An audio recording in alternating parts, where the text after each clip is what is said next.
Chapter 1. The Inevitable Surrender of Zhang Xiao. Cao Cao, with his formidable military strength, was poised to launch an assault against Elbu. However, he soon learned that Zhang Jia's nephew, Zhang Xiao, had appointed Jia Su as his strategist and was collaborating with Liu Biao, amassing troops in Wancheng, with the intention of seizing the Han Emperor.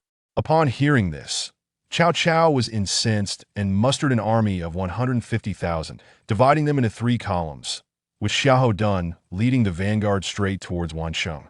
In stark contrast to the tense atmosphere permeating the camps, Lu Hao appeared remarkably at ease in the kitchen. Lu Hao served as a cook in Cao Cao's camp, yet he bore another identity, was a time traveler. A university student from 21st century Huaxia, Lu Hao had once come across a comment while reading a novel that mentioned recruiting time travelers. Although he recognized it as a ploy for replies, he still responded with a simple 6.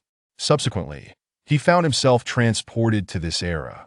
Accompanying him was a sign-in system, which possessed a singular function, the ability to check in once daily, rewarding him with a variety of items or abilities.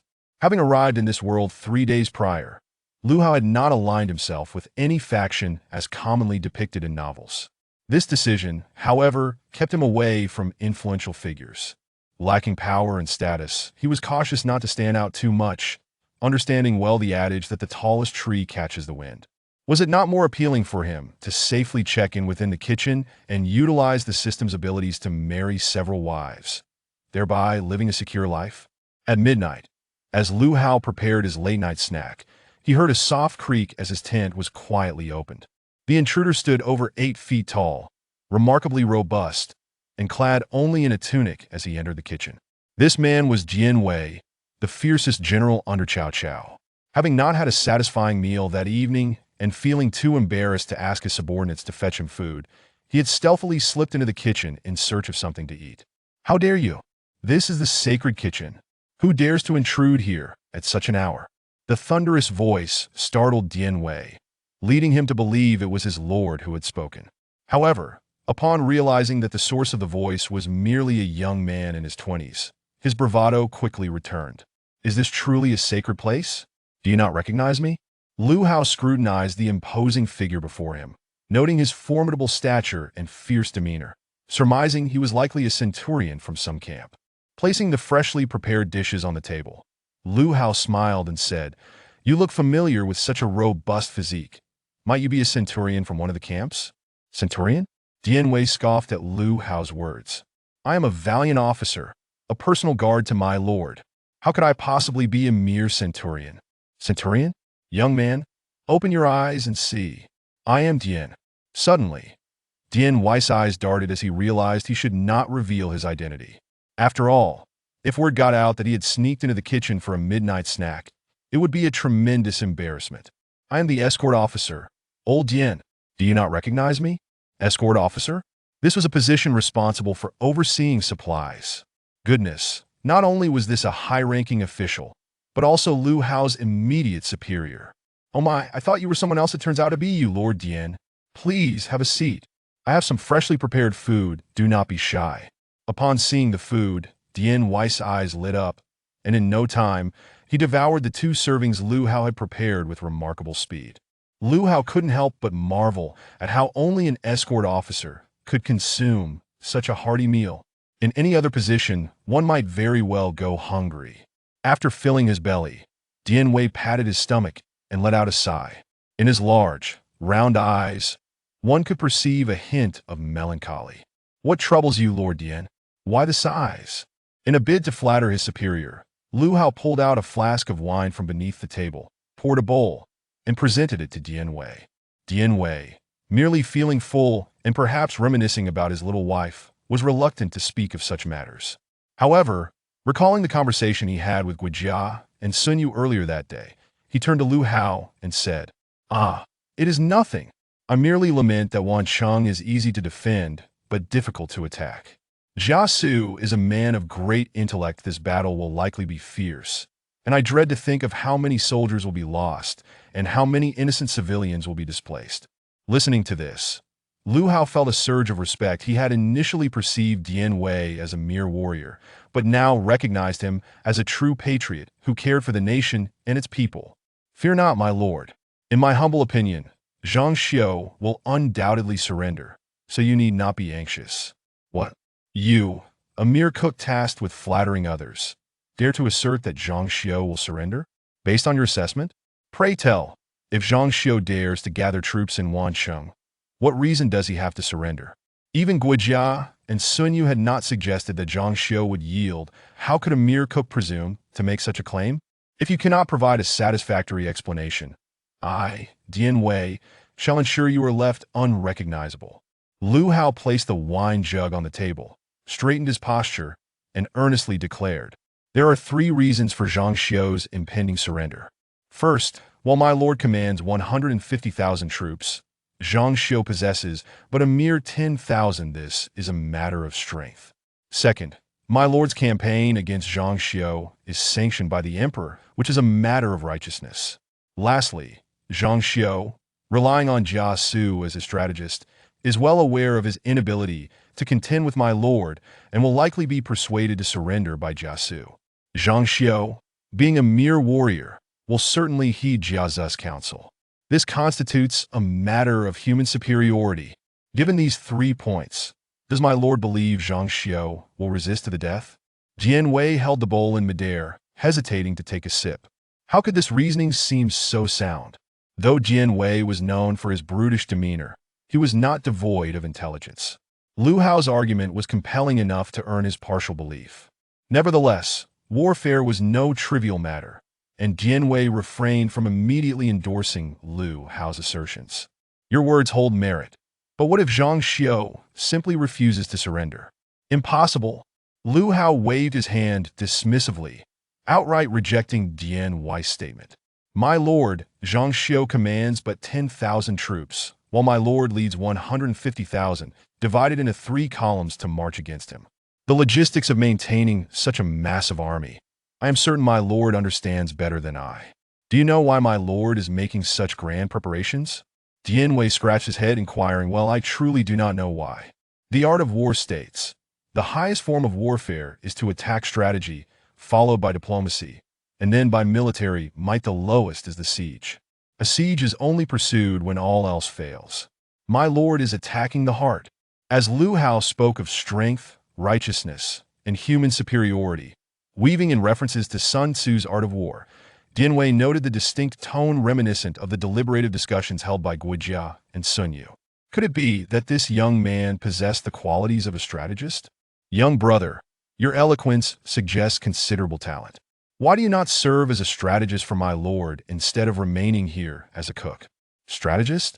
Upon hearing this, Lu Hao quickly waved his hands in denial. My lord, you flatter me. I am merely capable of cooking and have read a few books. I truly cannot serve as a strategist should I bring disgrace to my lord. It would surely ruin everything. As the march was to commence the following day, Dian Wei did not linger long. But before departing, he inquired, I hope for the best. May Zhang Xiu indeed surrender. But I am yet to learn the name of my young brother. Lu Hao, courtesy named Qingyun. 3 days later, when Cao Cao's army arrived at Wancheng, Zhang Xiu, under the counsel of his strategist Jia Su, surrendered to Cao Cao.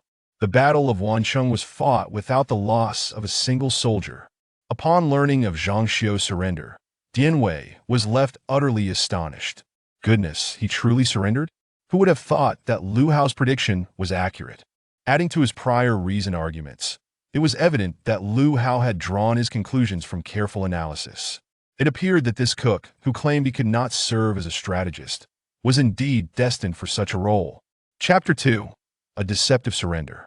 Days later, Dian Wei prepared several jugs of fine wine and made his way to the kitchen, eager to engage Lu Hao in conversation. Upon entering, he was taken aback to find Lu Hao polishing a sword. Young brother Qingyun, the war has ended. There is no need to tend to your sword. Come, I have brought some excellent wine for you to enjoy today. Seeing Dian Wei's arrival, Lu Hao set down his sword and casually remarked, it may soon be needed. This statement caused Dian Wei to pause mid-pour. What do you mean by soon be needed? Young brother Qingyun, is there another battle looming? At that moment, Lu Hao wished to slap himself for letting such words slip. However, having uttered them, he had to maintain the pretense. Yes, yes, Lord Dian, I must tell you, Zhang Xiu is likely already contemplating how to ambush my lord. What? An ambush? But Zhang Xiu has surrendered. Could it be a feigned surrender? Previously, Lu Hao had confidently asserted that Zhang Xiu would yield, and now, with his claim of an impending ambush, Dian Wei could not afford to dismiss it. After all, Lu Hao had proven himself to be a strategist in Dian Wei's eyes. Does young brother Qingyan have any evidence? Evidence? What evidence could there be? Should I confess that I read in the Romance of the Three Kingdoms that Cao Cao had slept with Zhang Xiu's aunt, leading Zhang Xiu to feel humiliated and thus plan an ambush? If he were to speak such words, he might not live to see another day. Thus, Lu Hao quickly devised a response, saying, Yesterday, I observed the celestial phenomena during the night and discerned the faint yet ominous approach of the red star, which seems intent on colliding with the Lord's comet. Moreover, the stars that protect the Lord's comet, as well as a neighboring substar, appear to be dimming significantly. It is likely that this red star will bring about the downfall of the Lord's personal guard and his eldest son in this very place. Dian Wei was momentarily taken aback. He had expected Lu Hao to provide a rationale for why Zhang Xiu might feign surrender, but instead he spoke of his celestial observations. Although he did not grasp the meaning of the red star, he certainly understood the latter Parthi's lord's personal guard and eldest son, Chaoong, were at risk. Wasn't the personal guard referring to himself? And Chaoong was currently within the city. If Zhang Xiu truly intended to deceive, then Chaoong would indeed be in peril. However, the notion of celestial observation felt too ethereal for Dian Wei to fathom, and he found himself struggling to place his trust in Lu Hao. Thus, he decided to dismiss it altogether. Celestial observation?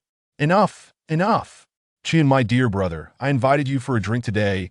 Let us refrain from discussing military matters. Moreover, such claims should not be made lightly. One could lose their head for uttering them. Indeed. No reckless talk. Let us drink.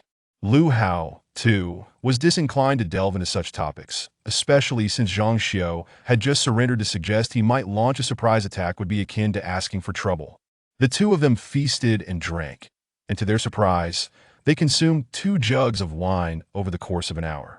As the food and drink dwindled, Dian Wei prepared to take his leave, but as he casually glanced around, he noticed the exquisite sword Lu Hao had polished earlier, glinting magnificently in the sunlight. Truly extraordinary.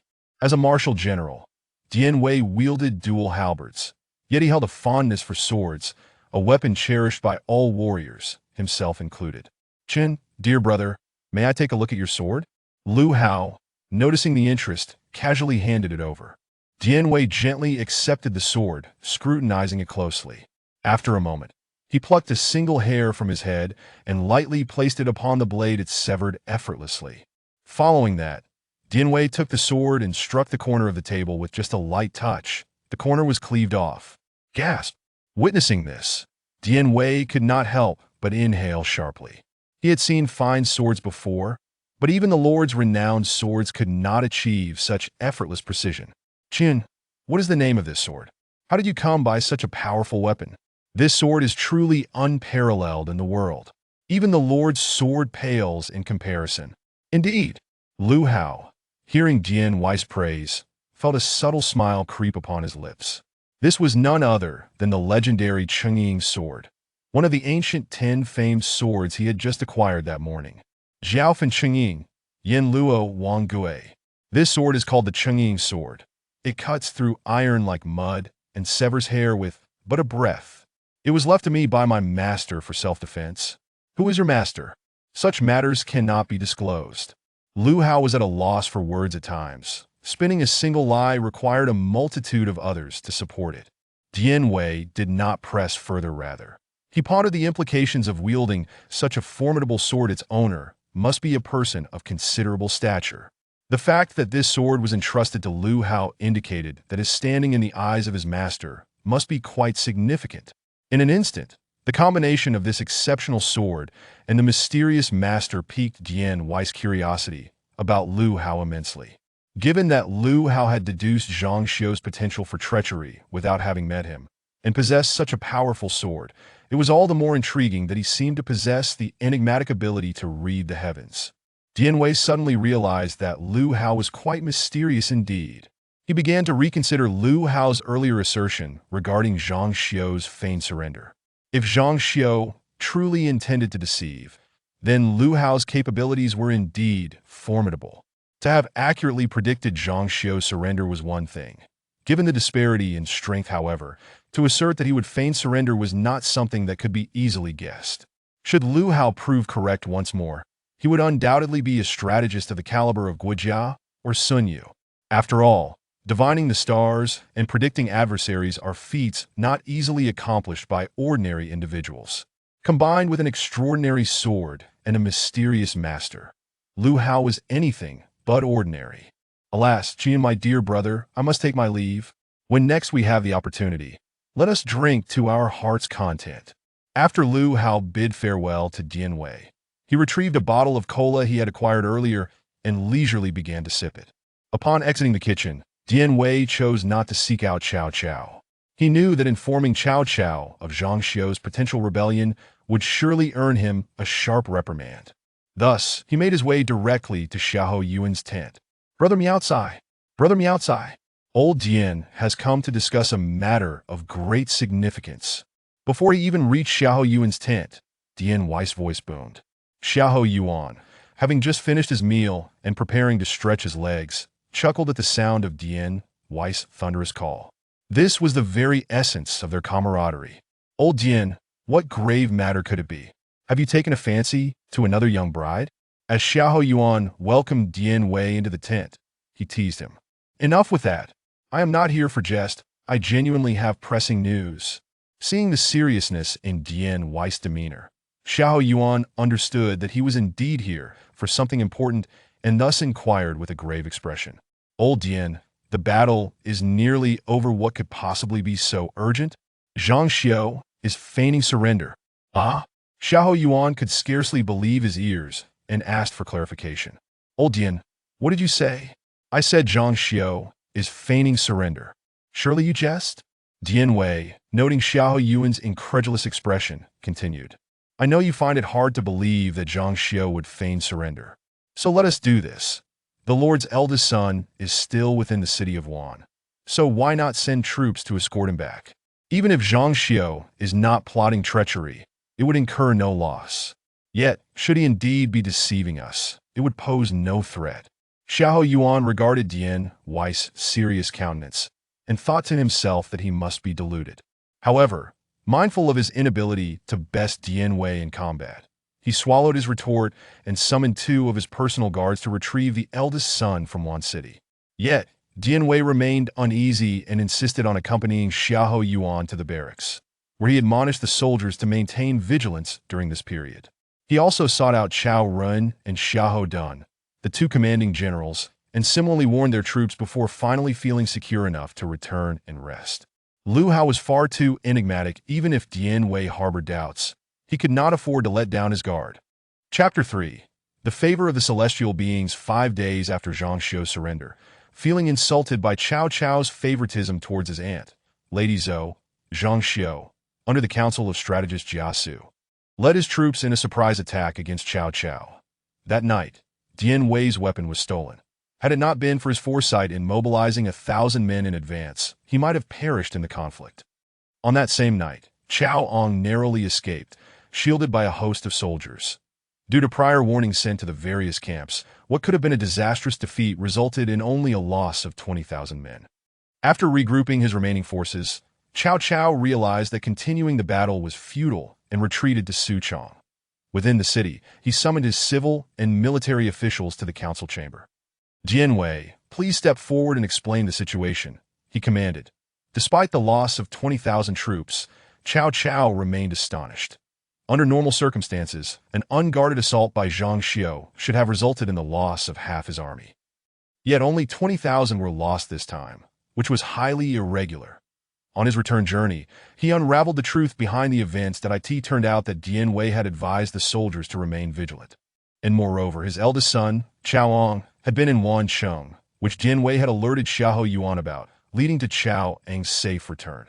Qiao Ang was not only his eldest son, but also his most cherished child, whom Cao Cao had envisioned as his successor. Had it not been for Dian Wei's timely warning, his beloved son might have still been in Wancheng, caught in the crossfire of the conflict with Zhang Xiu, most likely to meet a grim fate. Cao Cao was acutely aware that the survival of his son was thanks to Dian Wei, and the relatively minor losses sustained were also attributable to him. Thus, in this battle, despite the defeat, Dian Wei deserved the highest accolades. However, Cao Cao understood Dian Wei's nature well. How could a mere warrior discern that Zhang Xiu's surrender was a ruse? "My lord," Dian Wei responded to Cao Cao's inquiry. Reflecting on the lives he had preserved, including that of the Lord's son, Dian Wei stood tall and proud. The matter unfolded thus. From the moment Zhang Xiu surrendered, I sensed it was a deception. Hence, I preemptively retrieved the eldest son from Wancheng and stationed soldiers to guard him. In addition, I notified all camps to remain on high alert. Dian Wei's assertion stirred a commotion among the civil and military officials. Cao Ren exclaimed, "Indeed. I suspected Zhang Xiu was attempting to lower my guard by dragging me to the pleasure quarters." Xiahou Dun added, "It's confirmed. Zhang Xiu's constant invitations for drinks were undoubtedly a ploy to intoxicate me and execute his scheme." "But Dian, why didn't you inform the Lord about your suspicions regarding Zhang Xiu's feigned surrender?" Xiahou Yuan interjected, "Brother, even if he had spoken up then, would the Lord have believed him?" Unlike the military officials' animated chatter, the strategists Guijia and Sun Yu, both serving as Cao Cao's advisors, spoke in unison. "What? General Dian, while I had considered Zhang Xiu's surrender might be a deception, I could not fathom his motives for such treachery.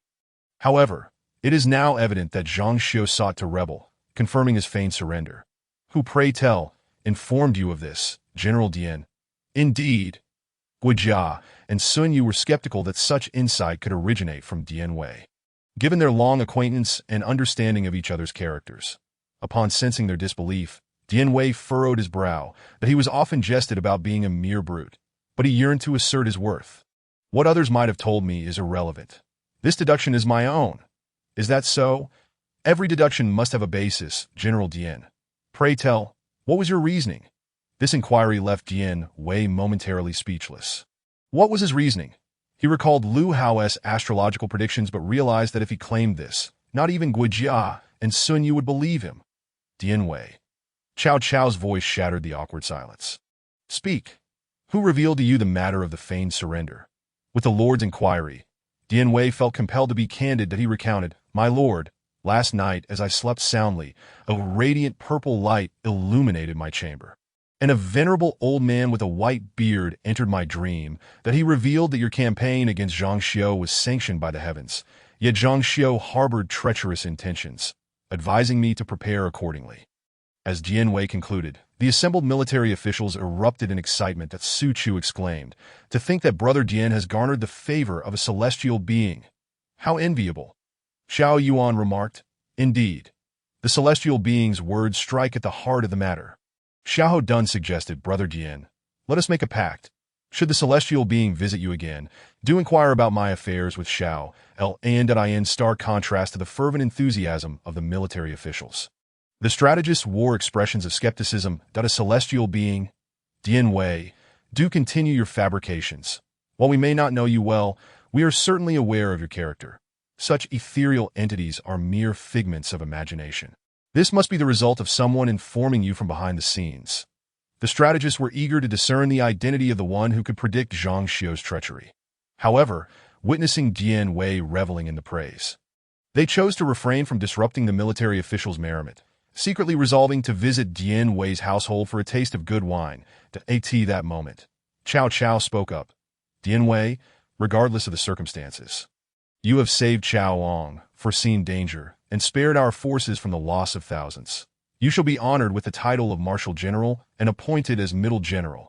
A reward of 1,000 taels of silver and 100 bolts of silk shall be bestowed upon you.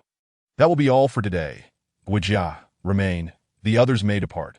Once most had left, only Cao Cao and Guijia remained. Cao Cao stroked his mustache and asked Fengxiao, "What is your take on Dian Wei's words?" "My lord, I believe someone must have informed Dian Wei. After all, the existence of celestial beings is far too elusive to convince anyone. Thus, Dian Wei must be concealing the truth. Then, who do you surmise is the one who informed Dian Wei? Although I remain uncertain of his true abilities, discerning the feigned surrender indicates he is no ordinary individual. Moreover, he has saved my son. Even if he possesses no remarkable talents, I, Cao Cao, must meet him and express my gratitude. Reflecting on the narrow escape of his beloved son, Cao Cao felt immense gratitude towards Lu Haomy Lord. While Dian Wei may be somewhat simple-minded, he is fundamentally honest and would not claim all the credit for himself without reason. It is undoubtedly the person behind him who wishes to remain anonymous.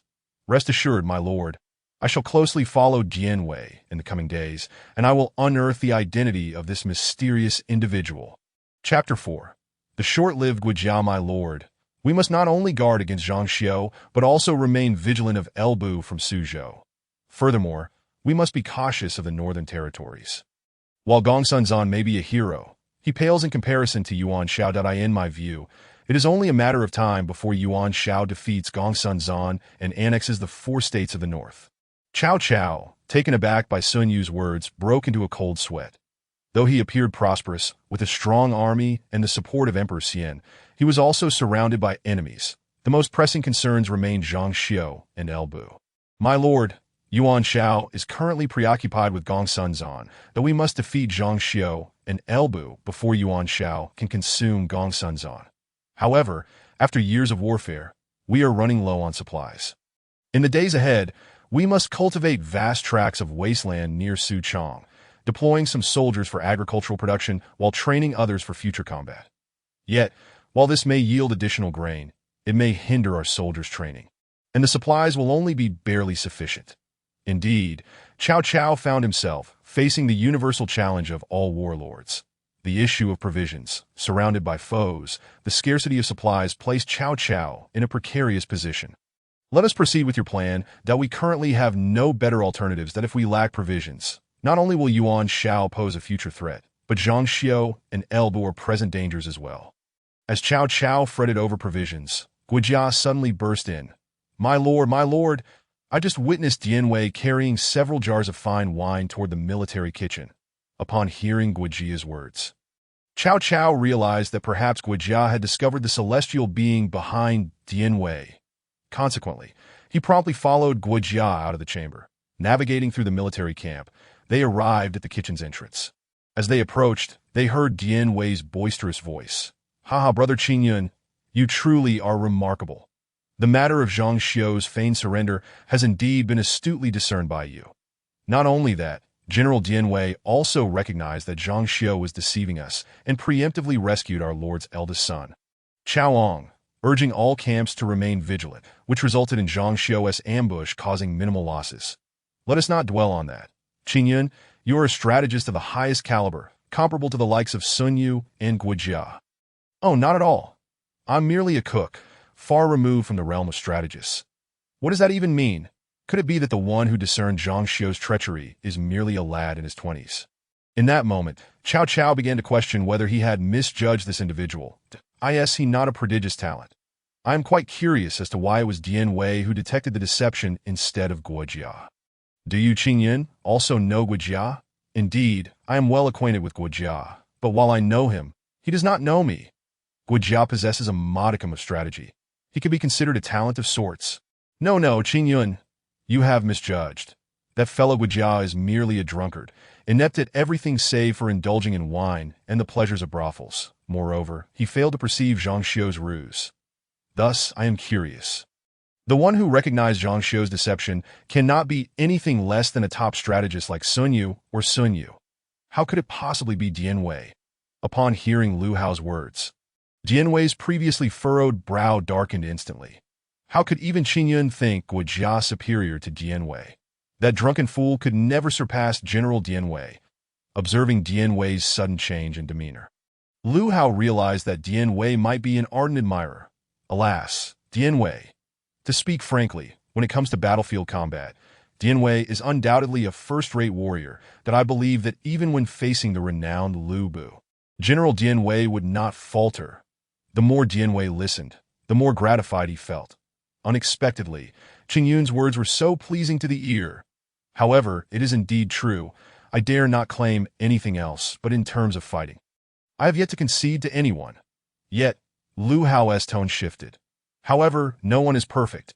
While Dian Wei is a fierce general, he has not studied military strategy nor read extensively. Therefore, while he excels in battle, he falters in devising plans. Outside, Cao Cao was taken aback by these statements. Had Dian Wei not concealed his identity, this youth would undoubtedly not recognize him. Even so, the depth of analysis displayed was remarkable. Nevertheless, Dian Wei's character is well known.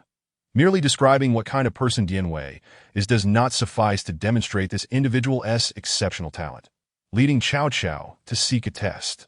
Indeed, Qing Yun, you are impressive.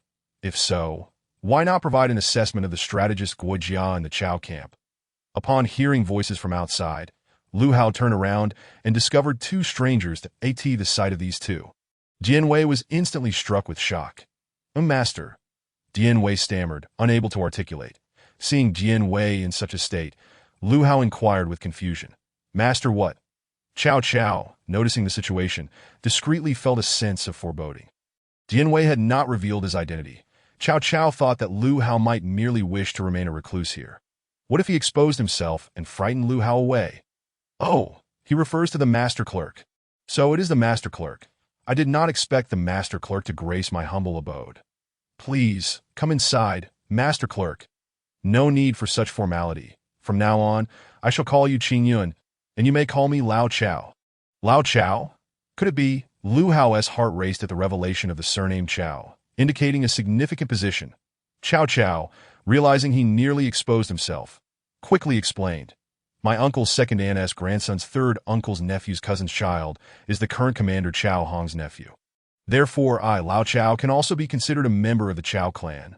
Lu Hao was momentarily speechless. Goodness, what a talent for family connections. However, upon reflection, it made sense. After all, the Chao family is vast and influential, and any connection would naturally lead to upward mobility. And who is this? Guo Jia chuckled. I am but a mere clerk.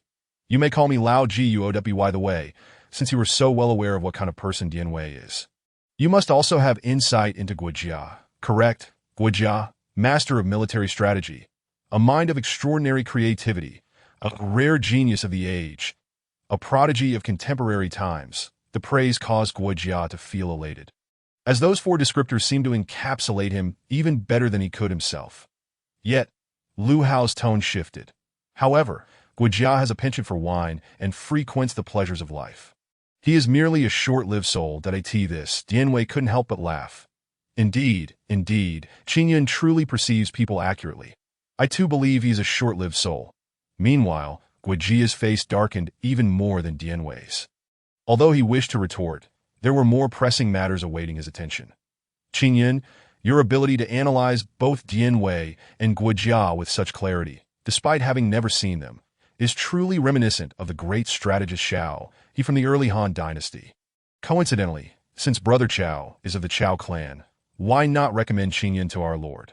Given Qing Yun's strategic acumen, securing a position as a great strategist would be a mere formality. Another strategist? Recommended to Cao Cao. Lu Hao frowned upon hearing this. He merely wished to be a humble cook. Why must he constantly be associated with strategists? Brother Guo, you exaggerate. I am but a simple cook, wholly unqualified to be a strategist, let alone to be compared to Xiao He of the Han dynasty. As for serving as a great strategist for our Lord, that is even more impossible. Lu Hao outright rejected Guo Jia's suggestion. I am merely a cook, incapable of being a strategist. Brother Guo, do not speak so carelessly. Guo Jia, seeing Lu Hao's insistence on being just a cook, smiled helplessly. Are all talented individuals so modest nowadays? Meanwhile, Cao Cao, surveying the area, suddenly spotted an object resembling a plow. Qing Yun, what is this? It appears quite similar to a plow. Lu Hao, noticing Lao Chao holding the curved plow he had designed 2 days prior, replied with a smile. Oh, I observed that current agricultural practices require 3 people and 2 oxen to cultivate a maximum of 1 acre in a day, and sometimes even less. Thus, I invented this curved plow, which requires only 1 person and 1 ox, enabling us to cultivate 3 acres in a day. What? The two exclaimed in unison, "Is this true? I dare to test it." Chapter 5, A National Treasure Point 2 hours later. Chow Chow, cradling the curved plow, rushed towards the kitchen, as if holding a precious beauty, unwilling to release his grasp, for he had just tested the curved plow. One side had 1 person and 1 ox using the curved plow, while the other had 3 people and 2 oxen utilizing the conventional straight plow. Both sides employed soldiers of equivalent strength. In merely half an hour, the curved plow had already cultivated 3/10 of an acre, while the straight plow had only managed 1/10. What does this signify? Initially, 3 people and 2 oxen could cultivate 1 acre in a day. But now it has transformed into 1 person and 1 ox cultivating 3 acres in a day. This represents a 10-fold increase in efficiency. Moreover, it offers additional advantages. Not only has efficiency improved, but it also conserves manpower and reduces the number of oxen needed. Consequently, the soldiers originally tasked with farming can be significantly reduced, allowing for more to be trained, with only a small portion remaining for farming, sufficient to sustain the army. Thus, the combat capability of our forces will greatly increase, and provisions will also see a substantial boost. This is why Chow Chow clutched the curved plow as if it were a precious treasure. This is indeed a national treasure. Is it not a priceless artifact in Chow Chow's hands? First, he could accurately surmise that Zhang Xiu was feigning surrender. Second, he articulated a thorough analysis of both Dian Wei and Guojia without having previously met them. Finally, he unveiled an instrument capable of transforming the world. Initially, Chow Chow believed that even if Lu Hao possessed talent, it would not be significant. After all, top strategists like Guojia and Sun Yu are exceedingly rare throughout the Han Dynasty. How could such formidable strategists possibly serve as mere cooks in his camp? Yet, the reality proved that Lu Hao is not only talented, but also an extraordinary genius, based solely on the curved plow. Lu Hao could be considered a sage. The 4 gathered around the table, sipping fine wine brought by Chow Chow. Qingyun, currently in the Yin and Yu provinces, the tax rate is 60-40. With your curved plow, I can leverage my connections as a member of the Chow clan to ensure that the citizens of both provinces can utilize this curved plow. When that time comes, what do you believe the tax revenue should be? A 60-40 tax rate? Lu Hao frowned. This is akin to draining the lifeblood of the common people. The populace is already displaced, with most land held by the gentry, and the little land that remains yields scant harvests. Implementing a 60-40 tax rate is outrageous. With this thought, Lu Hao felt a surge of indignation, fueled by a few drinks. Let me tell you, Lao Chow, while you are the Chow clan, I must speak frankly in your presence. Your implementation of a 60-40 tax rate is nothing short of blood-sucking the common people, an act tantamount to self-destruction. Self-destruction. Such severity, Chow Chow was taken aback. For throughout the Han Dynasty, nearly all warlords employed a 60-40 tax rate, some even more aggressively. To suggest that self-destruction is a mere exaggeration may be somewhat alarmist. However, before Chow Chow could respond, Lu Hao continued, "Old Chow, you mustn't doubt my words. Only now have I realized that the group of strategists under our lord is hopelessly obstinate. Indeed, our lord has wasted his resources on them. Setting aside the matter of the 4-6 tax system, the previous ill-conceived plan alone could have led to Chow Chow's ruin. Consider this. The reason a weak army is weak is due to its lack of combat training, possessing merely a modicum of brute strength that distinguishes them from ordinary folk. Yet, to procure additional provisions, they have recklessly thrust these feeble soldiers into the fields to farm. When the armies clash, although provisions may be sufficient, these weak soldiers will merely become armed farmers, doomed to defeat. Furthermore, they fail to comprehend the role of elite troops. The essence of an elite force lies in achieving unexpected victories. If the opposing armies are few in number, elite soldiers will naturally have the advantage. But when the armies are vast, they can only secure minor victories. Ultimately, in warfare, the strength of the entire army is what matters. Should this strategy persist, the elite will remain elite, while these weak soldiers will have turned into farmers, thereby diminishing the overall strength of the military. Lu Hao's words plunged Chow Chow into deep contemplation. They had considered this point when they initially enacted the plan, but ultimately, provisions were deemed more critical than these weak soldiers. Thus, all hope was placed upon the elite soldiers, with the expectation that they would achieve victory through surprise. However, Relying solely on a mere 20 to 30,000 elite troops to vanquish an enemy force of hundreds of thousands was evidently implausible. Cao Cao felt overwhelmed by this realization. Now, let us address the 4-6 tax system. At this juncture, Lu Hao nearly overturned the table in frustration. I know not which strategist conceived this dreadful idea, but it is nothing short of self-destruction. It is an utterly vile scheme that harms the common people. Old Chow, let us not digress. Do you know what truly matters in warfare? Cao Cao, observing the inebriated Lu Hao before him, felt bewildered. Warfare, naturally, hinges on soldiers, generals, provisions, and equipment. Indeed, Lu Hao exclaimed, slapping the table in agreement with Cao Cao's assertion. Yet, Cao Cao remained perplexed. You asked me this question so earnestly, I expected you to present some grand argument to counter my response, yet you concur with me. However, Lu Hao's tone shifted. But old Chow, you are only partially correct. While generals, soldiers, provisions, and equipment are undeniably important, the most crucial element in warfare is national strength. National strength? Cao Cao pondered carefully, recognizing the validity in Lu Hao's words that I in a stalemate. What truly matters is the abundance of provisions, military pay, and reinforcements, elements that all require substantial national strength to sustain. Without ample national power, how could one possibly support a war lasting months or even years? Though Cao Cao had not previously encountered such reasoning, Lu Hao's articulation made perfect sense to him. Indeed, old Chow, consider this. Historically, very few have achieved dominance solely through military might. Most have relied on substantial national strength to realize their ambitions. Old Chow, you must understand, wealth must be concealed among the populace. As long as your national strength is formidable, it will yield an inexhaustible supply of soldiers, provisions, and even capable generals and strategists. Moreover, if national strength is lacking, a single war could spell the end of a regime. Yet, if national strength is abundant, even if one were to lose a battle, 2 battles, or even 10, as long as one's national strength remains robust, one can continuously raise an invincible army. This is the essence of concealing wealth among the people. Chapter 6.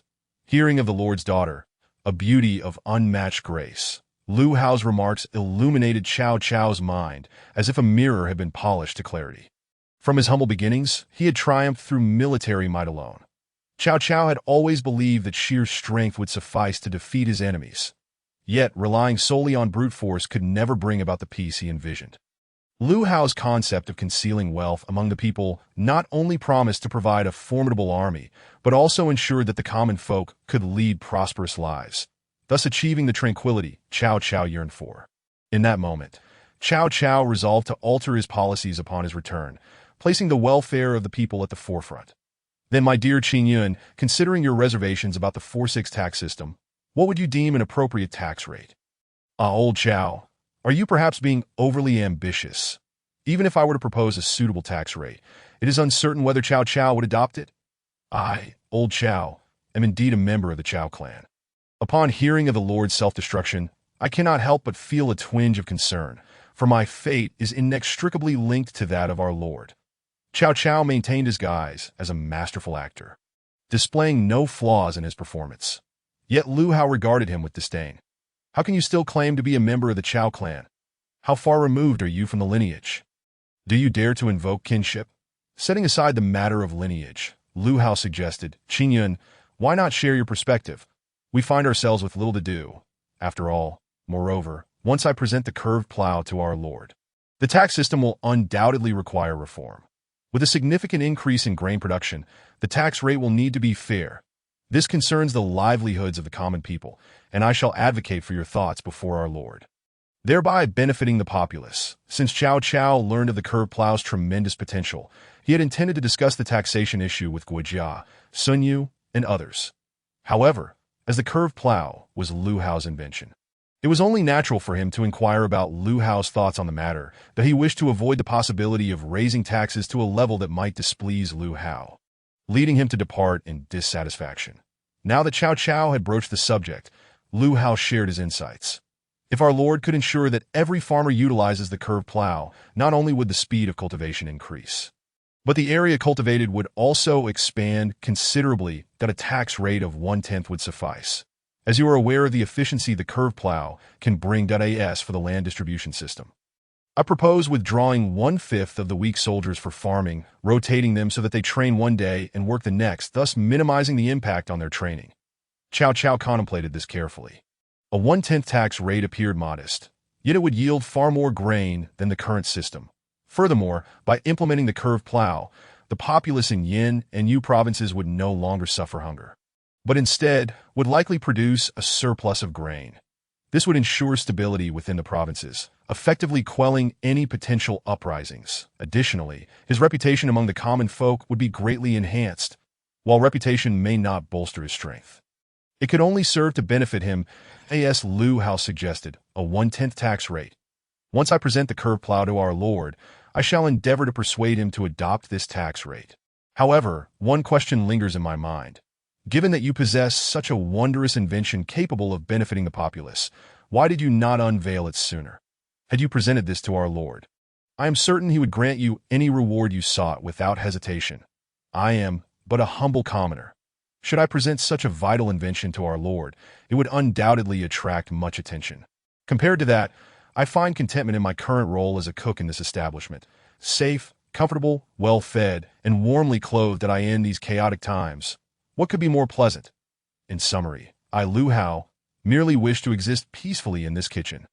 Once Cao Cao stabilizes his territory, I shall engage in trade in Xuchang, acquire a grand residence, and marry several wives. Is that not an enticing prospect? Cao Cao felt a deep sense of helplessness at Lu Hao's disinterested attitude.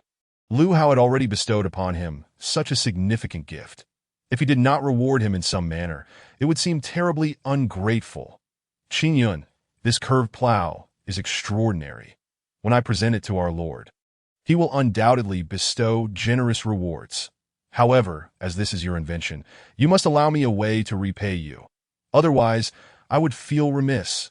Let us not speak of titles, wealth, or property. Whatever you desire, Qin Yun, do not hesitate to voice it. I shall strive to secure it for you. Seeing Cao Cao's enthusiasm, Lu Hao felt reluctant to refuse. As for rewards, I shall forego them. Wealth is but a fleeting concern that I have heard that a grand battle is imminent between our Lord and Elbu. It is said that Diao Chan possesses beauty that could rival the stars. I wonder if the rumors hold any truth. Diao Chan. I am familiar with that name, that if you desire her, then seize her. Upon hearing Cao Cao's decisive response, Lu Hao's eyes brightened. There is a maiden from the Zhen family in Jizhou, named Zhenem. It is said that she is exceptionally beautiful. Seize her. Old Cao, I wonder if you have heard of the renowned pair of sisters from Jiangdong, known as the Little and Big Qiao, each possessing exquisite beauty, utterly charming. How audacious! Old Chao's very first words were about seizing them, which in Lu Hao's eyes resembled the demeanor of a mountain bandit. Yet, this very trait made Lu Hao find Old Chao particularly endearing.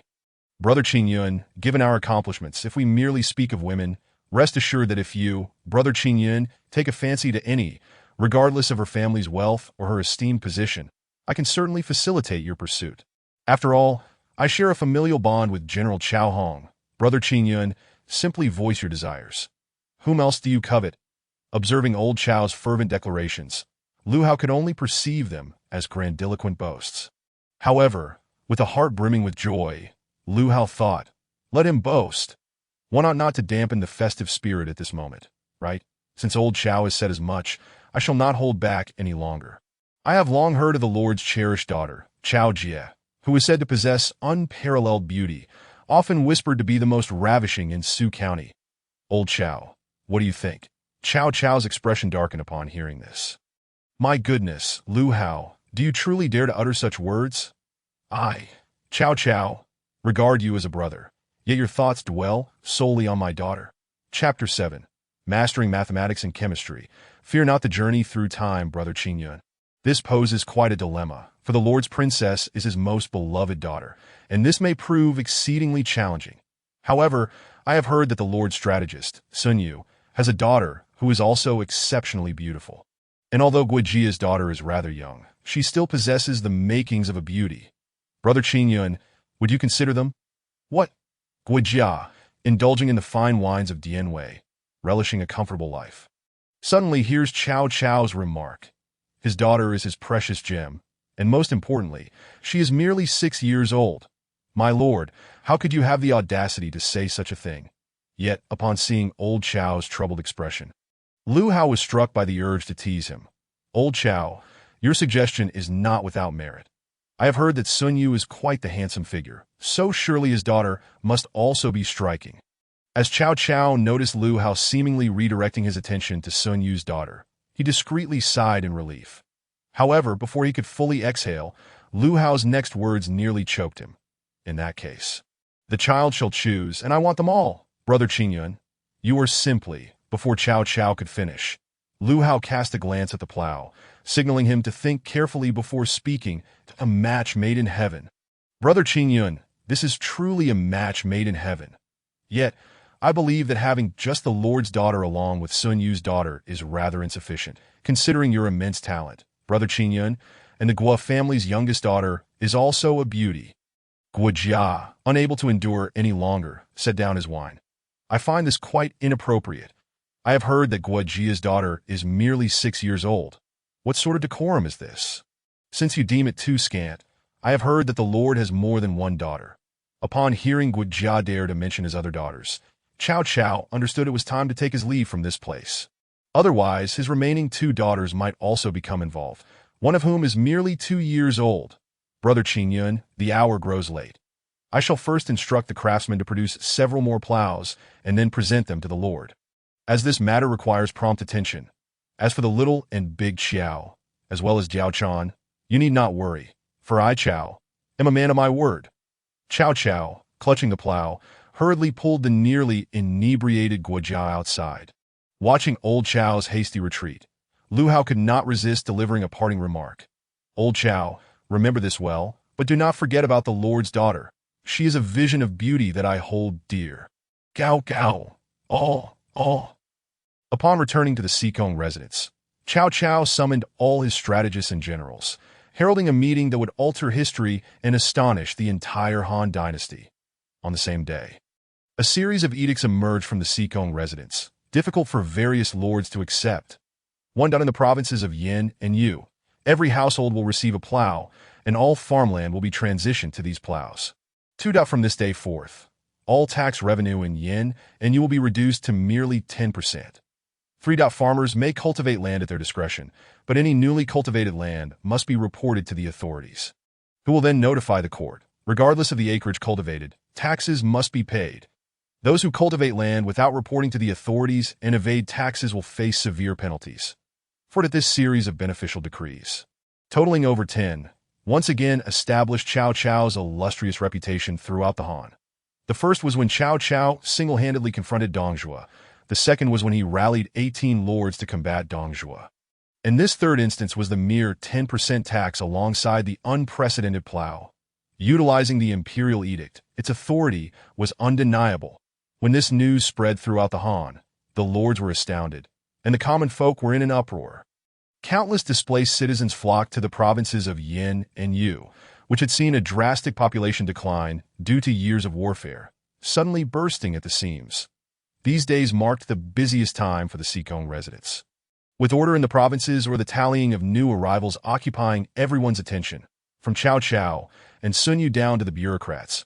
All were consumed with their tasks. Meanwhile, Lu Hao strolled through the bustling streets of Su County, with the 500 taels of silver bestowed by Cao Cao jingling in his pocket. Did I end the past? Lu Hao had yearned to explore the prosperous Su County, but had refrained due to a lack of funds. However, now he found himself with 500 taels of silver. Although he could not spend it all at once, even a few taels would suffice, given that the current currency in the Han was 5 Zhu coins. And 1 tael of silver could be exchanged for 150 Zhu coins. 1 tael was ample for an ordinary citizen's sustenance for half a month. Thus, with money in hand, Lu Hao could now afford to roam freely in Su County. Sipping wine in the Yihong courtyard, surrounded by alluring courtesans, he initially believed he could indulge in a lavish experience. However, a voice shattered this illusion. Damn it. I've squandered 300 or 400 taels of silver in just 2 or 3 days. Old Guo, go home and fetch my 1,000 taels of secret stash. I intend to engage in a 300-round duel with Xiao Fangfang. I refuse to believe that with my myriad skills, I cannot match her. 300 or 400 taels of silver gone in just a few days. This Yihong courtyard is nothing short of a money-sucking monster. How could the expenses of a brothel be so exorbitant? Upon inquiry, Lu Hao discovered that the Yihong courtyard was no ordinary establishment. Behind it lay a powerful figure, its owner. Unlike other brothels, even the least attractive courtesan in the Yihong courtyard would be a top contender elsewhere. It was entirely tailored for the wealthy and influential of Xuchang. A few taels here, and there were mere trifles. Without a few hundred taels, one could hardly enjoy themselves. As for the top courtesan, her surname is Yu, and it is said she has only made 5 public appearances, each time merely playing the guzheng before departing, that no one has ever seen her face, as she is perpetually veiled. It is rumored that the top courtesan was chosen by the owner, yet she holds no interest in him. The owner, hoping to win her over with time, appointed her as the top courtesan. Though she never meets clients, due to the Yihong courtyard's high-end approach, Lu Hao's 500 taels would vanish after just a few indulgent visits. This was his life savings. Poverty, still impoverished. Poverty is the original sin. No, it is time to leave. This place is truly unfit for extended stay. If I linger any longer, I might inevitably squander my modest fortune. A mere penny can thwart a hero. It is time to earn some money. Moreover, with Cao Cao's establishment of Xuchang as the capital, the city is relatively peaceful and secure for now. To live well, earning money is indispensable. After all, who would ever claim to have enough silver? Lu Hao suddenly regretted not having dedicated himself to the study of mathematics and chemistry before his journey through time. As the saying goes, mastering mathematics and chemistry means one need not fear the passage through time. It seems that to earn money, he must extract something profitable from the system. Chapter 8. Cao Cao. Am I not as good as Cao Cao? Ever since Lu Hao signed for the Chungying sword and the plow, he had not encountered anything of value again. Instead of discovering a means to earn, he found himself amidst warfare. By the end of 198 AD, Liu Bei surrendered to Cao Cao, who personally led his army to attack Xuzhou. The Cao army swept through with unstoppable momentum, driving Elbu's forces into the county seat of Xiapi. At this moment, Cao Cao was in his tent, filled with anxiety that Elbu had been cornered in Xiapi for over a month. And with Xuzhou seemingly within reach, it was frustrating that Elbu still had soldiers and provisions, and Xiapi was a formidable fortress. Over this month, Cao Cao had exhausted numerous strategies, yet due to Xiapi's natural defenses along the Sea River, coupled with its high walls, both sides had engaged in a stalemate without yielding any results. Furthermore, the strategies devised by Cao Cao's advisors at all, without exception, ended in failure. Elbu had fortified the city walls even further, and, with the Sea River's natural advantages, all tactics were rendered futile against such a stronghold. In desperation, Cao Cao thought of Lu Hao, who had once brought forth the plow. The advent of the curved plow has liberated Cao Cao from the crisis of food shortages. Since his advisors are unable to provide suitable suggestions, he might as well consult his younger brother Lu Hao, who may indeed possess a solution to this impasse. At this moment, Lu Hao is in high spirits. As a cook, he never has to face the battlefield, ensuring his personal safety. Moreover, he has recently signed in for the Lightning 5 Whips manual, which assures him that even in peril, his current prowess would allow for a safe escape. Most importantly, his position as a cook affords him considerable leisure. It is said that a certain general has developed a fondness for his culinary creations, requesting that Lu Hao cook exclusively for him when he goes to battle. And when not in battle, he is exempt from preparing meals for others. Such a delightful arrangement allows him to cook merely an extra portion for one, while he avoids the battlefield and still receives his salary. Signing in at the kitchen, his life is indeed blissful. But on the other hand, upon deciding to seek out Lu Hao, Cao Cao hurriedly made his way to the kitchen. Qingyan, my dear brother, I have no pressing matters today and wish to chat with you. Seeing Cao Cao taking time to visit him for a conversation, Lu Hao thought to himself that this old fellow must be rather idle. Indeed, someone who can associate with the Cao family is no ordinary person. During wartime, Cao Cao has the leisure to come see me. It appears your role as a chief clerk is becoming more leisurely than my own as a cook. Cao Cao's lips twitched, nearly incensed by Lu Hao's words. What you say implies that I am an incompetent chief clerk, does it not? Nevertheless, in matters of face, I cannot afford to lose. Of course, no other chief clerk can compare to me. I am a relative of the three armies commander Chao Hong. I am truly a scion of the Chao family. Moreover, I am here to seek counsel from my dear brother Qin Yun, who would dare say I am shirking my duties. I am earnestly here to consult you, and anyone who dares to insinuate otherwise would find themselves at odds with me. Cao Cao. However, Lu Hao, upon hearing these words, could not help but give Cao Cao a thumbs up. Old Cao, your audacity is unparalleled. You have no idea how many generations separate you from Chao Hong, yet you still have the gall to boast about it before me. Old Chao remains as shameless as ever. Ignoring Cao Cao's arrogant demeanor, Lu Hao reached under the table and pulled out 2 flasks of wine. Old Chao, would you care for a drink? No, during wartime, we must abstain from alcohol. However, if it is you, Qin Yun, a little sip would be acceptable, but do not wander about, for if you were caught, it would be difficult to negotiate with the Lord. Seeing Cao Cao refusing to drink, Lu Hao poured himself a bowl of wine and indulged in it leisurely. Old Chao, what brings you to my humble kitchen today? Is it not that I miss you, Qin Yun? I thought I'd come chat with you. Stop right there. Lu Hao interrupted Cao Cao. Quit the nonsense. If you have something to say, just say it. Frankly, not even you would believe your own words. Cao Cao, caught by Lu Hao's merciless dissection, stroked his small mustache. Qin Yun, the situation is thus. The Lord has been engaged in battle with El Bu at this city of Xiapi for over a month. El Bu is quite cunning, relying on the perilous Sea River, and he has even reinforced the already formidable city walls. This has rendered the Lord's attempts at besieging the city exceedingly difficult. I am troubled, for I am also a scion of the Chao family. Seeing our Lord in such straits does not sit well with me. Moreover, I have been utterly idle these past few days. So I came to seek your company and alleviate my worries. Lu Hao looked at him with disdain. What do you mean by being utterly idle these past few days? Old Chao, you are perpetually idle. However, you need not fret too much about this matter. That be by the way. What date is it today? Cao Cao, unaffected by Lu Hao's teasing, was more concerned that Lu Hao had suddenly inquired about the date. This behavior struck him as peculiar.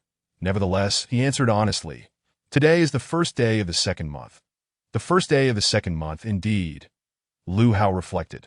He recalled that historically, El Bu met his demise on February 7th, 199 AD, and today happens to be the first day of the 2nd month in 199 AD. This means that in 6 days, El Bu shall meet his end at the White Gate Tower. Lu Hao was well aware of the cause of El Bu's demise. It was Guojia's strategy to utilize heavy rains to inundate Xiapi. Furthermore, over the past few days, there have been signs of low-flying swallows and sightings of snakes. As the saying goes, when swallows fly low and snakes cross paths, heavy rain is imminent. Coupled with historical accounts of the flooding of Xiapi, it seems that a great downpour is on the horizon. Old Chao, heavy rain is about to arrive. Lu Hao's sudden proclamation left Cao Cao momentarily bewildered. Heavy rain is on the way. That would surely complicate our siege. Wooden-headed. Old Chao, you truly are a wooden-headed fool. Do you understand why, at your age, you are still merely a chief clerk? Cao Cao, now somewhat dazed, did not grasp why Lu Hao posed such a question, but instinctively responded. Why? Because if you cannot even discern such a simple truth, you are destined to remain just a chief clerk for all your days. Lu Hao's words left Cao Cao utterly confounded. Had he misspoken? Had he miscalculated something? Yet if it rains, it would indeed complicate the siege. Observing Cao Cao's bemused expression, Lu Hao, exasperated, said, I just told you heavy rain is coming. Do you still not comprehend? This is why Cao Cao can attain the position of Minister of War, while you are merely a chief clerk. If Cao Cao were aware of the impending rain, he would surely have devised a strategy for the siege. Chapter 9. Observing Celestial Phenomena, the Methods of Immortals. Who am I? Where am I? You suggest that Cao Cao could devise a method to breach the city after the rain. Yet here I, Cao Minda, stand before you, still at a loss for a plan. Old Chao, you must read more military texts. If you were to step onto the battlefield, you might find yourself utterly disoriented. However, do not be disheartened. After all, Cao Cao is one of the greatest heroes of this world, and it is entirely reasonable that you cannot compare to him, that in truth, the best defense of Xiapi is offense. It is indeed a case of using one spear to attack another's shield. Cao Cao scratched his head. Although Lu Hao was praising him, it felt as though he were being mocked. Qing Yun, what you say about the best defense being offense? Are you implying that the Sea River is the key to breaching Xiapi? As Lu Hao skillfully guided the conversation, he realized that Cao Cao was not as incompetent as he had initially thought. Indeed, old Cao, you are not as incapable as you seem, at least. Under my guidance, you have identified the weaknesses of Xiapi. Therefore, do not be disheartened or anxious. You still have a bright future ahead. Are you certain this is meant to comfort me and not to ridicule me? However, the Sea River is a moat. To use a moat to attack the city, that seems preposterous. Old Cao, while the Sea River serves as a protective moat for Xiapi, if you can adapt your thinking, that very moat might become a powerful tool for our assault. Consider this. The river flows with such ferocity that, although it complicates our siege, should heavy rain come, the river will swell, allowing the Lord to send soldiers to excavate the riverbanks upstream, diverting the water into Xiapi. In that case, would not Xiapi be breached? The city's defense, which is formidable due to the moat, could ironically become our means of attack. It is a classic case of success and failure hinging upon the same factor. By heaven, Lu Hao has indeed never let me down. Just when I am at my wit's end, he offers such a brilliant strategy. After all, who would think that a moat could be used for an assault? Certainly, El Bu and Qin Gong would not conceive of such an idea. If we follow Qing Yun's reasoning, Xiapi will fall within a matter of days. However, this plan relies heavily on chance. Just look outside. The weather is clear, and it hardly seems like rain is on the horizon. Qing Yun, while your plan is sound, I cannot shake the feeling that given the clear skies, it is hard to believe we will see that kind of rain capable of flooding Xiapi. If it does not rain heavily, the Sea River will not swell, and thus your plan of assaulting Xiapi via the river would be rendered ineffective. Noticing Cao Cao's anxious demeanor, Lu Hao calmly took a sip of wine. Old Cao, do not panic in the face of adversity.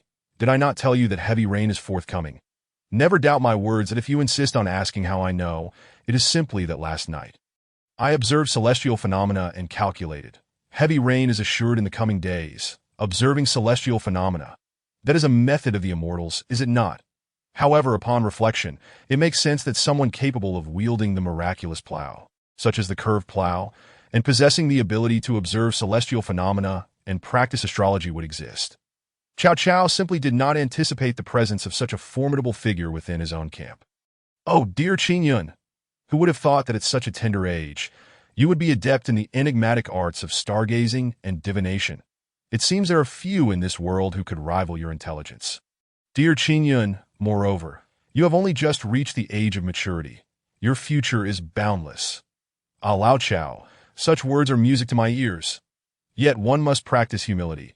We are but humble cooks that ask for talents, extensive knowledge. Astrology and divination. These are matters known only to heaven, earth, and ourselves. After all, Lao Chao is a chief clerk, while I am merely a lowly cook. The disparity between our positions is quite significant. Thus, to impress my superior and garner his admiration is a rather delightful sensation. Having traversed through the tumultuous end of the Eastern Han for so long, I have made but a few acquaintances, and those who would indulge my boasting are merely Lao Chao, Lao Dian, and Lao Gua. Though, I seem to be unaware of their names as of now, and we do not often interact, so Lu Hao did not dwell on it. Since this was spoken by dear Qing Yun, I choose to believe it. Even if the skies are clear, that I trust in your words that heavy rain is imminent. It seems that our Lord's conquest of Xiapi City is just around the corner, and my worries have been completely alleviated. Lao Chao, while I understand your concerns for Cao Cao as a subordinate, I must say you are worrying unnecessarily.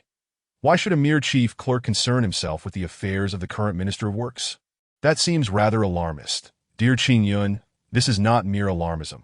I am concerned for my own well-being. With this revelation, Cao Cao, now possessing the strategy for besieging the city, unprecedentedly raised a toast with Lu Hao.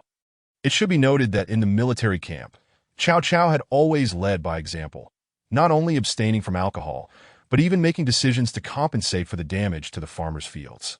Though this may carry the suspicion of winning hearts, it is not something an ordinary person could accomplish. After a hearty drink, Cao Cao departed the kitchen, reminding Lu Hao, Dear Qing Yun, you have alleviated a significant mystery for me.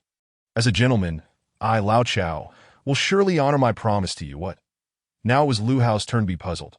What did you promise me? I am unaware. Perhaps Lao Chao had indulged too much in drink, his speech becoming rather nonsensical. Upon returning to the military camp, Cao Cao, slightly inebriated, convened a meeting in the council hall, summoning his esteemed civil and military advisors. "Gentlemen, we have been locked in a stalemate with Elbu for quite some time. Is there anyone who possesses a strategy for breaching the city?" At this proclamation, the advisors collectively bowed their heads in silence. They had exhausted their wits over the past few days, yet none had produced a viable solution. The generals, too, were unusually quiet that in normal circumstances, they would eagerly clamor for reinforcements, proclaiming, "Give me 5,000 elite troops, and I shall slay Elbu." However, following the failures of Xiahou Dun and Suchu's siege, such sentiments had vanished. Noticing the deafening silence in the council hall, where even the faintest sound could be heard, Cao Cao realized it was time to assert himself. "Though you may not have devised a suitable strategy, do not despair. Just last night, I conceived a brilliant plan for the siege. Once implemented, Xiapi City will fall without a fight." Chapter 10. The Fall of Xiapi City. Shock, confusion, disbelief. Within the council hall, every individual except Cao Cao was enveloped in these sentiments.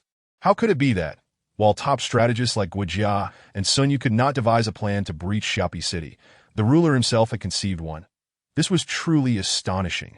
After all, each field has its expert, and the strategist's forte lies in devising plans that if the finest minds of the Han could not conceive a strategy, how could the Lord himself?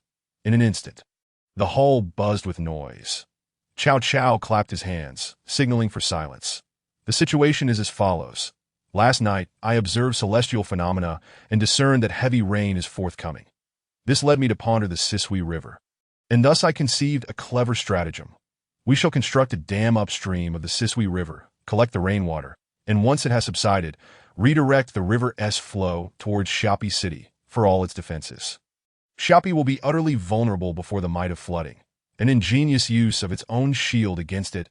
Incredible! The Lord is magnificent. He has indeed devised a method for the siege. Moreover, it sounds plausible and formidable." However, Sun Yu was the first to rise. "My lord, while the flooding strategy is indeed practical, it relies on the assurance of heavy rain. Yet the weather is currently clear. How can we expect rain in the coming days? Furthermore, the observation of celestial phenomena. This is difficult to believe." In truth, everyone shared Sun Yu's skepticism. After all, having followed Cao Cao for so long, none had heard of him observing celestial phenomena. "One Rua, just because you have not witnessed it does not mean I am incapable. Rest assured, heavy rains are indeed approaching. Xiahou Dun, Xiahou Yuan, step forward." Two distinguished figures emerged from the ranks of the martial generals, one refined and the other robust and valiant, both belonging to the esteemed Xiahou clan. "I command you both to lead 5,000 troops to the upstream of the Sisui River to construct the dam. Once the rain cease, direct the river's waters towards Xiapi City." "We shall obey." Although they harbored doubts regarding Cao Cao's decision, they followed his orders without question, as expected. The following day, heavy rain began to pour. For several days, it continued relentlessly, and Cao Cao successfully seized Xiapi City using the waters of the Sisui River. On the day of the siege, Lu Hao also received a remarkable item. Ding! Congratulations to the host for successfully signing in today, receiving the item. Potato seeds 10,000, gazing at the small pouch of potato seeds. Lu Hao felt a mix of love and resentment. In this era, where the yield barely reached 3 stone per mu, potatoes capable of yielding 40 stone per mu were undoubtedly a treasure. With the curved plow and potatoes in hand, the common folk would hardly face starvation in this often harsh world. The potential for food production could multiply exponentially. However, despite the lucrative prospects, Lu Hao had no land to cultivate. He had always lived in the kitchen quarters and traveled with the army in portable kitchen tents. Thus, he lacked a home, let alone land for planting potatoes. Yet reflecting on the previous plow, which had garnered him 500 taels of silver from Cao Cao, Lu Hao deemed it feasible to sell the curved plow to him. Surely, for 100 sets of 500 taels. If Cao Cao could afford it, he would buy. Lu Hao had suffered a loss with the plow. This time, he could not afford to incur another, though Cao Cao himself would likely be unreachable.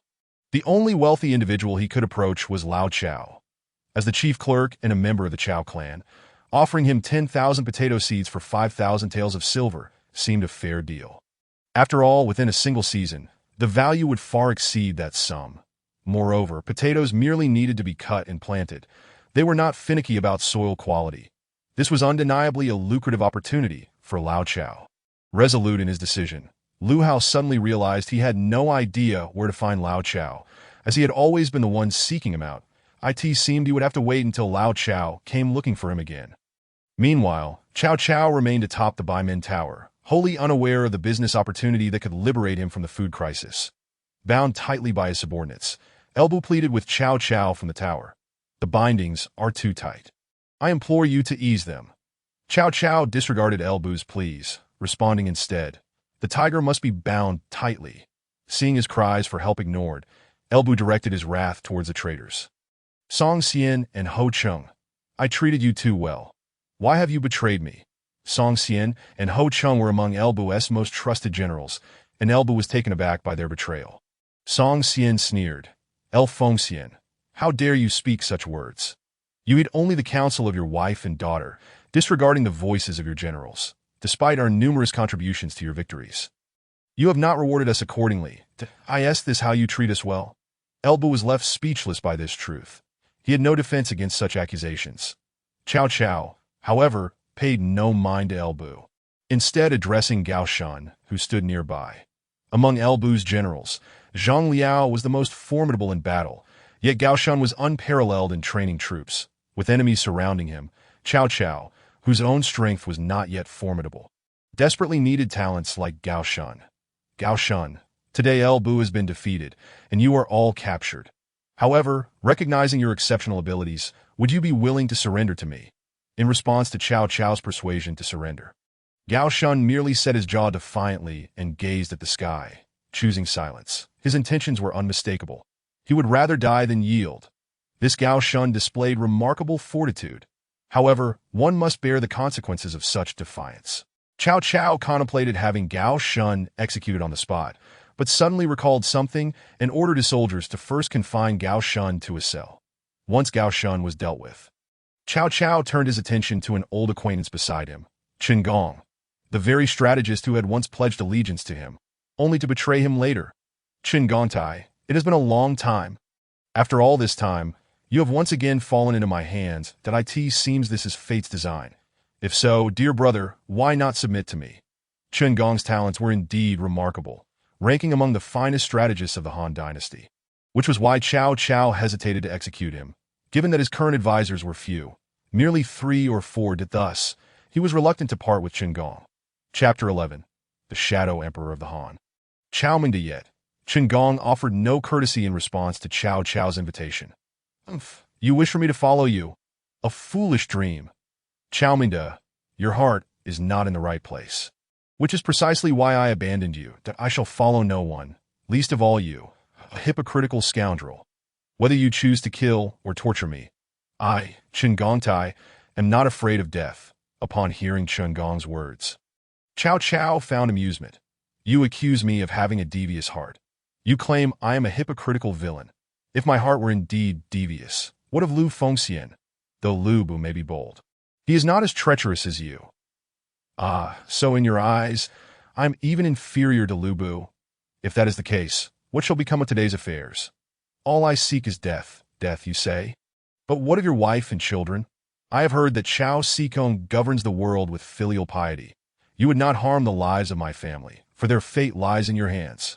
Stubborn mule, this was undoubtedly the epitome of obstinacy. Despite disregarding past grievances, he still insisted on facing death with such bravado. Realizing he could not sway Chen Gong, Cao Cao commanded his soldiers to take him away. After Chen Gong was escorted out, Liu Bei, Guan Yu, and Zhang Fei ascended the White Gate Tower. Upon recognizing Liu Bei, Lu Bu hastily pleaded, Brother Xuanda, in your time of desperation, it was I, Lu Fengxian, who sheltered you. Now, as I stand before you as a prisoner while you enjoy the status of a guest, I implore you to speak a kind word on my behalf to Lord Chao. Please grant me my life. Grant you your life? Liu Bei's expression remained impassive, for he had no intention of saving Lu Bu, setting aside the fact that Lu Bu had previously ambushed him in Shuzhou. Liu Bei's brothers could not possibly match Lu Bu's martial prowess. Should Lu Bu align himself with Cao Cao, he would undoubtedly become a formidable adversary in the future. Realizing Liu Bei remained silent, Lu Bu shifted his hopes entirely onto Cao Cao. My lord, I surrender. The only fear you harbor is of Lu Bu. Today, I submit to you. In the future, I shall serve as your general. Ensuring your stronghold remains secure, I am willing to fight for you on the battlefield. Cao Cao remained silent, patiently awaiting someone, until Jiao Chan and El Lingqi were also brought up to the White Gate Tower. Once they arrived, Cao Cao composed himself, officially stepping into the role of a masterful performer. Feng Xian is indeed the greatest warrior of our time, worthy of admiration that I, Chao Mingde, hold a deep appreciation for those skilled in combat. And I would gladly share a cup with you. Lu Bu, sensing a glimmer of hope, realized that Cao Cao held him in high regard. Perhaps his life would indeed be spared. Meanwhile, Liu Bei grew anxious upon hearing Cao Cao's words. Knowing that if Cao Cao were to recruit Lu Bu, it would bring him no advantage. Thus, he quickly rose and clasped his fist towards Cao Cao. Lord Xikong, may I speak a word? Speak.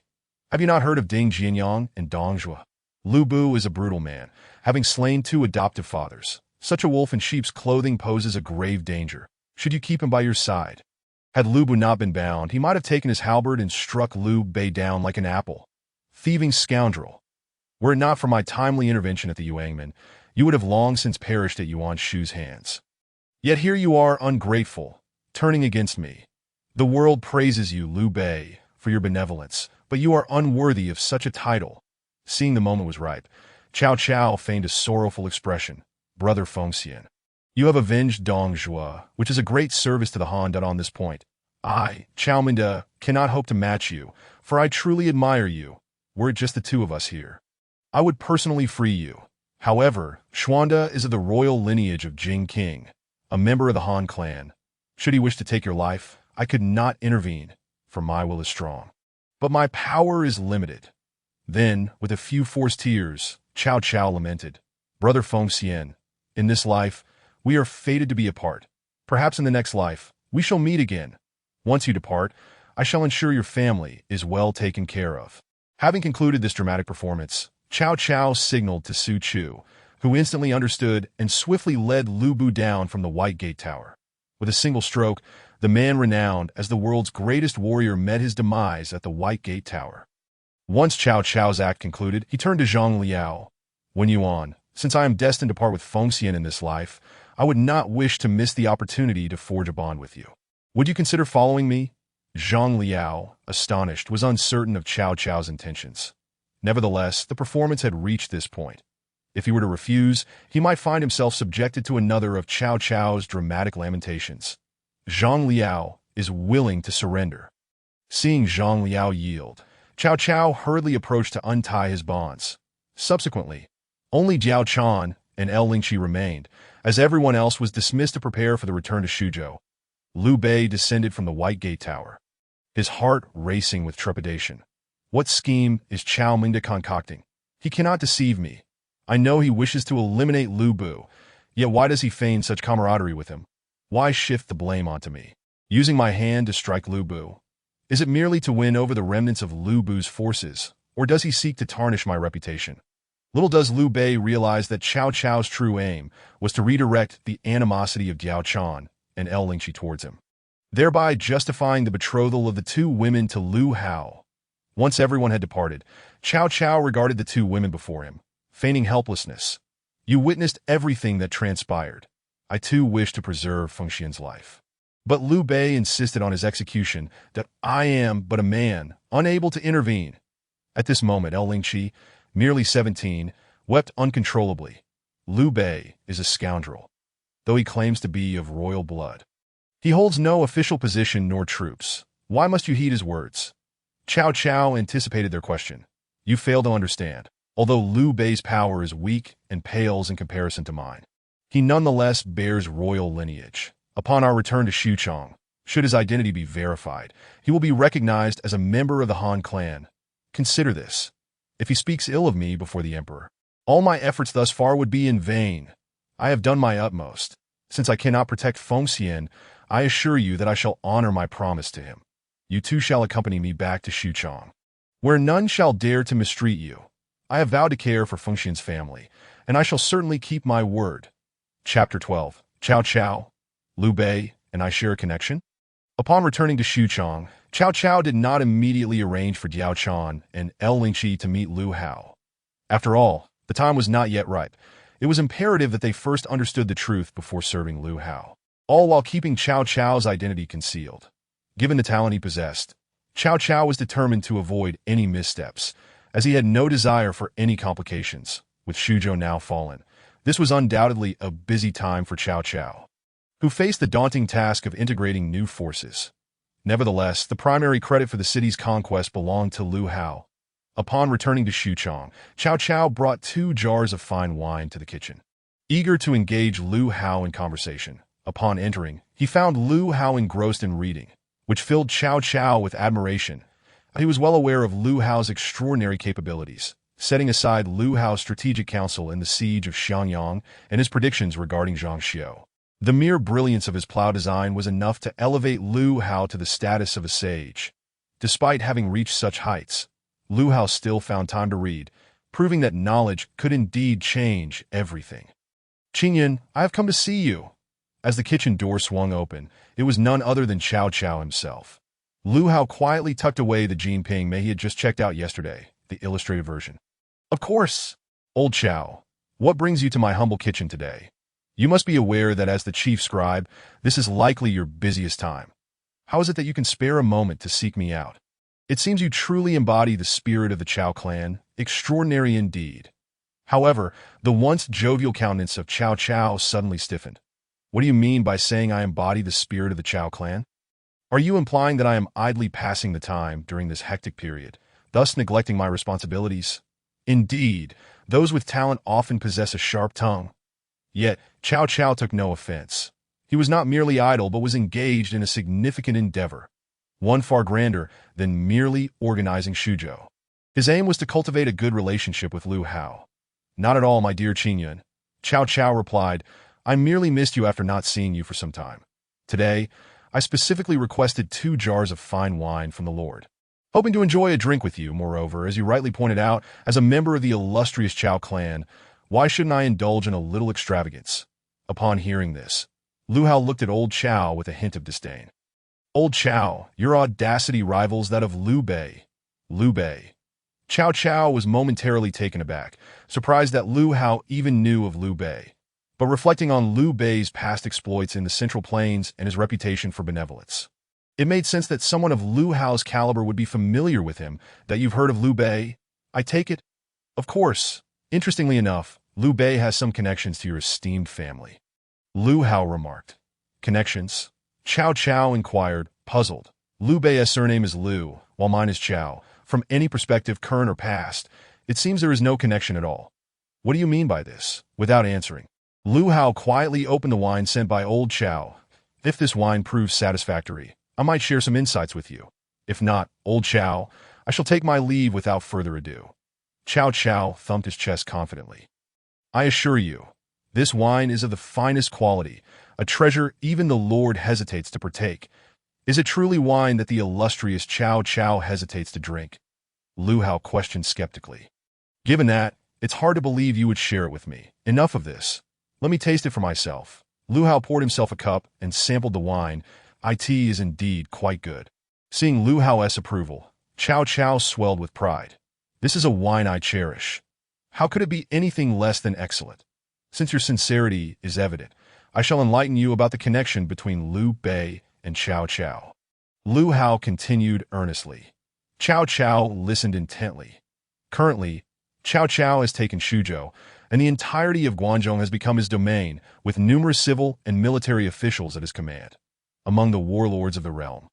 Aside from Yuan Shao, I dare say Cao Cao is the most formidable. Cao Cao nodded in agreement. Indeed, since seizing Xuzhou, his territory and power had expanded significantly. Presently, the only threat to him was Yuan Shao. However, how did his strength relate to Liu Bei? Lu Hao continued without interruption. Comparing Yuan Shao to Gongsun Zan, it's clear that Gongsun Zan cannot match Yuan Shao. That I predict that it won't be long before Gongsun Zan is defeated. Once Yuan Shao conquers Gongsun Zan and unifies the 4 provinces of the north, His next target will undoubtedly be Cao Cao, that if Cao Cao can vanquish Yuan Shao, he will emerge as the preeminent warlord of the realm. Conversely, if Yuan Shao defeats Cao Cao, he will claim that title for himself. What do you think, Qin Yun? Who is stronger, Yuan Shao or our lord? Without hesitation, Lu Hao replied, it hardly requires thought that if Yuan Shao were to absorb the 4 provinces, his might would surpass that of Cao Cao. Cao Cao felt a flicker of shock at this revelation. Yet, upon reflection, if Yuan Shao were to conquer Gongsun, he would possess the 4 provinces, including the affluent Jizhou to Ayin Truth. Cao Cao recognized he could not compete with him. Sensing Old Chao's concern, Lu Hao reassured him, fear not, Old Chao. While Yuan Shao may be stronger than Cao Cao, I am well aware of Yuan Shao's character. He possesses grand ambitions but lacks wisdom.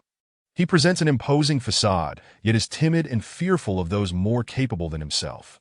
His army, though numerous, lacks cohesive organization, and while he commands vast lands and abundant resources, they are primarily intended for your family. Cao Cao's eyes brightened at this appraisal, echoing the sentiments shared in discussions with his strategists. Though Yuan Shao was powerful, he was not a true rival, despite the encouraging nature of this assessment. Lu Hao's words sparked within Cao Cao a newfound belief that he could indeed defeat Yuan Shao. What I wish to convey is that Cao Cao is destined to become the preeminent warlord, while Liu Bei, despite his current inconspicuousness and repeated failures, is merely hindered by having only 2 capable generals. Fierce warriors but lacking strategic advisors. Old Chao, consider this. If Liu Bei were to acquire a talented strategist, would he not become a formidable adversary to you? The potential for a connection between your family and Liu Bei is merely awaiting realization. Chapter 13. The ranking of fierce generals, a mere prisoner, could become a significant adversary to my lord. Qin Yun must be jesting. The thought that Liu Bei could rival him excited Cao Cao, nearly revealing his true identity.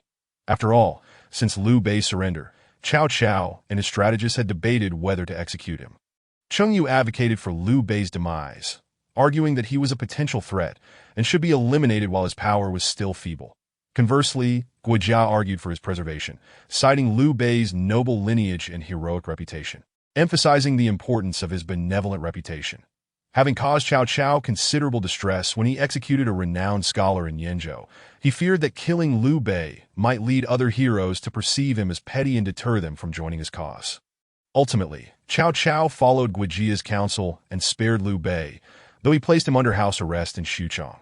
Now, hearing Lu Hao declare Liu Bei would become a formidable rival, Cao Cao was astounded. Lu Hao, sensing Old Chao's disbelief, recalled Liu Bei's future threat to Cao Wei and felt compelled to remind him of this potential danger. Old Chao, Lu Hao said earnestly, never let Liu Bei's outward appearance deceive you. He is a master of deception, with an incredibly thick skin and remarkable patience. His ability to see Shuzhou with ease speaks volumes about his capabilities. Should he be given an opportunity, he will undoubtedly soar to great heights, becoming a major contender against your family. Not to mention, I once took the time to assess the fierce generals of the realm, and both of Liu Bei's sworn brothers rank among the top 10. What? Cao Cao exclaimed in surprise. Through Lu Hao's words and his own analysis, he began to recognize Liu Bei's formidable nature. The realization that Liu Bei's 2 current generals, his sworn brothers, could rank among the top 10 was simply astonishing. Cao Cao harbored no doubts about Lu Hao's words and made a mental note to keep a watchful eye on Liu Bei in the future. I shall remember your warning, Qin Yun. I will ensure that the Lord remains vigilant regarding Liu Bei. But tell me, you also possess a ranking of the fierce generals of the realm? Cao Cao raised a cup, clinking it with Lu Hao's, while subtly inquiring about the fierce generals' rankings. After all, Cao Cao trusted Lu Hao implicitly, and knowing this ranking could prove invaluable in predicting strengths and weaknesses on the battlefield.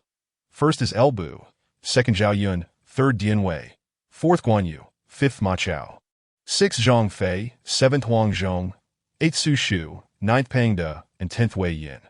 Though valiant, their fates are often tragic. The 24 fierce generals of the Han Dynasty are ranked with Sun Jian and Jiang Wei at the very end.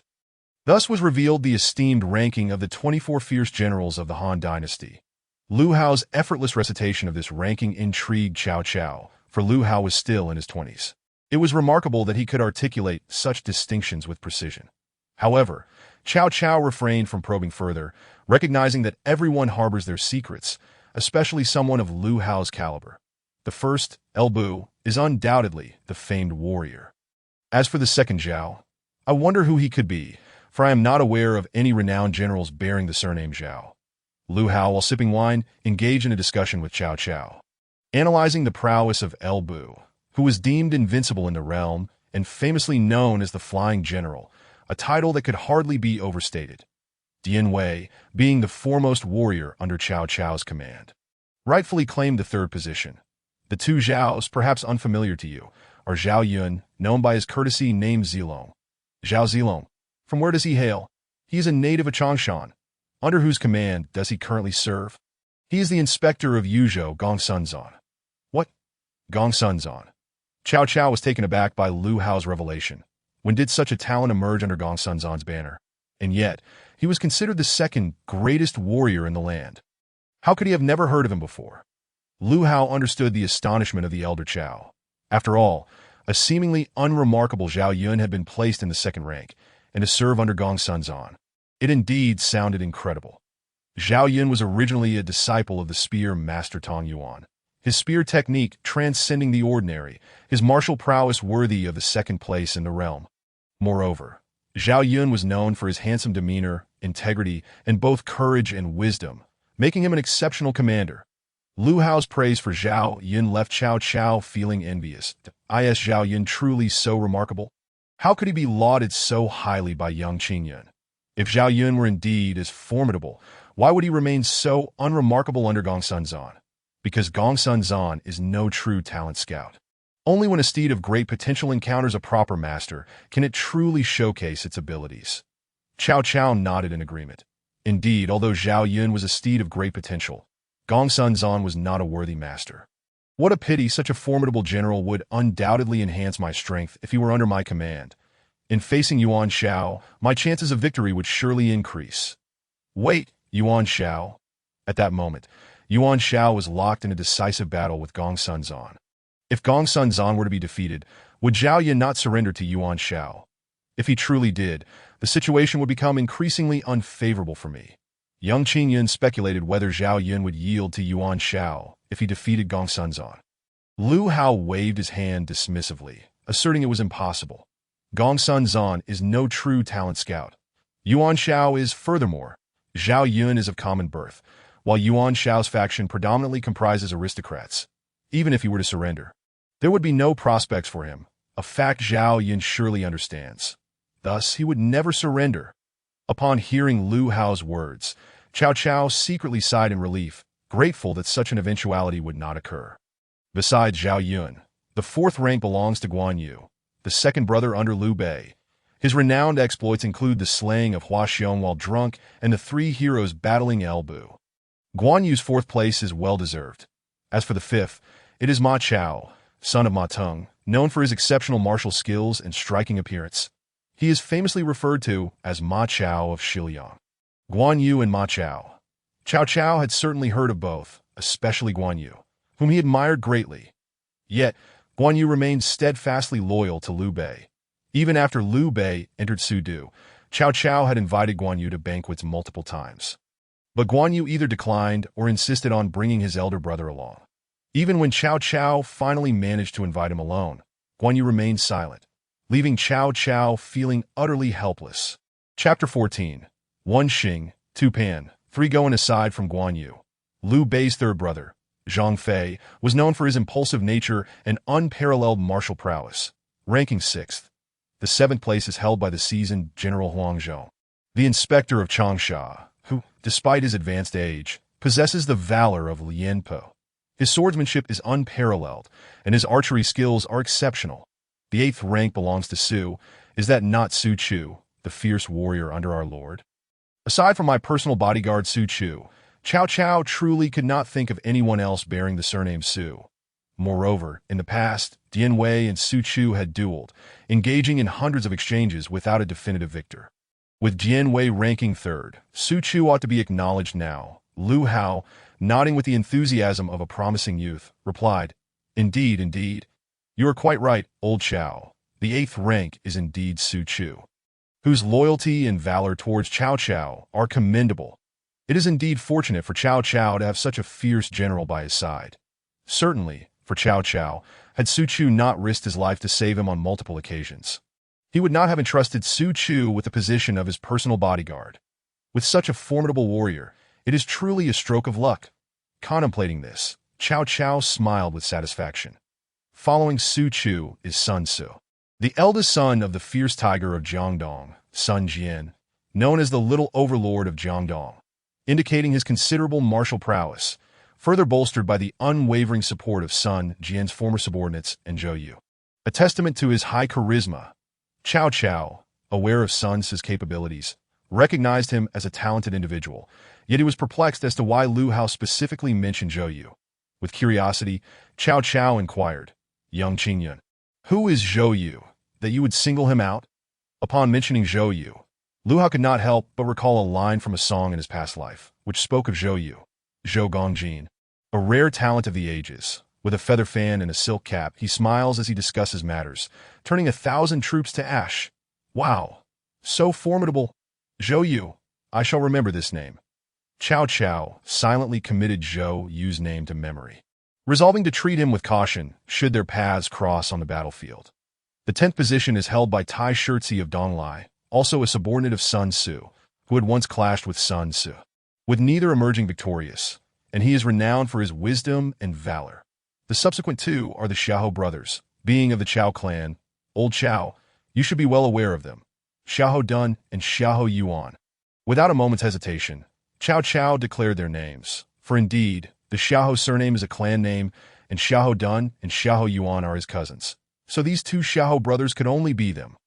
Seeing the old Chao speak so freely, Lu Hao could not resist teasing him.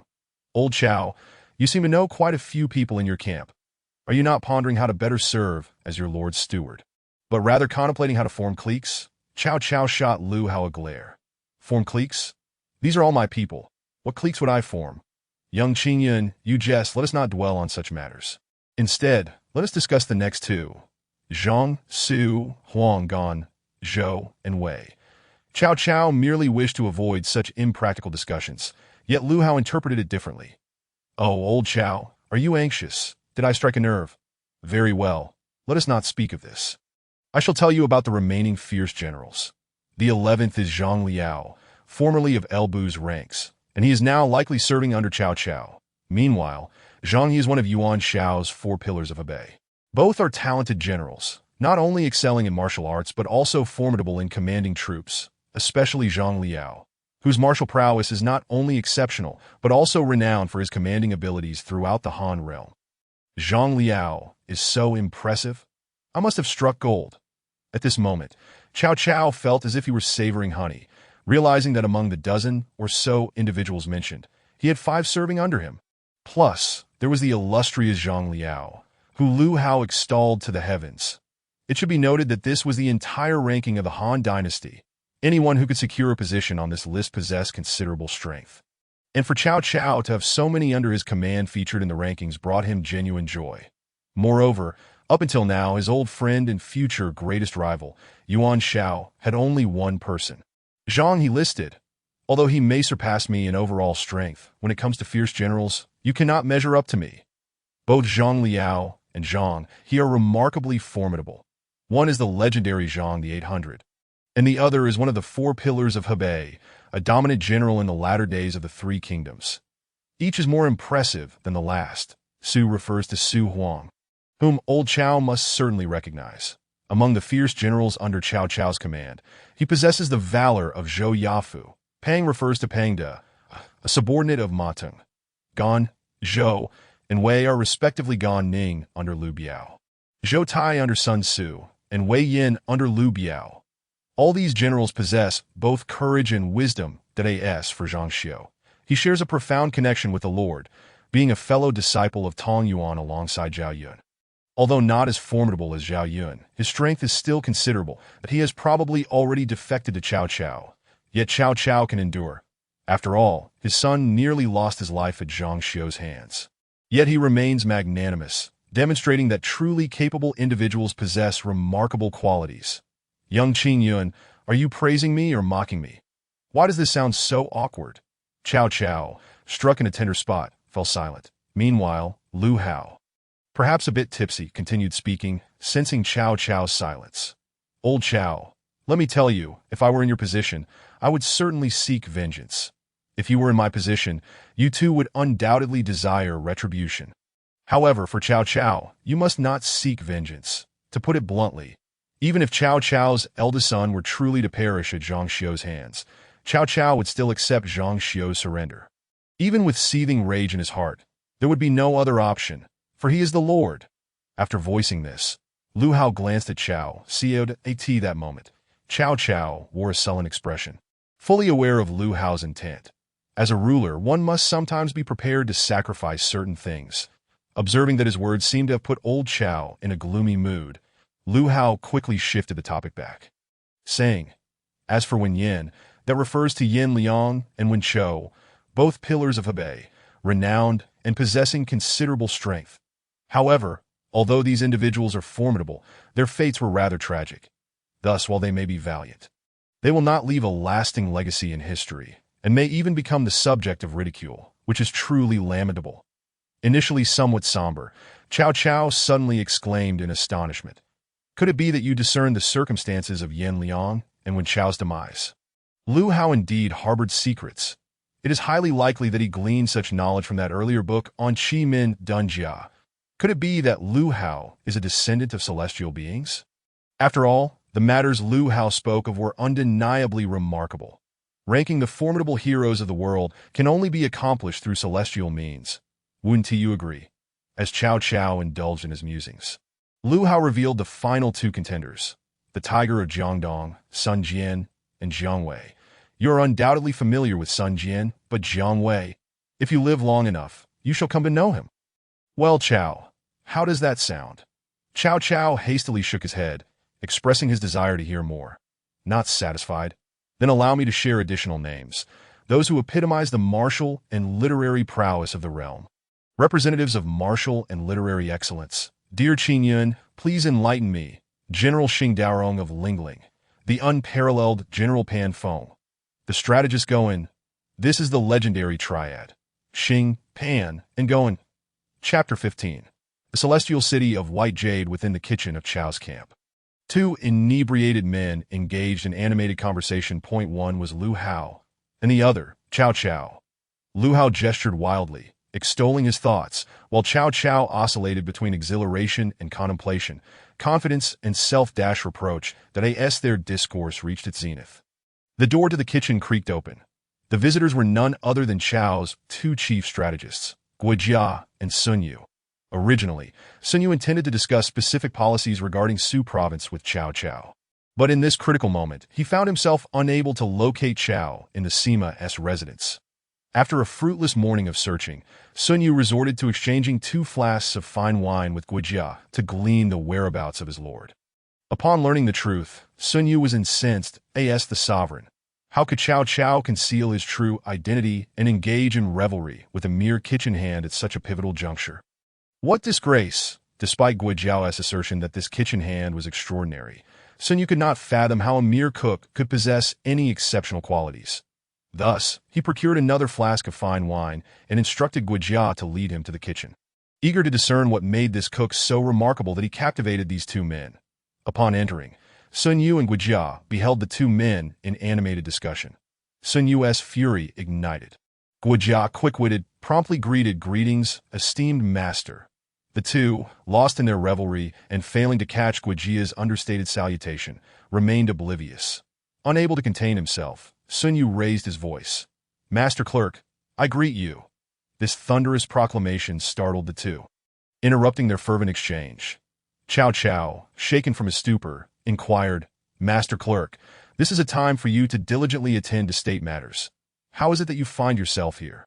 Although Lu Hao was intoxicated, he remained aware, observing the man before him with evident discontent. The rank of Master Clerk far surpassed that of Master, and the audacity of a mere clerk expressing dissatisfaction was certainly noteworthy. "Who is this person, Chow? A lowly clerk dares to speak thus to you?" At that moment, Lu Hao seemed to forget that he, too, was merely a kitchen hand, his position beneath even that of a clerk. Cao Cao, sensing the shift in perception, swiftly deflected. Ah, this is my brother-in-law. Though his title is lesser than mine, he is still family. Perhaps my wife has summoned me. Hence his tone may reflect some displeasure. With that, he shot a fierce glare at Sun Yu, signaling him to remain silent. Your brother-in-law? So, Cao has wed his sister. Lu Hao mused, his tone suggesting that Cao Cao, though dignified in public, may be quite the henpecked husband at home. Realizing the implication of Lu Hao's gaze, Cao Cao quickly gave a thumbs up. Fear not, dear Qin Yun, I am indeed this way at home. However, let us return to the matter at hand, that the business we discussed unequivocally settled. Upon hearing this, Lu Hao became animated. Absolutely. 5,000 taels of silver will not be a penny more. Who mentioned 5,000 taels? I inquired about the yield. Is the yield accurate? Dear Qin Yun, I will not beat around the bush. A normal harvest yields only 3 stones per mu, 5 at best. Yet you claim your potatoes yield 40 stones. Is that true? If so, I shall have 1,000 seeds, and 5,000 taels of silver will be promptly delivered to you. Can you doubt my word? If I say 40 stones per mu, then that is the truth. Lu Hao declared, retreating to the inner chamber to retrieve a pouch. This pouch contains 10,000 potato seeds. I stand firm in my assertion of 40 stones per mu. If you, Cao, trust me, then I shall reciprocate that trust. Take the seeds, and the silver will be delivered in due course. Excellent, since you have spoken thus. I shall not be remiss, Cao Cao declared, shoving the pouch of potato seeds into Lu Hao's bag. This time tomorrow, 5,000 taels of silver will arrive without fail. He then raised a bowl of wine. To our prosperous enterprise, dear Qin Yun. Ecstatic at the prospect of 5,000 taels, Lu Hao exuberantly proclaimed, Finally, I can indulge in a lavish feast at the Yihong courtyard. The chefs there are truly exceptional. Raising his cup, he toasted to Cao. Cheers. With a hearty gulp, he downed the wine, oblivious to Sun Yu's astonished gaze. Though Guijia was equally taken aback, he feigned indifference, as if to say, Why the surprise? This is merely standard behavior for Brother Qin Yun. Once their cups were drained, Sun Yu finally emerged from his stupor, grappling with the absurdity of a kitchen hand claiming a yield of 40 stones. The fact that the Lord believed him was astounding. Yet even more bewildering was the realization that Guijia, the esteemed strategist, also appeared convinced that if Lu Hao had claimed 10 stones, it might have been plausible, but 40 was simply beyond belief. Just as Sun Yu prepared to voice his incredulity, Lu Hao produced another packet from his pouch. Cao, I have another small venture, corn seeds, 10,000 in total. However, these are inferior to the potatoes, yielding only 7 or 8 stones per mu. Yet they can thrive in any environment. Even on barren land, I offer them to you for 1,000 taels of silver. What say you? Cao Cao, intrigued by the prospect of seeds that could yield 7 or 8 stones under any condition, readily agreed. Deal. 6,000 taels it is. I will have them delivered tomorrow. Sun Yu, who had managed to regain his composure, was once again on the verge of exclaiming in disbelief. How could 7 or 8 stones be considered inferior? The ability to flourish in any condition. Was this not a divine gift? He turned to Guijia, who maintained his nonchalant demeanor. In disbelief. Sun Yu pondered the origins of these miraculous seeds, for such wonders could not possibly exist within the realm of Han. Brother Lu, may I inquire as to the source of these seeds? Source? Shall I divulge that a system provided them to me? Lu Hao smirked, lighting a cigarette, though he had no intention of smoking. He took a theatrical breath, reciting, In the celestial city of white jade, 12 towers and 5 cities, the immortal caresses my crown, granting me eternal life. Sun Yu was left speechless, grappling with the implications of such sorcery. The ability to conjure fire from the air was indeed a divine art. Lu Hao had slipped into slumber, rendering any further inquiry futile. Did I end the kitchen? Cao, Sun Yu, and Guijia took a moment before gently moving Lu Hao to a bed and quietly departing. On their way, Sun Yu sought clarification regarding Lu Hao's extraordinary feats, divination, the flood of Xiaopai, the curved plow, alongside the miraculous potatoes and corn, not to mention the celestial arts. Suddenly, Sun Yu discerned that the extraordinary individual Guijia had mentioned was indeed remarkable. And Lu Hao was merely 20 years of age. Could it be that he was the progeny of an immortal? If such a being were to ally with Cao Cao, not only would the Lord gain a formidable talent, But he could also attract other exceptional individuals from across the realm. The news of an immortal descendant aligning with Chao would surely prompt heroes and scholars alike to flock to Suchong. With this in mind, Sun Yu hastened to convey his thoughts to Cao Cao. My lord, the ability to conjure fire, to exhale celestial essence, to possess divine artifacts, and to read the heavens. It is evident that Lu Hao must undoubtedly be a child of the immortals. The White Jade City mentioned in the poem is surely the dwelling place of the celestial beings. Should you recruit one such as Lu Hao, it would be a tremendous boon to your cause. Cao Cao, too, recognized the merit in Sun Yu's proposition that he yearned to enlist Lu Hao's talents, yet it appeared that Lu Hao had no interest in such ambitions. When Ruo, you rightly assert that Lu Hao may well be a child of the immortals. However, such individuals likely seek to indulge in earthly pleasures, harboring no intention to pledge allegiance. Thus, this is also the reason I choose to conceal my identity. Upon hearing this, Sun Yu's expression instantly fell into despair. Indeed, he is a scion of the immortal. How could he so easily pledge allegiance to our Lord? At that moment, Guojia, who had remained silent, finally spoke. My lord, since Brother Qingyun has no intention of allegiance, why not first cultivate a friendship with him? After all, the bond of friendship is far more advantageous than that of ruler and subject. Upon hearing this, Cao Cao's eyes brightened. Indeed, the ties of friendship are immensely more beneficial than those of sovereign and vassal. Much like the relationship I share with Guojia. Perhaps Guojia is not the most cunning strategist, yet he undoubtedly is the advisor with whom I share the deepest rapport. I had previously been muddled, solely fixated on bringing Lu Hao under my banner, neglecting this crucial point. What Feng Xiao said is absolutely correct. I now understand how to manage my relationship with Lu Hao. The pressing matter at hand is the cultivation of potatoes and corn. As Brother Qingyun has aptly pointed out, once the corn and potatoes reach maturity, the corn will be laden with seeds, and the potatoes can sprout from even a single piece. Therefore, it is paramount that we ensure this first planting is executed flawlessly. Sun Yu, I entrust this task to you. Should it succeed, we shall never lack for provisions again. Once we resolve the grain crisis and have surplus supplies, we can expand our ranks, and even if Yuan Shao unifies the 4 provinces of the north, we will possess the capability to contend with him.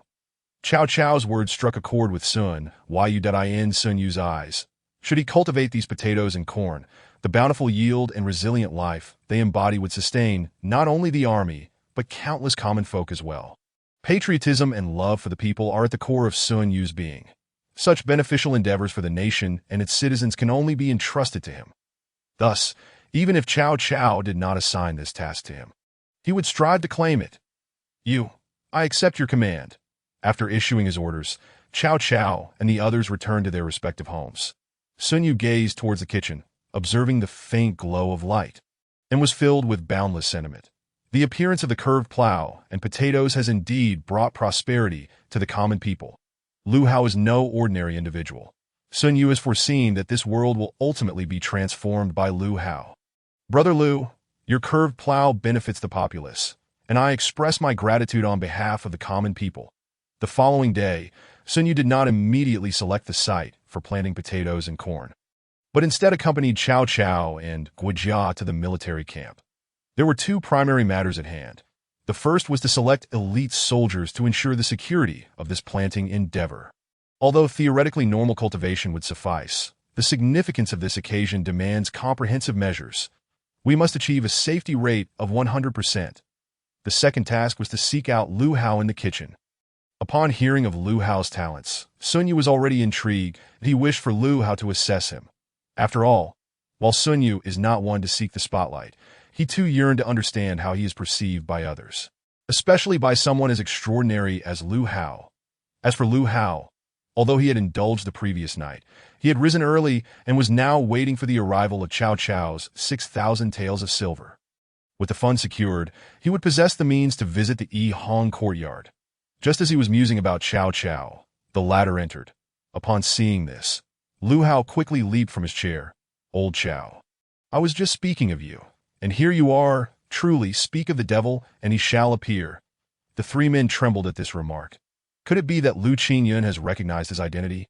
Otherwise, why would he say such a thing upon my arrival? Lu Hao quickly clarified. This is a saying from Jiaozhou, where it is rumored that after Dong Zhuo was slain by Elbu, the court was controlled by Guizi and Li Quebec subsequently. As the two vied for supremacy, they turned upon one another, allowing Emperor Han to escape. When they realized the emperor had fled, they feared being executed like Dong Zhuo and resolved to kill him. Just as Li Ke and Guizi's forces were closing in on the emperor, Cao Cao's army arrived.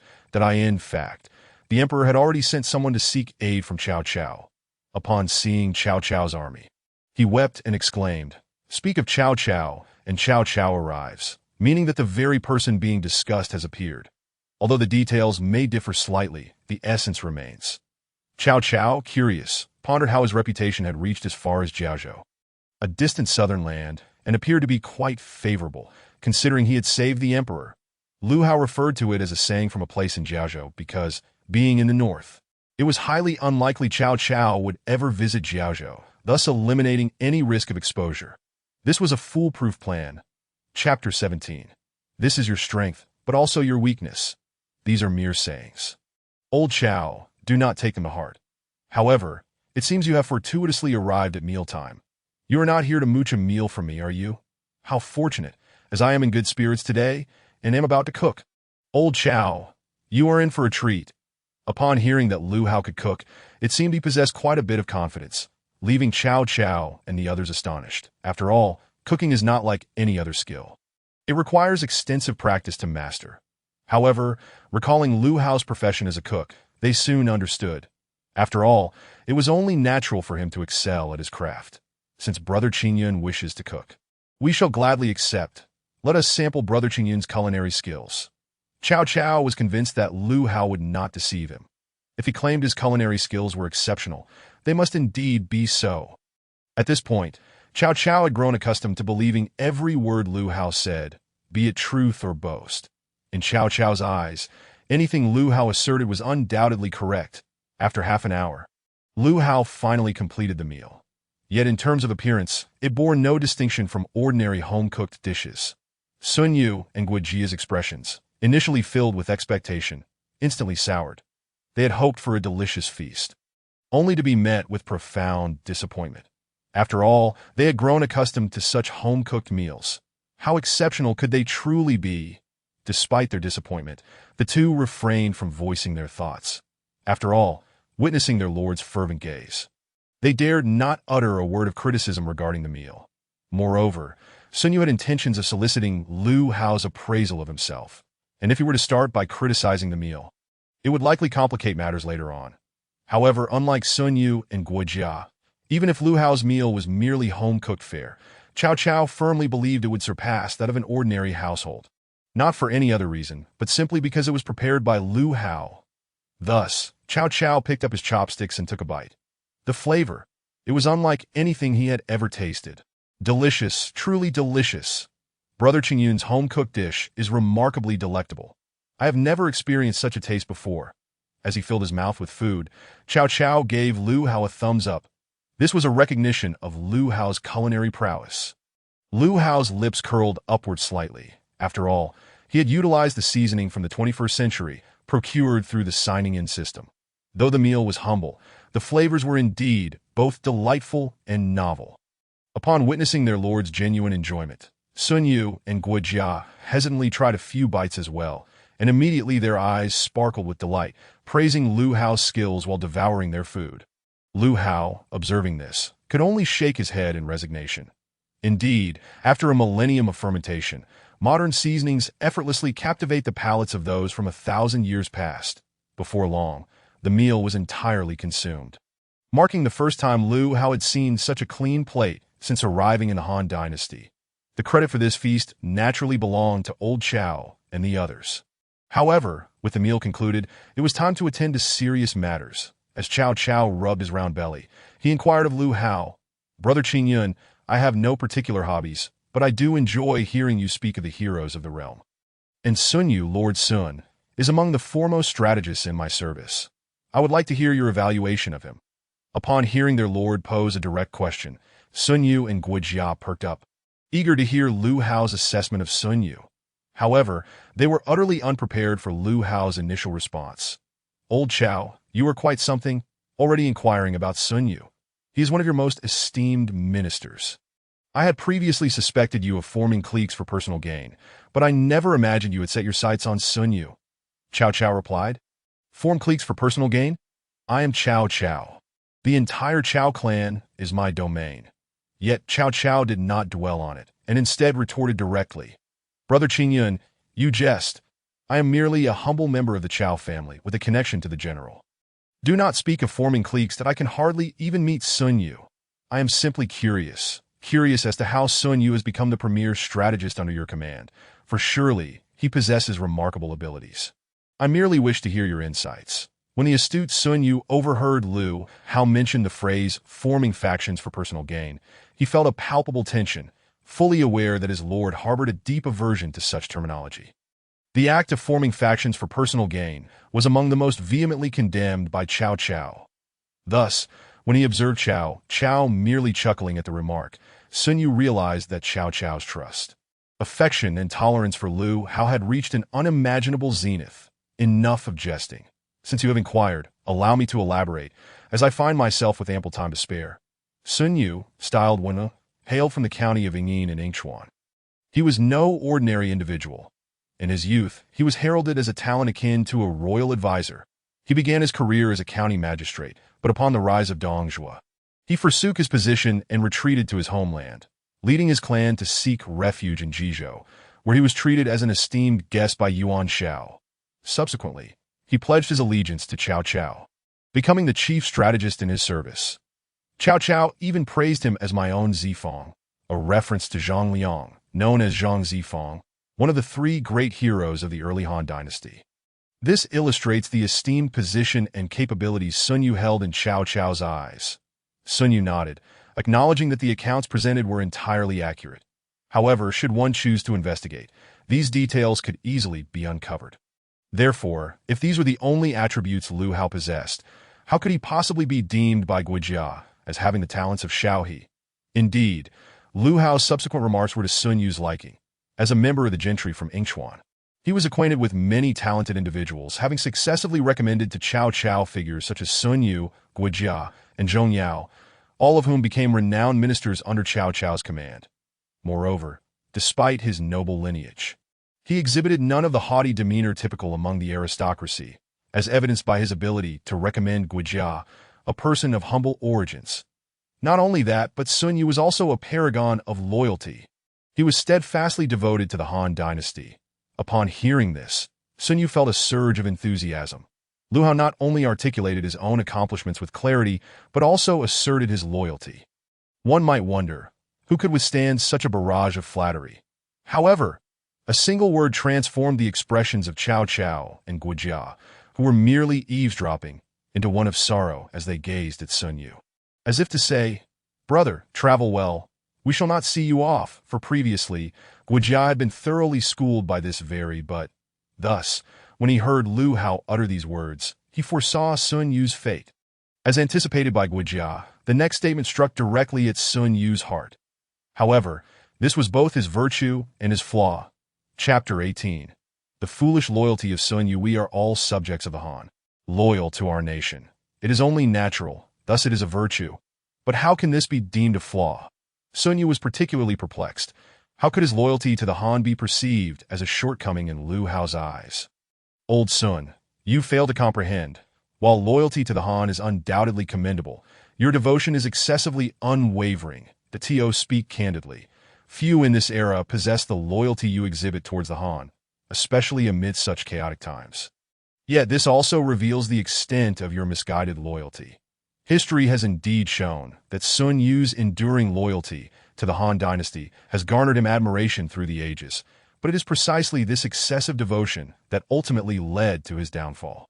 Thus, it is both his strength and his weakness, capable of elevating him or bringing about his ruin. How can it be labeled foolish loyalty? To be loyal to the sovereign and the Han is our duty. What relation does that have to foolishness? In response to Lu Hao's remarks, Sun Yu immediately countered, realizing that although Lu Hao was impressive, his ideology seemed perilously misguided, that a timely intervention might still salvage the situation. To Sun Yu's rebuttal, Lu Hao simply waved his hand dismissively. Let me put it this way, old Sun, let us not dwell on the matter of foolish loyalty. There is one thing that you, Sun Yu, have yet to comprehend, and I dare wager that you will never grasp it in your lifetime.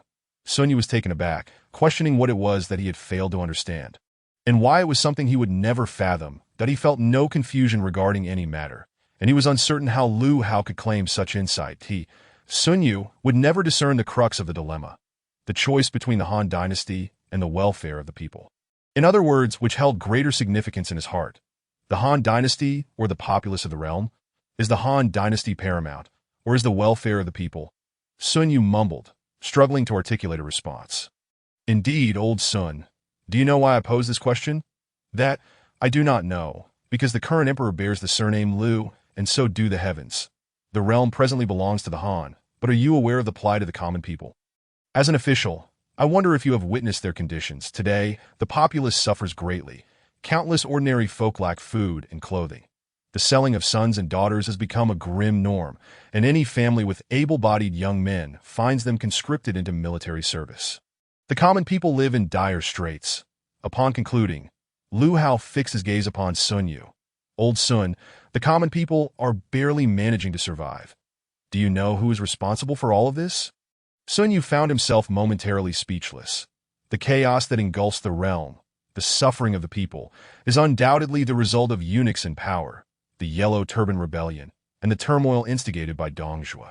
Correct, old Sun, you are entirely right, Lu Hao exclaimed, slapping the table in agreement with Sun Yu's observations.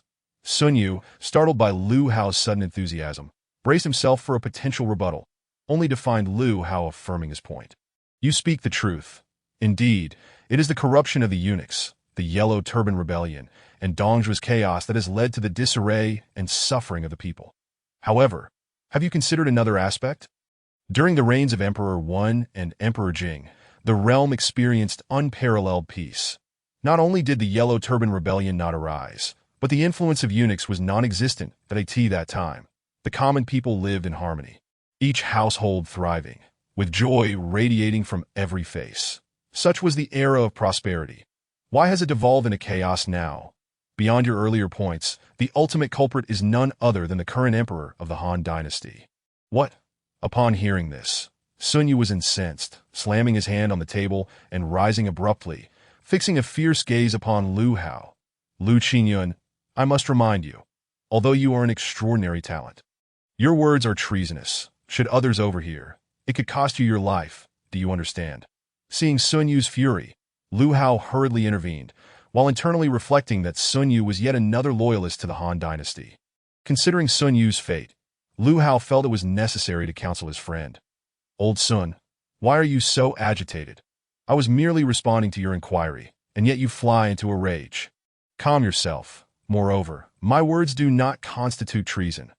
The principle that the emperor is subject to the same laws as the common people is clear. Does it not hold that if the emperor errs, we are forbidden from voicing our concerns? If the emperor commits a wrong, and we remain silent, along with the common people and the officials, then the error becomes accepted, perpetuating the suffering of the populace. Sun Yu recognized that he could not allow his anger to prevail, particularly with his lord present. So he forced himself to regain composure, though he could not suppress a cold snort. Brother Lu, refrain from presenting such fallacious reasoning before me. Since you assert that the emperor is at fault, then enlighten me. Wherein lies the emperor's error? Old Sun, as I mentioned earlier, during the reigns of Emperor Wen and Emperor Jing, governance was just and society stable, with the populace thriving and content. Why could the people of that era enjoy such happiness while today they are mired in misery? Naturally, it is due to the eunuch's monopolization of power. Were it not for their control, the current emperor, even if he could not govern as perfectly as Emperor Wen or Emperor Jing, could at least maintain order within the Han. The eunuch's dominance is a significant factor. But consider this. What holds the greatest power in the realm? It is the imperial authority. The emperor wields the highest power. Who granted the eunuchs their authority? It is the emperor who conferred it. Therefore, do not shift the blame onto the eunuchs. While their actions are indeed unforgivable, the emperor bears a portion of the responsibility. Upon hearing Lu Hao's words, Sun Yu fell silent. After careful consideration, it seemed that there was indeed merit to his argument. But it still felt like a twisted rationale. Let me put it this way.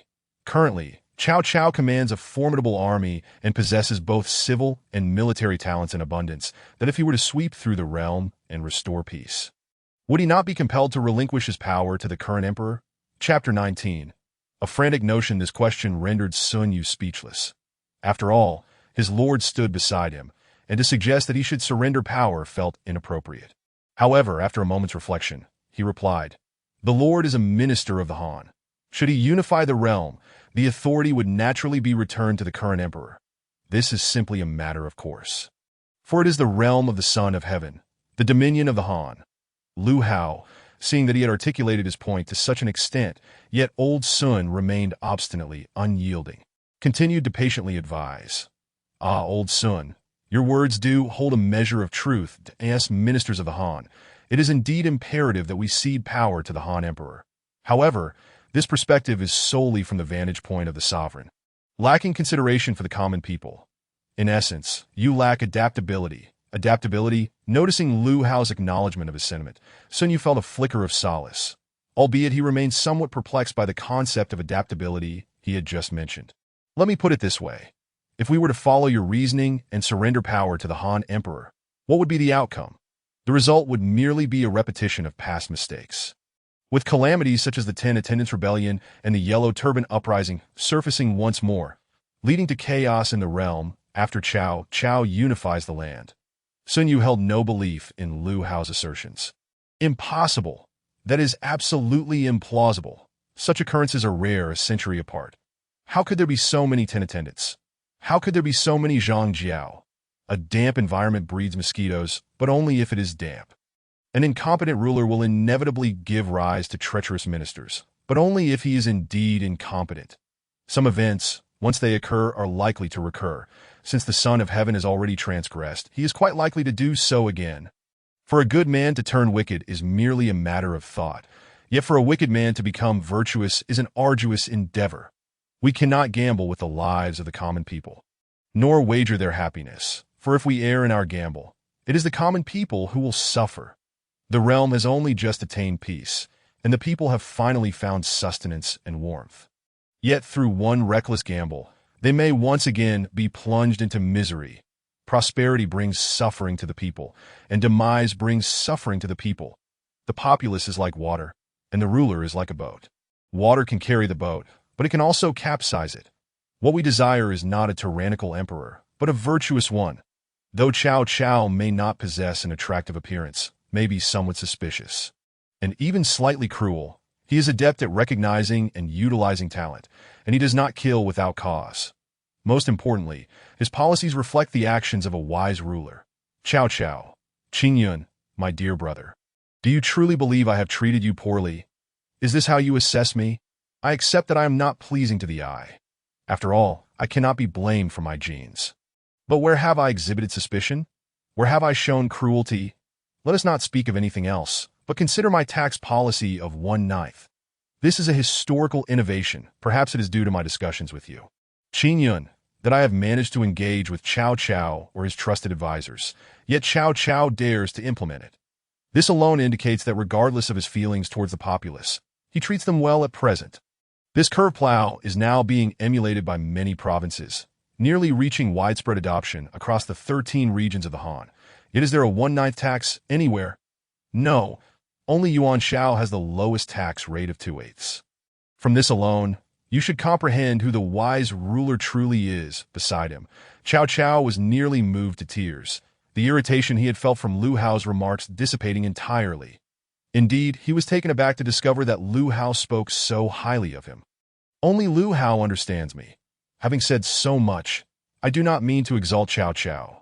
Rather, as a friend, I wish to advise you, to prevent you from straying onto a misguided path, that as Cao Cao's power grows, he will inevitably clash with the imperial authority due to his burgeoning strength, that I only hope that when the time comes to choose sides, you will stand with Cao Cao, for I do not wish for you to become like Sun Yu, whose mind seems to have been muddled. Having conveyed all that needed to be said, and having offered all the counsel I could, whether old Sun can come to terms with this is no longer within my purview. After all, I have articulated the situation quite thoroughly. Yet old Sun remains unconvinced, and I am powerless to change that. As a friend, I have done my utmost. Sun Yu lowered his head, appearing akin to a child who had erred. Utterly at a loss. Presently, Sun Yu's heart was engulfed in confusion. Is there truly no salvation for the Han? Is there truly no hope for the Han? Is the Han truly beyond redemption? As a minister of the Han, and moreover, a scion of a prominent family, he was the legitimate heir of the Sun clan, destined to lead the family. The entirety of the Sun clan had flourished under the protection of the Han. Thus Sun Yu harbored profound feelings for the dynasty. Yet unlike many scions of noble families, Sun Yu possessed a benevolent heart, a compassion for the impoverished populace that he did not wish to witness the suffering of the common people. After a moment, Sun Yu, his eyes vacant, asked, I do not wish for the Han to be devoid of hope, nor do I desire to see the people of the realm endure suffering. Brother Qingyan, can you accomplish this? The Han is my only allegiance. I truly do not wish for a change of dynasty. Mencius stated, I delight in eating fish, and I also enjoy bear paws. If I cannot have both, I shall choose the bear paw and forsake the fish. This exemplifies the notion that one cannot have both fish and bear paws. The current Han is in a similar predicament. It is a choice between the Han and the people. Lu Hao coldly rejected Sun Yu's plea, asserting that the Han had endured for 4 centuries, and according to the course of history, it was due for replacement by the Wei and Jin. Though rebuffed, Sun Yu remained undeterred. Brother Qingyun, you are of celestial lineage, a veritable sage. I understand that your methods are beyond the comprehension of ordinary folk. Thus, Brother Qingyun, you must possess a way forward, do you not? Noticing old Sun's steadfast hope, Lu Hao felt compelled to administer one final, potent dose of reality. Indeed, present a worthy ruler of the Lu surname.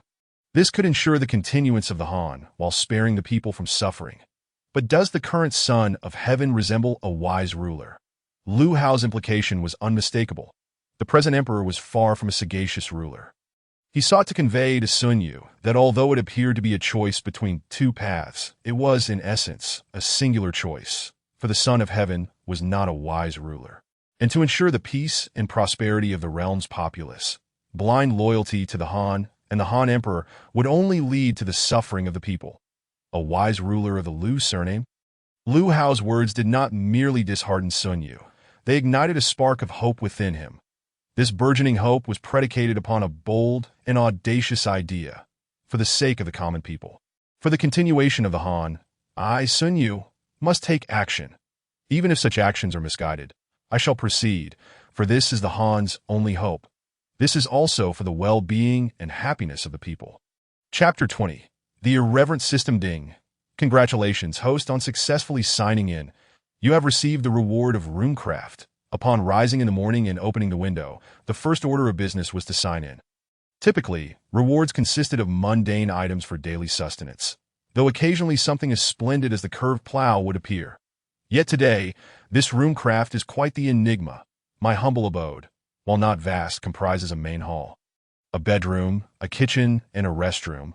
Thus it qualifies as a modest home. Though it may be deemed a modest dwelling, I remain solitary. What am I to do with this Runecraft? Is it a jest? Who am I to practice it with? Do they truly expect me to visit the pleasure quarters? Alas, my pocket does not support such endeavors. Very well, I shall disregard it. While I may not possess it now, I shall eventually acquire it, and I will treat it as foreknowledge of all skills. As Lu Hao leisurely lamented the system, machinations were afoot within the Sima's residence and the imperial palace. After returning home the previous night, Sun Yu first dismissed Guojia, then engaged in discussions with Cao Cao about his grand design, a scheme that could either etch his name in history or sully it forever, a plan to dethrone the emperor. Certainly, this endeavor would require a gradual approach, and the first step was to cultivate a favorable relationship with the Han emperor, which was precisely why Sun Yu had ventured to the palace so early in the day. Within the Sima's residence, 3 individuals stood before Cao Cao. Aside from Jiao Chan and El Lingqi, the remaining silent figure was the steadfast Gao Shun, who had once vowed never to submit. Today, I have summoned you to discuss a matrimonial alliance. A marriage? Jiao Chan and El Lingqi exclaimed in astonishment that in recent days, the two had enjoyed a rather comfortable existence within the Sima's residence, indulging in exquisite delicacies and donning fine silks, attended by dutiful maidservants. The ladies of the Sima's household had treated them with exceptional warmth, as if they were family, rather than the remnants of a defeated clan. This was due in part to Cao Cao's instructions, and also a reflection of sympathy, for among all their kin, the two were the only living relatives. Due to my close relationship with Feng Xian, I have taken it upon myself to shelter both of you in my Sima residence. However, this is only a temporary refuge. This is the capital, and as Sima, I cannot afford to harbor any potential gossip regarding your prolonged stay, although you are ostensibly free from any ties to Dongjua. Elbu was nonetheless Dongjua's adopted son, and such connections may invite suspicion. Coincidentally, I have a brother named Lu Hao, styled Qingyan. He is well-versed in the heavens and the earth, adept in human affairs, and possesses unparalleled knowledge. At merely 20 years of age, he stands at the threshold of adulthood, yet remains unmarried. Thus, I propose to betroth both of you to Lu Hao, a man of immense potential. After all, a talent such as Lu Hao's, if overlooked, will never again be found. Diao Chan and El Lingqi listened in a daze as Cao Cao spoke, both feeling utterly bewildered. Initially, when summoned by Cao Cao, they had been uncertain of the purpose, but upon learning it was to discuss a marriage, they were left in shock. After all, it was a matter of arranging a marriage for both of them. Not just one. Most importantly, it was to a single individual. While Diao Chan was not her biological mother, she had indeed played a maternal role in her life. This relationship is rather peculiar. However, upon noticing that Diao Chan remained silent, El Lingji also chose to hold her tongue. After all, both women understood that Cao Cao was not here to negotiate, but rather to announce. A refusal would likely lead to an unpleasant situation for her at the Cao residence, and her very position there could be in jeopardy. Once expelled from the Cao household, the two vulnerable women would be left with nothing but a hollow future. Moreover, this marriage proposal was not without merit. After all, the man whom Cao Cao referred to as a brother and praised so highly could not be an ordinary individual. Yet Cao Cao recognized that although the two had not outright rejected the idea, they were bound to have reservations about marrying the same man and would require further persuasion. Do you know the Tuyin Plow? Upon hearing this term, both women looked up at Cao Cao, puzzled by his reference to such an object. Even the stoic Gao Shun turned his gaze toward Cao Cao, seemingly intrigued by the mention of the Tuyin Plow, which was renowned throughout the Han Dynasty. When Cao Cao had previously introduced the Tuyin Plow and its capabilities, he had claimed divine guidance, asserting that it was a celestial artifact bestowed upon him to rescue the populace from calamity. Initially met with skepticism, many believed Cao Cao was merely posturing. However, once they witnessed the plow's extraordinary efficacy, they were left astounded. To this day, many still assert that Cao Cao's acquisition of divine wisdom and his salvation of the people were in accordance with heaven's will. Thus, when Cao Cao invoked the Tuyin Plow, both Diao Chan and El Lingji, along with the ever-composed Gao Shun, were visibly moved. You must be curious as to why I have suddenly broached the subject of the Tuyin Plow. The reason is that its inventor is none other than Lu Hao. At that moment, the room fell silent, as the three were engulfed in astonishment. After all, this was a divine artifact. If Lu Hao indeed created it, could it be that he himself is a celestial being? I understand your thoughts. Whether Lu Hao is a celestial being remains unclear to me, but he is undoubtedly a recluse who shuns public office and avoids mingling with the powerful. Thus, he is unaware of my true identity, knowing only that I am a mere clerk of the Cao family, a distant relative. Therefore, I implore you to keep my identity concealed until I have the opportunity to clarify matters with Lu Hao personally. This revelation left both women in shock. The Tuyin Plow was the invention of Lu Hao. No wonder Cao Cao treated Lu Hao with such caution. It turns out he is indeed formidable. If this is the case, even sharing a husband does not seem so unacceptable after all. Consequently, Diao Chan and El Lingji fell silent, ultimately conceding to Cao Cao's request. After all, Cao Cao would eventually disclose his identity to Lu Hao. Cao Cao then instructed El Lingji and Diao Chan to wait in the study while he conversed with Gao Shun, planning to take them to meet Lu Hao afterward. Once Diao Chan and El Lingji departed, Cao Cao turned to Gao Shun and said, Gao Shun, in the past, you harbored resentment towards me due to certain biases that I bear no ill will. I am well aware of your capabilities, that to be frank. I do not know you well, Yet I have recognized your talents and wish for you to accompany me. Now that the daughter of your former lord has married my friend, what grievances can you possibly have? Do you require El Lingji to persuade you? Gao Shun remained silent for a moment before slowly replying. Is it true that the Tsuyin plow was created by Lu Hao? Indeed, Cao Cao affirmed. Seeing that Cao Cao was not deceiving him, and realizing that such a lie could not be sustained for long, Gao Shun knelt on one knee and declared, Gao Shun pays his respects to the Lord. Chapter 21. The acting skills of Sun Yu within the Imperial Palace. In the Imperial study, Sun Yu sat on the floor alongside the current emperor, at 36 years of age. Sun Yu was in the prime of his life, while the emperor, at 17, was in the bloom of youth. Sun Yu's visit today was for a momentous occasion. Following Lu Hao's recent persuasive discourse, Sun Yu perceived no hope for the emperor. Yet he was determined to avert the downfall of the Han dynasty. Upon returning, he dismissed Guo Jia and conferred with Cao Cao about a plan that would benefit the common people and ensure the longevity of the Han dynasty. A.S. Lu Xie gazed upon Sun Yu. The successor of the Sun clan and the foremost strategist under Cao Cao, he felt an unexpressed anguish. Sun Yu was lauded as a talent of royal assistance, a fact well known throughout the realm. It pained Lu Xie to see such a gifted individual not appointed to the court, instead serving under Cao Cao, which left him heartbroken, particularly for Lu Xie, though Lu Xie appeared to be in a position of power.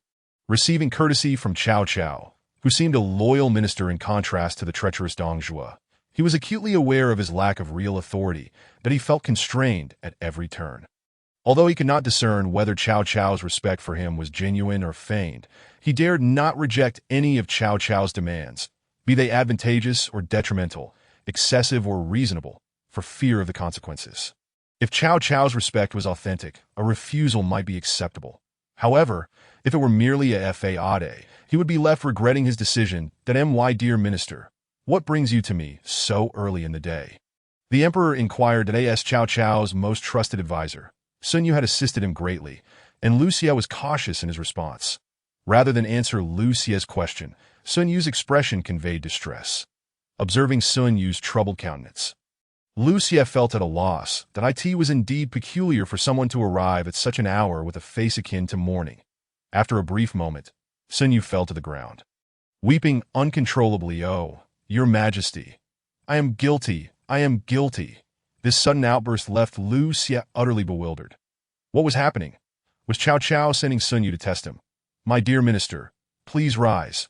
Both you and Cao Xigong are my beloved subjects. Without your assistance, I might still be at the mercy of Li Ju and Guosi, suffering in silence. What crime could you possibly have committed? You are not only innocent, but have rendered great service. Upon hearing this, Sun Yu forced a few tears from his eyes. Your Majesty, do not hold me accountable.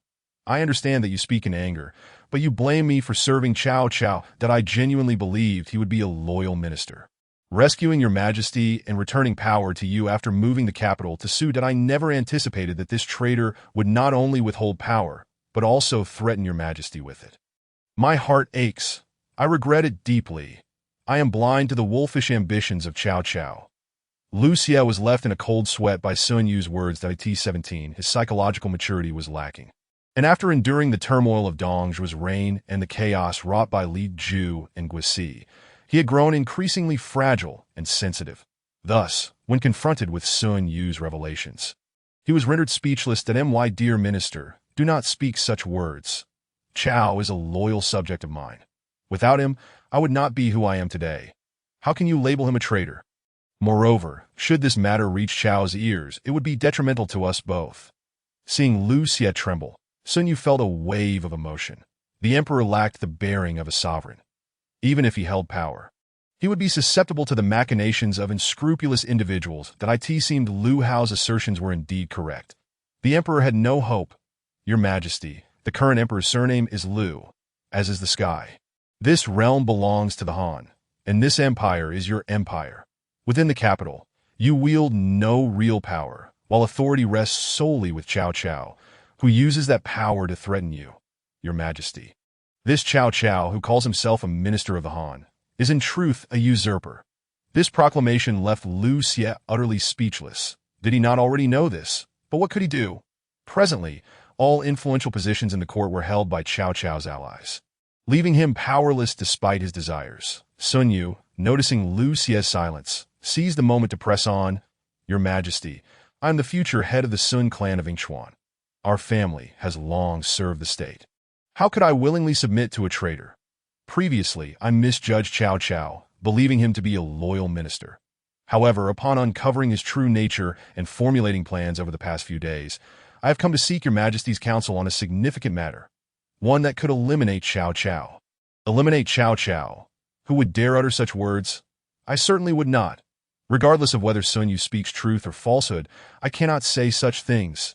To remove Cao Cao is a fool's dream. While I yearn for the authority of an emperor, I am aware of my limitations. My dear minister, do you think I am here to test your Majesty on behalf of that traitor? Rest assured, I am loyal to you. If your Majesty doubts my capabilities, you need not worry. Are you aware of the Cüyan Plough? The Cüyan Plough, is that the divine artifact?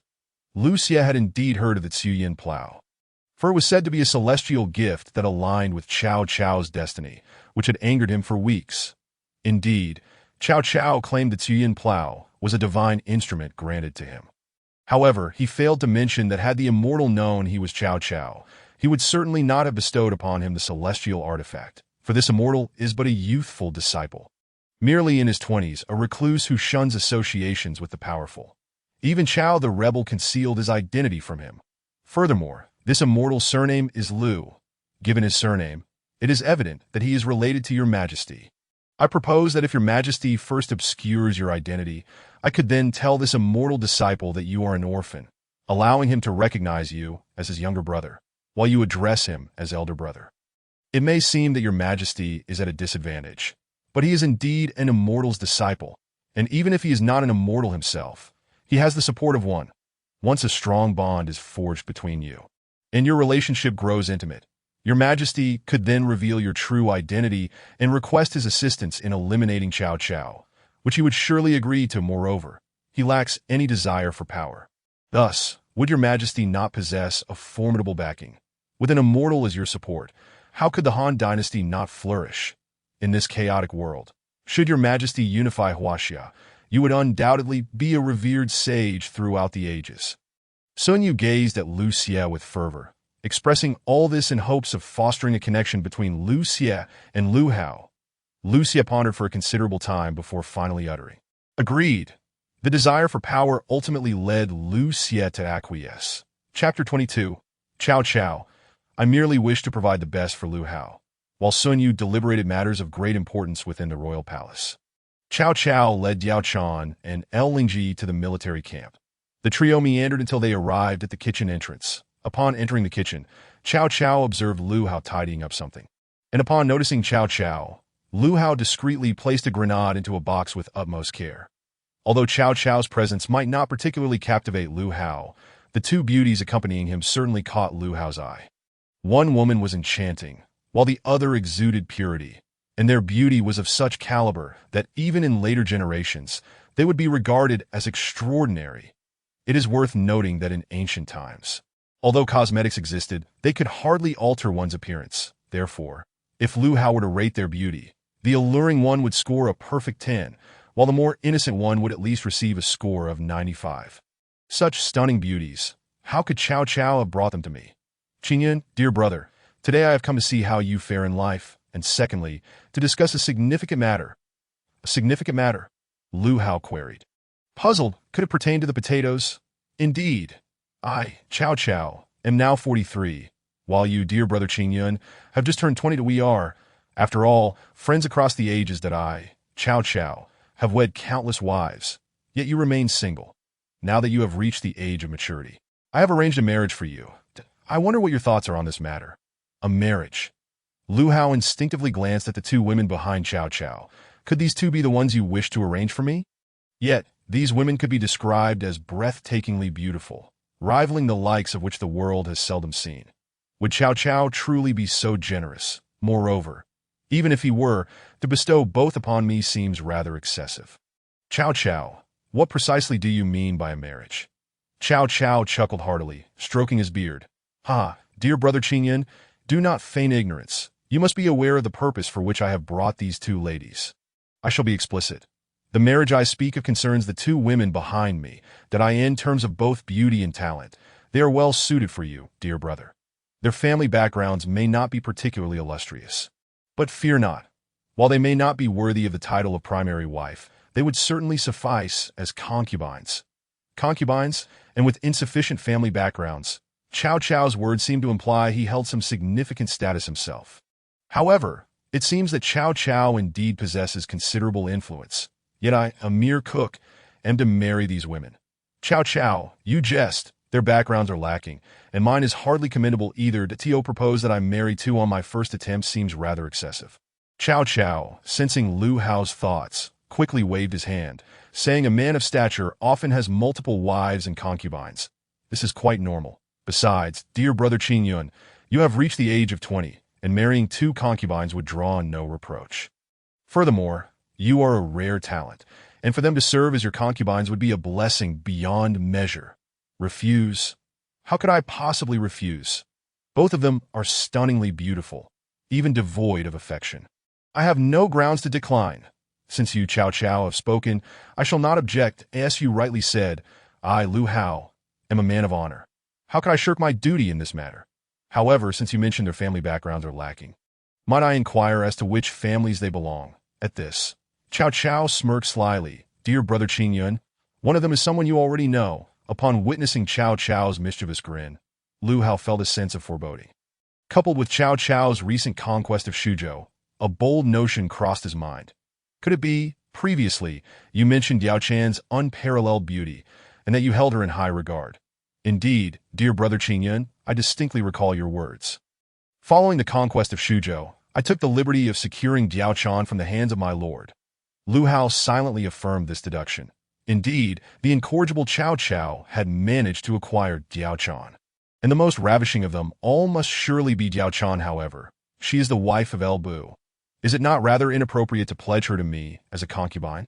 In truth, Lu Hao was unaware that the prevailing customs of the Han dynasty were relatively liberal. For instance, Cao Pai's primary consort, the renowned Lady Jun, had once been wed to Yuan Shao's son, Yuan Shi. Yet she still ascended to the position of Cao Pai's empress. Furthermore, Diao Chan would merely become a concubine in this arrangement.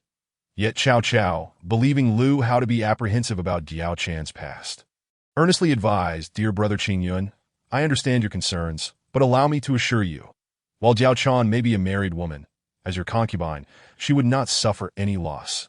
After all, I, Cao Cao, firmly believe that beauty is paramount. The experiences you would gain are beyond your imagination.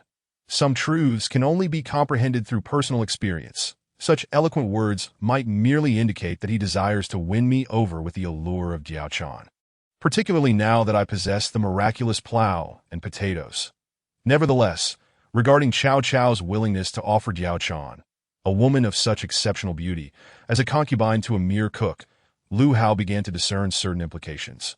Firstly, during the battle in Wancheng, Cao Cao had suffered a setback at the hands of Zhang Xiu, and it was tied to Zhang Xiu's sister-in-law, the Zhou family. Given that this incident had occurred only a year or two prior, it would be imprudent for Cao Cao to engage in similar endeavors so soon, as it would provide ammunition for those with ulterior motives, an unfavorable situation for him. Secondly, while it appeared that Cao Cao's official rank had not seen any improvement following the incident with the miraculous plow, his standing in his own heart had likely risen significantly. Moreover, I am a brother to Cao Cao, tall and handsome, a paragon of virtue. Even as a mere cook, being entrusted with El Bu's wife could serve to win the loyalty of Zhang Liao and others while ensuring the stability of Shuzhou's populace. After all, if Cao Cao could secure El Bu's wife, surely he could provide for the people of Shuzhou. Despite Lu Hao's thorough analysis, Cao Cao's thoughts were far from such considerations. The notion of winning hearts and being wary of exploitation never crossed his mind. Throughout, he regarded Lu Hao as his brother, someone who had aided him greatly, even rescuing his son. Hence, any treasures he possessed would naturally be bestowed upon Lu Hao. From a personal perspective, Cao Cao felt that the allure of a domestic flower could never compare to that of a wildflower. He simply wished to share the finest with Lu Hao. Chapter 23. Understanding the system's benevolent intentions, the woman beside Jiao Chan is El Bu's daughter, named El Lingji, that I find her to be equally enchanting, possessing a flawless beauty. Hence I have sent her alongside Jiao Chan to serve as concubines for you, dear brother Qin Yun. With that, Cao Cao took his leave, for lingering further would be inappropriate, and he would not wish to hinder Lu Hao in any endeavors. After Cao Cao's departure, only Lu Hao and the two women remained in the modest kitchen. Surveying his humble surroundings, Lu Hao suddenly realized that it was high time he began earning a living to provide for his family. Though he currently possessed some silver, namely the 6,000 taels acquired from selling potatoes and corn, such riches, while substantial, might hardly suffice to purchase a grand estate spanning dozens of acres. Yet he planned to utilize this money as capital to engage in business, leveraging the treasures he obtained from the system to accumulate wealth. Therefore, these funds must remain untouched for the moment. However, in the past, living as a cook had not presented any issues, but now, with two women, and notably his concubines, it was clear that he must start earning a living to support his household. Yet, what mattered most at present were the two individuals before him. Firstly, Jiao Chan, standing at 1.68 meters, possessed a beauty that could make fish sink and flowers blush, utterly captivating. Secondly, El Lingji was equally stunning, albeit in a different style. Allow me to introduce myself. My surname is Liu, my given name is Hao. Courtesy named Qin Yun. Currently, I serve as a humble cook under Cao Cao. Lu Hao poured tea for the two ladies while introducing himself. After all, he was not well acquainted with them, and it felt rather awkward to sit idly in conversation. Alcohol was not an option, but sharing tea proved to be a delightful alternative. I am Jiao Chan, I am El Lingji. Jiao Chan spoke with a hint of shyness, whereas El Lingji exuded a natural confidence, perhaps inherited from her father, El Bu. Standing at a height of 175 centimeters, she nearly matched Lu Hao, and while she lacked arrogance, her demeanor was decidedly more self-assured compared to Jiao Chan. Nonetheless, both women harbored a shared sentiment, an unease with rejection. Jiao Chan was but a pawn, serving as a concubine to El Bu out of necessity for the sake of the common people. Her motivations then mirrored her circumstances now. Becoming Lu Hao's concubine was also a reluctant decision, albeit for her own benefit and for El Lingji. Thus, she felt no affection for El Bu for El Lingji. Being El Bu's biological daughter, she held deep feelings for him. However, in her understanding, it was Liu Bei who had caused her father's demise, while Cao Cao had been an ally. Consequently, she bore no ill will towards Lu Hao, partly due to his imposing height of 180 centimeters and his somewhat handsome appearance. While looks may not be paramount, they certainly added to one's appeal. My esteemed ladies, I must admit that this humble abode is rather modest. It was merely my living quarters before, and I never anticipated the sudden addition of two esteemed ladies that in time, once I have amassed some wealth, I shall procure a grander residence. After all, we will soon be one family, and there need not be so many formalities at home. Throughout the afternoon, Lu Hao engaged in conversation with Jiao Chan and El Lingji. His knowledge, stemming from a millennium hence, garnered their admiration, and his anecdotes elicited hearty laughter. In the evening, due to the limited sleeping arrangements, a single room and a solitary bed, the three of them found themselves squeezed together. Given Lu Hao's prior life of solitude, it was nearly impossible for him to maintain composure in such close quarters. Thus, he finally understood why the system had bestowed upon him the skill of bedroom techniques. It seemed the system had foreseen this predicament. Had it not been for the system, he might have succumbed on the very first night.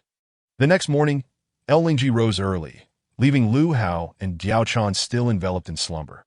Jiao Chan had argued with Lu Hao late into the night, and due to their late endeavors, both were reluctant to rise early. El Lingji took it upon herself to prepare breakfast. Having dabbled in culinary arts for some time, her cooking, while not exquisite, was certainly palatable. After their meal, Lu Hao ventured out. With two wives now, the pursuit of business and wealth had become his foremost priority. Over the past few years, the majority of his sign-ins had yielded everyday items, primarily disposable goods such as sugar, salt, and even books and paper, all lacking recipes that if only he had access to a recipe, he could have found a profitable avenue. The system seemed preoccupied with trivialities like bedroom techniques and the likes of Jinping Mei, showing little enthusiasm for genuine profit-making ventures. Lu Hao lamented the system. He suddenly recalled that he had yet to conduct the sign-in for the day. caught up in work the previous night and preoccupied with thoughts of wealth upon awakening. He had completely forgotten this crucial task. System. Initiate today's sign-in. Congratulations, host. Sign-in successful. You have obtained the blueprints for JK uniforms and flight attendant uniforms. Blueprints? Uniforms? Upon seeing the items yielded from the sign-in, Lu Hao quietly glanced towards the Yihong courtyard.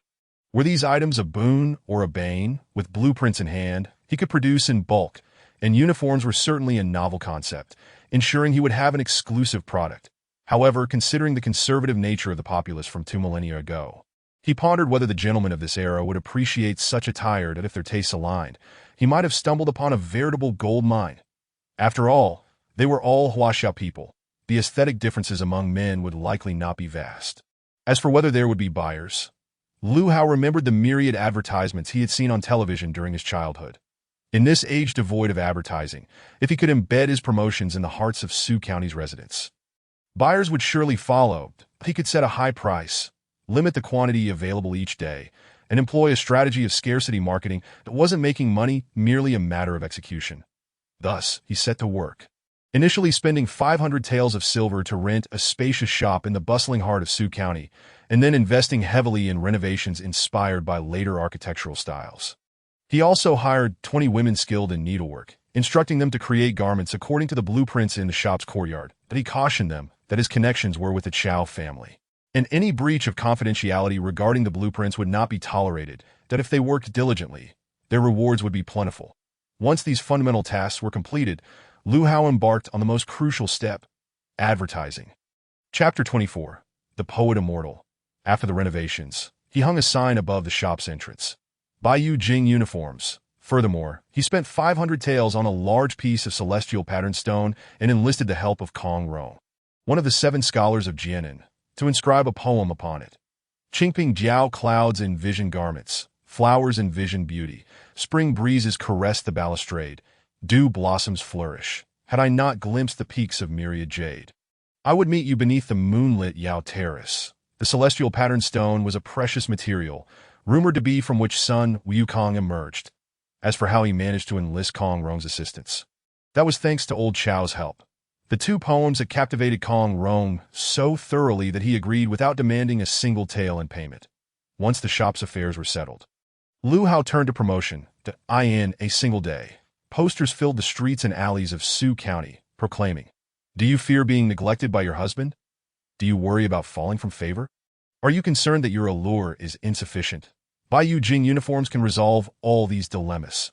Baiyu Jing uniforms, you deserve to possess one. Special notice: Baiyu Jing uniforms will be available for sale at the Hour of the Snake in 7 days. 20 flight attendant uniforms and 20 JK uniforms will be sold, each for 50 taels of silver. First come, first served." This series of operations took approximately a month, but the results were remarkable. Initially, the poem inscribed by Kong Rong on the celestial pattern stone garnered attention. He offered a mere 4 words in praise: "I cannot compare."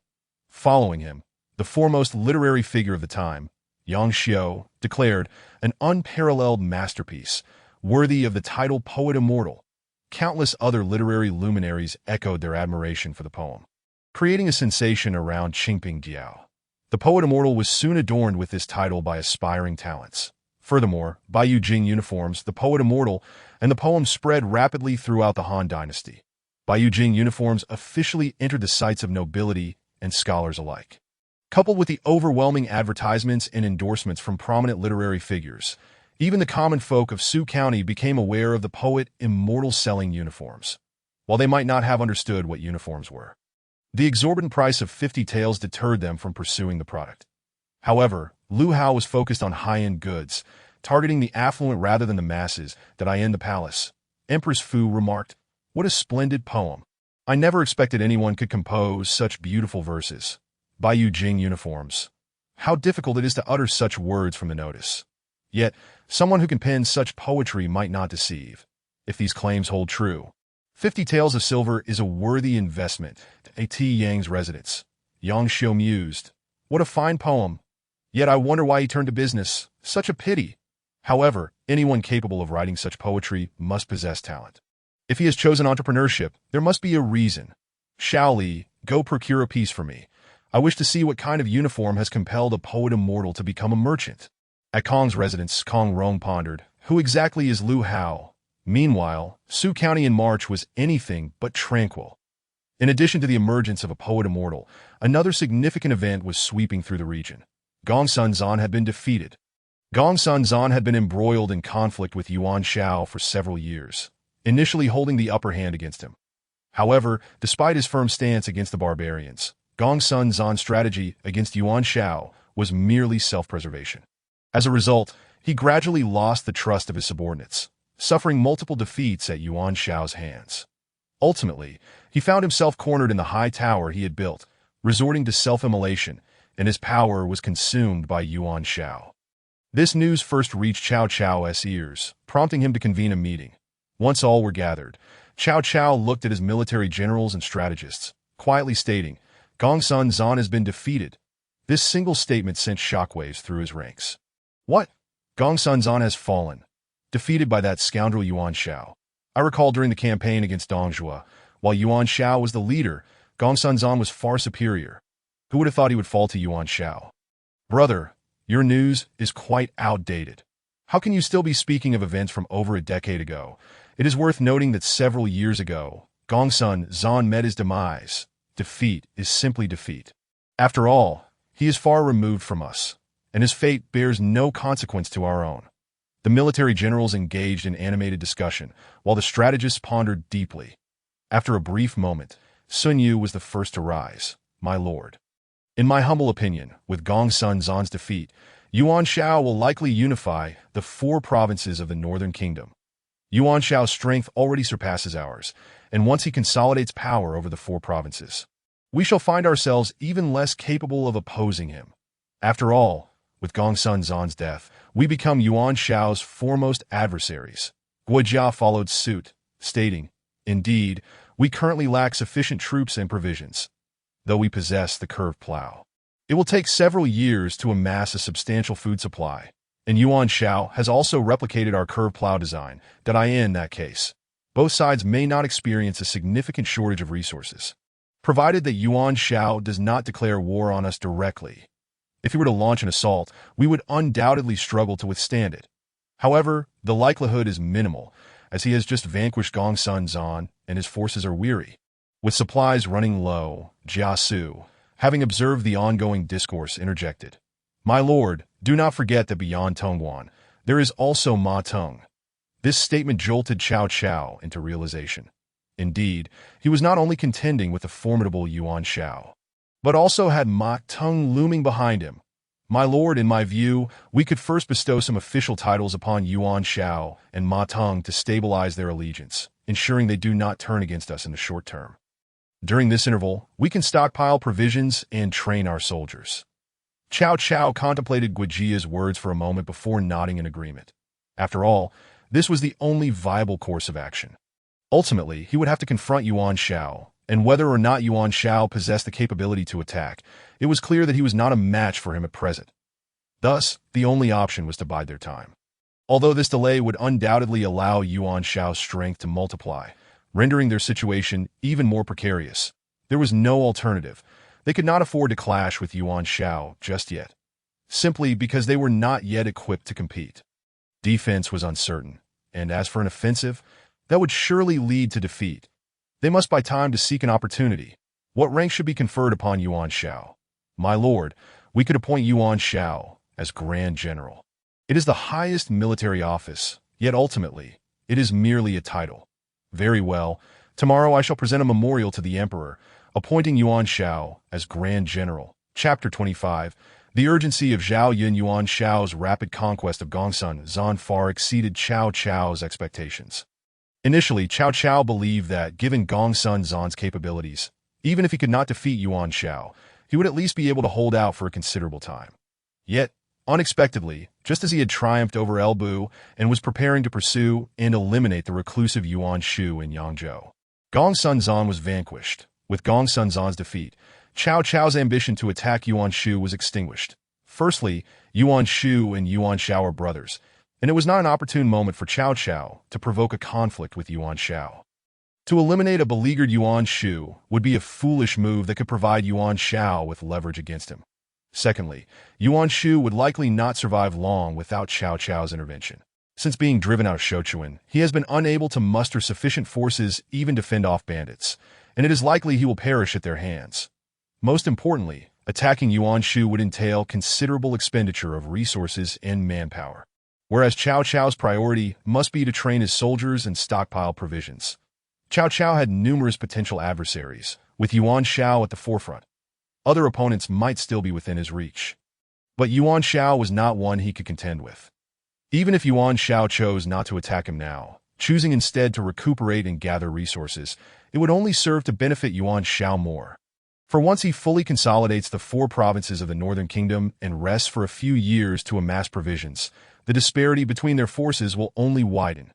Delay is the only option. Direct confrontation is simply not feasible.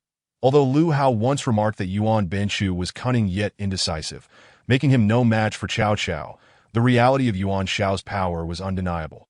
And the gap was simply too vast. The situation was dire, and it was time to consult Lu Hao. Having made up his mind, Cao Cao instructed Dian Wei to bring several jars of fine wine and headed towards the mess hall. Upon reaching the entrance, he knocked on the door, mindful that the mess hall was not solely occupied by Lu Hao, but also by the 2 ladies, Diao Chan and El Lingqi. It would be quite improper to barge in unannounced as he had done previously. Inside, Lu Hao was engaged in a game of Do Di Zhu with Diao Chan and El Lingqi. Upon hearing the knocking at the door, he chuckled wryly. "Ah, I suspect that old Chao is simply seeking me out to alleviate his boredom." With that, Lu Hao opened the door and found Dian Wei and Cao Cao standing outside with jars of wine. Indeed, it seems that in recent days, Old Guo and Old Sun have sought me out. But Old Chao has been particularly busy. Old Chao, you've been quite different these past few days. Not long ago, you were idling about, and now you seem to have a full plate. Cao Cao detected the teasing tone in Lu Hao's voice and replied, "Even as a member of the Cao clan, I cannot afford to be idle every day. Today, I have come to seek your counsel on certain matters." Certain matters? Lu Hao was puzzled by Cao Cao's words that he considered himself merely a cook and wondered what he could possibly advise on. Was it perhaps about the cultivation of potatoes and corn? "Please, come in and share what troubles you." Once inside, Diao Chan and El Lingqi recognized their presence was unwarranted and retreated to the inner room. "Dear brother Qingyun, are you aware of any significant events that have transpired recently?" Lu Hao noted Cao Cao's serious demeanor and felt a surge of curiosity. Aside from the matter of Bai Yujing's defeat, what other major events could there be? During this time, any significant occurrences would likely involve Gongsun Zan's fall, Yuan Shu's demise, or Liu Bei's escape. Among these, the first to unfold was indeed Gongsun Zan's defeat. Could it be that Gongsun Zan has fallen?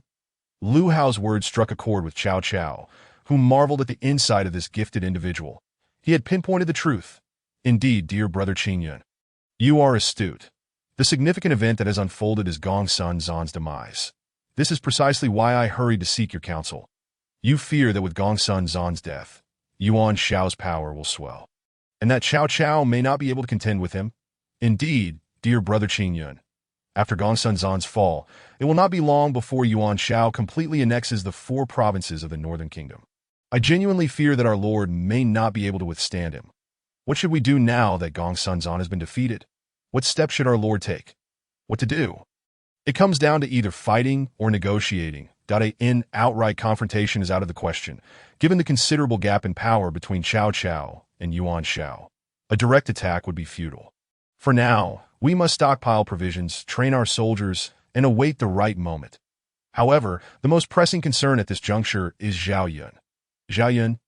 Lu Hao expressed surprise at the mention of this name. Renowned as the 2nd greatest warrior under heaven, could it be that Zhao Yun has not perished amidst the chaos following Gongsun Zan's defeat, nor has he surrendered to Yuan Shao? Just as Cao Cao was about to inquire further, Dian Wei, who had remained silent until now, finally spoke up. "Brother Qingyun, who is this Zhao Yun? In the face of such a formidable enemy, you claim that the most urgent matter is Zhao Yun?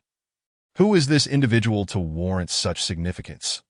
Lu Hao then recounted the names of the 24 generals he had previously mentioned to Cao Cao. "What, brother Qingyun, this Zhao Yun is a mere nobody. What gives him the right to be placed ahead of my idol, General Dian Wei? I can understand El Bu being ranked above General Dian Wei, but what merit does Zhao Yun possess? Why not? There are countless heroes in the world. Just because you haven't heard of him doesn't mean he doesn't exist. Zhao Yun was a disciple of the god of spear, and his spear techniques have reached unparalleled heights. At merely 20 years of age, it is entirely fitting to refer to him as the second greatest. Impossible. This Zhao Yun, a nameless commoner, how could he possibly rank above General Dian Wei? Dian Wei grew, increasingly agitated. Nearly revealing his own identity. Observing Dian Wei's impropriety, Cao Cao swiftly intervened, aware that Lu Hao's remarks might present an opportunity for recruitment. Such a chance could not be compromised by Dian Wei's outburst. Brother Qingyun, since you assert that the pressing matter is Zhao Yun, do you perhaps have a method to recruit him? Indeed, Lu Hao replied with a sense of pride. Although history records that Zhao Yun held a poor impression of Cao Cao and never pledged allegiance to him. The current circumstances were different. Cao Cao had won the hearts of the people with the curved plow and a modest tax rate, coupled with the backing of the Han Emperor that I in this moment. Zhao Yun, lost and without a master, would have no reason to refuse an olive branch extended by Cao Cao. Old Cao, there is indeed a way to entice Zhao Yun. Presently, Zhao Yun is without a master and lacks hope for his country. If we convey to him that the Minister of War admires his martial prowess and is willing to appoint him as a general, granting him command over troops, how could Zhao Yun possibly decline? Consider this. Zhao Yun has served under Gongsun Zan for many years, merely holding the rank of a captain, whereas Cao Cao would directly bestow upon him a title of general. How could Zhao Yun possibly refuse such an offer? Chapter 26. The shy El Lingqi brother Qingyun's implication is that Zhao Yun has yet to encounter a discerning patron, and my lord, by offering him high office and generous rewards, would demonstrate that he is indeed Zhao Yun's benefactor. Precisely, indeed. Lu Hao gazed at Cao Cao with a look of deep satisfaction, reflecting on the ingenious strategy proposed by his younger brother Qingyun, which could indeed assist the lord in recruiting a formidable general. Come, let me toast to you, my dear brother Qingyun. Lu Hao took a hearty sip of his drink, savoring the exquisite flavor. Before Chao's arrival, the wine he consumed was merely mediocre, as he could hardly afford anything of quality. However, ever since Chao had come, he was indulging in fine wine that was a world apart from what he had previously purchased. Chao was truly generous. The wine he brought was genuinely delightful. Yet, regarding Zhao Yun, one should not celebrate too soon, for he remained an unknown figure at present. Convincing Cao Cao to bestow upon him a general's title, even if it were merely a minor rank, would prove challenging. After all, a general's position is earned through military merit. I am aware of this, and I shall do my utmost to persuade the Lord. This time, Cao Cao emerged from the shadow of Yuan Shao, his spirits remarkably high. In contrast, Dian Wei found himself ensnared in Zhao Yun's gloom, feeling quite disheartened. Meanwhile, Lu Hao and the others drank to the point of inebriation. Drunken Cao Cao and Dian Wei were escorted back by their guards. While Lu Hao was gently placed in bed by Jiao Chan and El Lingji, that he slept soundly until dusk. Water, I need water. Lu Hao suddenly awoke, parched from the copious amounts of wine consumed before sleep. Hearing the commotion outside, Jiao Chan ventured to the kitchen to prepare a meal, while El Lingji brought a bowl of water to tend to Lu Hao. She sat by his bedside, carefully lifting him to a sitting position. Lu Hao eagerly drank every last drop from the bowl. After quenching his thirst, he felt significantly better. After a brief moment, he inquired Lingji, "What time is it? What time?" El Lingji replied, puzzled, as she had not yet encountered this term. Lu Hao suddenly realized he had traversed into another era. During the late Eastern Han Dynasty, the concept of time was measured in hours rather than the modern classification of o'clock. Oh, it is nearly the hour of high. So late? He pondered. Where is Chana? My husband has not eaten all day. I am preparing a meal now that you are awake. The fact that his wife was cooking for him at such a late hour was unexpected, and it revealed her nurturing nature. Indeed, after drinking water, he felt a pang of hunger. Reflecting on the day's events, Lu Hao recalled suggesting a strategy to Chao, which led to a drinking contest among the three. They had engaged in numerous rounds of revelry, ultimately becoming inebriated. Shaking his foggy head, Lu Hao placed one hand on El Lingji's shoulder while the other rested on her leg. El Lingji's face flushed with embarrassment. It was worth noting that since she had gained consciousness, no one had ever touched her legs, not even her parents. Now, her husband Lu Hao, whom she had known for over half a month, was gently caressing her leg. Lingji had never experienced such a moment. Throughout the past weeks, Lu Hao and Diao Chan had been busy every evening, while she had pretended to be asleep, listening to their activities from a distance. Yet now, Lingji felt that perhaps such an encounter was destined to occur for her. However, she did not resist. Through their interactions over the past days, she had developed a fondness for Lu Hao. She perceived her husband, despite his occasional levity, as genuinely kind-hearted and unpretentious, evoking a sense of warmth. After all, Lu Hao was her spouse, and she had no reason to decline his advances. Noticing Lingji's silence, Lu Hao interpreted it as acquiescence. That a subtle smile graced his lips as he moved his hand further up, changing its position mischievously. That Lingji's attire was a traditional Han Dynasty garment made from fine fabric, providing a soft and comfortable touch, devoid of any irritation. Lu Hao's face had grown quite flushed from their previous exertions, and Lingji's cheeks were now rosy, leaving her speechless, her heart racing with anticipation. Suddenly, Lu Hao seemed unsatisfied with the current state and reached out boldly. Caught off guard, Lingji was momentarily stunned. Overwhelmed with shyness, she instinctively nestled into Lu Hao's embrace, remaining still as time passed. Though she could not see Lu Hao's actions, she could sense what he was doing. After an indeterminate period, Lu Hao continued to caress her gently, not crossing any further boundaries. Yet, Lingji felt discontent. It was her first experience of such intimacy, especially with her husband. How could it stop here? With a determined resolve, she took a deep breath, lifted her head, and kissed Lu Hao when he was unprepared. Lu Hao, taken aback by Lingji's boldness and her flushed cheeks, was astonished. However, since she had initiated, he felt compelled to respond in kind. Moments later, their lips parted slowly. Lu Hao gazed at Lingji, unable to conceal his admiration. "I never imagined, Lingji, that you could be so utterly charming. Your blushing face is simply delightful." Before Lingji could respond, he embraced her tightly.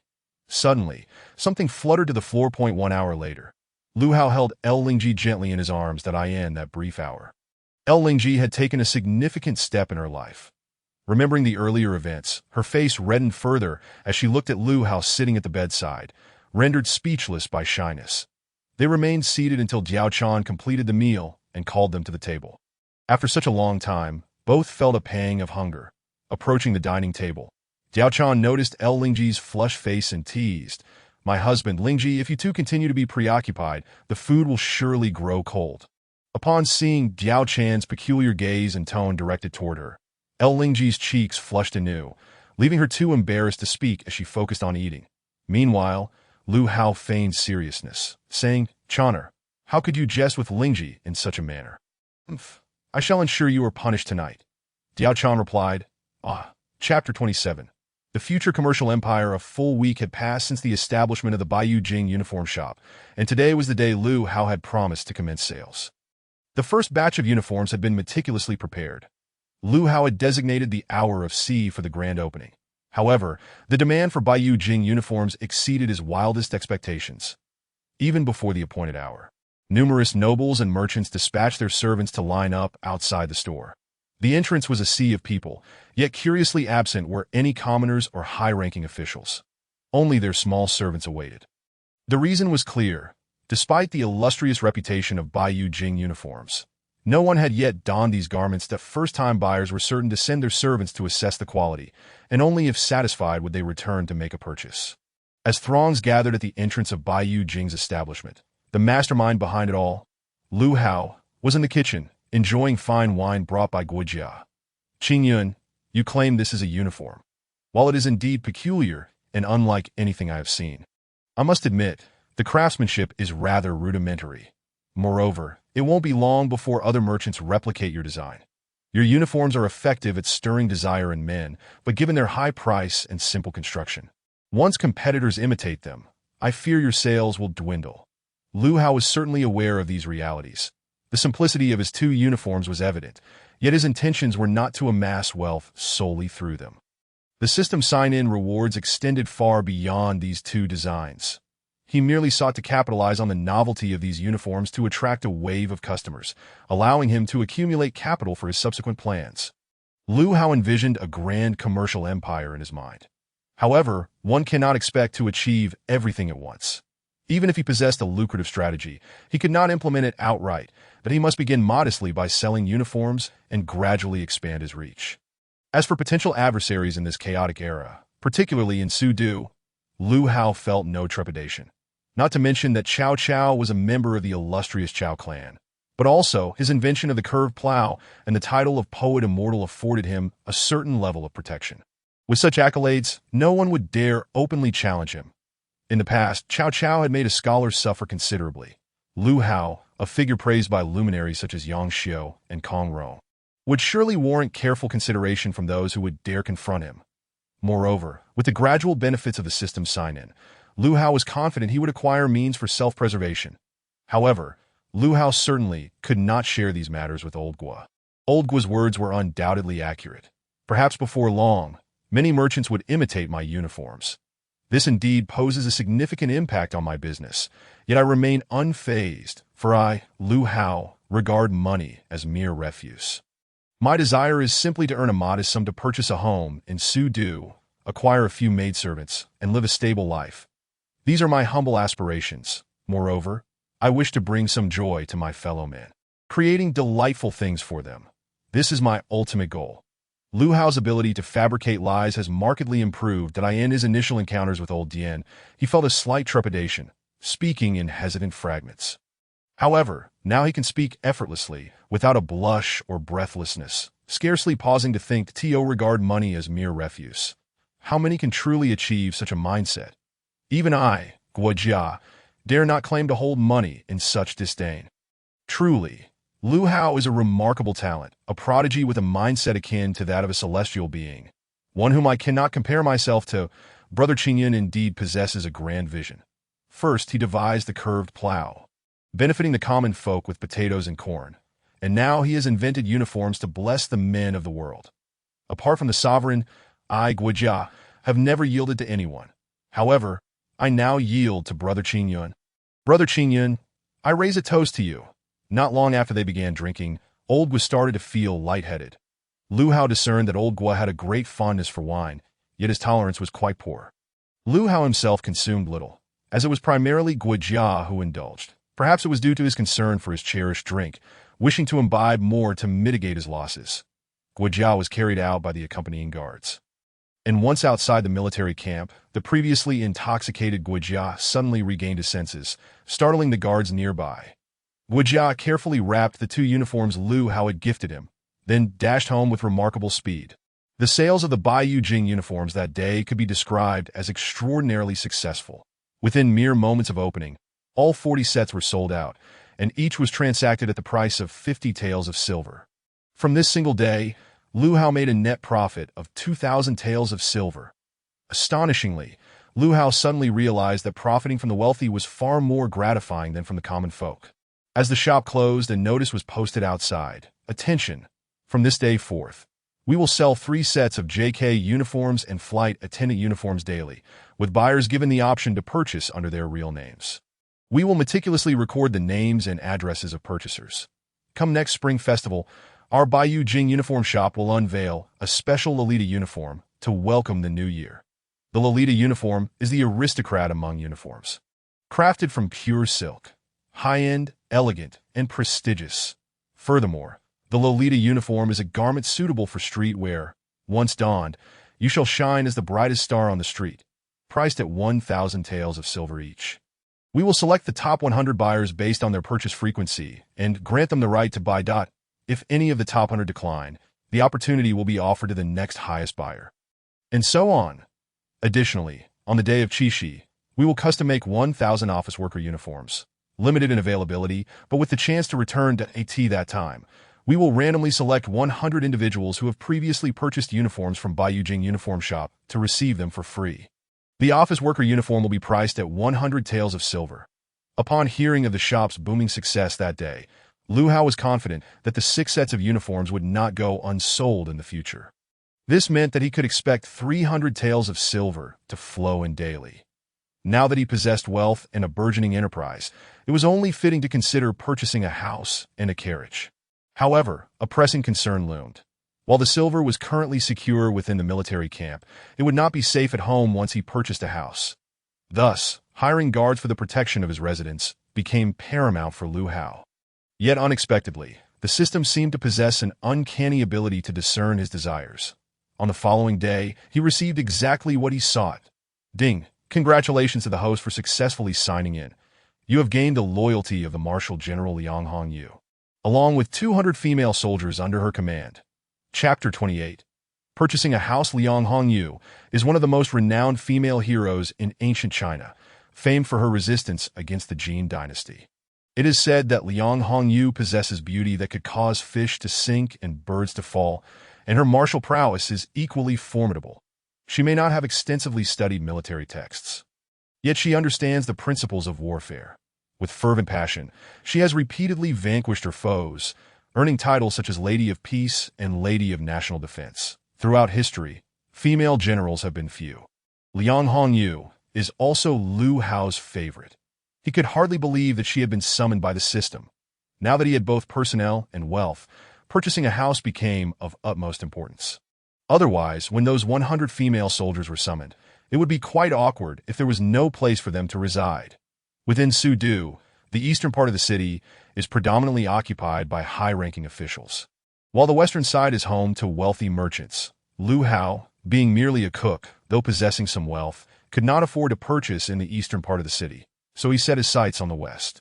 The western district is inhabited by affluent merchants, and the bustling trade of business takes place within Sudu. In this time of turmoil, while common folk struggle, the city remains relatively peaceful under Cao Cao's governance. Moreover, Sudu serves as the epicenter of commerce. Merchants from all corners of the realm, regardless of whether they conduct business there, tend to own property or maintain connections in Sudu. This enables them to stay informed of significant events across the land. Thus, as countless merchants congregate, the Western District has become their residential area. Noble officials disdain mingling with them, while common folk are deemed unworthy to reside alongside them. The Western District, situated away from the palace yet within the capital, is home to innumerable merchants, making it the prime location for their residential purchases. Lu Hao too decided to buy a house in the Western District as it was inhabited by merchants, essential to his plans for a commercial empire.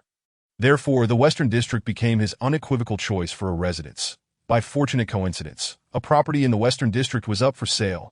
Lu Hao, accompanied by Jiao Chan and El Lingqi, arrived before the house for sale. The steward Zhao Fei had been waiting at the entrance for quite some time.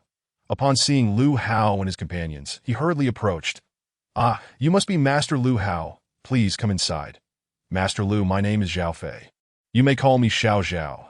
This house, in terms of both size and grandeur, ranks among the top 3 in the entire Western District. Please have a look at this living room. It is quite spacious. Wouldn't you agree? Moreover, those 2 large trees in front are at least 100 years old. Once, a feng shui master praised these trees, claiming one would benefit the family's fortune, while the other would enhance their blessings. Furthermore, the study and tea room are beautifully arranged, as the previous owner was a person of distinction who appreciated elegance. Thus, both the tea room and the study were designed with utmost sophistication. Though Zhao Fei nearly extolled the virtues of the front yard to the heavens, Lu Hao found it rather unremarkable apart from the 2-century-old trees. The design of the tea room and study was indeed commendable. But these could be renovated later. The spaciousness of the living room was reasonable given the house's overall size. The front yard was adequately conventional for Lu Hao, yet upon entering the backyard, he was astonished by the sight before him. "Master, you once mentioned you desired a large, luxurious, and imposing courtyard. Well, here it is. Is this backyard not grand enough?"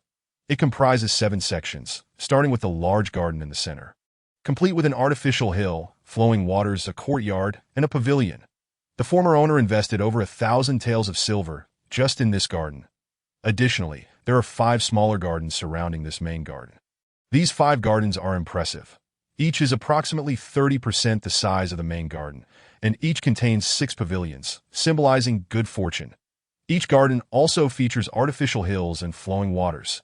Everything one could desire. A feng shui master once said that these 5 gardens were constructed in accordance with the 5 elements: gold, wood, water, fire, and earth, and they are named Jin Yuxian, Mu Yugu, Shui Shui Yuan, Hui Yun Guan, and Tu Fong Ting. Beyond this, the final section is located on the far right of the property, where a substantial residential area has been built. However, unlike the main residence, these accommodations are intended for the servants, and the area is quite expansive, capable of housing several hundred people. Indeed, it was large and impressive, precisely the kind of residence Lu Hao desired. Particularly, the 5 gardens in the backyard aligned perfectly with Lu Hao's preferences. There was scarcely a detail Lu Hao found unsatisfactory about the property, and as he listened to Zhao Fei's descriptions, he nodded in satisfaction. The house covered a considerable area, and merely exploring it took over an hour. Every aspect of the decor was exquisitely crafted. Not a single detail was neglected. Furthermore, as the previous owner was a person of refined tastes, the aesthetic quality of the entire house was remarkable. Lu Hao became increasingly curious about the exquisite design of the house. It was evident that the previous owner had invested considerable effort into its renovation, yet such a grand estate. Who could its former owner possibly be? To think of selling it. This residence holds a status akin to that of a traditional courtyard in the capital of a previous life, ranking among the finest of such establishments. Its value is beyond imagination. The previous owner was from the Jin family of Hebei, who purchased several houses here after Chao Xikong moved the capital to Shudu. They demolished those houses to construct this magnificent dwelling. However, due to certain circumstances, the previous owner has recently relocated back to Hebei, leaving the house vacant. Although there are still some members of the Zhun family managing business affairs in Shudu, the owner is reluctant to allow those frivolous descendants to occupy a residence that embodies so much of their labor and dedication. Thus, they have decided to sell this property, and as the steward of this estate, I have taken on the responsibility of facilitating the sale. Lu Hao finally comprehended the reason behind the decision to sell the residence. The Zhun family's backing comes from Yuan Shao, which means this grand estate is viewed by Cao Cao as belonging to Yuan Shao. Rather than remain in a state of discomfort, the Jin family would be better off selling it. The excuse of not wanting their frivolous descendants to live here is merely a facade. After all, possessing such a substantial estate in the enemy's capital would undoubtedly raise suspicions in Cao Cao and Yuan Shao alike. Chapter 29. Zhenjiang, how much silver does this residence require?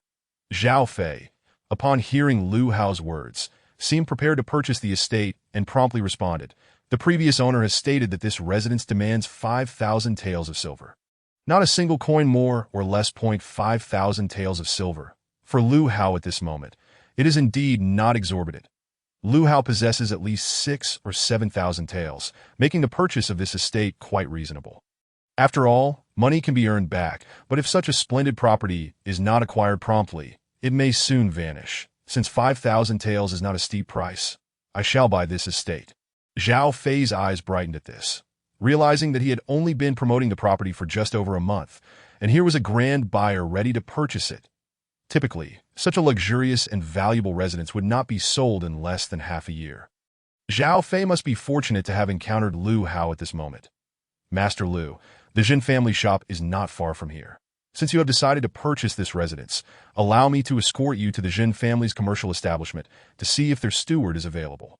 Once you have paid the silver, the deed will be transferred to you, and this grand estate will belong to you. After the transfer, you may move in immediately. Lu Hao nodded, realizing that this would resolve the housing issue entirely, allowing him to escape the confines of the kitchen.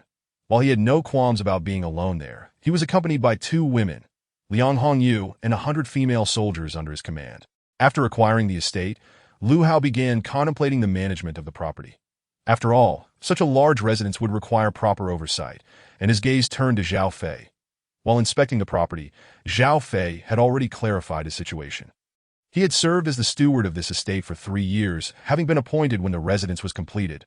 Ordinarily, he would have to accompany the Zhun family back to Hebei after the sale. But with his entire family residing in Shudu, including their ancestral grave located nearby in Xiaozhao village, he could not bear to leave. He was, in essence, tailor-made as Lu Hao's steward. Zhao Fei, since you are already familiar with the estate, and given your family's circumstances, why not continue as the steward here and manage this residence? Upon hearing Lu Hao's words, Zhao Fei was nearly moved to tears. "Thank you for your recognition, my lord. I have poured my heart and soul into this estate since its inception that I would be honored to continue managing it, and I assure you I shall not disappoint your expectations." Lu Hao nodded in satisfaction. "Very well. Since the decision to sell has been made, let us hasten back to retrieve the silver from the Jin family Dada, and once we have the deed in hand, be sure to promptly renovate the estate. There is no need for extensive modifications, but the smaller details must be addressed. For instance, the plaque on the main gate should read Lu Residence, and we must quickly procure items such as carriages, daily necessities, and servants that a residence of this magnitude would feel empty without some staff." "Understood, my lord, that I shall attend to these matters immediately after the transfer. Do not call me my lord all the time. It makes me feel elderly. From now on, refer to me as young master." "Of course, young master." Lu Hao prepared to take Zhao Fei to the military camp to collect the silver, leaving Jiao Chan and El Lingji behind. After all, it felt rather inappropriate to have the two women accompanying him. Once he returned to the camp, paid the silver, and obtained the deed, the estate would rightfully belong to him, and they would not need to concern themselves with the moving process. After Jiao Chan and El Lingji remained behind, they began to explore the grand estate, marveling at its opulence and size, something they had never encountered even during their time in Shuzhou. Exiting the gates, Lu Hao glanced back to ensure no one was in sight before addressing Zhao Fei. "Once the estate is transferred, all servants shall be female. No men will be permitted, and they must not be unattractive. They may be plain, but they cannot be unsightly." Zhao Fei nodded but inquired, "What about the guards?" "They must also be female, attractive, and capable of combat." "Young master, this may prove quite challenging." Zhao Fei furrowed his brow, knowing that while he had encountered skilled women warriors, finding those who were both beautiful and proficient in combat would be rare, that he added, "Especially for hiring guards. 10 or 8 may not suffice. Rest assured, I have suitable candidates in mind. You need not worry about the guards. Just focus on the other arrangements that I will heed the young master's directives." The Jin family's shop was not far, and soon they arrived. After explaining the situation, the shop steward promptly reported to the higher-ups, as a transaction involving 5,000 taels of silver was beyond the authority of a mere shopkeeper. The person overseeing the Jin family's business in Shudu was none other than Jin Jiang, the eldest daughter of the current head of the Jin family. At 25 years of age, she was adept at managing the family's affairs, especially in the face of the decline of male heirs. Under her stewardship, the Jin family's business in Shudu flourished. At that moment, Jin Jiang was engaged in negotiations with a shop owner when she received word of a potential buyer for their estate. She immediately halted the discussion and rushed back, recognizing the significance of this matter far outweighed the importance of any single shop.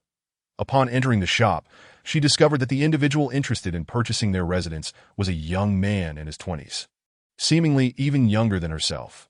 Could it be that this youthful figure was the one intending to buy their family estate? At such a young age, how could he possibly afford 5,000 taels of silver? Yet his presence suggested confidence, leading her to suspect he might be another frivolous youth relying on family wealth. Chapter 30.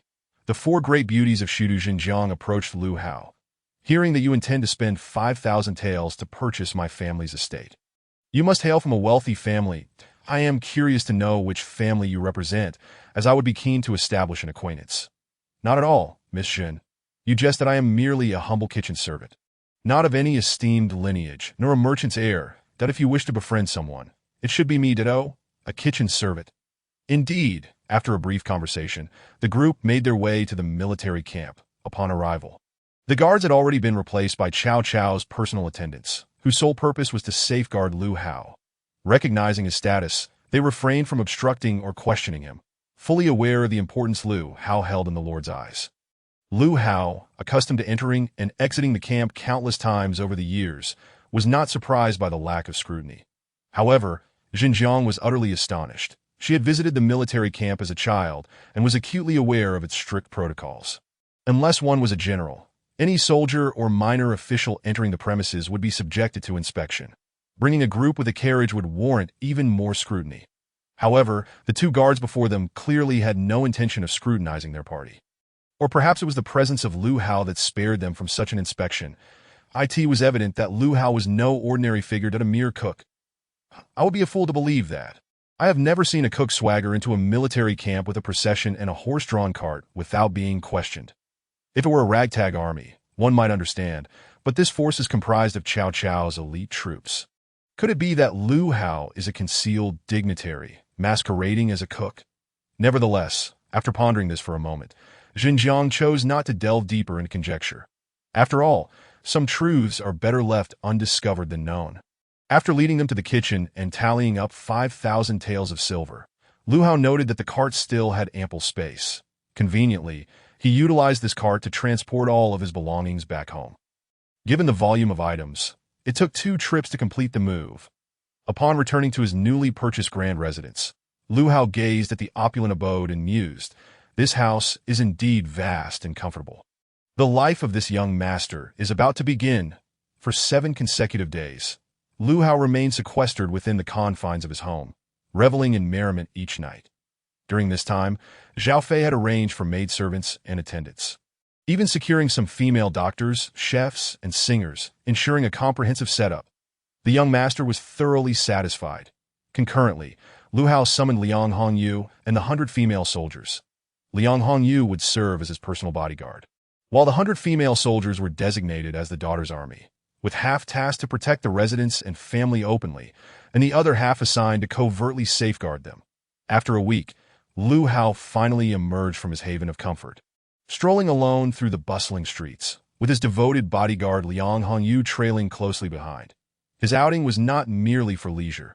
He had heard from the steward Zhao Fei that today, the renowned Yu girl of the Yihong courtyard would be inviting guests to her inner circle.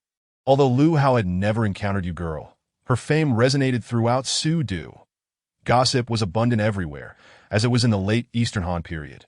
Previously, there had been a monthly critique of the world's heroes. And within Sudu, a ranking circulated through the mouths of the common folk and storytellers, corroborated by the populace. A list of the 4 great beauties of Sudu. The first was the proprietress of the Yuanju Inn, renowned for her unparalleled beauty, akin to the legends of sinking fish and falling flowers. However, few had actually seen her, and those who had claimed her to be the most beautiful woman they had ever laid eyes upon, even surpassing the legendary Shi Shi. The second was Chao Jie, the daughter of the Minister of Works, well known as she had frequented the imperial palace, gaining recognition from many prominent families. Truly a beauty of unparalleled grace.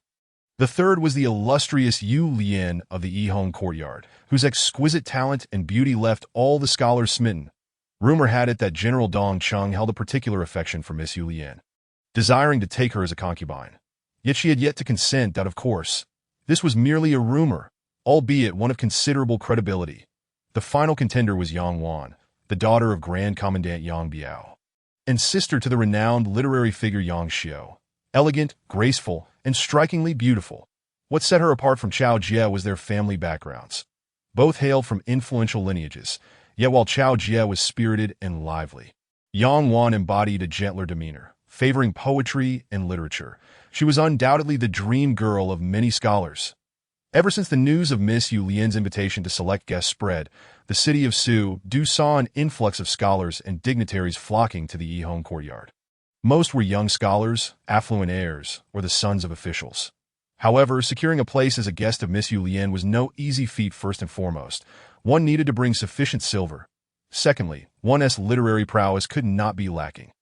Thus, the madam of the Yihong courtyard had issued a prior notice. To win over the courtyard, one needed both wealth and talent. Lu Hao, however, was unfazed. He possessed no less than 4,000 or 5,000 taels of silver and earned 300 taels daily. So money was not a concern. As for literary skills, if he could not write, surely he could copy. After all, the years spent memorizing Tang poetry and song lyrics for the college entrance examinations would not go to waste. Thus, Lu Hao was determined to seize this opportunity. Of course, his desire to become a guest of Miss Yu Lian was devoid of ulterior motives. It stemmed principally from his discovery in the store's purchase records that Miss Yu Lian's name was conspicuously absent. Lu Hao speculated that perhaps she was simply too popular and could not secure such exquisite garments. After all, splendid attire was meant for beautiful women. Moreover, having heard that Miss Yu Lian enjoyed poetry and songs, he approached this gathering with hopes of engaging in literary discourse. Indeed, he only wished for Miss Yu Lian to adorn herself in new clothing and to converse about poetry and songs. Nothing more. Chapter 31. A dispute within the Yihong courtyard. The selection of guests for Miss Yu's inner circle was set for the hour of the dog, that is, 7 o'clock in the evening. Yet it was only around 4 or 5 in the afternoon. Although it was nearly 2 or 3 hours early, the Yihong courtyard was already teeming with people. Naturally, the majority had come from Aramid, while others sought to glimpse Miss Yu Lian. Even if they were not chosen, merely catching a glimpse of her beauty was a reward in itself. Furthermore, there was to be a literary contest, likely yielding remarkable poems and essays. Thus, many scholars not particularly interested in the pleasures of the Yihong courtyard decided to attend. Lu Hao and Liang Hongyu found a corner within the courtyard, ordering a spread of dishes to enjoy while they chatted and observed. Not to mention, the cuisine of the Yihong courtyard was truly exceptional. As Lu Hao leisurely dined, a noteworthy scene unfolded within the courtyard. "Chow, brother, have you come here today for Miss Yu Lian?" A slender man inquired, looking only a year or two older than Lu Hao. Yet his tone was quite presumptuous, suggesting he hailed from a prominent family. "But do not blame me for forewarning you. To become a guest of Miss Yu Lian, you must bring ample silver. I have heard that your family keeps a tight grip on your finances. Have you brought enough today?" The man referred to as Chow brother scoffed at this, dismissing the words with disdain. "Zhen brother, why should my financial status concern you? Do you truly think I would come unprepared? If I were to lack even a modest sum, then who among us would be adequately equipped? However," he continued, "that said, I have brought sufficient silver. I only wonder if your talents can hold up." The mention of talents seemed to strike a nerve with Zhen brother, who pointed at a fair-skinned young man beside him, exclaiming, "We are of equal standing, but today I have brought assistance. Behold, this is Lu Quan, a disciple of the esteemed Kai Yong." Upon hearing his name, Lu Quan quickly stepped forward and bowed. "I am Lu Quan." Chow brother merely cast a glance at him. "Lu Quan? Not familiar. However, I have my own esteemed friend here." With that, he glanced at a man beside him, clearly proud of having secured his friend's attendance. "When it comes to literary talent, I can assure you, no one here surpasses my friend." A triumphant smile crossed Chow brother's face as he declared, "Zhen brother, today you are destined to fail." Zhen brother, a man of straightforward disposition, retorted, "If you leave here today in disgrace, I will not spread the word. I shall spare you some dignity." The two exchanged brotherly banter. Yet their hearts were far from amicable. This scene was but a microcosm of the Yihong courtyard, where every corner echoed with similar rivalries. While the wealthy scions competed over wealth, the scholars vied for literary supremacy. "Ha! I thought it was someone of note, but it turns out to be mere idle sons of officials." A rough voice reached Lu Hao's ears. Though the volume was low, he heard it clearly, as the speaker stood right behind him. Turning around, Lu Hao spotted 3 individuals seated at a corner table. The man in the center towered at 7.5 feet, with earlobes brushing his shoulders, arms extending past his knees, eyes capable of seeing his own ears, a face like jade, and lips like painted silk. He appeared quite imposing, while the 2 individuals beside him, one with a visage resembling a ripe jujube and the other with a countenance akin to coal, along with the color of their hats and the length of their beards, allowed Lu Hao to instantly identify these 3 figures that in the entirety of the Han Dynasty, aside from Lu, Guan, and Zhang, no one else possessed such distinctive features. Indeed, these 3 were none other than Liu Bei, Guan Yu, and Zhang Fei. However, what piqued Lu Hao's curiosity was how these 3 had come to this Yihong courtyard. It is noteworthy that Yihong courtyard, regardless of its reputation, is a realm of beauty and indulgence. At this juncture, Liu Bei had already entered Suzhou and was likely conferred the title of Imperial Uncle by the Emperor. As a member of the Han Dynasty's royal family, it would not bode well for his reputation to recklessly visit such a place. Moreover, Yihong Courtyard is renowned for its extravagant expenses. Whether Liu Bei could afford such indulgences was indeed questionable, especially considering that he no longer possessed the wealth and territory he once had. In truth, Liu Bei's presence here was not entirely surprising. One would expect a man of his stature, who values his reputation and exercises great caution, to shun such establishments. Yet, love can often cloud one's judgment. Ever since Liu Bei fortuitously encountered Miss Yu Lian, he had been captivated at first sight, consumed by thoughts of her to the exclusion of all else. This feeling of love at first sight, perhaps, is best encapsulated in that sentiment. In recent days, Liu Bei had made several attempts to visit, only to be rebuffed by Yihong Courtyard. Today, having heard that Miss Yu Lian was seeking a guest, he resolved to try his luck once more. Coincidentally, Lu Hao had spotted the three of them. How could he not seize the opportunity to converse with the illustrious Liu, Guan, and Zhang? Allow me to introduce myself. I am Liu Hao, styled Qingyun. Did I observe that you, sir, possess an extraordinary demeanor, leading me to believe you are no ordinary individual. Liu Hao approached and bowed to Liu Bei, noticing the refined and commanding presence of the person addressing him. Liu Bei surmised that he must be a young nobleman. Given his current circumstances, lacking both funds and followers, he could not afford to dismiss the greetings of such a figure. After all, who knows if this might be yet another opportunity, like that of the Mi family? Consequently, Liu Bei hastily rose to return the courtesy, preparing to speak, only to be interrupted by Zhang Fei. Elder brother, look at this fellow. He even brought a maid to Yihong Courtyard. Clearly, he is not a good person.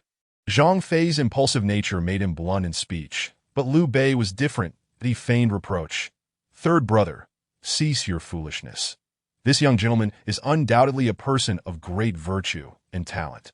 Quickly apologized to him. Having known Liu Bei for so long, Zhang Fei understood his elder brother's intent. Clearly, Liu Bei perceived that this individual might possess talent or perhaps wealth. With a dismissive grunt, he turned away to continue speaking. Realizing this, Liu Bei quickly turned to Liu Hao, apologizing.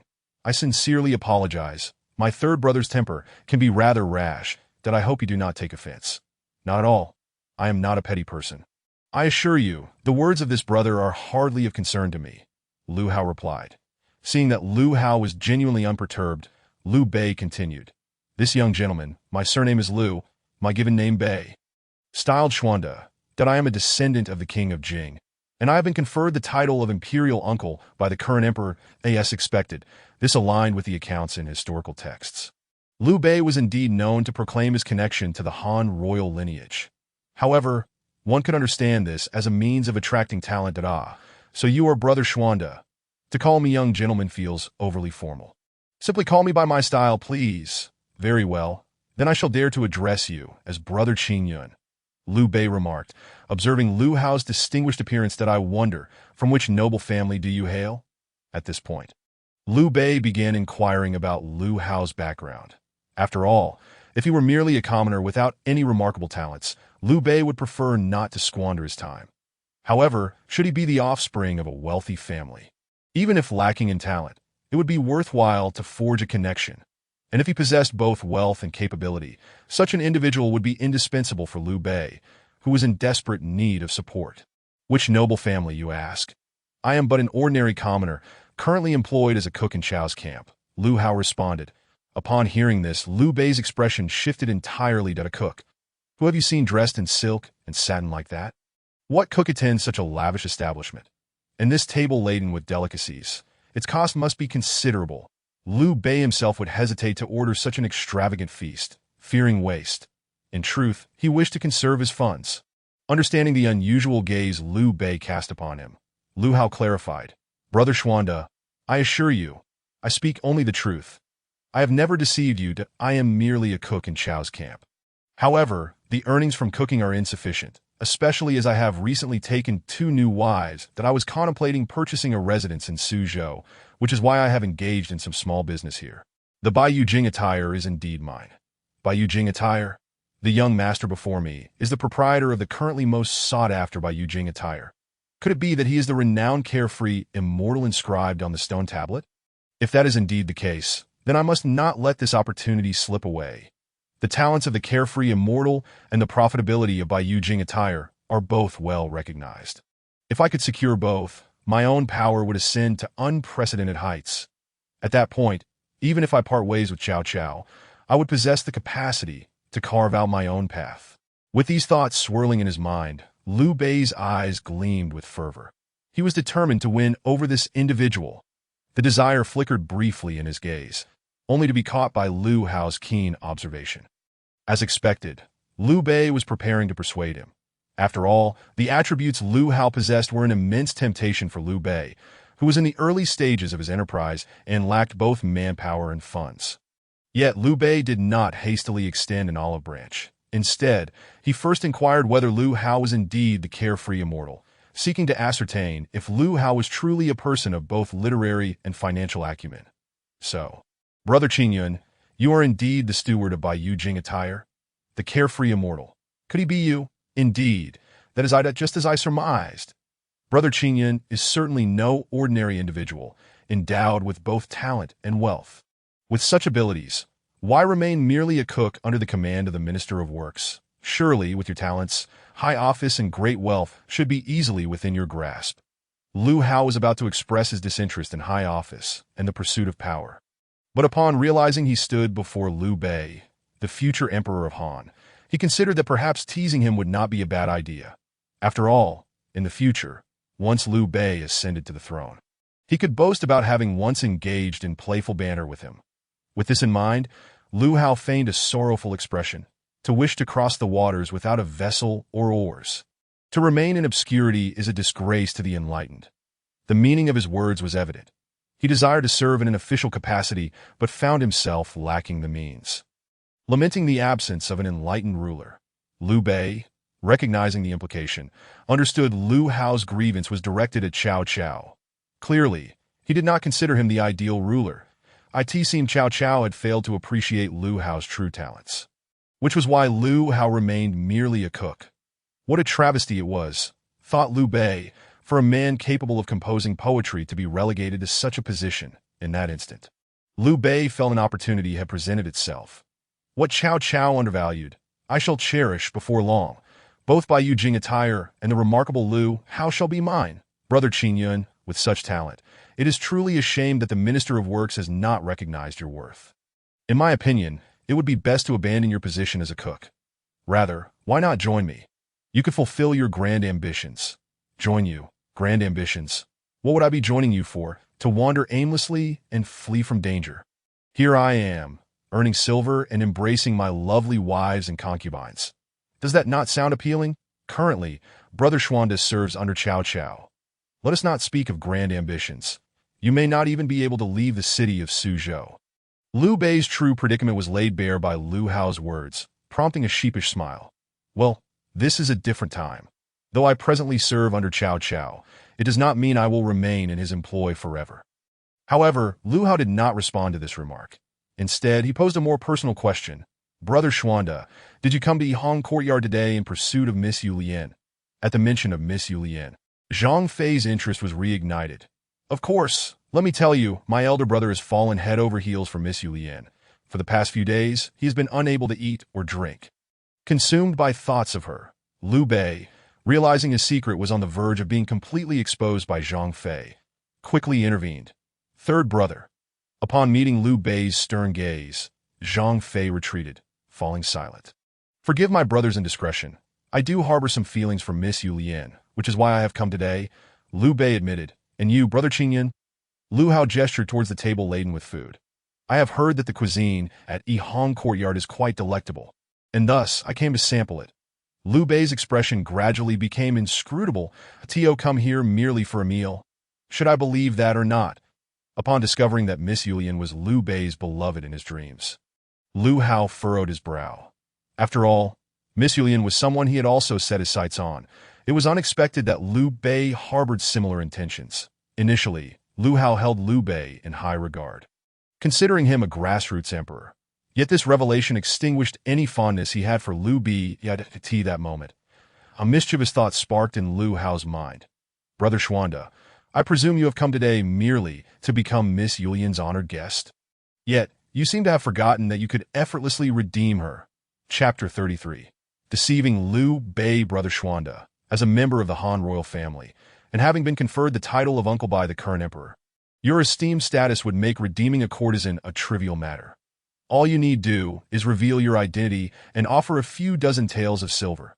After all, your standing alone warrants such an act, which would be a favor to the Yihong Courtyard. Upon hearing Lu Hao's words, Liu Bei fell into contemplation. It did seem somewhat plausible. Courtesans were generally of the lowest social standing, while he belonged to the highest echelon as a royal relative. Thus, redeeming Miss Yulian could indeed be seen as honoring her. However, it was rumored that there was a powerful figure behind the brothel, that a powerful figure, no matter how formidable, can they surpass the royal family? You are a relative of the Han dynasty, the emperor's uncle, who must call you uncle. Is there anyone of greater standing than you? Liu Bei's resolve began to waver, and noticing this, Liu Hao eagerly continued to persuade him. Moreover, Brother Xuanda, when the time comes, simply state your intention to redeem Miss Yulian. Surely the madam would not dare to refuse you, for how could a mere madam challenge the authority of a princely relative? Even if her benefactor is influential, they would hesitate to reveal themselves. First, out of respect for your royal status, and second, fearing public knowledge that such a high official is involved with the Yihong courtyard would tarnish their reputation. If we can think of this, surely they can as well. Would a mere woman ever compare to a lifetime of glory? Thus, they would undoubtedly abandon Miss Yulian. This discourse solidified Liu Bei's determination. Indeed, I shall redeem Miss Yulian. As for how much, I, Liu Bei, shall offer no more than 100 taels of silver. Seeing his objective achieved, Liu Hao invited Liu, Guan, and Zhang over, ordering a generous spread of food and drink. Engaging in lively conversation, the time spent dining and drinking always seemed to fly by, and before they knew it, it was already 7 in the evening that a tea that moment. The madam slowly ascended to the second floor of the Yihong courtyard. Standing in a position that allowed her to survey everyone within, she clapped her hands to signal for silence. Esteemed gentlemen, I trust you are all aware of today's proceedings. Our Yihong courtyard's top courtesan, Miss Yulian, is inviting her first honored guest, and I shall reiterate the rules. The first round will be bidding. Each gentleman wishing to participate must silently determine a price in their hearts, which will be their bid. We will send forth 2 maidens to collect each gentleman's bid, and rest assured, this will remain confidential. The bid will determine your eligibility to become Miss Yulian's honored guest. The second round will be a literary contest, personally judged by Miss Yulian herself. Those whose talents impress her will proceed to the next stage. Following that, we will review the bids of those who have passed the literary test, and if the bid resonates with us, that gentleman will become the honored guest. Should it fail to impress, Miss Yulian will present a new topic for selection. In essence, to become Miss Yulian's honored guest, one must first surpass our courtyard scrutiny and then impress Miss Yulian herself. Without further ado, let us commence the first round, with our maiden Xiaodao and Xiaolan recording the bids at this moment. There were at least 200 to 300 individuals within the Yihong courtyard, making the task of the 2 maidens rather cumbersome, as they needed to inquire about names, addresses, and bids. Liu Hao and Liu Bei were situated in the far corner, so it would take quite some time for the maidens to reach them. Meanwhile, the courtyard was abuzz with excitement. Old Gua, you're too stingy, bidding only 10 taels. Do you think the Yihong courtyard is a beggar's den? Old Li, we are evenly matched, so let us not belittle one another. Don't think I don't know. You only bid 15 taels that in the end, our outcomes will be the same, merely adding to the numbers. Old Gua saw through it all, but expressed concern. I wonder if my 200 taels will catch their eye. Silver? Why are you all bidding in silver? I just offered 7 5-ju coins. Brother Chow, I lack many things, but silver is not one of them. I just bid 800 taels, though it's a bit modest. I believe it suffices. I wonder how much Brother Chow has bid. This exchange quieted the atmosphere considerably. Many who were boasting or pretending to be impoverished fell silent. 800 taels. And you say it's a bit modest? Not only were those around them taken aback, but even Liu Hao couldn't help but look up in astonishment. 800 taels. Neither an insignificant sum nor exorbitant. Yet for a dandy to produce such a bid, 2 possibilities emerged. Either he was the cherished only son of a wealthy family, or his family had substantial assets that rendered 800 taels a trivial sum for him. Given that this individual was surnamed Jun, he likely hailed from the Jun family of Hebei. In that case, it made sense for a wealthy heir to casually offer 800 taels. Liu Hao was not overly surprised, but Brother Chow found himself in a difficult position. His bid was 400 taels, and he was astonished that the Jun individual had outbid him by a margin of 100 taels. It was now impossible for him to disclose his own bid without inviting ridicule. Thus, Brother Chow puffed up his chest and feigned indifference. Humph, Brother Jin, what's so special about 800 taels? You could bid 8,000 for all I care, yet your literary talent is lacking, and you won't pass Miss Yulian's scrutiny. Brother Jin, you are merely making a fuss. These two were like sworn enemies, always finding a reason to quarrel. Liu Bei observed their lofty bids and reflected on his own modest one of 100 taels. Feeling utterly outclassed, however, recalling Liu Hao's earlier words, that he was a royal uncle and would redeem Miss Yulian, he deemed his bid of 100 taels merely a formality. With this thought, Liu Bei's spirits lifted. "Qingyun, may I inquire how much you have bid?" Noticing Liu Bei's sudden uplift in mood, Liu Hao felt curious but refrained from probing further. "As for me, I merely came to fulfill a formality. So I bid 1,000. Understanding dawned upon Liu Bei. It was evident that Qingyun's bid was not in silver, but rather in 5 zhu coins. 1,000 5 zhu coins amounted to less than 10 taels of silver. Confirming that Qingyun was indeed just going through the motions. It seemed he would enjoy a double boon this time, gaining both a beautiful maiden and a talented scholar. Chapter 34. Testing literary talent. The time taken for recording bids consumed half an hour. Once the last bid, Liu Bei's, was recorded, the madam of the Yihong courtyard appeared on the second floor. "Esteemed gentlemen, all bids have been duly recorded, and we shall now proceed to the second round, where Miss Yulian herself will present a literary topic for evaluation." The audience erupted with excitement. In ancient times, literati often frequented courtesans, and many had rumors of taking renowned courtesans as concubines. Notably, the tales involving literati were often filled with elegance and charm, while those without literary finesse were associated with less savory rumors. This illustrates the high regard in which cultured individuals were held in ancient society. Moreover, Miss Yulian was renowned for her beauty and talent. Being one of the 4 great beauties of Su Du, although she had made a few public appearances, few had truly laid eyes upon her. Among the 200 to 300 individuals present, only about 40 or 50 had seen her in person, which heightened their anticipation for her appearance. "Even if I cannot be an honored guest, can I at least have the pleasure of her company?" The madam, perceptive to the crowd's eagerness, spoke briefly before promptly exiting the stage. Moments later, a veiled maiden appeared on the second floor. Although her face was concealed and she stood at a distance, Liu Hao could still perceive her beauty. While she may not surpass Diao Chan, she was certainly not far behind. At first glance, one might think Miss Yulian was pure and ethereal, yet upon closer inspection, her every gesture exuded an alluring charm. This opportunity must not be squandered. However, Liu Hao was also puzzled as to why such a striking figure had not been documented in historical texts, not even in unofficial accounts at this moment. Miss Yulian spoke. "Miss Yulian greets all esteemed gentlemen. That I am but 18 years old, with a fondness for music and poetry. Today, I have heard that half of the talented individuals in Su Du are gathered here. Thus I shall boldly present a challenge." Miss Yulian, with her graceful demeanor, enchants the hearts of all with her every frown and smile. Just the mere utterance of these words has captivated the crowd. "I come from a lineage of southern folk, yet due to the ravages of war, I was compelled to accompany my father to the north. Tragically, along the journey, my father succumbed to banditry, leaving me utterly alone.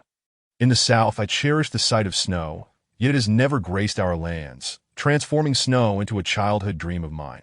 Therefore, today, I invite all to compose poetry, prose, or songs inspired by snow." "What? Is Miss Yulian truly from the south? What a coincidence, for I too hail from the south. As the saying goes, when fellow townsfolk meet, tears flow freely. I wonder when Miss Yulian might find the time to converse with a fellow compatriot like myself. Bah, I never imagined you, old Wang, would be so shameless. There are plenty of southerners present. Do they all wish to converse with Miss Yulian? Indeed, old Wang, you are like a toad yearning for swan meat. Hoping to engage with Miss Yulian, with the mere 10 taels of silver you've offered, if you become a favored guest, I shall walk backward from now on." After Miss Yulian posed her question, the young gentlemen in the hall erupted into a lively commotion. Some jested, others pondered, while a few sought assistance, such as the current gentleman, Jin Xiong. "Lu Quan, hurry. Miss Yulian has already presented her topic.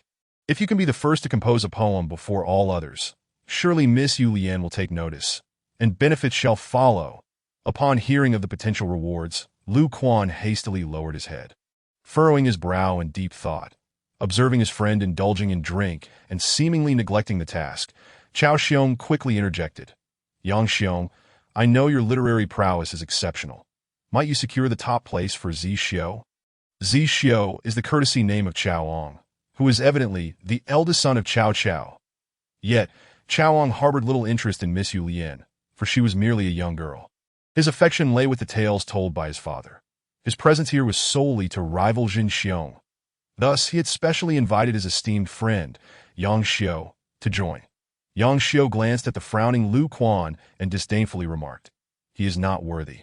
As for the literary talents present, I know not, but securing the first place will be effortless for you." Lu Quan, upon hearing this, felt a surge of indignation.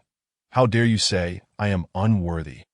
In the depths of the mountains, the cold snow locks the scene, while flowers wither and grasses fall, yet fresh plums bloom, that I in a warm room. I spontaneously compose exquisite verses. How can I continue the tale without snow? The individual Jin Xiong had indeed chosen well, for within a short span, a poem was crafted. This was the first to be completed among all present. Miss Yu Lian silently evaluated it. Conventional, yet quick in response, being the first to finish is commendable. Jin Xiong, witnessing his companion's success, was overjoyed, akin to one who had just tasted delicacies. With his two prominent nostrils flared toward Cao Ang, he declared, "Cao Xiong, my friend has completed his work first among all. I wonder when you shall present your poem." Just as Cao Ang was about to retort, a voice emerged from a corner. Conventional, mediocre, and talent merely average, that if you wish to catch Miss Yu Lian's eye, you must be dreaming. This remark drew the attention of all toward the source, which was none other than Liu Bei.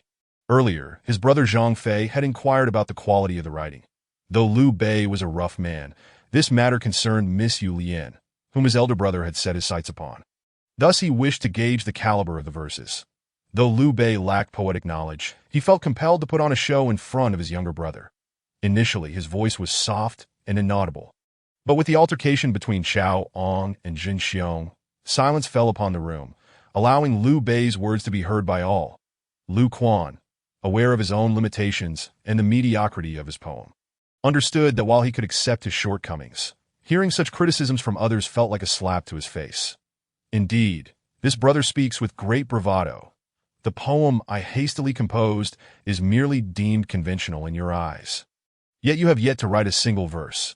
By what right do you judge me? I challenge you, brother, to compose a piece superior to mine before our very eyes, so I may concede with grace." Chapter 35. Lu Hao's wine-soaked verses. Liu Bei felt the collective gaze upon him, and suddenly felt a wave of embarrassment wash over him. Goodness, how had he found himself in this predicament? Just a moment of bravado, and now he was at a loss for words. As he grappled with his confusion, Lu Hao patted his shoulder, signaling him to remain calm, that in truth, Lu Hao harbored no ill feelings toward Liu Bei. Although many of Liu Bei's actions did not align with his own principles, Liu Bei's honest and simple appearance evoked little disdain. Moreover, Liu Bei would eventually become the illustrious emperor of the Han Dynasty. His reputation in historical annals was not entirely unfavorable. Thus, lending Liu Bei a hand would earn him a favor for the future. Additionally, as Lu Hao sought to rise in prominence himself, seizing this moment could prove advantageous. Snow resembles plum blossoms, and plum blossoms resemble snow. The similarity is extraordinary. Who can discern the flavor that vexes? I ask you to inquire of the moon in the southern tower. Remember last year, during the plum blossom season, old tales go unspoken as time passes. For whom do I succumb to intoxication, and for whom do I awaken? To this day, I still resent the lightness of our parting. Lu Hao's lyrical piece rendered the entire gathering of talented individuals in the Yi Hong Yuan utterly silent. When comparing this composition to the previous poem, the disparity was as stark as heaven and earth. One a king, the other mere bronze. They existed on entirely different planes. Such poetry could easily attain the level of a grand Confucian scholar. With this piece, the identity of the favored guest for the evening seemed all but secured, provided that the individual could afford it. Observing the lavish feast before him, adorned in silks and satins, it appeared there would be no contest. This young gentleman indeed possesses remarkable literary talent. Though I pride myself on my own skills, I must concede that your composition far surpasses mine. This statement was unmistakably a compliment, implying that the first prize was likely his to claim. Cao Ang remained unperturbed. He had come to oppose Jin Xiong. Jin Xiong had arrived with fervent determination, and if he could return empty-handed or even face embarrassment, It would be a sight he would relish, as for who the favored guest would be. He held no interest whatsoever. Although Chao Ong was calm, Jin Xiong was in a frenzy. It seemed Lu Quan's literary talent fell short. Indeed, he was not in the same league as this gentleman. Furthermore, Lu Hao's attire indicated that he was not lacking in wealth. If Jin Xiong did not act swiftly, the coveted position would likely slip from his grasp. With this thought in mind, Jin Xiong urged Lu Quan to devise a plan. Under no circumstances could Lu Hao be allowed to claim first place. Yet Lu Quan's literary talent was limited. It was improbable for him to produce a poem superior to Lu Hao's. Nevertheless, Lu Quan was quite cunning. After a moment of contemplation, he hastily accused Lu Hao. This brother's poem is indeed remarkable, potentially reaching the level of a timeless masterpiece. However, you appear to be merely in your 20s. Is it truly conceivable that one so young could pen such verses? Could it be that you have come across an unpublished manuscript, thus claiming it as your own? Why not compose another poem to prove your worth? Your previous poem may indeed possess the potential for greatness, yet achieving such brilliance consecutively seems implausible. Should you fail to produce another of equal caliber, or should it fall short, your credibility will be in jeopardy. Though Lu Quan's argument held some validity, it elicited derision from the other scholars present. Lu Quan, if you cannot compete, simply concede. Do not tarnish the reputation of Su Du's scholars. Indeed, others could produce exceptional poetry. If you cannot, do not resort to slander. You are not just disgracing Su Du's scholars, but the scholars of the world. To accuse others of cheating, especially without evidence, renders you unworthy of standing among us. The overwhelming majority rallied behind Lu Hao, for the scholars of this era possessed a certain pride. Not all were like Lu Quan, chasing after wealth and groveling at this moment. Lu Hao regarded Lu Quan with a bemused expression. You have indeed spoken the truth. This poem is not of my own crafting. Should you ask me to compose another, I might falter, but I can recite. In my previous life, my grandfather cherished poetry and compelled me to memorize the works of the Tang and Song dynasties. Although it was in my youth, I still recall them vividly. Bring forth the brush. Ink, come forth. Hearing Lu Hao's words, it seemed he was preparing to compose yet another poem. After producing such an exquisite piece earlier, what marvel would he create next? Thus, Yulian hastily instructed a nearby maid to fetch ink, brush, paper, and an inkstone, and began to record. When will the spring flowers and autumn moon cease? How much of the past do we truly know? Last night, the eastern wind blew again upon the small building, as the bright moon illuminated a homeland too painful to remember. 1,000 mountains, where no birds soar, and myriad paths, devoid of human traces. The road to Shu is fraught with difficulty, harder than ascending to the heavens, causing one to hear of it and wither in beauty. The great river flows east, washing away countless legendary figures of yore. Since time immemorial, who has escaped death? Let me retain a loyal heart to illuminate history, that I end drunkenness. I light my lamp to gaze at my sword, dreaming of the sound of horns from distant camps. 10 years of life and death, both shrouded in uncertainty, thoughts unbidden, yet impossible to forget. The ancients have already taken flight upon the Yellow Crane, leaving this place with only the Yellow Crane Tower remaining. I wish to ride the winds and return, yet I fear the ethereal palaces in the sky. The spring breeze once more greens the southern bank, but when shall the bright moon shine upon my return? Before me, the ancients are unseen, and behind, no future figures are discernible. Reflecting upon the vastness of heaven and earth, I am left alone to weep in sorrow. In the past, the Yihong courtyard was a cacophony of noise. Yet at this moment, while Lu Hao composed his poetry, a profound silence enveloped the courtyard. Apart from Lu Hao's voice, the only sound remaining was that of Miss Yulian diligently transcribing, within the entire Yihong courtyard. Whether the maidens within or the talented scholars visiting, even those unremarkable rich youths, were utterly captivated by Lu Hao's verses. His poetry flowed with elegance and fervor, at times lamenting the plight of the nation and its people, at others reveling in carefree abandon, exuding pride and, at times, humility that in this moment, Lu Hao seemed akin to a celestial poet, effortlessly crafting masterpieces and delivering exquisite couplets, from the inception of his first poem to the conclusion of his last.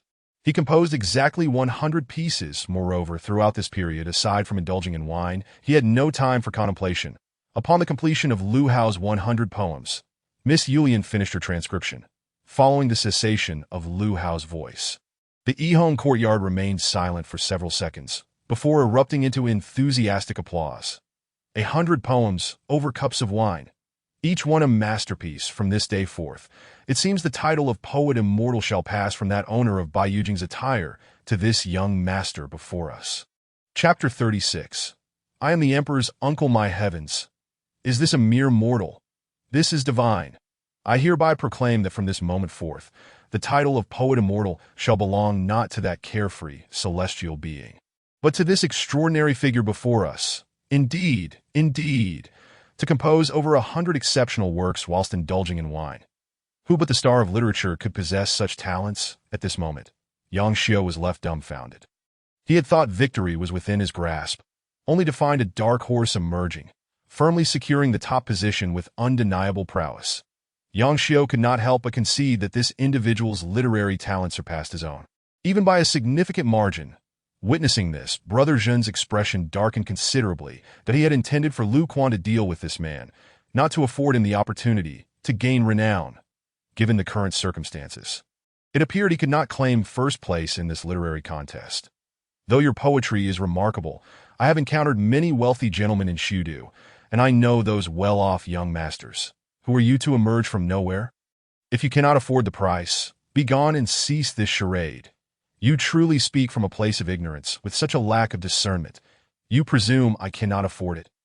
Wealth is but an external possession.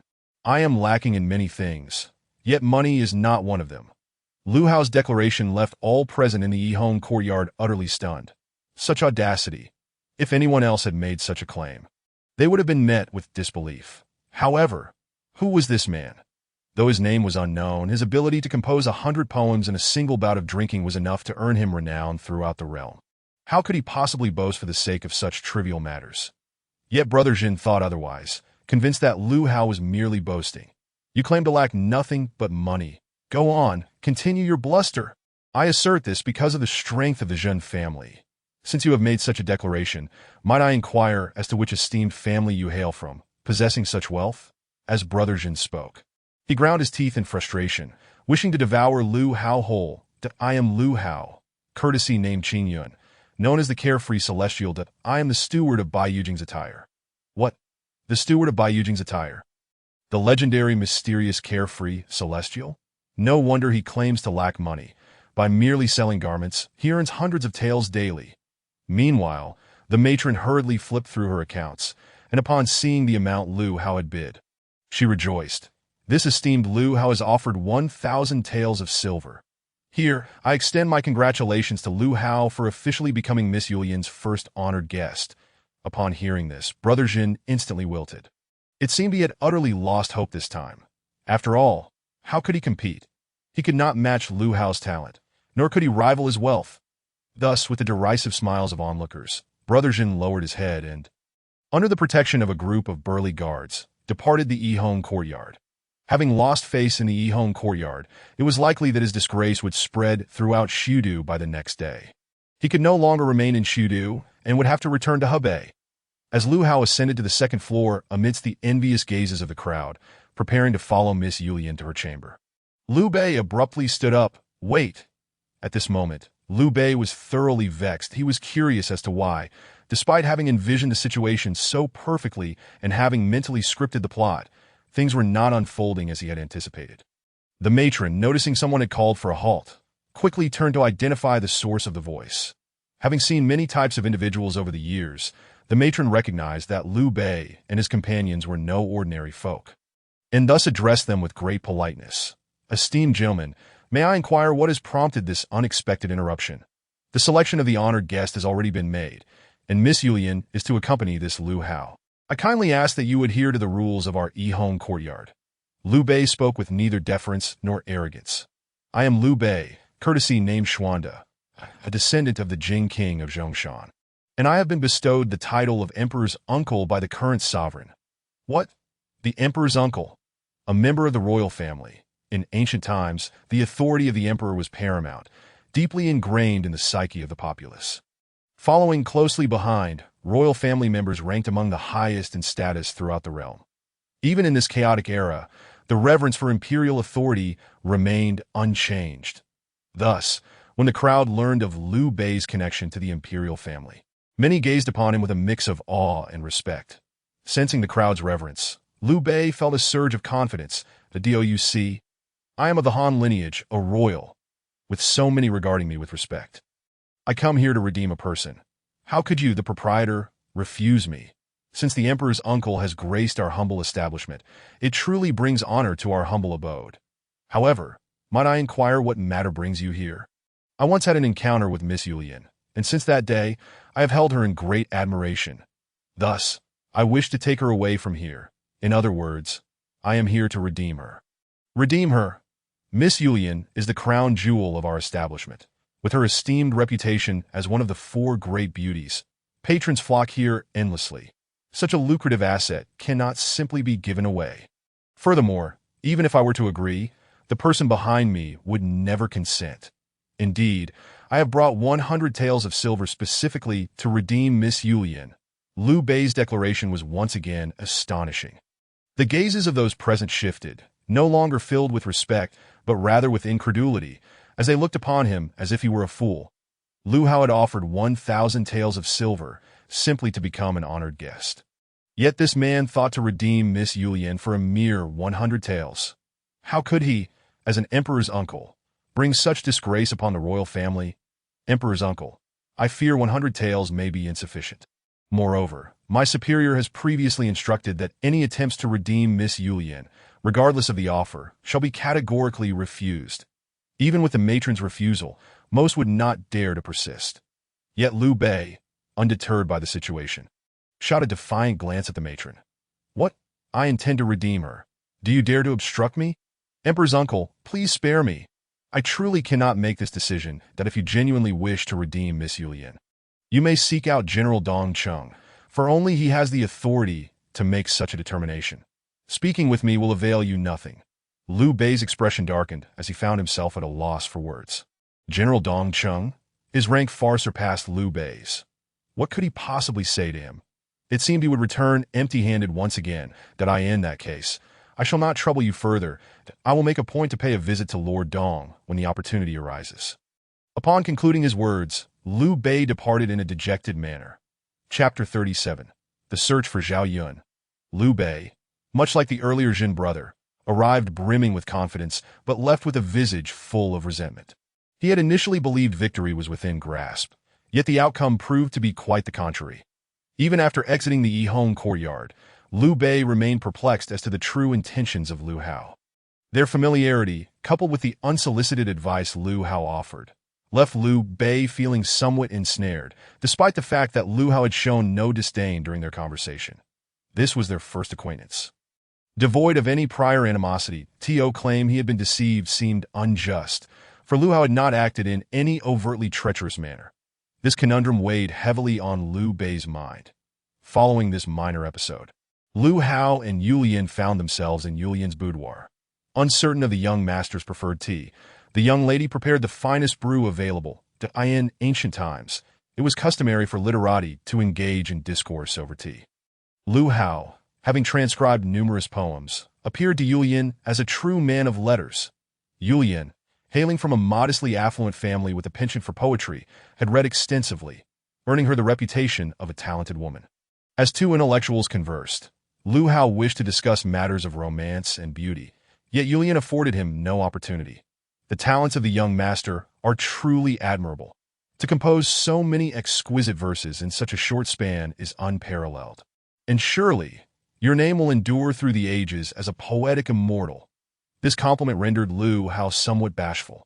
After all, the poems were merely transcriptions, not his original creations. Not at all. The essence of poetry lies in inspiration.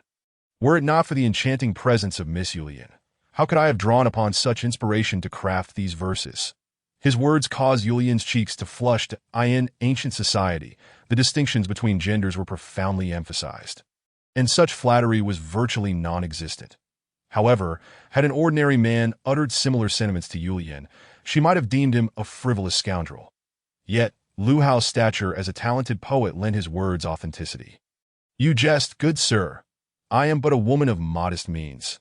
It is impossible for me to inspire your poetic prowess. Surely, your own skills are what shine forth."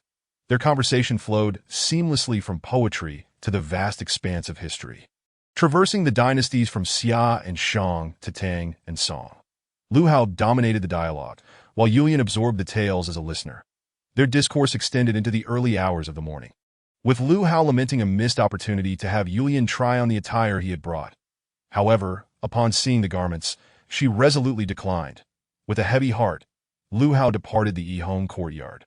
Laden with regrets, the entrance of Zhao's village in Changshan, Zhao Yun, gripping the reins of his white steed and wielding a spear, gazed upon the expansive lake before him.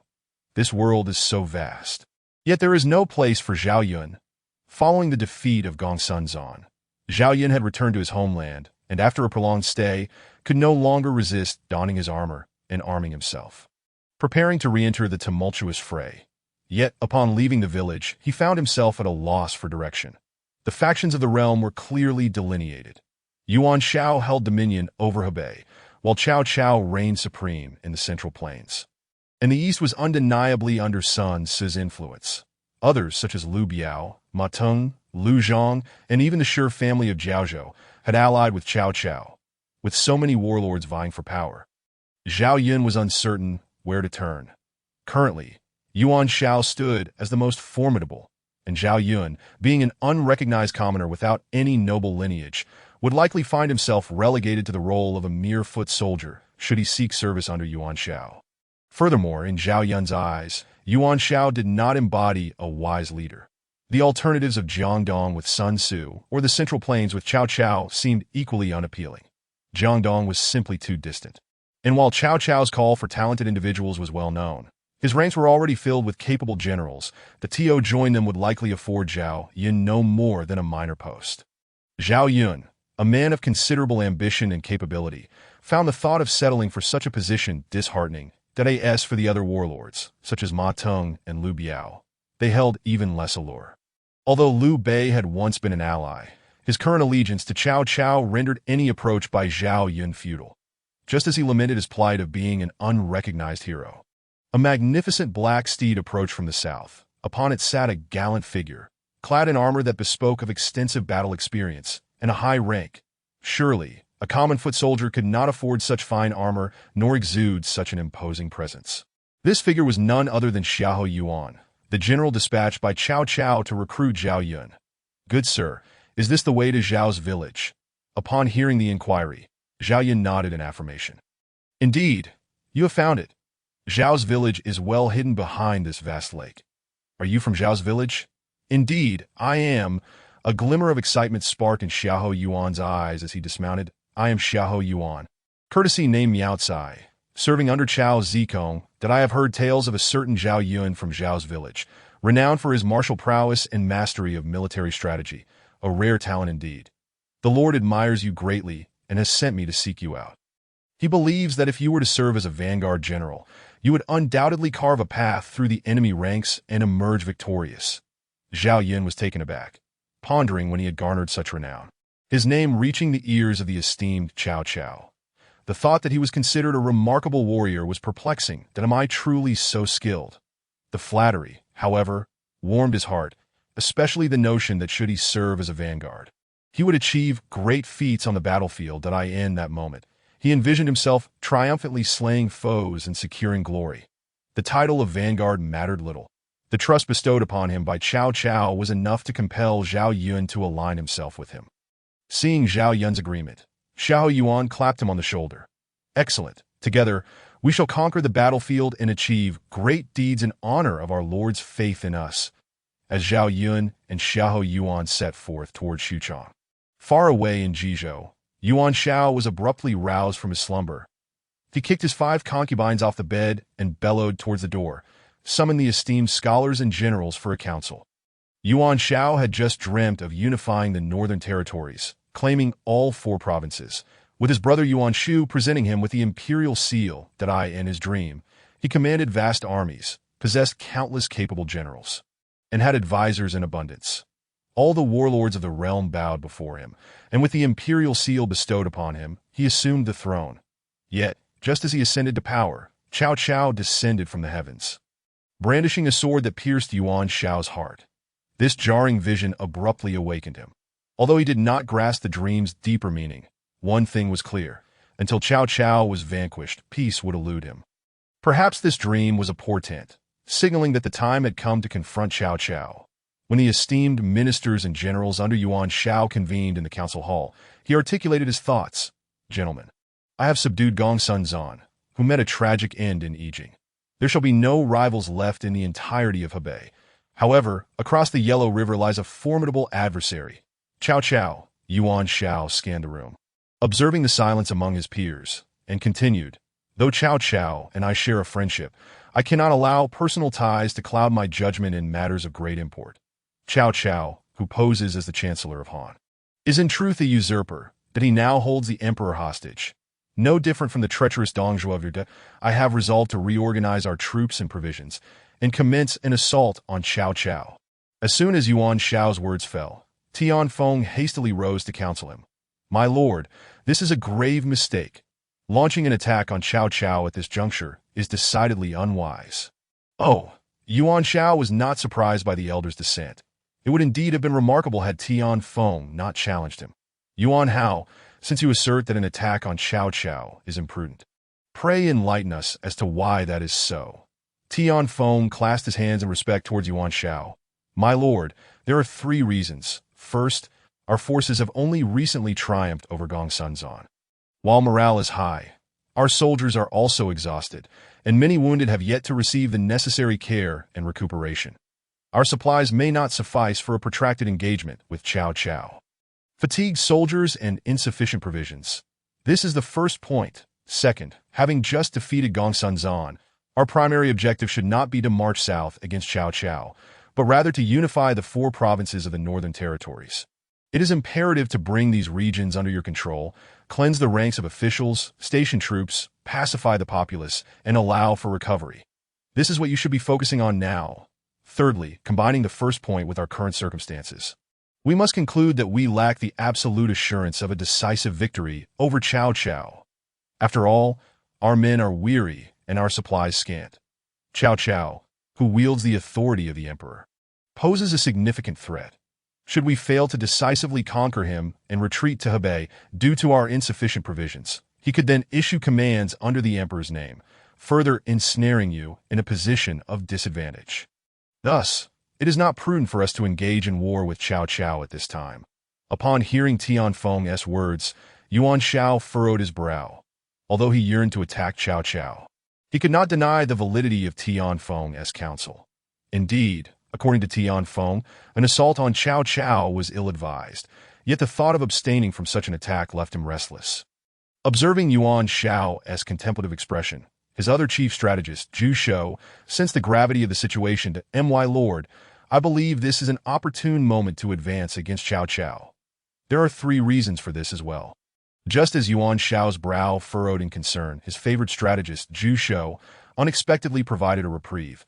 Yuan Shao's demeanor brightened considerably. Zhu Shou understood him well. "Quickly share your thoughts." "Firstly, our forces have faced Gongsun Zan with remarkable valor, cutting through obstacles with unwavering courage.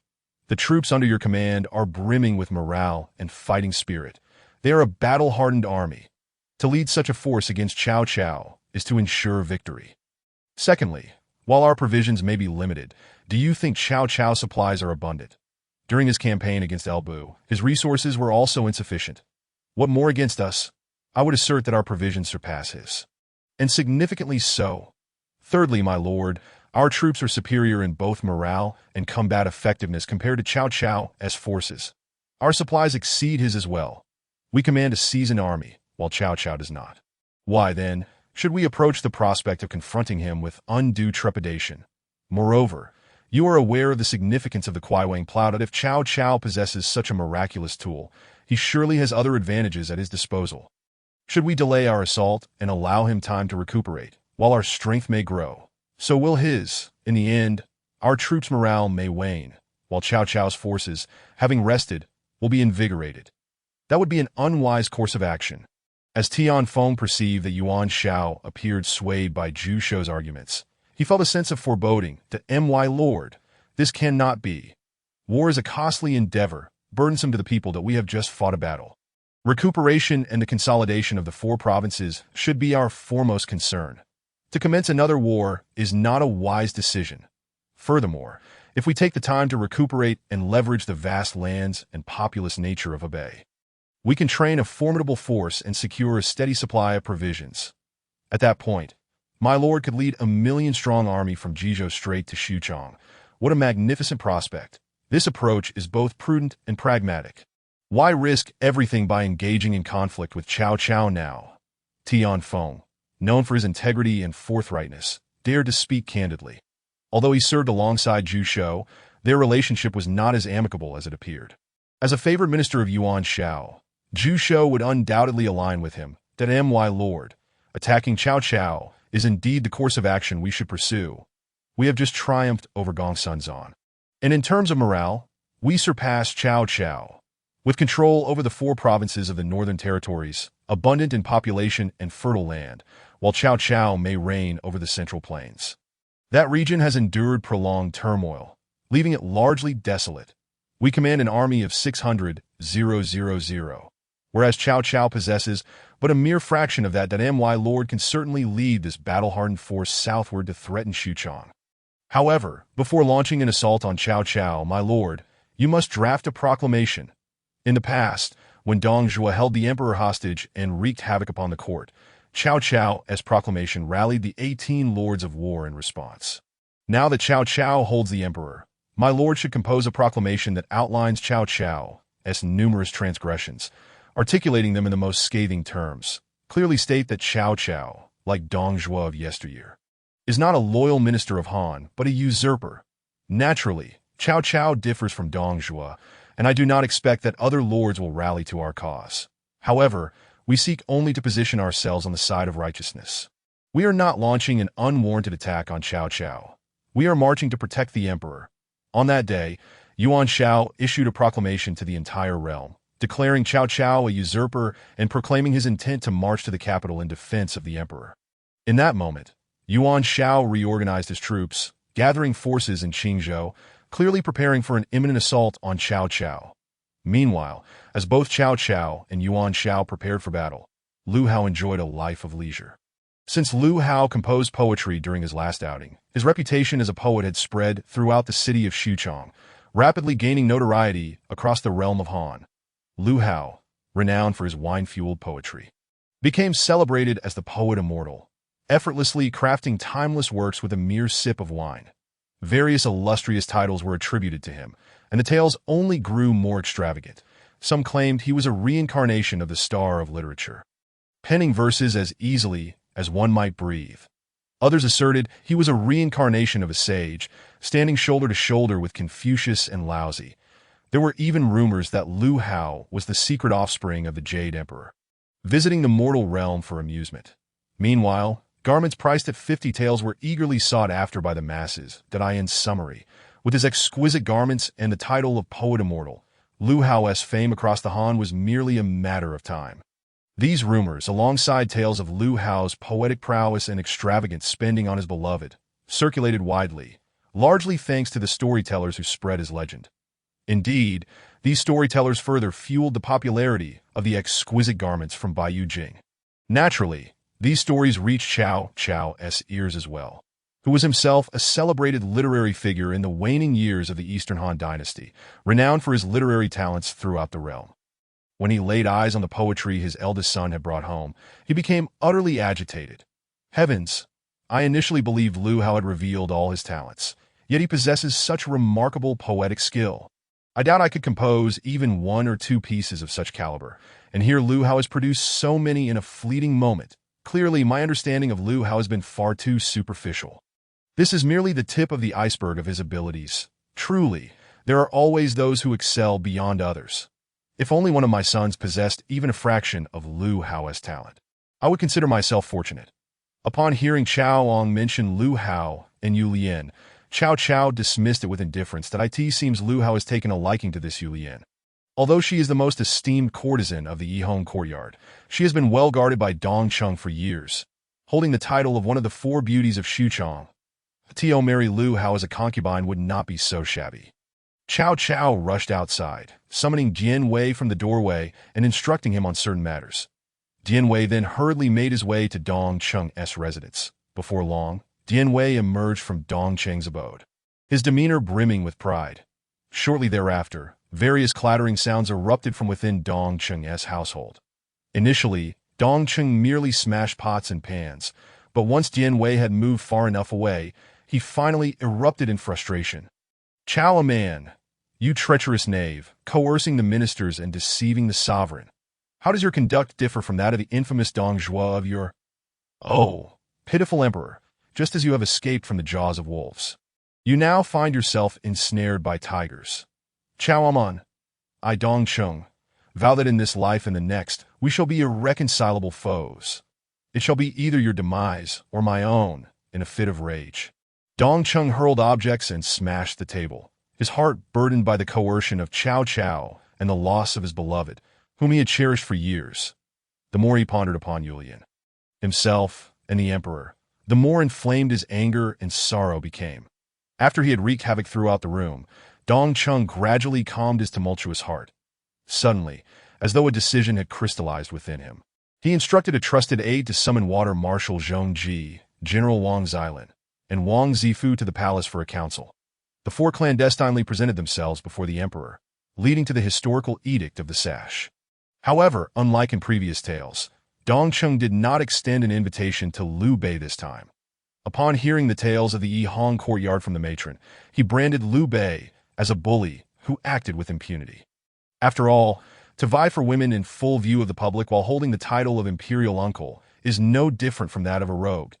Dong Cheng scorned the idea of associating with such a person. It was Lu Hao who led Liu Bei astray from the course of history. Meanwhile, the architect of this chaos, Lu Hao, was presently indulging in light-hearted banter with Miss Yulian within the confines of the Yihong courtyard. Chapter 40. Do you desire a concubine? Miss Yulian, it has been far too long. I have missed you dearly. Young master, you jest. What do you mean by far too long? Did we not just meet a few days ago? Nay, nay. While it is true that we met recently, there is an old saying that goes, a day apart feels like 3 autumns. If that holds true, then are we not like long-lost friends who have not seen each other in ages? You truly possess a knack for humor. To hear you say such things makes me feel as though we are old friends who have not reunited for years. Not at all. The essence of my words is that the days apart from you have stretched on interminably, akin to an agonizing 2-year separation. Miss Yulian had never encountered such sweet words before, and her cheeks flushed with a rosy hue. Young master, you are quite the charmer. I wonder how many young ladies have fallen prey to your flattery. Not at all. It is only when I speak to you that I indulge in sweet nothings that in truth, I am rather inarticulate. When I encounter a beautiful lady, like yourself, I find myself at a loss for words. For reasons unknown, it is only in your presence that my heart finds solace. And upon returning home, I cannot help but think of you, Miss Yulian. Lu Hao's relentless pursuit of affection seemed to bear fruit. As Miss Yulian's face grew ever redder, unable to meet his gaze, to alleviate her embarrassment, Yulian retrieved a guzheng from beside her bed. Young master, you only ever tease me. How about I play a piece for you? That would be delightful. However, I have a small request. Might you consent to it? Just as Yulian was about to agree, she caught sight of a lewd grin upon Lu Hao's face, and a sense of foreboding washed over her. She wished to decline, but found herself powerless as Lu Hao had already produced an item. Since you remain silent, I shall take that as acquiescence. It is but a modest request, I assure you. I wish for you to don this JK uniform, for I believe it would be particularly fitting for you as you play the guzheng. When I designed this uniform, it was intended specifically for those who play the guzheng. Lu Hao, with a blend of deception and persuasion, endeavored to convince Yulian. Given her years of steadfastness in the Yihong courtyard, Yulian's intelligence was undoubtedly sharp. Under normal circumstances, Lu Hao's ruse would have been easily unmasked. However, in her current flustered state, she found herself unable to think clearly. Moreover, Lu Hao's reputation as a poet was well known. How could such a figure deceive her? Surely, This JK uniform was indeed crafted for those who delight in playing the Guzheng. In an unexpected turn of events, Yulian felt no inclination to label Lu Hao a rogue. Instead, she felt an overwhelming gratitude towards him. Though she was uncertain if Lu Hao had a fondness for the Guzheng, his efforts to design clothing for its players signified a genuine appreciation for the art. With no choice but to comply, Yulian let down the curtain and slowly changed into the outfit. As she gazed at herself in the mirror, she found the attire to be intriguing, innovative, and daring. Most importantly, her long legs were fully exposed. I must admit, young master, your creativity knows no bounds. This outfit, though seemingly simple, displays remarkable ingenuity. Your talent in design is commendable. The only drawback is that such attire is fit only for indoor wear. Indeed, it is unsuitable for outdoor wear. The intention behind its design was to benefit my fellow men. The notion of it being crafted for Guzheng players was merely a self-serving excuse that A.S. Yulian played the Guzheng and exchanged sweet nothings with Lu Hao. The matron of the Yihang courtyard burst into the room. "Young Master Lu, do you desire a concubine?"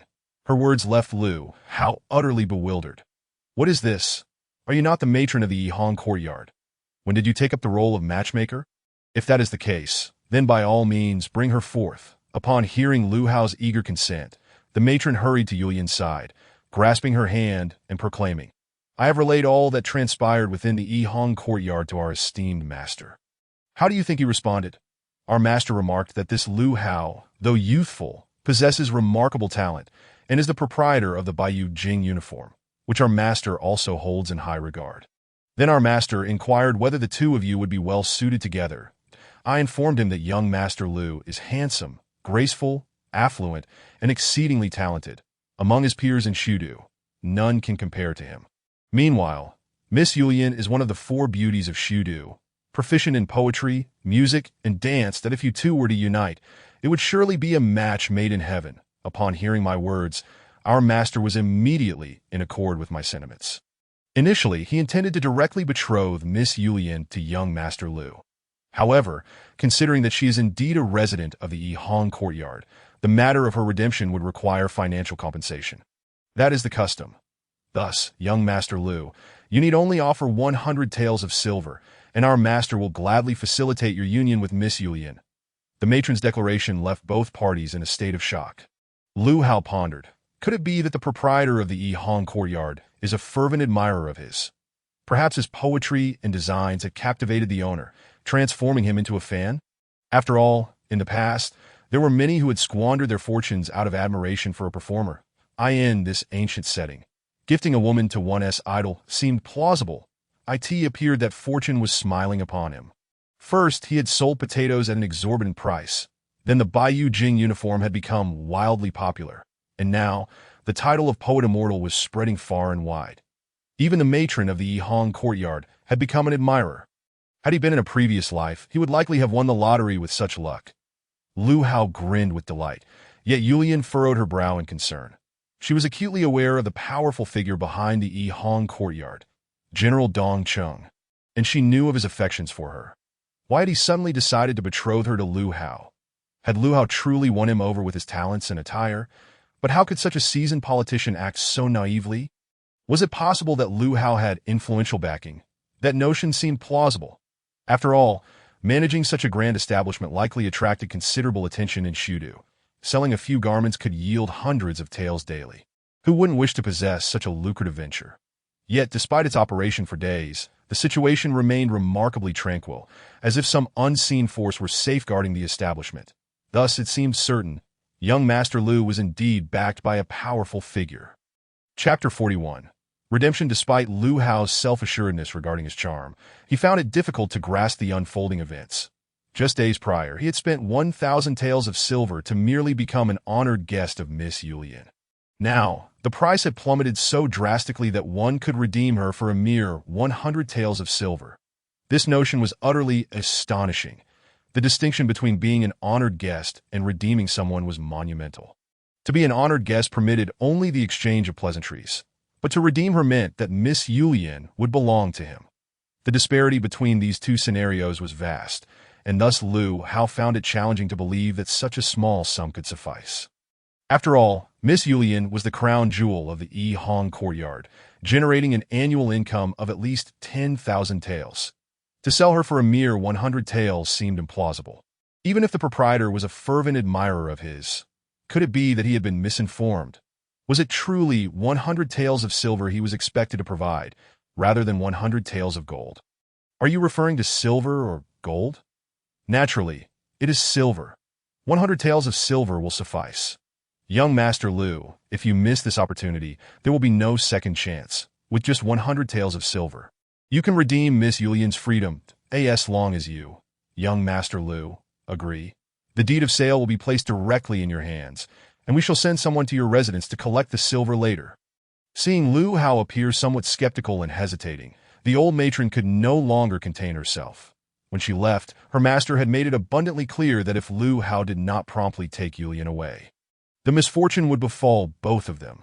With this thought, the old matron hastily grasped Yulian's hand with one hand and Lu Hao's with the other, bringing their hands together. Young Master Lu, to speak candidly, you two are truly the most compatible couple I have ever encountered. Your union is a match made in heaven, arranged by the celestial matchmaker. Furthermore, it is inappropriate for Miss Yulian to remain in this brothel at her age. And you both are an enviable pair that if you were to be together, countless people would be envious. This persuasive rhetoric from the matron made Lu Hao realize that she was not jesting. Perhaps it was indeed due to his own charismatic allure. He nodded in agreement. After all, 100 taels of silver to redeem Yulian was an opportunity too good to pass up. Lu Hao finally acquiesced. The old matron of the brothel was nearly overwhelmed with emotion, especially after witnessing the fierce demeanor of Dian Wei that morning and the near-furious expression of her master. It was as if Lu Hao's failure to redeem Miss Yulian would spell doom for them both. To prevent any possibility of Lu Hao retracting his agreement later, the matron swiftly placed the deed of sale into Lu Hao's hands and pulled both Yulian and Lu Hao towards the exit, eager to rush to Lu Hao's home to secure the silver. Thus, this transaction would be entirely finalized, rendering any later change of heart on Lu Hao's part futile. Suddenly, the matron noticed something amiss with Yulian's attire. She was clad in the recently popular Baiyu Jing uniform. With its revealing design, the matron cast a glance at Yulian and then at Lu Hao, and suddenly everything clicked into place. Goodness, these two had already shared a deeper connection. After worrying for so long, she had been so absorbed in conversing with Lu Hao that she had failed to notice Yulian's striking attire. It seemed there were indeed feelings between Lu Hao and Yulian, solidifying her confidence in this arrangement. The matron of the brothel breathed a sigh of relief and urged Yulian to change her clothes promptly in preparation for their visit to Lu Hao's home to settle the payment, while also facilitating Yulian's departure from the establishment. Once Yulian had changed, the trio made their way outside, and upon reaching the hall on the first floor, they noticed the gazes of the numerous courtesans and patrons upon them. After all, one was the matron of the brothel, while the other two were none other than the illustrious poet Lu Hao and Miss Yulian, one of the four great beauties of Shudu. In this public setting, the matron suddenly conceived a clever plan. If she publicly declared that Lu Hao had redeemed Yulian, then even if Lu Hao were to have a change of heart later, there would be ample witnesses to absolve her of any blame. Without hesitation, the matron clapped her hands and proclaimed loudly, "Today, I have an important announcement to make from this moment forth. Our esteemed courtesan, Miss Yulian, shall no longer belong to our establishment, but rather to young Master Lu Hao. He has generously spent a considerable sum to redeem her, and the deed of sale is now in his possession. Henceforth, Miss Yulian will no longer be associated with our brothel, and her status will be that of a servant, a concubine, and she will have no further ties with us. That I implore you all to spread the word. For this is indeed a significant matter." As it approached noon, while the number of patrons in the brothel was sparse, there were still a few present. The news left the guests astounded, although such acts of redemption were not uncommon. This particular case was distinctly different. That it was rumored that the powerful general, Dong Chung, who stood behind the brothel, was of royal blood and a high-ranking official. His status was unmatched throughout Shudu. It was said that the general harbored deep affections for Miss Yulian. Yet she refused his advances, and since Dong Chung was genuinely enamored, he could not force her, opting instead to place her in the brothel to temper her spirit. This arrangement lasted several years, during which the esteemed courtesan had not entertained a single patron, and only recently had she even made a rare appearance. Most importantly, it was known that Dong Chung forbade anyone from redeeming Miss Yulian. This revelation led nearly everyone to believe the rumors. For if he had no affection for her, why would he refuse others the chance to redeem her? However, today's events altered the perception of these rumors. For the renowned poet Lu Hao had successfully redeemed Miss Yulian. This indicated that the tale of Dong Chung's affections for her was not entirely true. After all, if he truly cared for her, why would he allow someone else to redeem her? The matter of Miss Yulian's redemption sparked fervent discussions throughout the brothel. The pairing of the esteemed poet Lu Hao with Miss Yulian, one of Shidu's four great beauties, was seen as a match made in heaven, and thus most patrons offered their heartfelt congratulations that are in stark contrast to the jubilant atmosphere inside the brothel. Three faces outside were darkened with discontent. These three were none other than Liu Bei, Guan Yu, and Zhang Fei. Today, they had planned to visit General Dong Chung to discuss the matter of Yulian's redemption. With Dong Chung being of royal lineage and Liu Bei being a member of the Han royal family, it was expected that the general would not refuse a request from Liu Bei. Before heading to Dong Chung's residence, they first stopped by the brothel to inform Yulian to prepare her belongings, intending to take her away once the discussions concluded. However, upon arriving at the entrance of the brothel, they were met with news that Miss Yulian had already been redeemed by someone else. This revelation nearly sent Liu Bei into a fit of rage. After contemplating all night and motivating himself for an hour that morning, he had finally summoned the courage to approach Dong Chung, only to discover that Yulian had been taken by another. With a grim expression, Liu Bei strode inside, bringing his brothers along. Upon realizing that the redeeming party was Lu Hao, the very individual with whom he had conversed the previous day, he hurried forward. "Brother Qin Yun, it has been a few days since we last met, and I have missed you greatly. Pray tell, how much silver did you spend to redeem Miss Yulian?" Liu Bei wasted no time with pleasantries. Getting straight to the point, 100 taels. Lu Hao replied nonchalantly. The words fell upon Liu Bei like a bolt from the blue. 100 taels? How could it be 100 taels? Just yesterday, he too had spent 100 taels. Why was it that he left in defeat while Lu Hao succeeded in redeeming Yulian with the same amount? The disparity was staggering. Perhaps he had approached the situation incorrectly? As Liu Bei remained in shock, Zhang Fei could no longer contain his indignation. "This is downright bullying. Brother, the old matron of the brothel is clearly no good. She is taking advantage of you. You offer 100 taels and she looks down upon you. Yet when Lu Hao offers the same, she eagerly hands Yulian over. Clearly, she holds you in contempt. In my view, Lu Hao is no better. Colluding with the old matron. How could you have been so considerate towards him?" Zhang Fei's blunt remarks startled Liu Bei into hastily covering his mouth. Now that Yulian was officially Lu Hao's, with the deed of sale in his possession, if Liu Bei wished to claim her, he would have to go through Liu Hao. To berate Lu Hao now would only serve to eliminate Liu Bei's chances entirely. "Brother Qin Yun, I must apologize on behalf of my younger brother. Your redemption of Miss Yulian is a noble act, assisting her in leaving this tumultuous place.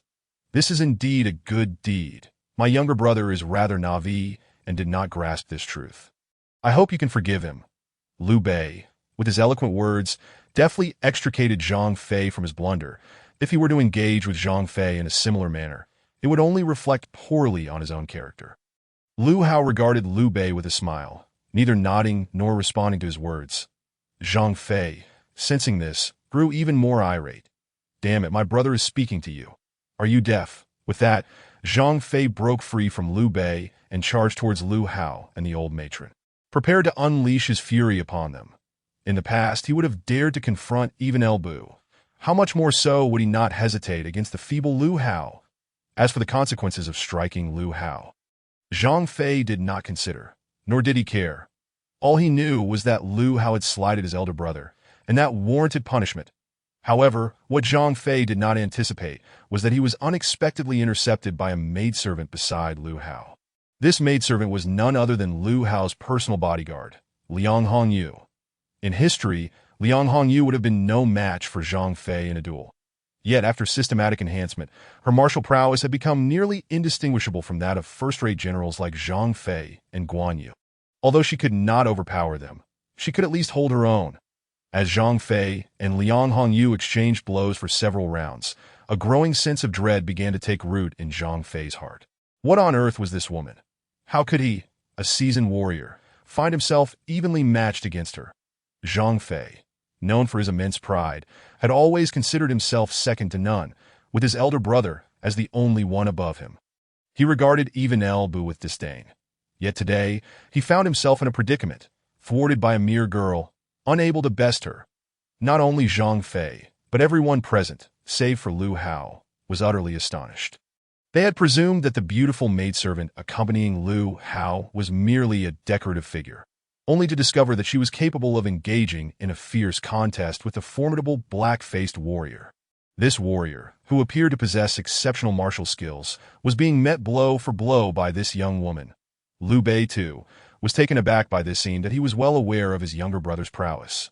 After all, back in Shuzhou, his third brother had fought Ele Bu to a standstill after 100 exchanges. Although Ele Bu was no longer at the peak of his abilities, he had once been hailed as the greatest warrior in the realm.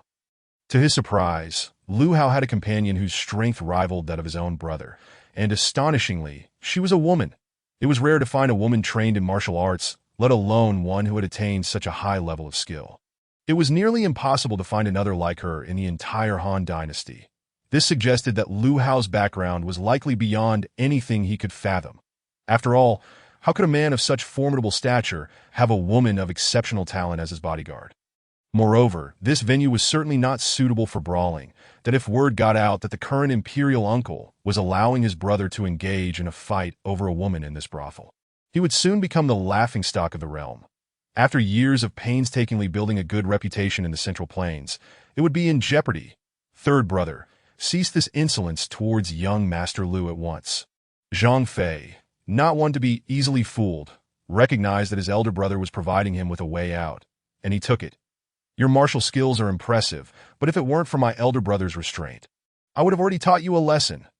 Umph, how dare you flaunt your minor skills before me? Frustration boiled within Zhang Fei. He could neither best her in combat nor in verbal sparring, leaving him feeling utterly exasperated and on the sidelines. Liu Bei refrained from speaking to Lu Hao, for he understood that the man behind Lu Hao was not someone he could afford to offend. Instead, he directed all his ire towards the brothel's matron. A few days ago, I offered 100 taels of silver to redeem Miss Yulian, but you so abruptly rejected my proposal, pray tell. Why is it that Lord Qingyun could pay 100 taels for Miss Liang's release? Yet I cannot. Do you take me for a fool, just because I am an imperial uncle? Chapter 43. Women are also human. Despite Liu Bei's fierce demeanor, the matron remained unfazed. After all, this decision had been personally orchestrated by her master, who held a position of great authority, one that far surpassed that of a mere powerless imperial uncle. Furthermore, Lu Hao was likely connected to the esteemed Chao Sikong, who wielded the greatest power in Xuchang. That in comparison, Liu Bei was merely a shameless individual who exploited his reputation. Not long ago, a troupe of storytellers had visited the brothel, proclaiming that Lu, Guan, and Zhang were heroes, renowned for their benevolence towards the common folk. How naive she had been to believe such tales. If she were to encounter those storytellers again, she would raise their prices tenfold. While the matron dismissed Liu Bei, she understood that, as a member of the Han royal family, she could not afford to antagonize him. After all, she was merely a matron. This arrangement is the will of our master, who believes that Miss Yulian and young Master Lu are a match made in heaven. That if you, imperial uncle, have any grievances regarding this decision, you may address them directly with our master. Upon hearing the matron's words, Liu Bei felt utterly helpless. He had hoped that his status as an imperial uncle would intimidate her into yielding. Even if he could not obtain Miss Yulian, he had intended to vent his frustrations on her. Yet the matron was as slippery as an eel, deflecting all blame onto Dongcheng. Since Dongcheng had already consented to Lu Hao's redemption of her, approaching him could not only result in failure, but also leave a negative impression in Dongcheng's eyes. Such an outcome would be counterproductive. What Liu Bei did not realize was that, at that moment, he had already lost any favorable standing in Dongcheng's eyes. Unable to contend with the matron, he reluctantly turned to Lu Hao. Liu Bei recalled Lu Hao's words from days past, realizing that perhaps he still had a glimmer of hope. Brother Qingyun, during our previous conversation, we found ourselves in delightful rapport, akin to kindred spirits. Thus, I confided in you my long-held desires. You are aware of my infatuation with Miss Yulian, which has grown to the point of consuming my every thought. Now that you have redeemed her, and the deed is in your possession, might I implore you to extend your generosity? I am willing to offer 100 taels, nay, 10 times that amount, 1,000 taels of silver, for you to transfer the deed of Miss Yulian's release to me. Given our relationship, this phrase caused Lu Hao to regard Liu Bei with newfound scrutiny. Was their bond truly so strong? Did he not recall that he had taken advantage of Liu Bei just the night prior? However, since Liu Bei had spoken thus, sharing the same surname, Lu Hao felt compelled to grant him some consideration. Thus, before all assembled, Lu Hao tore the deed asunder. This act left the assembly in utter shock, with Liu Bei and Yulian most astonished. What did this deed signify? Surely everyone understood its implications. Liu Bei had offered 100 taels to redeem Miss Yulian, not to sell her, but if the deed remained intact. Miss Yulian would forever be bound to him, marked by the label of slavery, with no hope of freedom, forever beholden to another's whims. I believe Miss Yulian is a person, just as I, Lu Hao, am a person. To claim that I would redeem her without expecting something in return is simply implausible. Miss Yulian is renowned as one of the 4 beauties of Xuchong. My desire to redeem her naturally stems from my admiration of her beauty. After all, the appreciation of beauty is a universal sentiment. However, this does not grant me the right to use the deed as leverage against her. Miss Yulian is a woman of talent, and her destiny should not be shackled to my will. She deserves the right to pursue her own happiness and freedom. If I were merely after her beauty, I would pursue her openly, rather than resorting to threats with a mere piece of paper. Otherwise, how am I any different from a bandit? Having spoken these words, Lu Hao, amidst the astonished crowd, addressed Liu Bei. Brother Xuanda, you served the nation during the Yellow Turban Rebellion and valiantly rescued Kong Rong from the Northern Sea, defeating the Yellow Turban Army. Your bond with Guan and Zhang is legendary, and I hold great admiration for your deeds. Yet, to suggest that I would sell Miss Yulian to you is inconceivable. In my eyes, she is a person, not a commodity. Having torn this deed, Miss Yulian is no longer my possession. She shall be free henceforth, no longer a slave. I have no right to sell her. Nor do you have the right to purchase her. Lu Hao's declaration earned him the applause of all present, including Yulian's admiration. Lu Hao was no saint. He did not intend to part with Yulian without consideration. He had his own motives, understanding that, although he had torn the deed, Yulian would know how to proceed.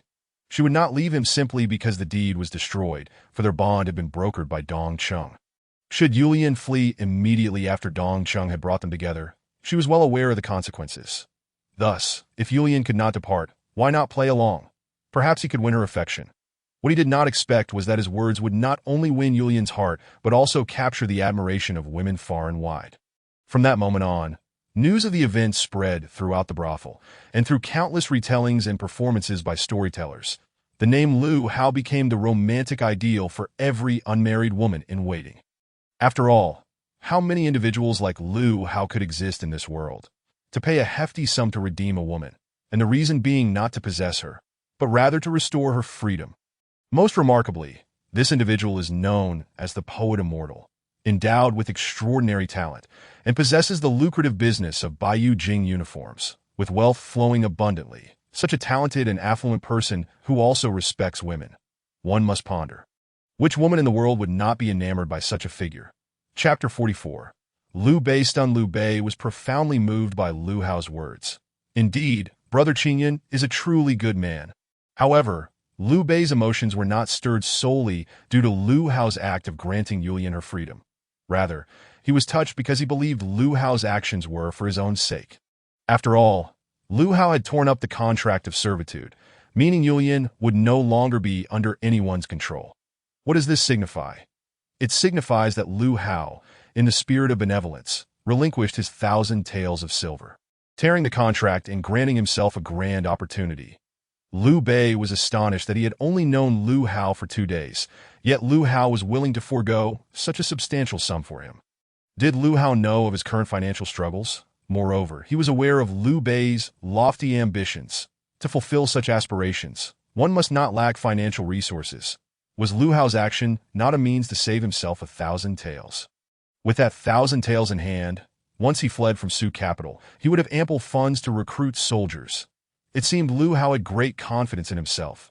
Before him lay both a talent and a beauty. In that moment, Liu Bei felt that he could bring both individuals under his command. The pinnacle of life seemed tantalizingly close, just as Liu Bei prepared to speak to Yulian and Lu Hao. Yulian's words plunged him into despair. The freedom of this humble girl is bestowed by the noble sir that I once vowed that if anyone granted me my freedom, I would serve him like an ox or a horse in gratitude. Now that the noble sir has redeemed me and torn the contract before all, if I were to leave without a word, how could I still consider myself human? Moreover, I have made a vow, and I must fulfill it. Thus, I hope the noble sir will not despise me, for I wish to follow you for all my days. Indeed, upon hearing Yulian's words, Lu Hao smiled contentedly. She truly did not disappoint him. Everything unfolded just as he had planned. It seemed Yulian was now so moved by his words that she was on the verge of tears, and if previously she merely held a fondness for him, she had likely fallen deeply for him now. After all, women in ancient times were often quite simple and easily touched. His grand gesture had completely won Yulian's heart. However, this smile was fleeting, quickly suppressed by Lu Hao. What a jest it would be if he were to smile openly now, allowing Liu Bei to discern something. It would undermine the elaborate act he had maintained for so long. Thus, after composing himself, Lu Hao addressed Liu Bei.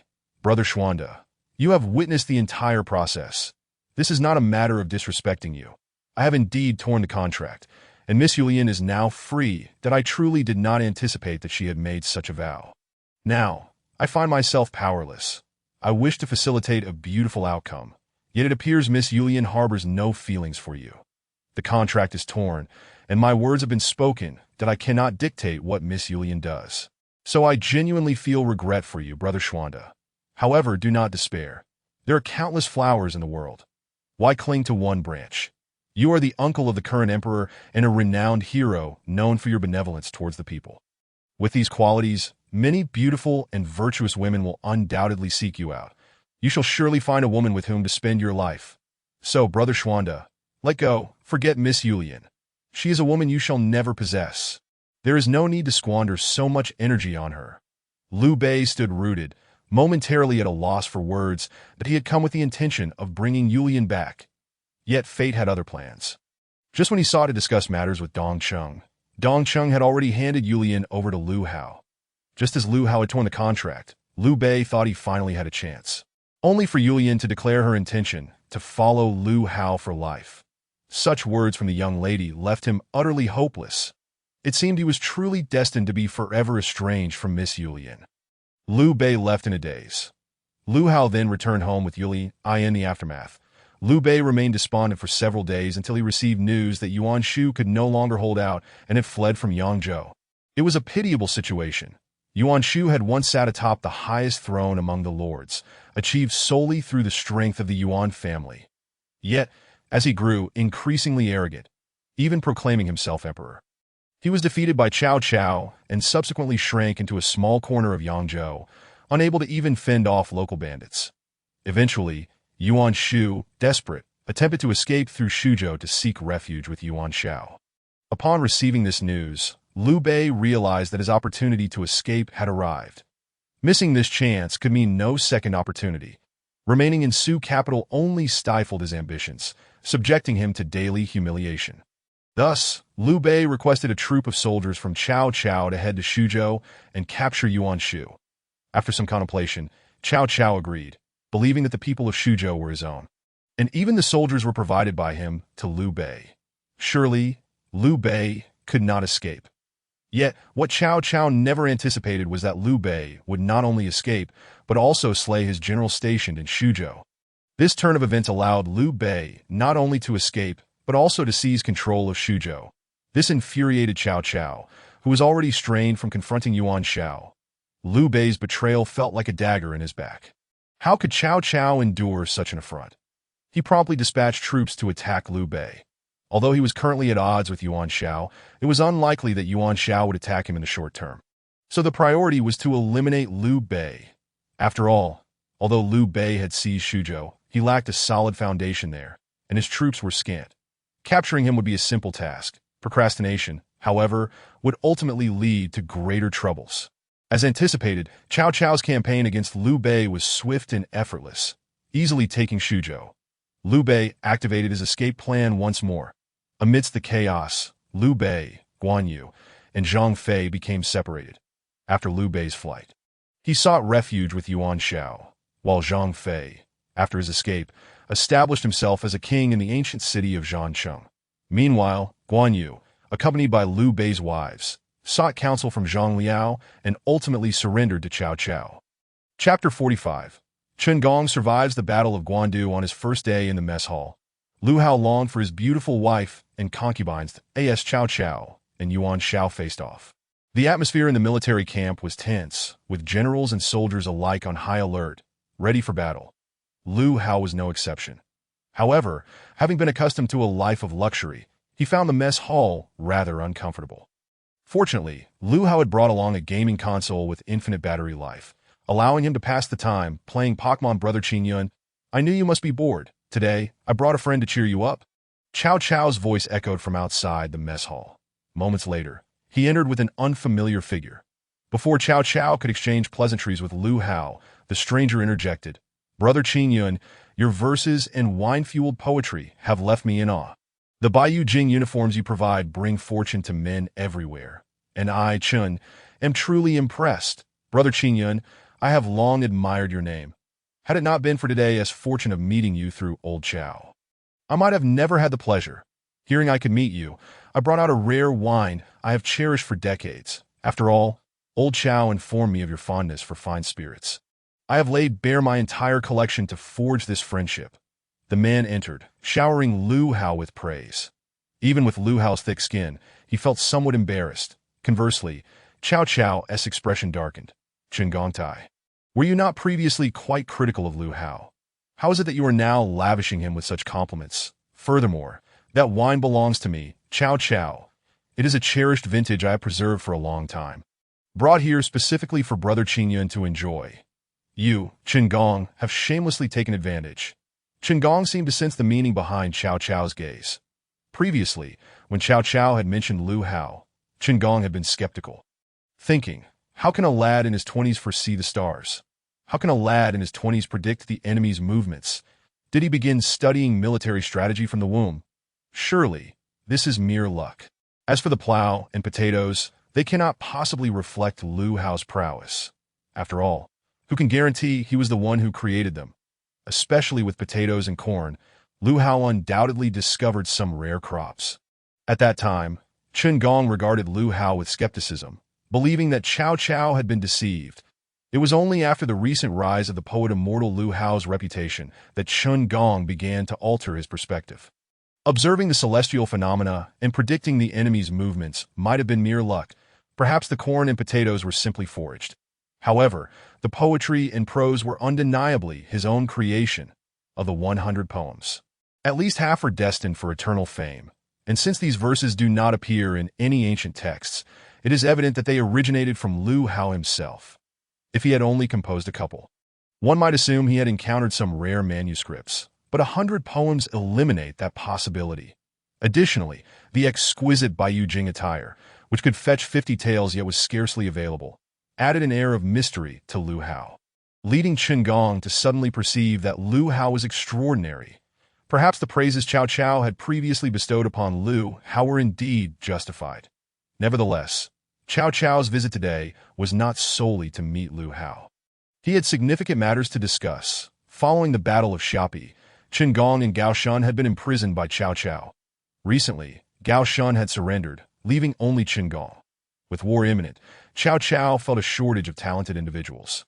Although Chen Gong had opposed him multiple times, he was nonetheless a man of genuine skill. Thus, Cao Cao intended to bring Chen Gong to Liu Hao, hoping Liu Hao's charisma might sway Chen Gong into submission. Chen Gong harbored his own thoughts. While Cao Cao sought to use Liu Hao to persuade him to surrender, Chen Gong wished to glean public opinion about himself through Liu Hao. After all, Cao Cao had previously remarked that Liu Hao possessed the talents of Xiao He, capable of discerning the abilities of figures like Sun Yu, Guijia, and Dian Wei. Therefore, his reasons for consulting Lu Hao were twofold: to ascertain Lu Hao's opinion of him, and to see if Lu Hao was indeed being bullied by El Lingqi. As the daughter of his former master, El Lingqi was skilled in martial arts and quite proud, a veritable tigress, in Chun Gong's estimation, that he assumed Lu Hao must be suffering under her dominance. Hence his slight sense of remorse. Little did he know, El Lingqi had already been thoroughly subdued by Lu Hao. Both Cao Cao and Chun Gong harbored ulterior motives, viewing Lu Hao merely as a pawn.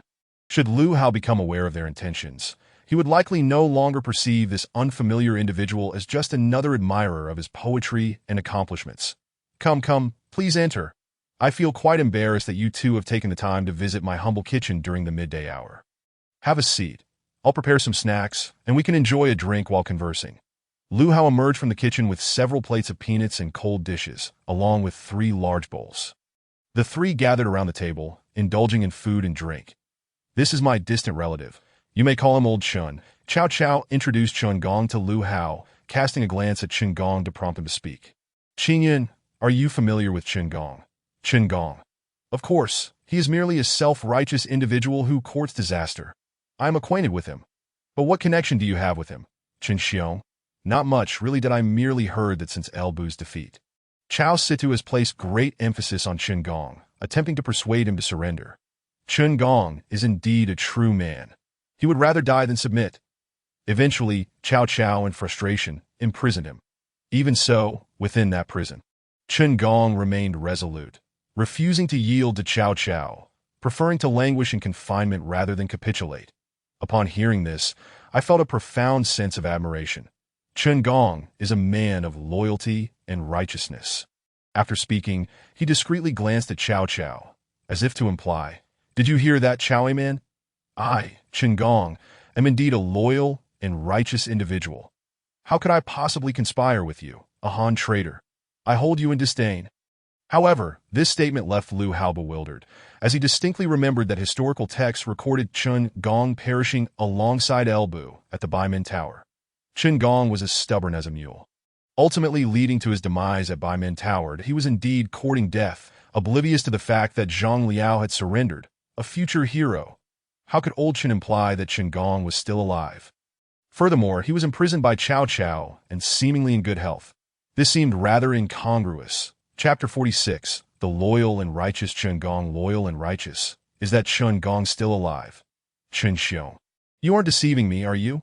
I recall that Chun Gong perished at Baimen Tower. Hearing Lu Hao's words, Chun Gong's lips twitched, nearly striking Lu Hao across the face. Did I recall this as our first encounter? We are complete strangers, and you dare question why I am still alive. Do you wish for my swift demise? Cao Cao, unable to remain silent, interjected that he had indeed contemplated eliminating Chun Gong, but had spared him due to Lu Hao's presence. Yet, the fact remained that Chun Gong was alive and standing before Lu Hao. Lu Hao's direct inquiry was rather inappropriate. Fortunately, Lu Hao was unaware of his identity, prompting Cao Cao to quickly smooth over the situation. Qingyun. My dear brother, from whom did you hear such rumors? Speak to me, and I shall ensure that person faces consequences. Such claims are utterly baseless. Ever since our Lord captured Xiapi, aside from El Bu, who perished at Baimen Tower, those like Zhang Liao, Gao Shun, and Chun Gong have all surrendered or been imprisoned. Presently, Zhang Liao and Gao Shun have surrendered.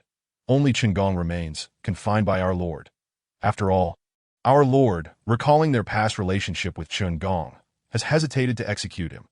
However, Chun Gong steadfastly refuses to yield, resulting in our Lord's reluctant decision to place him under house arrest in Xuchang and confine him within a cell.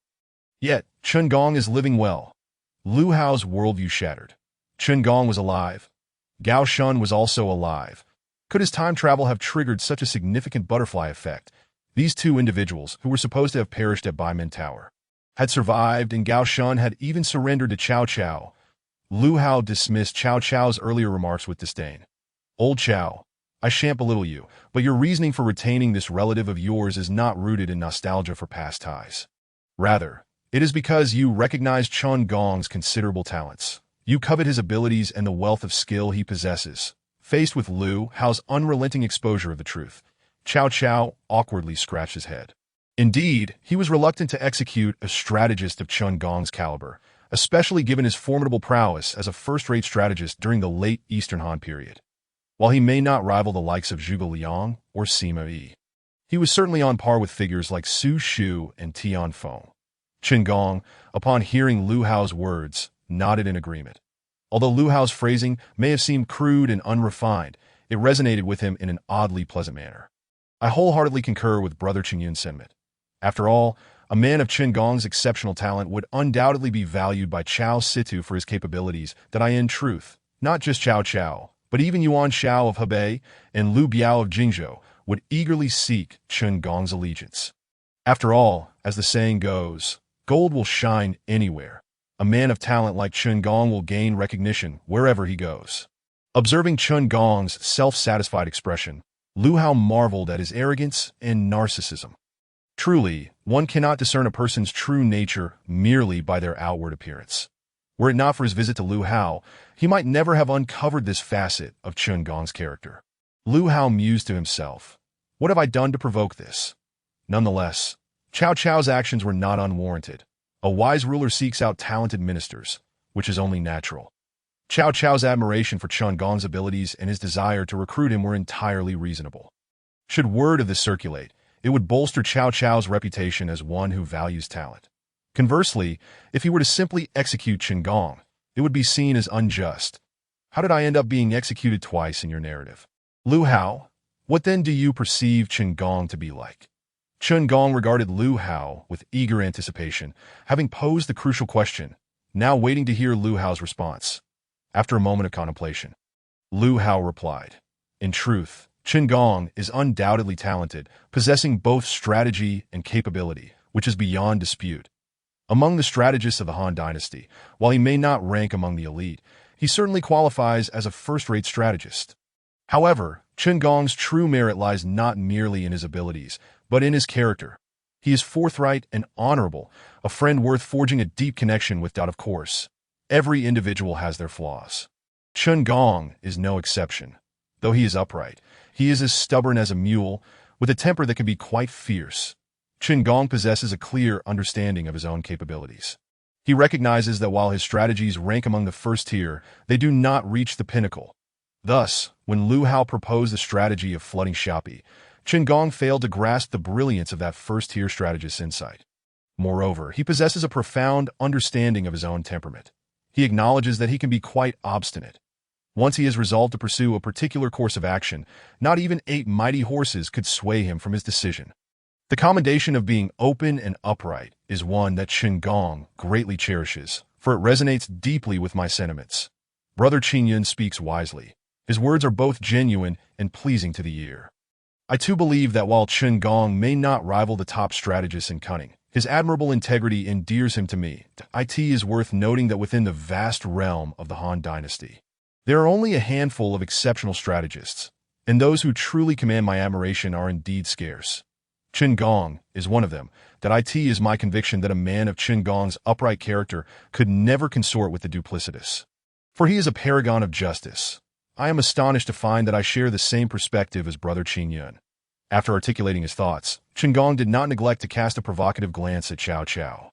As if to assert, I disdain to ally myself with you, Cao Cao. My refusal to surrender stems from your treacherous nature, while I stand resolutely as a man of virtue. However, upon hearing those 2 words, Cao Cao's eyes sparkled with intrigue. He had remained silent for so long, awaiting this very moment. Based on his experience, no matter how Lu Hao praises someone, it is always preceded by commendation, but the moment the word but is uttered, that individual is cast into the abyss.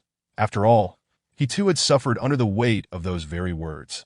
As with Guijia and Sun Yu, neither of whom escaped Lu Hao's venomous grip. Now, it seems, Qin Gong cannot evade that fate either. Chapter 47. Qin Gong. I am indeed obstinate. Qin Gong appears not to grasp the gravity of the situation.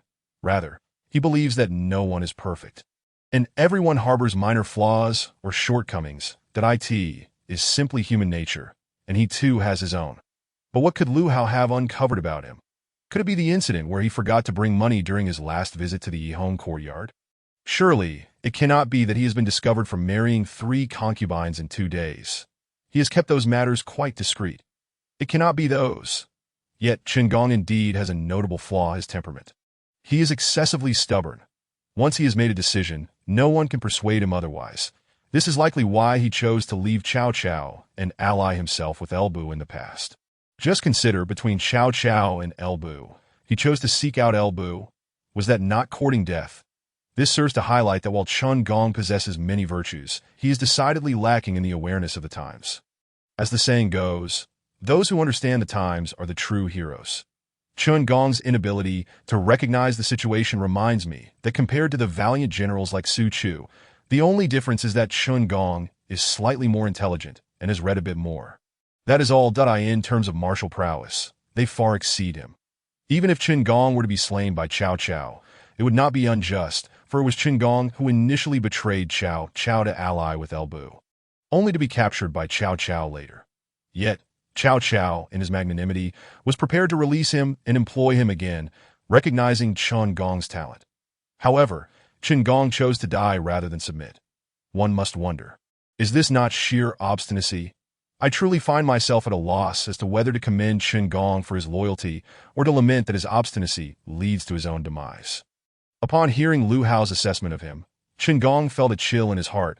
He had initially thought Lu Hao to be a kindred spirit, someone as upright as himself, only to discover that Lu Hao was cleverly speaking on behalf of Cao Cao. He felt betrayed, as if Lu Hao were conspiring with the very tiger he sought to avoid. Lu Hao even presented his arguments with a sense of righteousness, claiming, "I refuse to associate with someone as shameless and despicable as Cao Cao. This is my unwavering commitment to justice." However, Brother Qingyun, I must respectfully disagree. I believe Qin Gong's actions do not stem from an inability to recognize the times, but rather from a profound understanding of them. After all, one must consider that perhaps Qin Gong perceives Cao Cao as a base and unscrupulous individual, that a man of Qin Gong's integrity could never betray his principles merely for the sake of survival by siding with Cao Cao. Would that not be a betrayal of his own heart? Furthermore, Brother Qingyun's assertion is fundamentally flawed. If not surrendering to Cao Cao signifies a lack of awareness of the times, does that mean surrendering to him is a sign of wisdom? There are countless individuals who have capitulated or allied with Cao Cao. Does that not imply that all those people lack awareness? The more Lu Hao listened, the more he sensed something amiss. Originally, Cao Cao was a member of the Cao clan, and there existed some familial ties between the two. Thus, he thought flattering Cao Cao might foster a closer relationship. However, given Qin Gong's tone, it seemed he held little regard for Cao Cao. No, Brother Qin, you have misunderstood my intention. What I meant to convey is that if one were to choose between Cao Cao and Ele Bu, selecting Cao Cao would be the wiser choice. Consider the myriad lords throughout the realm. Only Cao Cao and Yuan Shao have truly established themselves as the strongest. And yet, Cao Cao commands the emperor. The only rival capable of contending with him is Yuan Shao. To refuse to ally with such a person, and instead side with Ele Bu, who is merely a martial general with scant resources, is indeed perplexing. Moreover, even if you harbor disdain for Cao Cao, even if you loathe him and wish not to ally with him, that does not necessitate seeking refuge with Ele Bu. Ele Bu occupies the territory of Shuzhou, yet he is merely a warrior, with very few capable subordinates, having even served under the treacherous Dong Zhuo. Anyone with ambition would never choose to ally with Ele Bu. Even the Sun family in Jiangdong, the Ma family in Xiliang, or Lu Biao in Jingzhou, would all present better options. These figures either possess the strength to vie for supremacy or the capability to govern their own territories, far preferable to siding with Ele Bu. Of course, I do not seek to belittle Ele Bu. My wife is indeed Ele Bu's daughter, and I hold him in high regard. However, Ele Bu is ill-suited to be a sovereign. As a general, he would undoubtedly be unparalleled. Yet as a ruler, he would surely meet an unfortunate end. Given that Lu Hao has ties to two individuals associated with Ele Bu, he offered a few more kind words in Ele Bu's favor. After all, while Ele Bu is a hero with unparalleled martial prowess, he is also arrogant, greedy, and unyielding to the counsel of his subordinates, flaws that ultimately led to his loss of Shuzhou. Qin Gong must understand that as a general, Ele Bu could be a top-tier leader, his formidable skills honed through countless battles. However, to expect a warrior to assume the mantle of ruler is simply impractical. Qin Gong is fully aware of this, yet still insists on aligning with Ele Bu. What could he possibly hope to gain? Is it merely the proximity of Xuzhou to Cao Cao? By leaving Cao Cao and seeking Elbu, is he not looking to confront Cao Cao head-on? Does he wish to demonstrate his capabilities to Cao Cao? This line of reasoning left Chen Gong speechless. It was as though he had indeed entertained such thoughts when he chose to ally with Elbu. Yet how could he ever admit it? Brother Qingyun is correct. Chen Gong's actions are indeed perplexing. Tio leave Cao Cao and then ally with Elbu. Surely that is courting disaster. Even a move to the south or to Yizhou would have been preferable. With his abilities, he could have secured a prominent position in those regions. Yet he chose Elbu. For what purpose? As a result, he now finds himself imprisoned by Cao Cao, reaping the consequences of his own choices. Chen Gong's mood soured considerably, and his words became increasingly sharp, perhaps reflecting his dissatisfaction with either himself or Elbu's disregard for his counsel. Old Chen, we came here to enjoy ourselves, not to be vexed. What wrongs have you committed? Why the ire? Come, let us drink. Cao Cao, sensing the discord in the atmosphere, quickly joined Lu Hao's sentiment. Indeed, we are here to drink, not to create an unpleasant scene, Brother Qingyun. I am grateful to have met you. Let us toast to that. May we have many more encounters in the future. Of course, anytime. Chapter 48. A feint to the east on that day, Chen Gong became a strategist for Cao Cao.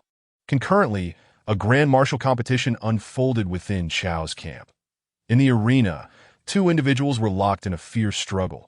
They exchanged blows, showcasing their unique techniques, whether with fists, feet, or weapons.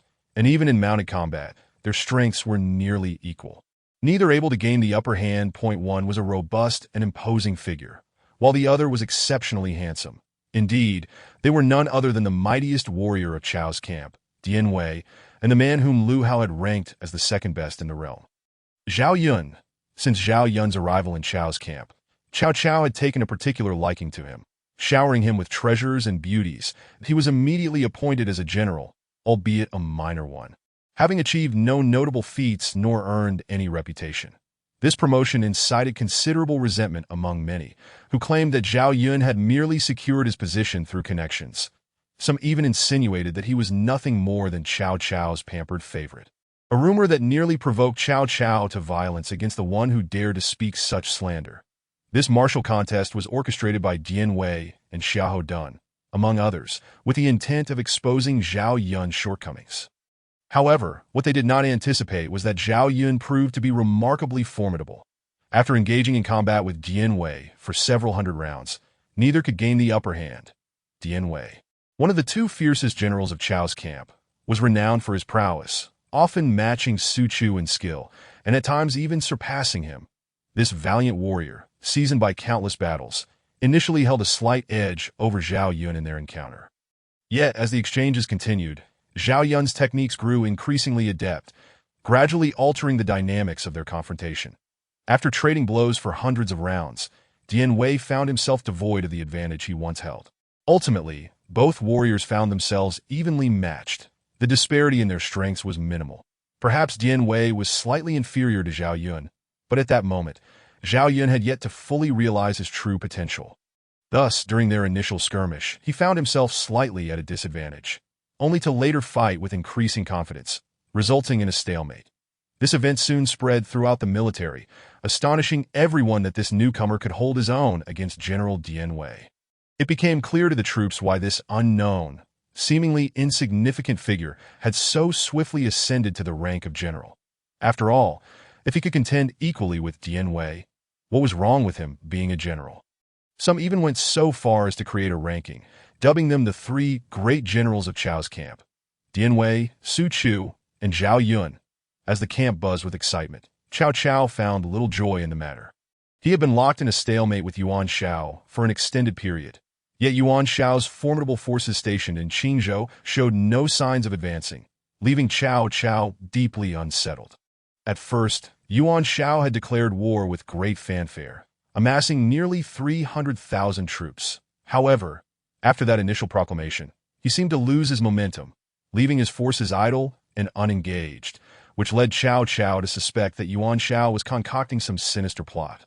Yet, they remained oblivious to the truth. Reluctantly, Cao Cao returned to the familiar kitchen. "Qingyun, have you discerned anything yet? Yuan Shao has gathered such a vast army. Yet he does not advance, akin to having food in his mouth but refusing to swallow, leaving me quite uncomfortable. Lu Hao, hearing this, felt exasperated that you were distressed because Yuan Shao isn't attacking. If he were, you might not stand a chance. Old Chao, isn't it advantageous that Yuan Shao isn't engaging?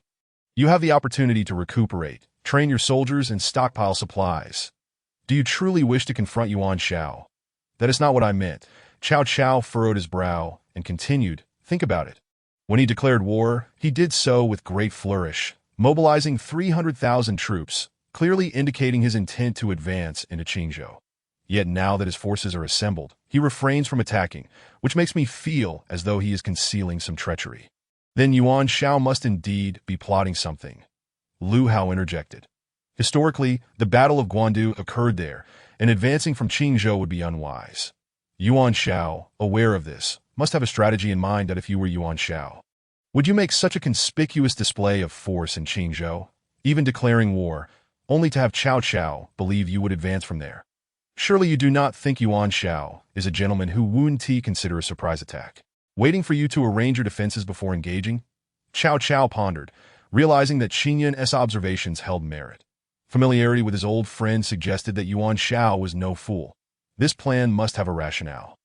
Qin Yun, do you think Yuan Shao intends to create a diversion? His true aim likely does not lie in Qingzhou. The 300,000 troops there must be the old, weak, and infirm. The real elite forces must be elsewhere. He seeks to use this show of strength to mislead us into believing he will attack from Qingzhou, allowing him to strike with his best troops from another front, leaving us utterly defeated. Lu Hao nodded in approval. Old Chao, your insight reveals that you are not beyond saving. Cao Cao was uncertain how to respond, sensing Lu Hao's words were more teasing than complimentary. Lu Hao continued to enlighten him. Old Chao, having spent considerable time in Qingzhou, you know the terrain well. Qingzhou is characterized by mountains and rivers, making it easy to defend but difficult to attack. If Yuan Shao intends to advance, he will undoubtedly choose a location that is easy to assault yet hard to defend, meaning he will march from the plains. The long border from Bingzhou to Qingzhou, adjacent to the Central Plains, is the most favorable for Yuan Shao's advance. Thus, if you fortify your defenses here and thwart these elite troops, you will have already won half the battle. Chapter 49. Using his own tactics against him despite Lu Hao's well-reasoned analysis, Cao Cao hesitated to act on it. He was unwilling to take a gamble. What if Yuan Shao truly intended to march from Qingzhou? If he shifted his forces to the Central Plains and Yuan Shao, as 300,000 troops overran Qingzhou, the consequences would be dire. Yet, what if Yuan Shao was indeed executing a feigned maneuver? If elite forces suddenly emerged from the Central Plains, Cao Cao's defenses would be insufficient, leading to a catastrophic breach in Sudu. Old Chao, your concerns are valid. Military strategy requires contemplation of multiple outcomes. Cao Cao noticed that Lu Hao seemed undeterred, indicating that Lu Hao likely had a plan. Qin Yun, since you assert that Yuan Shao may be feigning an attack, what if I am too cautious? Where does Qin Yun believe Yuan Shao will strike? Knowing his point of attack would allow us to defend effectively, even if our strength is inferior. In truth, determining this was straightforward. If Yuan Shao sought to launch an offensive against Cao Cao, he would certainly have a vanguard. The location of the vanguard would indicate Yuan Shao's intended point of attack. The vanguard? Cao Cao seemed to grasp the implication. Are you suggesting that wherever Yuan Shao's two leading generals, Yin Liang and Wen Chou, are stationed, that is where he will strike? Brilliant. How could I have overlooked this? Yin Liang and Wen Chou, being Yuan Shao's foremost generals, would undoubtedly lead the charge. After all, whenever battles occurred, they were always at the forefront during the campaign against Dongzhuo, when all others were stymied by Hua Xiong. Yuan Shao boldly proclaimed that if Yin Liang and Wen Chou were present, they would not fear Hua Xiong. Thus, it was certain that these two would be the vanguard. Lu Hao's insights had granted Cao Cao a critical advantage. Qin Yun, Yin Liang, and Wen Chou are currently stationed at Liang City. Liang City. Cao Cao examined the map, and suddenly, all his thoughts aligned. I understand now. Yuan Shao appears to have amassed 300,000 troops in Qingzhou. But those forces are likely comprised of the old, weak, and sick. His true intention is to create a diversion, launching an assault from Liang towards Beima, passing through Guandu to seize Suchong. It seems this must be Yuan Shao's genuine strategy. The map revealed a pathway from Liang City to Bema, then through Guandu directly to Suchong, all traversing plains that if he could capture Bema City, Yuan Shao would have secured a significant advantage. Indeed, old Chao. You are absolutely correct. Yuan Shao's next plan is for Yin Liang and Wen Chou to lead an elite force straight to Bema City. Seeing Lu Hao concur with his assessment, Cao Cao rose decisively. Very well. If he intends to attack Bema City, I shall now inform the Lord and dispatch elite forces to defend Bema. If we can hold Bema, Yuan Shao will be unable to wreak havoc in the Central Plains. Old Chao, why do you take flattery so poorly? I praised your intelligence, and yet you respond with this. Cao Cao was taken aback, unsure of Lu Hao's intent. Qingyan, what do you mean by that? If Yuan Shao aims to assault Bema City, we must indeed send our best forces to defend it. Otherwise, losing Bema City would have dire consequences, tipping the war's balance against us. If you deploy all your elite forces to Bema, and Yuan Shao discovers this, he will realize that you have uncovered his plan. Do you think he will still proceed with the siege then? Cao Cao faltered, recognizing the validity of Lu Hao's argument.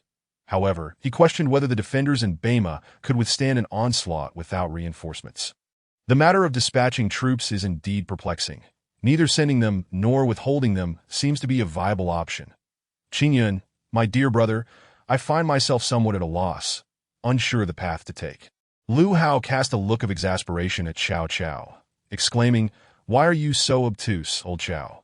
Consider why Yuan Shao appointed Yin Liang and Wen Chou as his vanguard. His intentions are crystal clear. He aims to leverage these two formidable generals to bolster the morale of his troops. Only by elevating the spirit of the army can its combat effectiveness be enhanced. Yuan Shao's forces have just triumphed over Gongsun and are riding high on a wave of confidence. Thus, his goal is evident: to seize Bema City with a swift, decisive strike, then march directly towards Guandu, with the ultimate objective being Xuchong, since Yuan Shao seeks to utilize Yin Liang and Wen Chou to boost morale. We can turn the tables and repay him in kind. Repay him in kind." Cao Cao seemed to grasp the essence of the idea. "Qingyan, are you suggesting that if we slay Yin Liang and Wen Chou before our assembled troops, the morale of Yuan Shao's forces will plummet?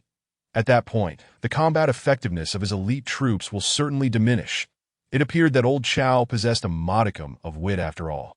"Precisely, therefore, we need only dispatch 2 generals to execute Yin Liang and Wen Chou before our army. The ensuing chaos among their ranks will be inevitable. After all, the death of their supreme commanders in front of the troops will undoubtedly lead to a significant decline in morale. Meanwhile, the soldiers within Bema City, witnessing the demise of the enemy leaders, will experience a surge in their own spirits, enabling them to launch a surprise attack, despite their smaller numbers, and annihilate the enemy. Brilliant! Lu Hao, you truly are like a worm in my gut. Not only have you helped me decipher Yuan Shao's true intentions, but you have also devised a plan that could potentially dismantle him. With you by my side, how can I not bring peace to the realm? However, my dear Qingyun, while you have positioned Yin Liang and Wen Chou among the top 20 fierce generals of the land, they are nonetheless formidable warriors under Yuan Shao as command that we must not underestimate them. Which 2 individuals do you deem most suitable for this task? I believe dispatching Dian Wei and Su Chu would be an excellent choice. One is ranked 3rd in the land, while the other is 8th. They would be more than capable of handling those 2. Yet Lu Hao shook his head in disagreement. Old Chao, you speak nonsense. If you send Dian Wei and Su Chu, those 2 renowned warriors, not only within your camp but throughout the entire realm, do you truly think Yin Liang and Wen Chou would be unaware? Should they discover that the ones emerging to battle are indeed Dian Wei and Su Chu, do you believe they would foolishly engage them in combat? Thus, the 2 you mention are ill-suited. Then whom do you consider appropriate? Zhao Yun. Guan Yu. Chapter 50. I anticipate your anticipation within the Xikong residence. Cao Cao took his seat at the head, with Zhao Yun and Guan Yu standing before him. Heeding Lu Hao's counsel, Cao Cao resolved to assign the critical task of eliminating Yin Liang and Wen Chou to Zhao Yun and Guan Yu. Firstly, the act of slaying these generals would be a significant achievement, and entrusting it to Zhao Yun and Guan Yu would further endear them to him. Secondly, these 2 did not possess excessive notoriety. Even if mentioned, Yin Liang and Wen Chou likely had not heard of them. Thus they would surely underestimate their opponents. Had it been Dian Wei and Su Chu, Yin Liang and Wen Chou might not have dared to confront them. However, faced with Zhao Yun and Guan Yu, they would undoubtedly not shy away. This dual advantage of winning hearts while vanquishing foes was an opportunity too favorable to overlook. Cao Cao gazed at the two standing resolutely before him, a sense of pride swelling within him. Here stood the second and fourth-ranked fierce generals of the realm, now under my command. Gentlemen, Yuan Shao and I have completely severed ties, and he has amassed an army of 300,000 in Qingzhou that I wonder if you would be willing to take to the battlefield and earn glorious achievements. Zhao Yun, filled with excitement, approached, for he had come to Xuchang precisely to combat the enemy and earn merit. He knelt on one knee, proclaiming, "My lord, I am willing to carve a path through thorns for you. Even if Yuan Shao commands 300,000 troops in Qingzhou, I harbor no fear." Cao Cao, having previously spared Guan Yu's life, had been graciously hosting him with feasts, showering him with treasures and titles. This generosity had truly touched Guan Yu's heart. That "My lord, speak your desires. Should it come to facing Yuan Shao, my blade shall not hesitate to strike. What is 300,000 troops in Qingzhou to me?" "Excellent." Cao Cao rejoiced at their eagerness for battle. "Your willingness to fight pleases me greatly. However, I will not assign you to Qingzhou, although Yuan Shao has 300,000 troops there. No immediate conflict is anticipated. The true battlefield does not lie in Qingzhou." Zhao Yun and Guan Yu exchanged puzzled glances, uncertain of Cao Cao's reasoning. Yuan Shao had positioned 300,000 troops in Qingzhou, clearly preparing to advance from there. Why would Cao Cao assert that the real battleground was elsewhere? Observing their confusion, Cao Cao elaborated. Yuan Shao's strategy is merely a feint. Despite the ostensible 300,000 troops in Qingzhou, many are likely old, weak, or injured, barely capable of fighting, and perhaps numbering only 200,000 at most. These feeble forces cannot be relied upon to launch an offensive. His true objective is not Qingzhou. Yuan Shao seeks to employ a ruse to mislead us that I have gathered intelligence indicating that his generals, Yin Liang and Wen Chou, are currently in Liang, with Bema City being the closest stronghold. It is evident that Yuan Shao intends to advance from Liang, capture Bema, and then charge towards Guandu, ultimately aiming for Xuchang. Does he believe his petty scheme can fool me? Cao Cao. How laughable. Cao Cao's words illuminated the truth for Zhao Yun and Guan Yu. Yuan Shao had indeed been scheming, attempting to ambush Cao Cao, yet had been completely outmaneuvered by Cao Cao's insight. Truly, my lord is formidable. We were entirely oblivious to Yuan Shao's stratagem, yet you have seen through it with a single statement. How could Yuan Shao possibly avoid defeat? Zhao Yun's praise brought a wide smile to Cao Cao's face. The satisfaction of such recognition was exhilarating, now that we comprehend Yuan Shao's genuine intentions. I shall devise a plan addressing his maneuvers, with you two as its central figures. Should you execute this plan successfully, you shall be celebrated as the architects of victory. Guan Yu and Zhao Yun's eyes gleamed with anticipation. They understood the immense significance of this battle for Cao Cao, that a decisive victory would yield bountiful rewards for both of them, with Zhao Yun earning the respect of the generals in Cao Cao's camp, while Guan Yu would find a fitting way to repay Cao Cao's kindness and recognition of his worth. Currently, Bema City housed over 10,000 soldiers, while Yuan Shao had dispatched approximately 30,000 troops under the command of the vanguard generals. Yin Liang and Wen Chou, to prevent Yuan Shao from discerning my foresight, I do not intend to reinforce Bema City. My strategy is to have you two swiftly eliminate Yin Liang and Wen Chou before they can enter Bema City. I trust that your prowess will suffice to dispatch them. Yuan Shao's forces, having just returned from the battle against Gongsun Zan, are spirited yet fatigued. Meanwhile, the soldiers within Bema City, although initially demoralized, have had ample time to recuperate and are prepared for combat. Once you have slain Yin Liang and Wen Chou, Yuan Shao's army will undoubtedly suffer a significant morale drop, while the spirits of the defenders in Bema City will soar. At that juncture, you shall lead the troops from Bema City and strike down Yuan Shao's forces, leaving none unscathed. With 10,000 against 30,000, and with Yin Liang and Wen Chou being the mightiest generals in Yuan Shao's ranks. If you execute this plan well, the names of Guan Yu and Zhao Yun shall echo throughout the Han Dynasty. The opportunity is now in your hands. I have elucidated the strategy and tactics clearly. Whether you seize this chance for glory rests solely with you two. Zhao Yun and Guan Yu felt a surge of determination, though they were not particularly motivated by fame or fortune.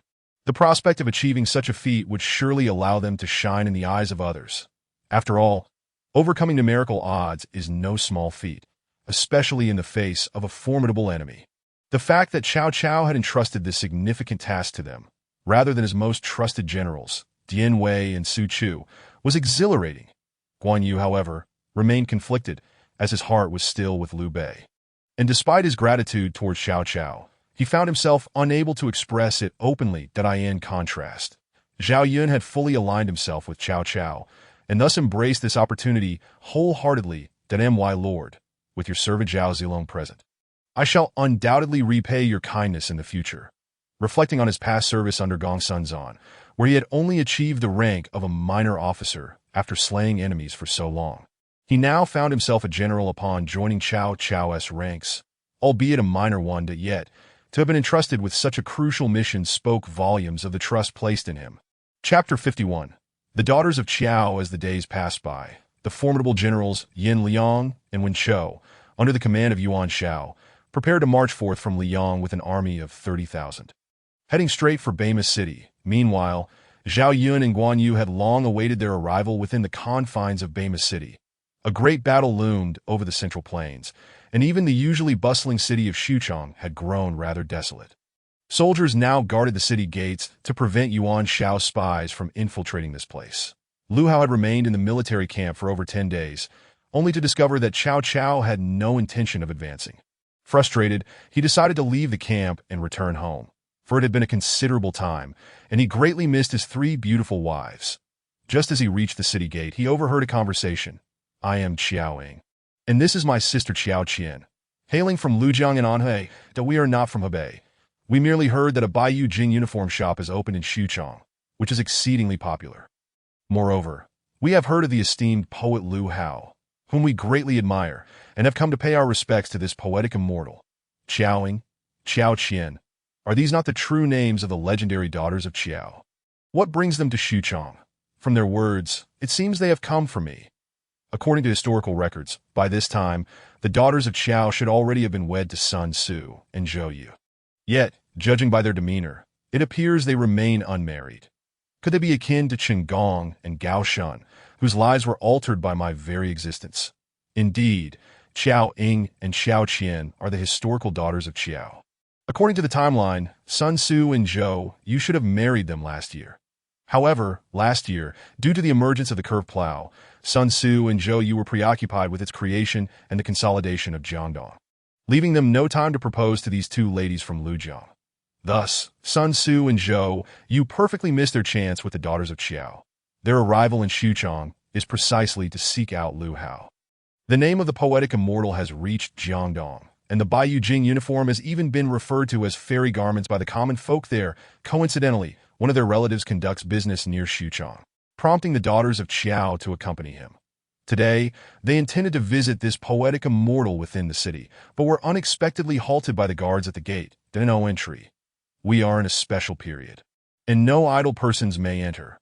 Upon hearing this, the daughters of Qiao felt a wave of panic.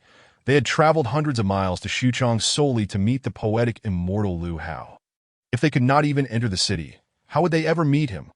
Would this journey be in vain? Noticing their distress, Lu Hao realized it was time for him to intervene. After all, they had expressed their intent to see him, and it would be quite inappropriate for him to remain hidden away. Furthermore, these were the daughters of Qiao, and they were unmarried. This indicated that he still had a chance. Moreover, their tone suggested they held him in high regard. They might even be his admirers, which presented an even greater opportunity. Thus, Lu Hao hastily approached. Esteemed brother, I am merely a cook in Chao's camp.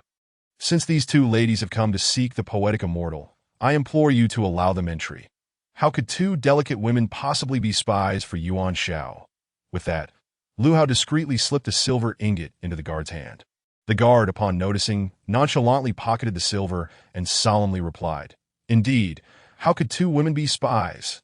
Enter, enter. Seeing this, the daughters of Qiao quickly followed Lu Hao into Xuchang.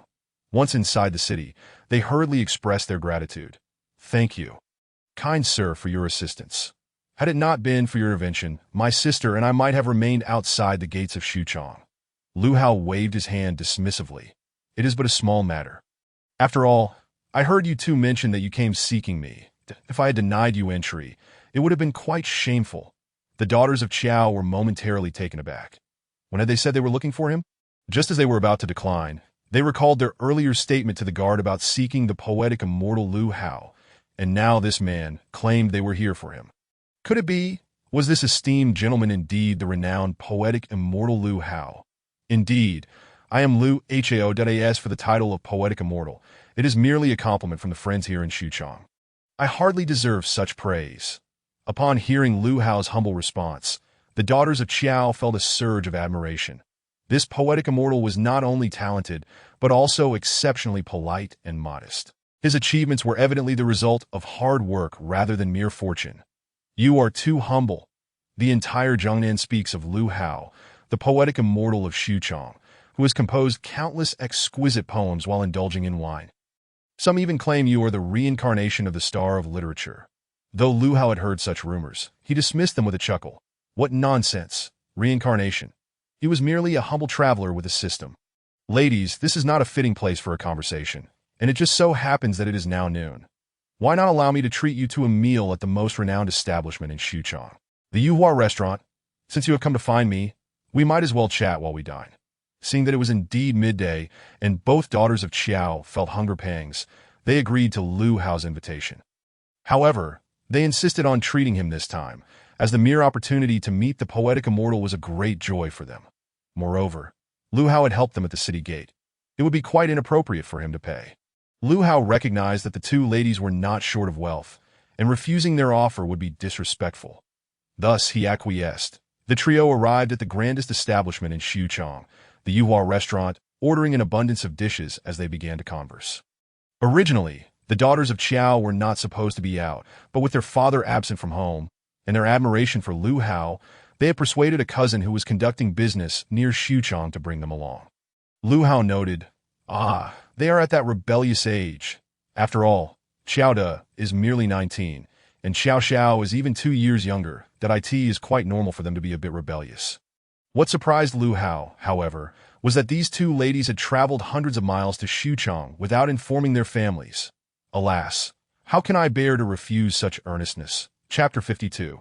The boastful Yuan Shao and the flattering Liu Bei on this day.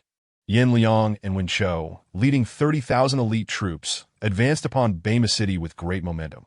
Today marked the day Yuan Shao had agreed to launch the assault on Bema City if they could capture it. Yin Liang and Wen Chou would undoubtedly claim the credit.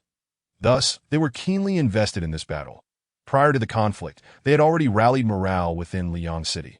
Although Yuan's forces were somewhat fatigued, their spirits soared to unprecedented heights. However, Bema City was not easily conquered. It had long been a bastion known for its formidable defenses. Of course, such defenses applied only to others, with 30,000 troops at their disposal. Bema City's reputation as a hard-to-conquer fortress was merely that, a reputation. The sheer number of 30,000 soldiers was beyond ordinary imagination, and all of them were elite warriors.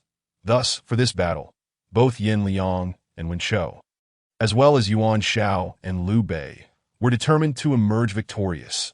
The 30,000 elite troops comprised cavalry, infantry, and archers that at Yin Liang's command. They swiftly surrounded Bema City. Yin Liang and Wen Chou, armed and mounted, approached the city gates. To the soldiers within, "We are the vanguard under the command of the great General Yuan Shao, Yin Liang and Wen Chou. Today, we come by the order of great General Yuan Shao to attack the traitorous Cao Cao. Do you not feel shame to conspire with him against the Han Emperor? Should you lay down your weapons and open the gates to surrender, we shall spare your lives. But if you refuse to surrender, the day we breach the city shall be the day of your slaughter." Yin Liang and Wen Chou rode at the forefront, backed by nearly 10,000 troops, while the remaining forces surrounded Bema City, sealing it off completely. According to their scouts, there were only about 10,000 soldiers inside the city, making it a mere egg against a stone. Furthermore, they were seasoned veterans, an elite force with morale at its peak. The soldiers within Bema City must have been trembling in fear, ready to collapse at the slightest provocation. Not only Yin Liang and Wen Chou, but even on the hillside overlooking the city gate. Yuan Shao and Liu Bei were confident of victory. They had set up a banquet on the slope, for capturing Bema City would equate to securing half of their victory. With the current forces, 30,000 against 10,000. It was a guaranteed win. Therefore, they had prepared the feast in advance to celebrate. Seated at the head of the table was the current lord of Hebei, the great General Yuan Shao, while beside him sat the wandering uncle of the emperor, Liu Bei. Since Liu Bei escaped from Shuzhou, he became separated from his second and third brothers, leaving him uncertain of his next destination. Coincidentally, this was during the period of conflict between Yuan Shao and Cao Cao. And Liu Bei contemplated seeking refuge with Yuan Shao, that eye in his eyes. Cao Cao was no match for Yuan Shao.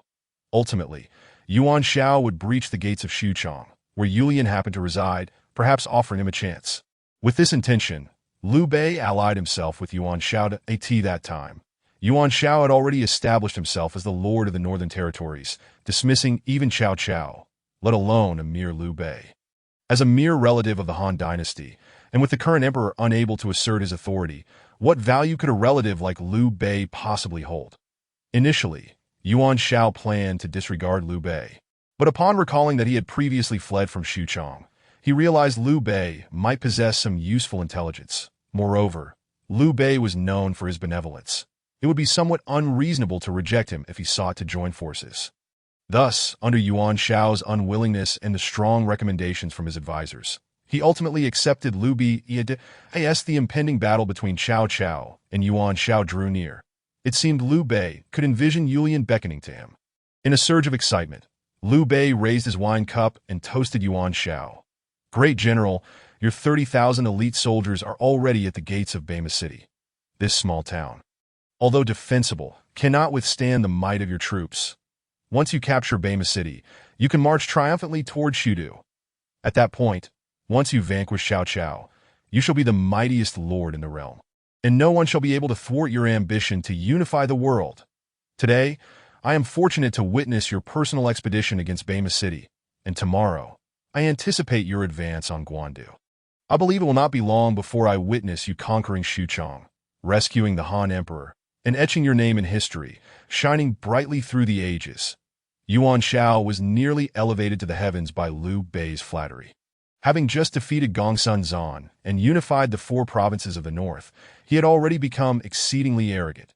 The praises from Liu Bei further inflated his sense of self-importance, making him feel as though he were the destined son of heaven, sailing smoothly through life.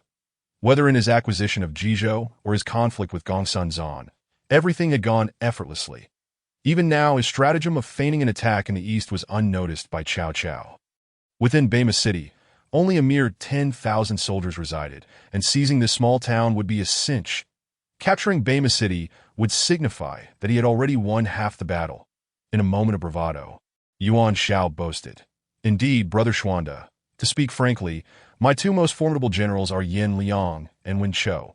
Each possesses the courage to face 1,000 foes that I can say without exaggeration that their martial prowess, while perhaps not the absolute best in the world, certainly ranks among the top 3. At the very least, they are among the top 5. Do not doubt my words. Let me tell you about Gongsun Zan. When I personally led the charge against him, I appointed Yin Liang as the vanguard, providing him with only 3,000 cavalry. And guess what? Those 3,000 cavalry effortlessly seized 11 cities in Yuzhou. The fact that such a small force could conquer so many cities speaks volumes of Yin Liang's prowess. Of course, that is merely Yin Liang. Wen Chou is even more impressive. There was a time when Wen Chou single-handedly fought against Gongsun Zan and 5 of his remaining generals, battling 6 men and slaying 4. The remaining 2 were Gongsun Zan and one of his chief generals. Alas, Wen Chou's exertion in slaying those 4 left him greatly fatigued. Otherwise, Gongsun Zan might have fallen in that encounter. Yuan Shao seemed to revel in his boasting, causing Liu Bei to feel a wave of disdain. "How boastful you are! I thought I was shameless enough, but it seems you surpass me." While Yin Liang and Wen Chou are indeed skilled, they cannot possibly be as formidable as you claim. At least against my second and third brothers, they would be mere footnotes. When it comes to martial prowess, my brothers are unrivaled. Chapter 53. Yuan Shao and Liu Bei discussing heroes over wine despite the multitude of grievances Liu Bei harbored. He was compelled to endure his subservience to Yuan Shao. Since you were so fond of boasting, I might as well indulge you with some flattery, for if I can capture Xuchong, as long as it leads me to Yulian, it will suffice. The great general is indeed formidable. Your charisma is extraordinary, attracting fierce warriors like Yan Liang and Wen Chou to your side, demonstrating that you are the chosen one of destiny. Just by observing the appearance of Yan Liang and Wen Chou, I can surmise that not only is Bama City, which lacks formidable defenders, an easy target, but even if Elbu were stationed there, your two generals would surely take it without difficulty. Even Elbu's forces would likely tremble before them. Liu Bei's flattery delighted Yuan Shao immensely that he suddenly realized that although Liu Bei might not be particularly useful, his talent for flattery was exceptional. His own strategist, Zhu Shou, was quite adept at flattery, but Yuan Shao found Liu Bei's skills in this regard to surpass Zhu Shou's that it seemed Liu Bei was not without merit. Initially, he had thought to disregard Liu Bei once he captured Shudu, but now he considered keeping Liu Bei close as a companion. After all, someone with such a knack for flattery was not someone he could easily part with. Who could resist such pleasant words? Thus, Yuan Shao clapped Liu Bei on the shoulder and said grandly, "Xuande, here is the plan. After we capture Xuchong, you need not venture elsewhere. You shall follow me from now on. I believe your eloquence far surpasses that of my strategists. Though they are all well-versed in military strategy, they lack your gift for speech. Even Zhu Shou, the most articulate among them, cannot compare to your eloquence." Liu Bei was nearly infuriated by Yuan Shao's words. "I, a noble relative of the Han dynasty, reduced to a mere flatterer for you. Yuan Shao? This is truly an insult. Had my second and third brothers been present, they would have drawn their weapons against you. Alas, they are not here, and I must feign compliance with your wishes that if the great general does not mind, then henceforth Xuande shall follow you." Upon hearing this, Yuan Shao couldn't contain his joy. Elation led him to boast further. "That is splendid. Xuande, you cannot fathom the brilliance of my strategists. Figures like Zhu Shou, Tian Feng, and Su Yu are all remarkable talents. Each is proficient in military strategy, troop deployment, and literary skills, masters in every regard. Few in the world can rival them. For instance, the stratagem of feigning an attack in the east was devised by my strategist. Tian Feng, with his single plan, Cao Cao has been thoroughly deceived. Once I capture Bama City, he is finished. Tian Feng, however, can be quite obstinate. Initially, he advised me against attacking Cao Cao, yet now he has suggested strategies for how to do so, and his ideas are rather impressive. If Cao Cao had any capable strategist, he wouldn't be so oblivious. He might even think we are merely stationed at the Qingshu border." Liu Bei's mind was spinning from Yuan Shao's relentless boasting. "Just how skilled are you at this? Which master of boasting have you studied under? Your fervent declarations leave even me, the flatterer, struggling to keep pace. Indeed, the great general is a true hero of our age. With talents like Tian Feng, Zhu Shou, and Su Yu in the realm of strategy, along with the formidable pillars of Hebei and an army of 1,000,000 elite soldiers, the great general is undeniably the mightiest lord in the world. It is an extreme honor for Xuande to stand by your side." Yuan Shao, filled with delight, relished being called a hero. "Xuande, let us raise a glass." After sharing a drink, Yuan Shao continued his performance. "In this world of numerous lords, do you know who can be deemed a hero?" Liu Bei was momentarily taken aback, recognizing the familiar scenario. "Surely, the hero of the realm must be none other than you, great general." "Alas, Xuande, it is well known that I am a hero. You need not speak of me. Instead, let us discuss the other lords. Is there any hero among them? Good heavens, how subtly you conceal your arrogance. Apart from you, the mightiest lord is undoubtedly Cao Cao. Can he not be considered a hero?" Yuan Shao shook his head. "Nay, nay. While Cao Cao may hold significant territory and has the emperor under his thumb, he is merely a rebel masquerading as a minister. A petty traitor soon to be vanquished by me. How can he be called a hero?" Liu Bei's eye twitched. Who granted Yuan Shao such audacity? Even Cao Cao is deemed unworthy of hero status. I recall a certain someone who, during a previous wine gathering, fervently claimed that the heroes of the realm were none other than you and I. Yet now, in Yuan Shao's words, Cao Cao is no longer a hero. Whom should I believe? If Cao Cao is not a hero, What of Liu Biao and Jingzhou? He unified the 9 commanderies of Jingzhou and is a noble relative of the Han. Can he not be called a hero? Yuan Shao continued to shake his head. To possess 9 commanderies yet remain stagnant, merely clinging to his small domain as a mediocre talent. How can he be considered a hero? Jiangdong Sun Tzu. Known as the Little Overlord, unified Jiangdong with unparalleled might. Can he be deemed a hero? Relying solely on the legacy left by his ancestors, he hardly deserves the title of hero. And what of Ma Teng and Liu Zhang? They are merely opportunists, unworthy of being called heroes. Upon finishing these words, Liu Bei seemed to foresee the subsequent declaration from Yuan Shao, and indeed, Yuan Shao continued, proclaiming, "In this world, the only true heroes are Xuanda and myself." Truly, this was strikingly similar to what Cao Cao had once said. The Grand General jested. "How could I possibly consider myself a hero? The only hero in this land is you, Grand General." As the two engaged in light-hearted conversation, Tianfeng, following Yuan Shao, cast a dubious glance towards Bama City. With 30,000 troops surrounding the city, it was astonishing to see no signs of panic within. Under normal circumstances, one would expect at least a hint of disorder. Yet tranquility reigned instead. Could it be that Cao Cao's soldiers were genuinely fearless? Was their discipline truly that remarkable? Such a situation seemed utterly perplexing. Chapter 54. The Duel with Yan Liang and Wen Chou. While Tianfeng pondered this, Yan Liang and Wen Chou were boldly challenging the opposing army. The soldiers at the city gate heard their taunts. "If you do not surrender now, we shall storm the gates today with my esteemed self." Yan Liang and Wen Chou leading 30,000 elite soldiers. "Do you truly believe a mere Bama City can withstand us? Resistance only leads to death, while surrender grants life. Do you not understand this?" Outside the city, Yan Liang and Wen Chou continued their taunts, while inside, Zhao Yun and Guan Yu prepared for action. Seizing the moment, they suddenly burst forth from the city gate, riding their magnificent steeds. "By heavens, someone has emerged!" exclaimed one of the onlookers, astonished that such simpletons dared to confront them.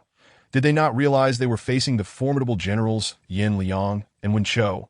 Indeed, it was fortuitous. I have long awaited the opportunity to witness the martial prowess of these two great generals. Yet, it seemed unlikely they would be able to witness much, for these two were clearly nameless warriors. And facing the two renowned generals, they would likely be dispatched in a single blow, if they were fortunate enough to even glimpse their skills. As Yan Liang and Wen Chou observed the two challengers, they could not suppress their laughter. "Brother, these two must not have heard of our illustrious names. How dare they step forth to confront us? Do they seek death so eagerly? Indeed, ignorance can often lead one to their doom. These two would soon pay the price for their folly. Brother, since they dare to face us, let us dispatch them with a single strike. The soldiers within Bama City will surely tremble at our might, and perhaps even surrender." This was indeed a fortuitous opportunity. Since our last campaign against Gongsun Zan, we have been in need of some exercise. "I shall take the one on the left," declared the elder. "And I shall take the one on the right," replied the younger. With that, Yan Liang and Wen Chou mounted their steeds and charged toward Zhao Yun and Guan Yu. Just when everyone anticipated the inevitable victory of Yan Liang and Wen Chou, Liu Bei, observing from the hillside, nearly collapsed in shock. "Wait, do my eyes deceive me? I recognize those two. One is my second brother Guan Yu, and the other is the formidable Zhao Yun I once knew. They should not be here. Zhao Yun is in Hebei. How could he possibly ally with Cao Cao? And my second brother Guan Yu would never aid Cao Cao against me. Yin Chong, why are you here? Have you betrayed me? Do you not recall our oath in the Peach Garden, to seek not to be born on the same day, but to die on the same day? How could you now serve Cao Cao? Are you not aware that I, Liu Bei, am in deadly opposition to him?" Liu Bei was baffled by the circumstances, yet one thing was clear. He needed to flee. He understood well the martial prowess of Guan Yu and Zhao Yun. Should they confront Yan Liang and Wen Chou, the latter would surely meet his end. Should Yan Liang perish, Yuan Shao would undoubtedly be enraged. After all, Yan Liang was one of Yuan Shao's most formidable generals. Moreover, if Yuan Shao were to discover that one of the culprits was his own second brother, Liu Bei knew he would be in grave peril. The best strategy was to retreat. It seemed Liu Bei must once again employ his skill of evasion.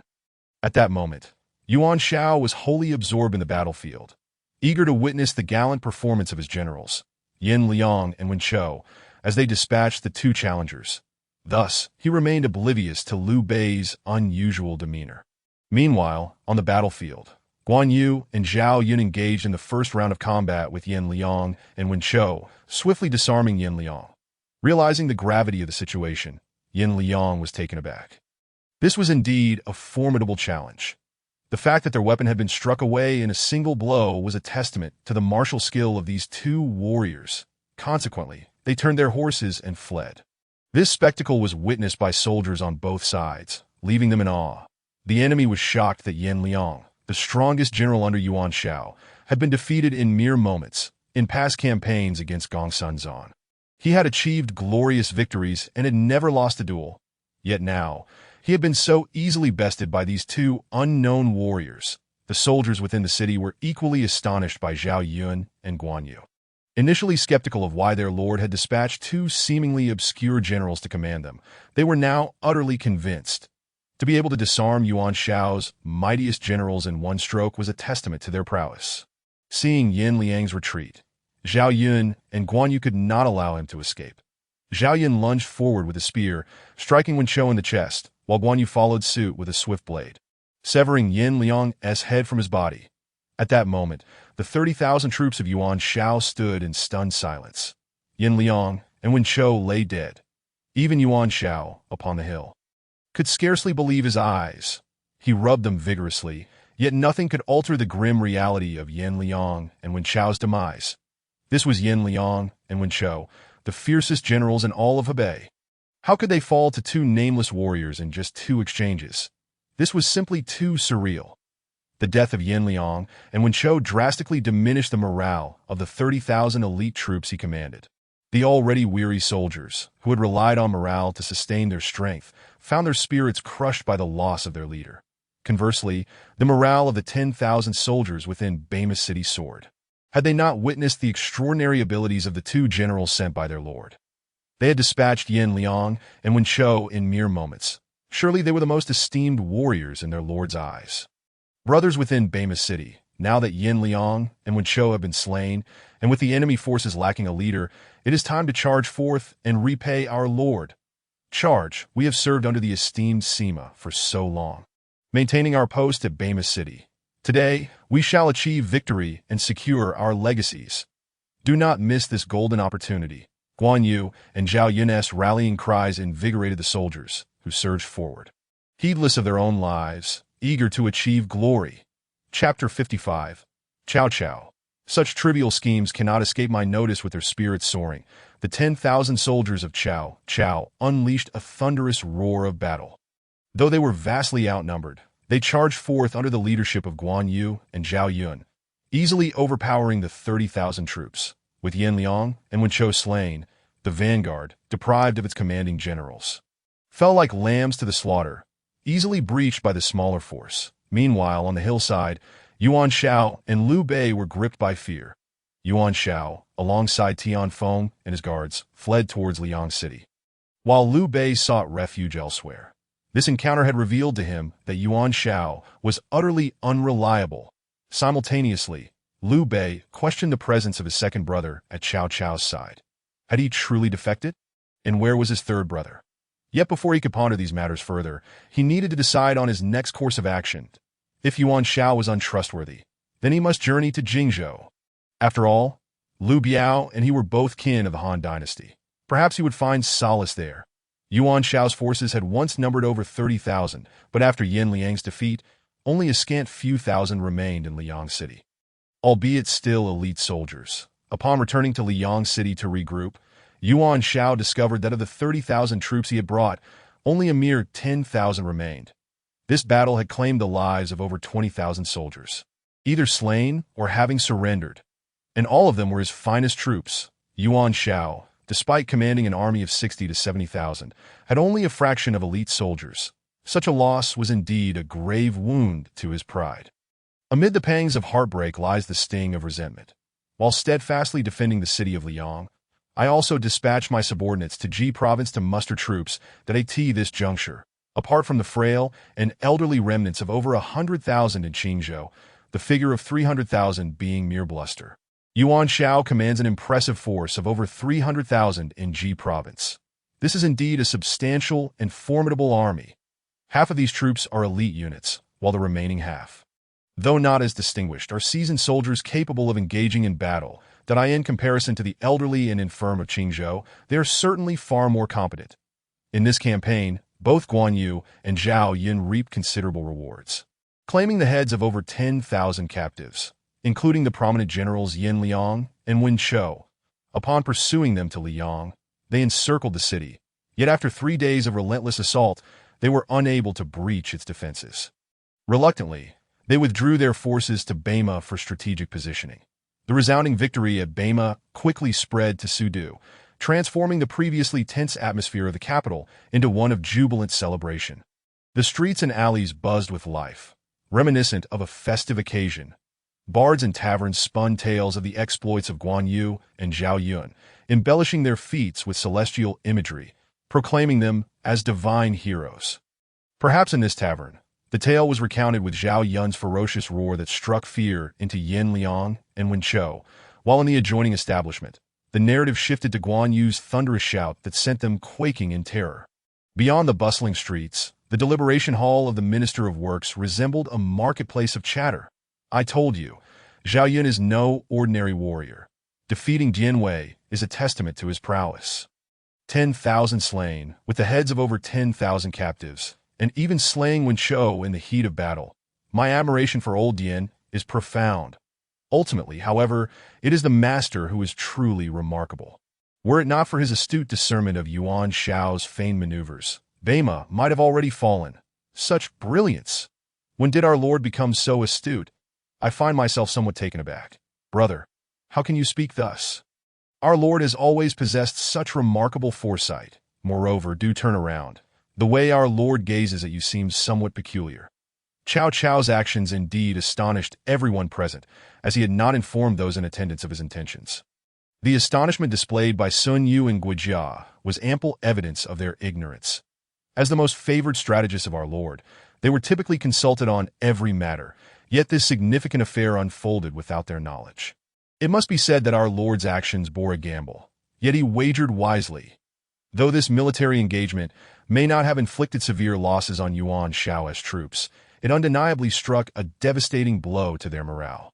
Surely, when Yuan Shao soldiers hear that the commanding generals of Chao's forces are Guan Yu or Zhao Yun, panic will surely ensue. Our Lord is indeed exceptional, while I, Feng Shao, pride myself on unparalleled strategy. In this instance, I fall short of our Lord's brilliance. Your words ring true. I, Wen Ruo, concede that our Lord has executed this plan with remarkable decisiveness and audacity. While I sense something amiss regarding Yuan Shao's troop movements in Qingzhou, I lack the courage to gamble as our Lord did. Had I lost, the defense of Qingzhou would have been irrevocably compromised. Fortunately, our Lord did not heed the counsel of us strategists and refrained from deploying the majority of our troops to Qingzhou. Otherwise, should we have needed to transfer forces from Qingzhou to Bema, it would have only led to exhaustion and strife among the populace. Guijia and Sun Yu harbored a vague suspicion that the true mastermind behind these events might not be our Lord, but rather Lu Hao. After all, having accompanied our Lord for so long, they were well aware of his true capabilities. Such a matter, one they could not even fathom, evidently stemmed from Lu Hao's persuasion. Seated at the head of the chamber, Cao Cao observed the lively discussions and heard the praises bestowed upon him. A subtle smile played upon his lips. Yet, the attention of the assembly was fixed upon me.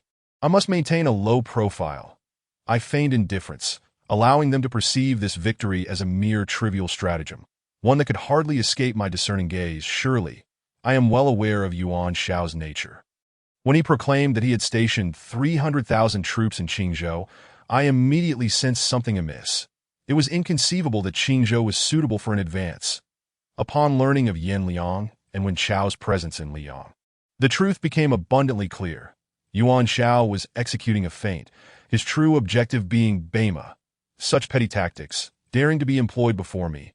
Cao Cao, it is utterly laughable. Upon hearing Cao Cao's words, the assembly experienced an epiphany. So that is it. Our Lord had already sensed something amiss when he learned of Yuan Shao's true presence, while my heart trembled at the news of Yuan Shao's 300,000 soldiers.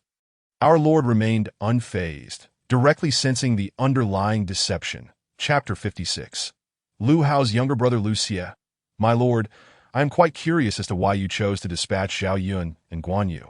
It is well known that Generals Dian Wei and Su Chu also possess remarkable strength. Would their participation not strike greater fear into the hearts of Yuan's forces? Sun Yu, clearly lost in the intricacies of the moment, had yet to grasp why Cao Cao would select two relatively obscure warriors for the task of eliminating Yan Liang and Wen Chou. Wen Ruo, dispatching them was indeed the most suitable choice, more fitting than sending Dian Wei and Su Chu. Oh, my lord, do you mean to imply that I and Old Su would be incapable of directly slaying them on the battlefield? Cao Cao's remark inadvertently led Dian Wei to overthink. He assumed that Cao Cao doubted his ability to confront Yan Liang and Wen Chou as Guan Yu and Zhao Yun had done. No, that is not my intent. Cao Cao chuckled at Dian Wei's sulking demeanor. Dian Wei, your martial prowess is on par with theirs. If they can fell Yan Liang and Wen Chou in a single encounter, so too can you. Thus, the reason for not dispatching you both is not due to a fear of your inability to confront them directly. Then what is the reason? Because the two of you are too renowned. Renowned? Dian Wei appeared perplexed, struggling to comprehend Cao Cao's statement. What does my fame have to do with my capacity to engage in battle? Can one's renown truly hinder their prowess? Consider this. Your unparalleled strength is known throughout the realm. The world recognizes me, Cao Cao, as the master of two formidable generals, Dian Wei and Su Chu. If Yan Liang and Wen Chou were to learn that they faced you too, do you not think they would muster every ounce of their courage to confront you? They might even hesitate to engage, fearing your formidable reputation, and instead choose to rely on their superior numbers to besiege the city. However, if Guan Yu and Zhao Yun were to take the field, they would be perceived merely as two unknown challengers. Do you think Yan Liang and Wen Chou would dare to refuse their challenge?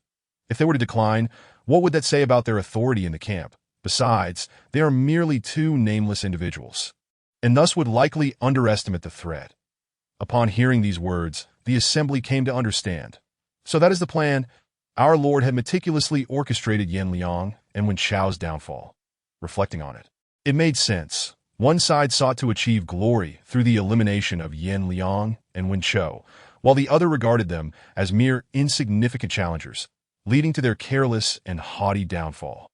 If Dian Wei and Su Chu had been dispatched, they could guarantee that their formidable reputations would have instilled fear in Yan Liang and Wen Chou, who might have shied away from battle. Truly, our Lord is exceptional. His strategic prowess surpasses our own. After demonstrating his brilliance in the deliberation hall, Cao Cao proceeded to outline the forthcoming actions before discreetly withdrawing. There was little more he could divulge. Should he encounter questions he could not answer, his illustrious reputation would surely suffer.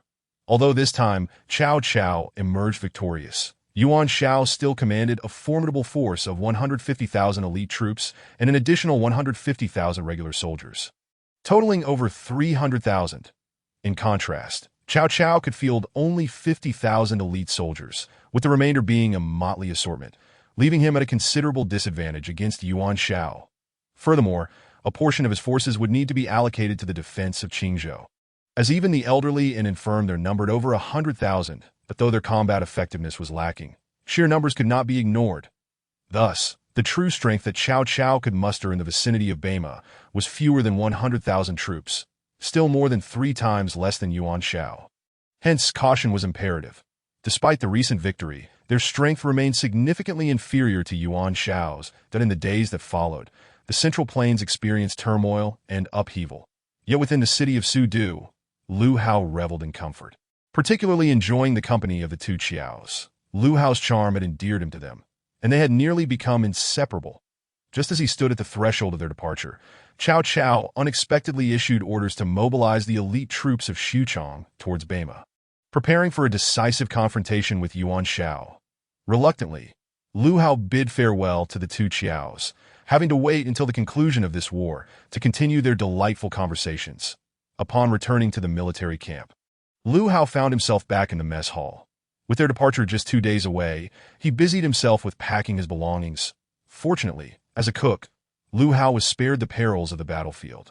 Ensuring his personal safety, moreover, with his video game console at hand, the impending journey would not be too tedious. He could consider it a vacation of sorts. That evening, as Lu Hao prepared for bed, Sun Yu stealthily entered the camp with a young lad in tow, making their way to Lu Hao's mess hall. Along the way, Sun Yu incessantly advised the young man, "Once we arrive at the camp, you must heed my every word.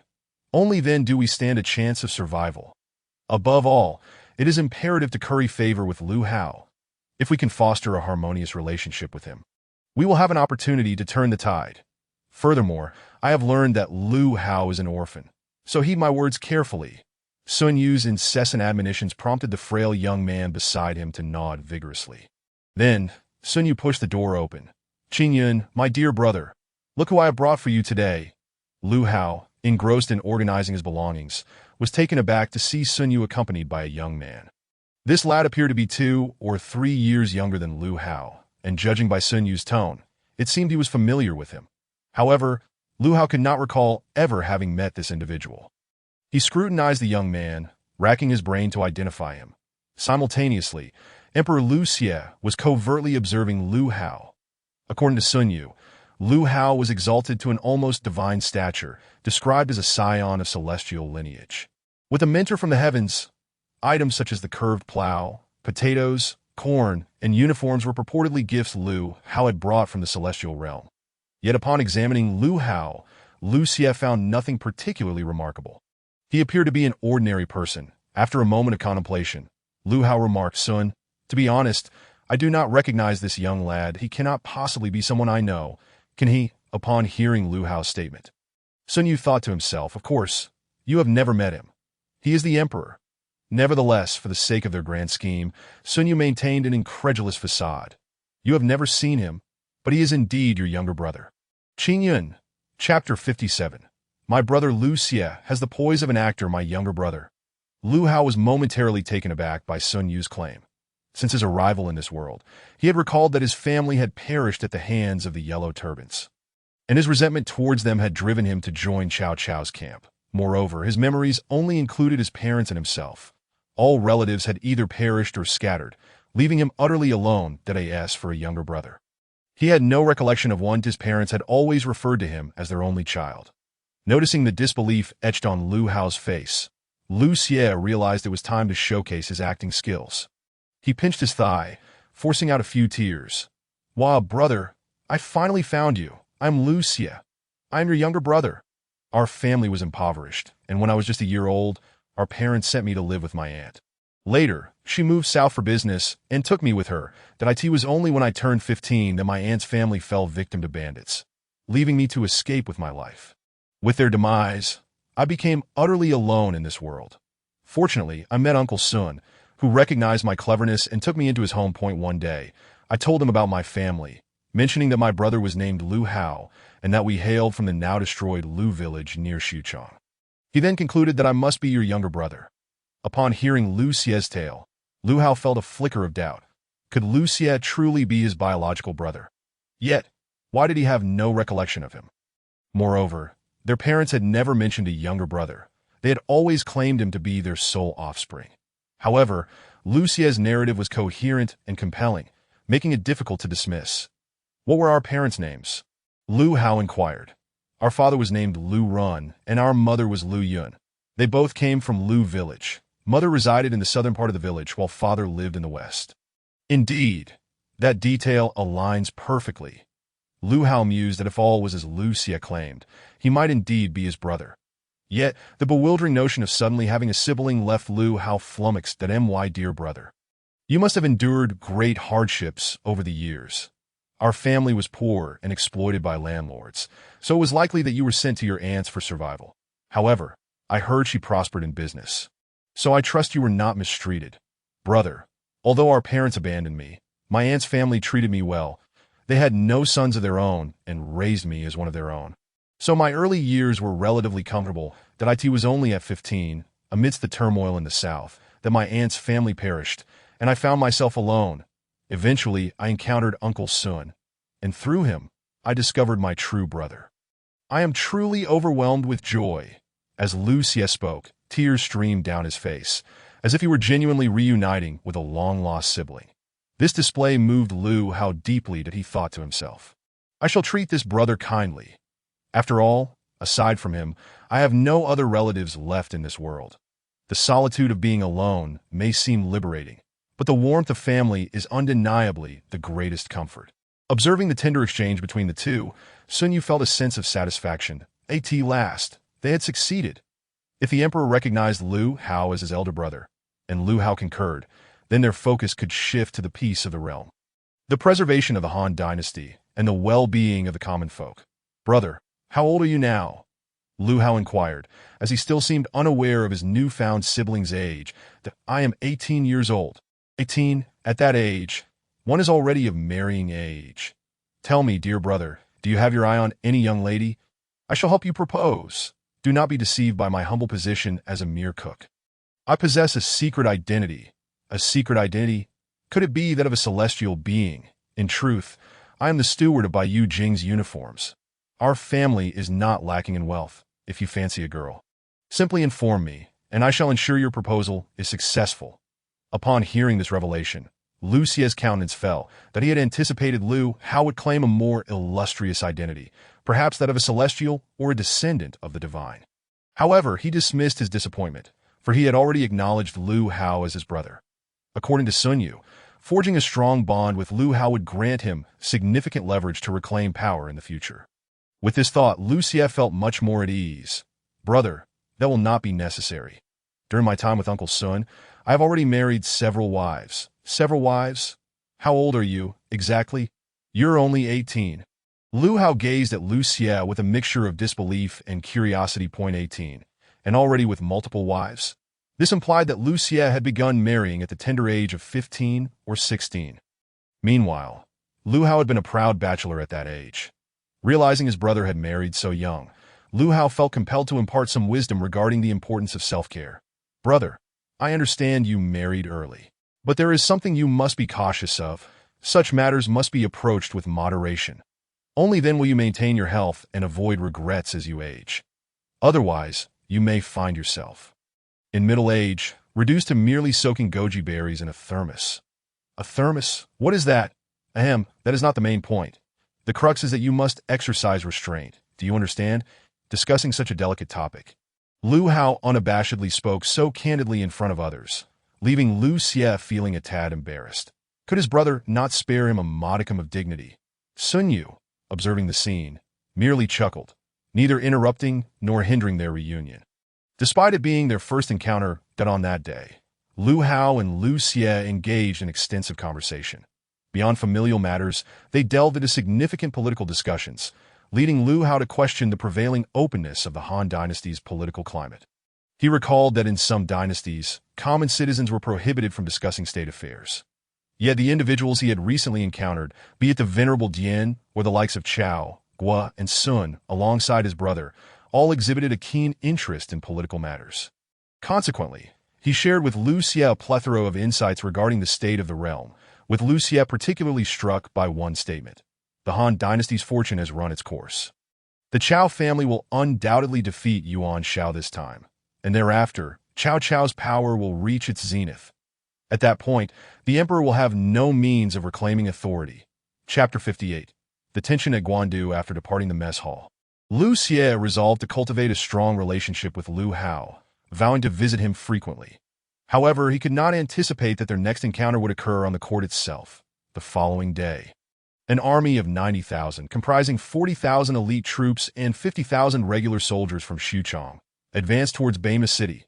Cao Cao stationed 10,000 soldiers within the city of Xuchang to guard against unforeseen circumstances, while the remainder of his forces was concentrated along the Qingzhou defensive line, prepared to counter any sudden aggression from Yuan Shao and his formidable contingent of 200,000 aged, ill, and weak soldiers. Although the number of troops left to defend the Jingzhou line was scant and lacking in elite fighters, it sufficed to hold the Qingzhou line, especially considering that Yuan Shao's forces were not particularly adept in battle.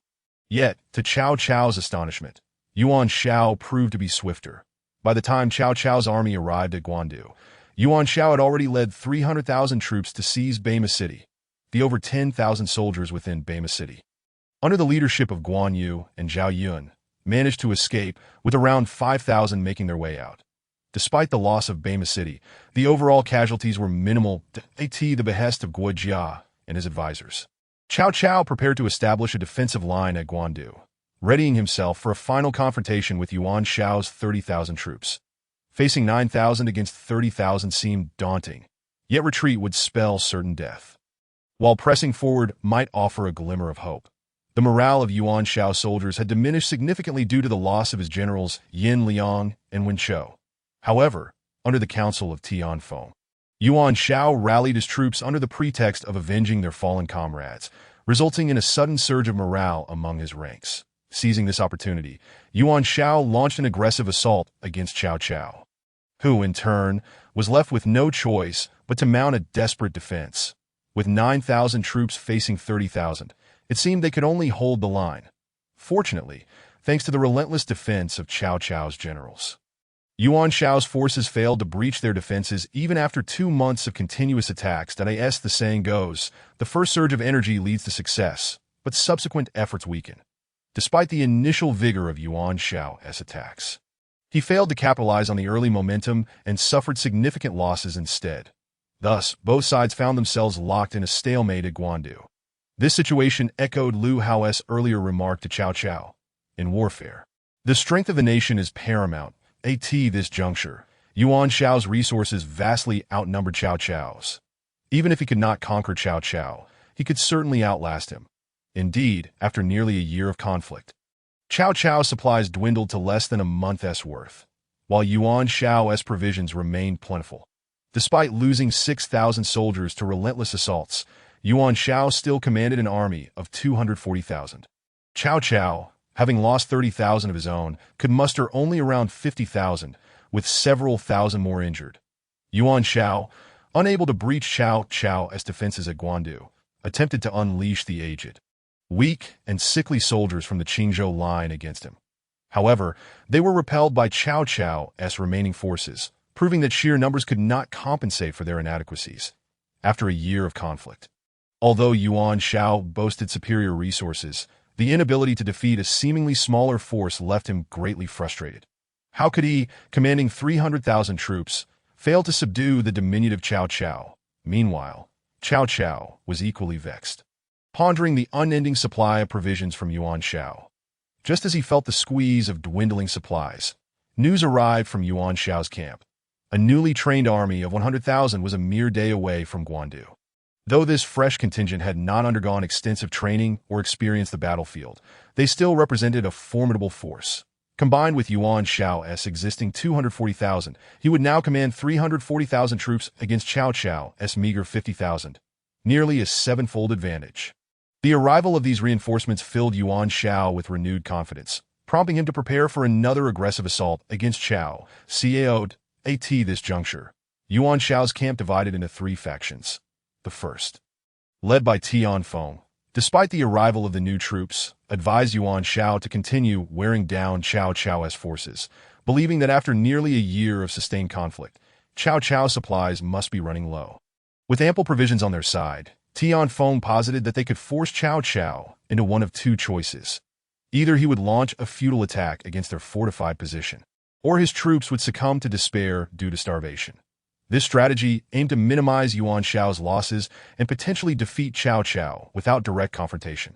However, Yuan Shao, emboldened by the arrival of the new army, dismissed this counsel, convinced that a decisive strike was within reach. The second faction, led by Zhu Shou, echoed Yuan Shao's sentiments, advocating for an immediate assault while morale was high. The third faction, led by Su Yu, also favored an attack, but suggested that before charging into battle, they should send an elite unit to cut off Cao Cao's supply lines and capture Xuchang, thereby forcing Cao Cao into a precarious position. Yet, intoxicated by the prospect of overwhelming victory, Yuan Shao rejected Su Yu's cunning strategy in favor of a straightforward assault, feeling confident that he could defeat Cao Cao head-on, with the promise of 100,000 reinforcements arriving the next day. Yuan Shao was poised to lead 34,000 troops in a battle against Cao Cao. Meanwhile, Cao Cao, Upon hearing this alarming news, felt a wave of despondence wash over him. How could he possibly contend with such odds? With his forces significantly outnumbered, he sought counsel from Lu Hao, hoping for a glimmer of hope amidst his dire circumstances. That I in the kitchen, Lu Hao sat, reflecting on the box of remote-controlled explosives before him, feeling a sense of frustration. Having spent nearly a year at Guandu without seeing his wife, he was plagued by thoughts of her feelings towards him. Would the passage of time have diminished her affection? The solitude of the kitchen, save for the occasional visit from Cao Cao and his advisors, weighed heavily on him. That as he pondered his situation, Cao Cao entered, visibly distressed. "Old Cao, it has been a month since your last visit. Have you become so busy managing affairs?" Lu Hao inquired, noticing Cao Cao's heavy sighs. "Indeed, my lord. Our supplies are running dangerously low, and now Yuan Shao has dispatched another 100,000 troops with his existing forces. That totals 340,000. I've heard they plan to attack the day after tomorrow, as the new troops will arrive tomorrow and consolidate their forces," Cao Cao lamented. Lu Hao instantly grasped the gravity of Cao Cao's predicament. The overwhelming odds were enough to crush any hope of victory. The timing was dire, as the battle had already been prolonged beyond expectations, and so you would likely not be able to assist Cao Cao in his hour of need. Observing Cao Cao's furrowed brow, Lu Hao felt a pang of guilt. Had it not been for his presence, perhaps the course of the battle would have taken a different turn, allowing Cao Cao to emerge victorious and unify Hebei. Even Lao Chao should not be in such distress. However, since it is due to my own actions that Suyu has refrained from presenting the brilliant strategy of burning Wu Chao, I shall offer this plan myself. After all, should Cao Cao perish, the tranquility of Shudu will be shattered. It has been a hard-fought battle to secure a wife and a home. I cannot allow Yuan Shao to ruin it all once more. Of course, before presenting the strategy of burning Wu Chao to Lao Chao, I must first give him a thorough admonition.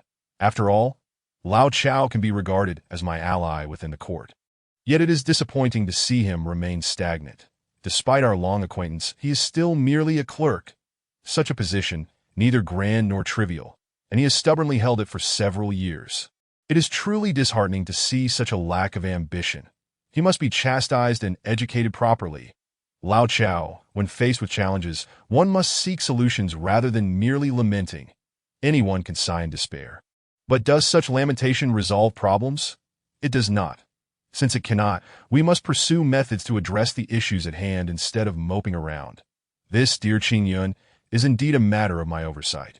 As you have pointed out, when confronted with difficulties, one ought to think of ways to resolve them, rather than following my example, that I shall correct myself.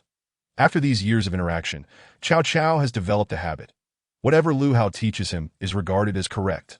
Thus, upon hearing Lu Hao's words, Cao Cao nodded vigorously. Lu Hao, witnessing Lao Chao's admirable attitude of admitting his faults, found himself momentarily at a loss for how to proceed. Why are you admitting your mistakes so readily?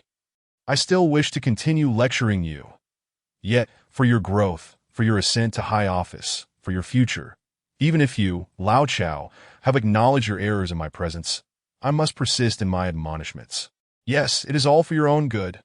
Lao Chao, I must tell you, look at the years we have known each other. All this time, you have not received a promotion. When I first met you, you were merely a clerk, having secured that position through your connections with Chao Hong.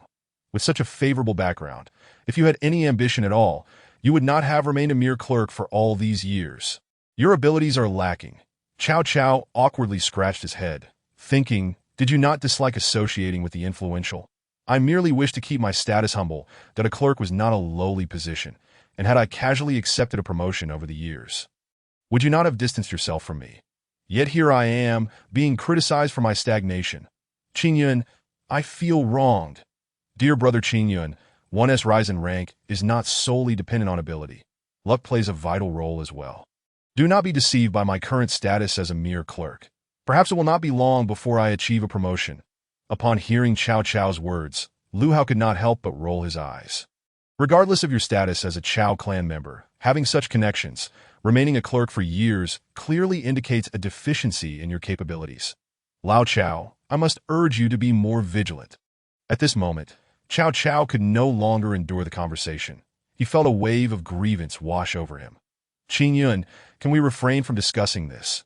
My mood is already poor, and you insist on pouring salt into my wounds. Pouring salt. Not only will I pour salt, but I shall also add vinegar. Now let us shift topics. Lao Chao, do you recall the other matter I previously mentioned? Another matter? What other matter did you speak of? I have no recollection whatsoever. Observing Cao Cao's bewildered expression, Lu Hao realized that Lao Chao, much like his younger self in school, had a tendency to let significant knowledge slip through his ears.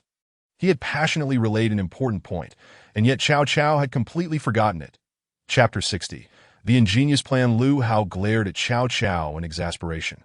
Lao Chao, what did I previously tell you about warfare? It hinges on national strength. Do you not see how my words ring true now? Yuan Shao's national power far surpasses that of Cao Cao, and is it not evident that Cao Cao is presently under relentless pressure? Furthermore, as the cook in the kitchen, I am well aware of our current provisions. In no more than half a month, we shall be entirely out of supplies. Moreover, we may only receive an additional half-month's worth of provisions thereafter. It can be stated that even if Yuan Shao's 340,000 troops do not launch an immediate assault, merely prolonging the situation for a month or two could lead to Cao Cao's demise. This exemplifies the advantages of robust national power. Therefore, understand that warfare is fundamentally a contest of national strength. The DOU grasp this now. At this point, Cao Cao paused, struck by realization.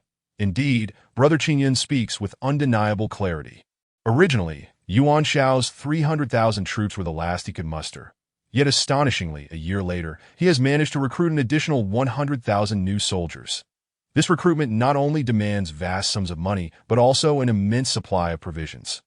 And most importantly, a sufficient pool of able-bodied youth. With Yuan Shao's dominion over the northern four provinces, he undoubtedly possesses the means to assemble such a formidable force within a year. Contemplating this, Cao Cao felt a renewed sense of determination that if Lu Hao could assist him in defeating Yuan Shao, he would certainly heed Lu Hao's counsel to prioritize the enhancement of national strength.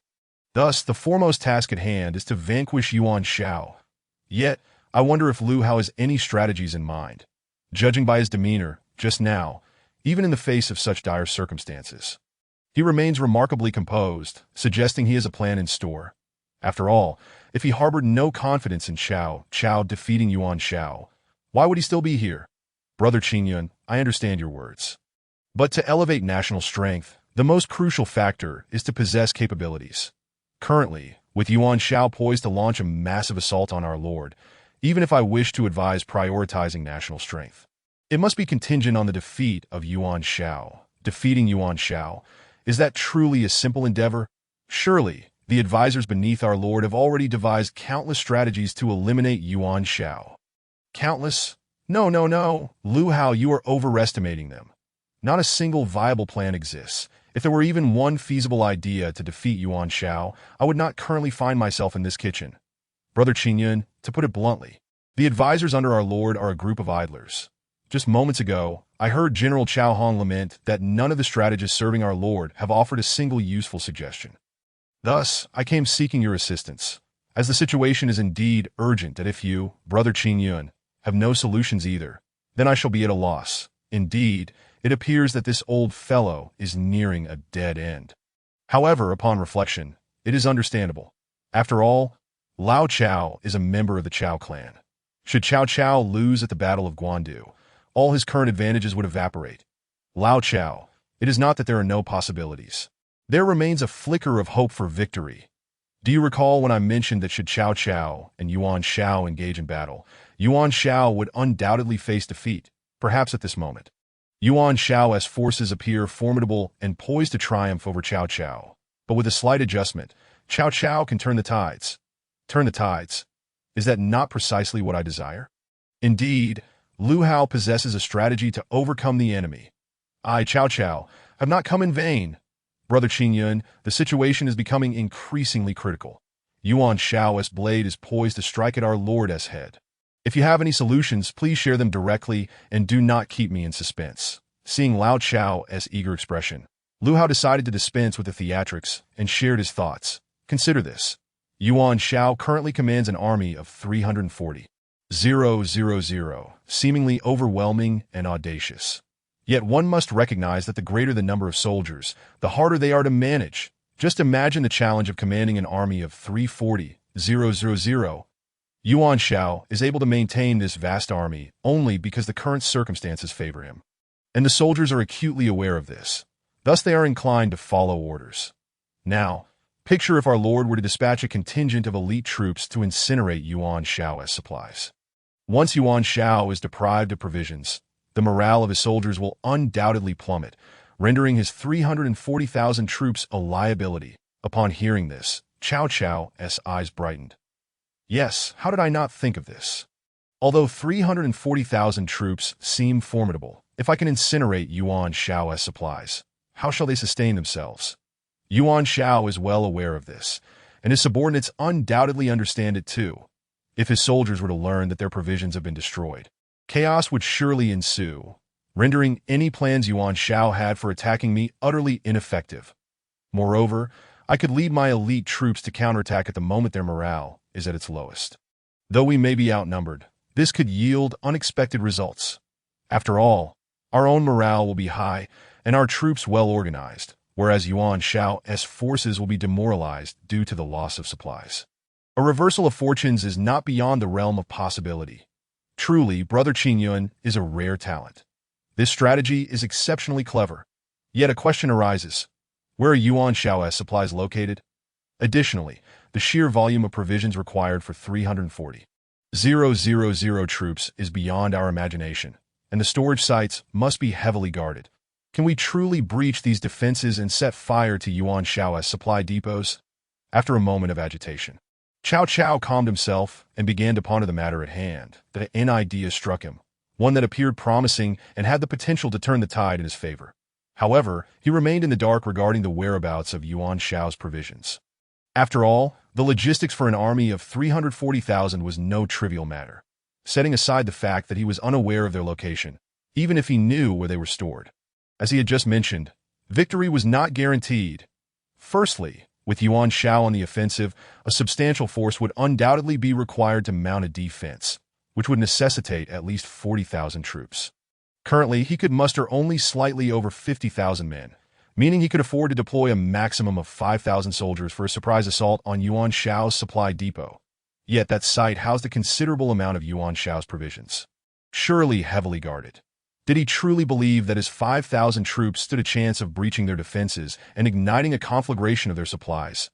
This was a question that Cao Cao could not firmly answer. Conversely, Lu Hao remained entirely unperturbed, for he possessed the knowledge. Chapter 61. The Hammer Falls. Lu Hao is a deity. Old Cao, look at your flustered demeanor. How many times must I remind you not to panic in the face of adversity? As far as I know, there are numerous suitable locations where Yuan Shao can stockpile provisions, but Wu Chao is undoubtedly the most fitting. Therefore, I can assert with confidence that Yuan Shao's supplies are most certainly stored at Wu Chao. As for the garrison there, you need not worry in the slightest. The general stationed there is a notorious drunkard, perpetually inebriated, and his numerous soldiers are akin to ants, utterly fearless. As long as you command Zhang Liao to lead 5,000 men, we can set fire to Yuan Shao's provisions. Cao Cao did not harbor a shred of doubt regarding Lu Hao's words. Although he could not fathom how Lu Hao had come to know the location of Yuan Shao's provisions or the identity of the general guarding the granary, he understood that Lu Hao's assertion warranted his unreserved belief, as this represented his sole opportunity to reverse his fortunes. Very well. I shall heed the words of my younger brother Qingyun and relay this to our Lord, urging him to dispatch Zhang Liao with 5,000 soldiers to Wu Chao to incinerate Yuan Shao's supplies. Observing the fiery determination in Cao Cao's demeanor, Lu Hao glanced at his cache of remote-controlled explosives. A wave of frustration washed over him. While Cao Cao had resolved his predicament, ensuring that Yuan Shao's provisions were ablaze would likely determine the outcome of the war, resulting in Yuan Shao's inevitable defeat. But what was to become of his box of remote-controlled explosives? Surely, he could not simply return with them afterward. Yet after considering Cao Cao and his explosives, perhaps someone could assist him in disposing of them. If these remote-controlled explosives could be employed on the battlefield, would it not be a thrilling spectacle to unleash modern technology upon ancient soldiers? The thought alone was exhilarating. Without hesitation, he decided to persuade Old Chow. Old Chow, do you not perceive the brilliance of this plan? Once we ignite Yuan Shao's provisions, and his troops are left demoralized, you can seize the moment to strike decisively, ensuring Yuan Shao's complete rout. Upon hearing these words, Cao Cao was momentarily taken aback. Indeed, he had initially entertained such thoughts, but why did Lu Hao express reservations? From his tone, it seemed there was something amiss with the plan. Yet was it not Lu Hao who had proposed it? Furthermore, upon analysis, the plan appeared entirely feasible and would inflict a significant blow upon Yuan Shao. Brother Qingyun, is it not so? Lu Hao feigned exasperation. Old Chow, how often have I implored you to adopt a comprehensive perspective rather than fixating on a singular aspect? You may believe that burning Yuan Shao's provisions will undoubtedly disrupt his army's morale. But have you considered the possibility that Yuan Shao might inspire his soldiers to fight with renewed fervor, thus committing to a last-ditch effort? Even if you were to double your forces, you may still find yourself unable to overcome Yuan Shao. This sounded exceedingly reasonable, but what could he possibly do? His only recourse seemed to be the incineration of Yuan Shao's supplies, yet even that carried risks. Fortunately, those risks were not insurmountable, for it was conceivable that Yuan Shao might not possess the capacity to rally his troops as Lu Hao suggested. However, it was the unpredictable nature of such a scenario that caused concern. What if Yuan Shao indeed possessed that capability?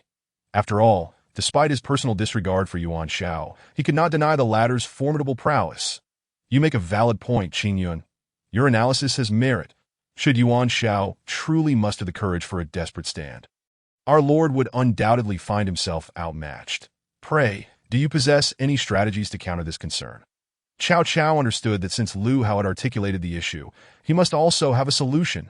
Thus, he remained calm, though he feigned a facade of anxiety to avoid further reprimands from Lu Hao. While this matter is both simple and complex, if you were to tackle it, resolution would elude you. However, if you entrust it to me, I possess a divine artifact capable of dismantling Yuan Shao.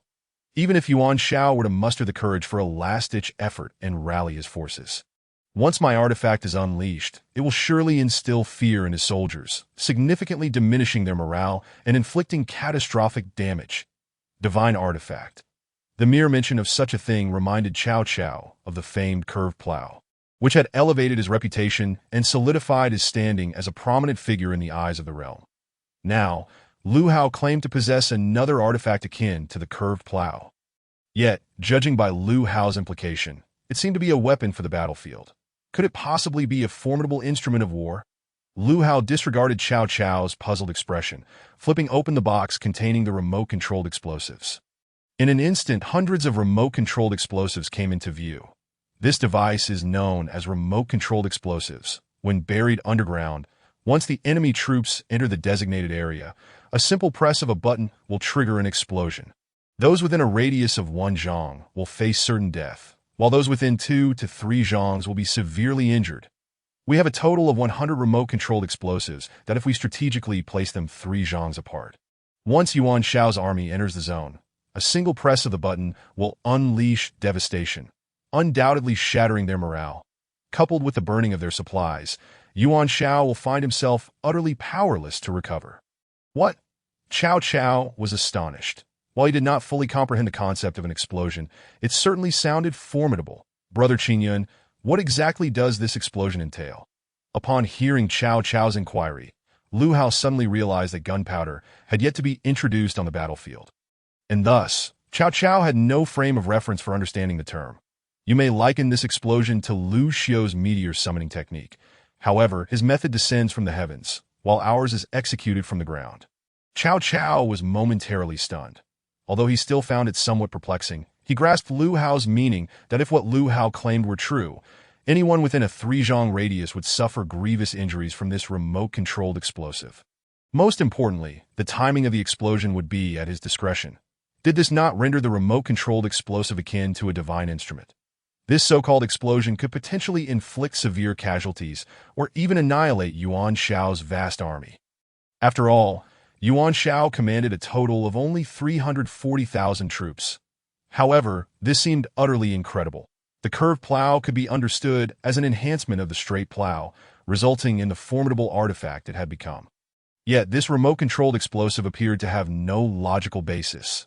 The ability to control the timing of an attack. Surely, only a celestial being could accomplish such a feat. Indeed, it was evident. Lu Hao was a deity.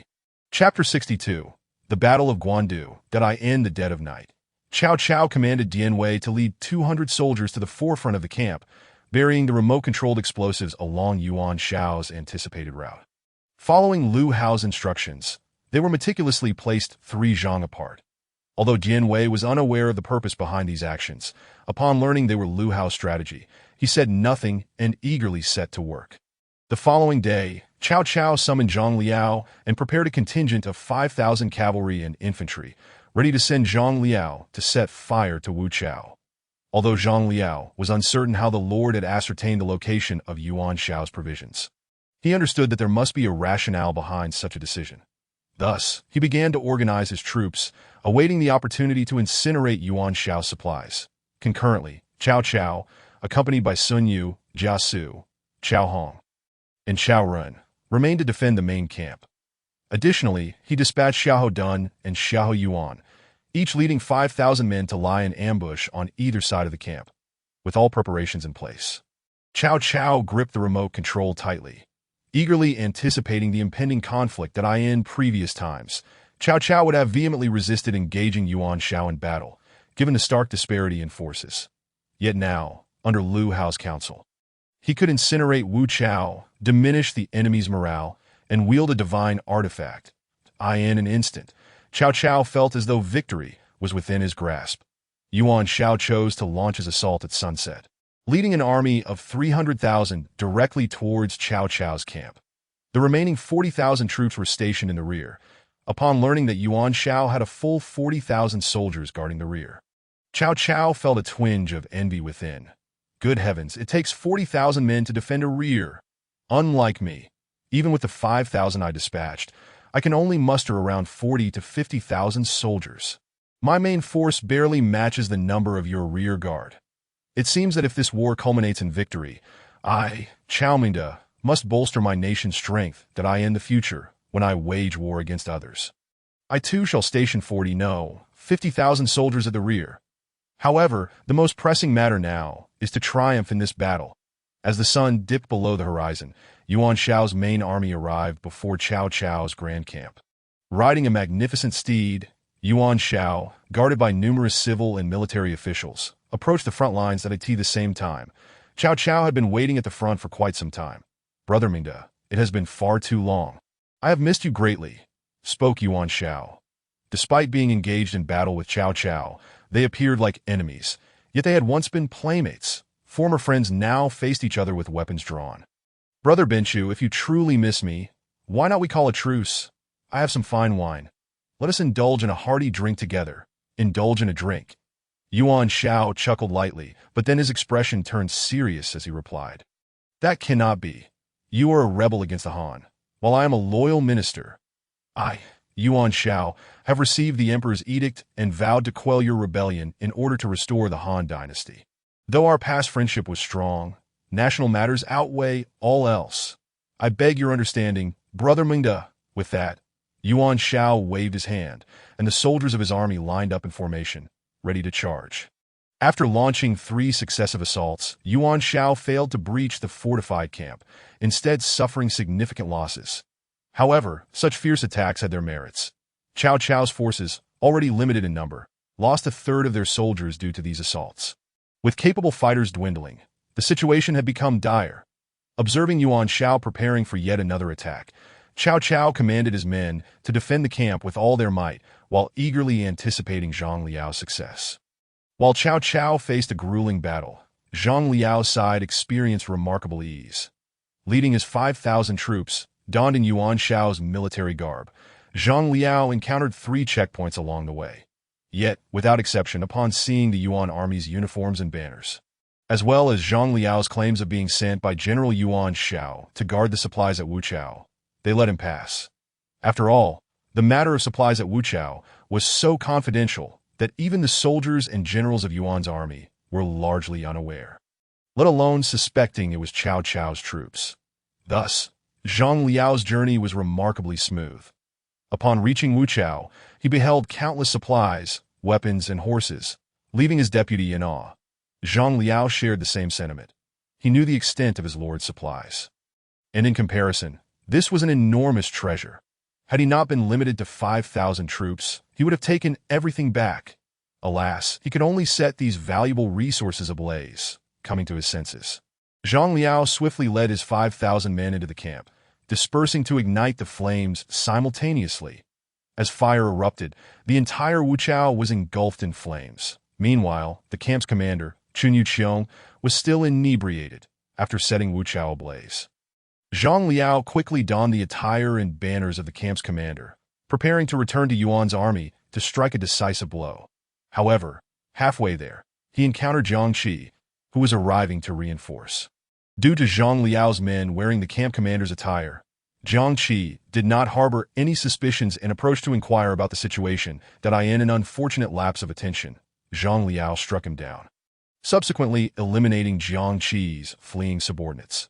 Zhang Liao then donned the uniforms of Jiang Qi's reinforcements that in ancient military campaigns. Each duty had its distinctive attire for easy identification, which inadvertently provided Zhang Liao with an opportunity.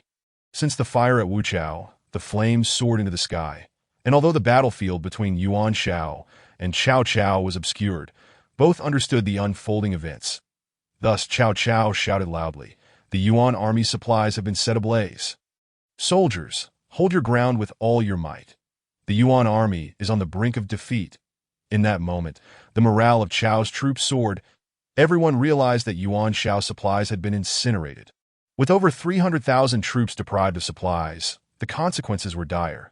And it was not just Cao Cao who was aware. Even the newly enlisted soldiers understood that once an army lacked supplies, defeat was imminent. The soldiers within Yuan Shao's ranks felt a shiver of trepidation. Their previously overwhelming offensive had weakened considerably. This assault had cost the Yuan army countless lives, with over 10,000 casualties. This engagement could only be termed a resounding defeat. Moreover, the retreating Yuan troops were thrown into a state of chaos. Without a leader, panic ensued, as supplies represented the very lifeblood of their 34,000 soldiers. Now that their supplies were gone, how could they remain calm? Both Cao Cao and Yuan Shao observed the chaos within Yuan's ranks, and Cao Cao prepared to advance. Yet he remained cautious, contemplating whether Yuan Shao could rally his troop spirits. If not, there would be no need to squander Lu Hao's celestial artifacts, as his mere few thousand soldiers could vanquish Yuan Shao. However, if Yuan Shao's inspiration ignited their spirits, then Lu Hao's celestial artifacts would surely come into play. Chapter 63. A great victory on Yuan Shao's side. Witnessing the demoralized soldiers filled him with urgency, yet what could he do in such a predicament? Yuan Shao had no choice but to place all his hopes on his strategists. After all, while a general can lead troops in a battle, it is the strategists who devise plans in such dire circumstances. At this juncture, Tianfeng spoke up. "My lord, I warned you from the outset never to place all your supplies in Wuchao. Alas, it was Su Yu's treacherous counsel that led us to this point, resulting in the burning of our supplies."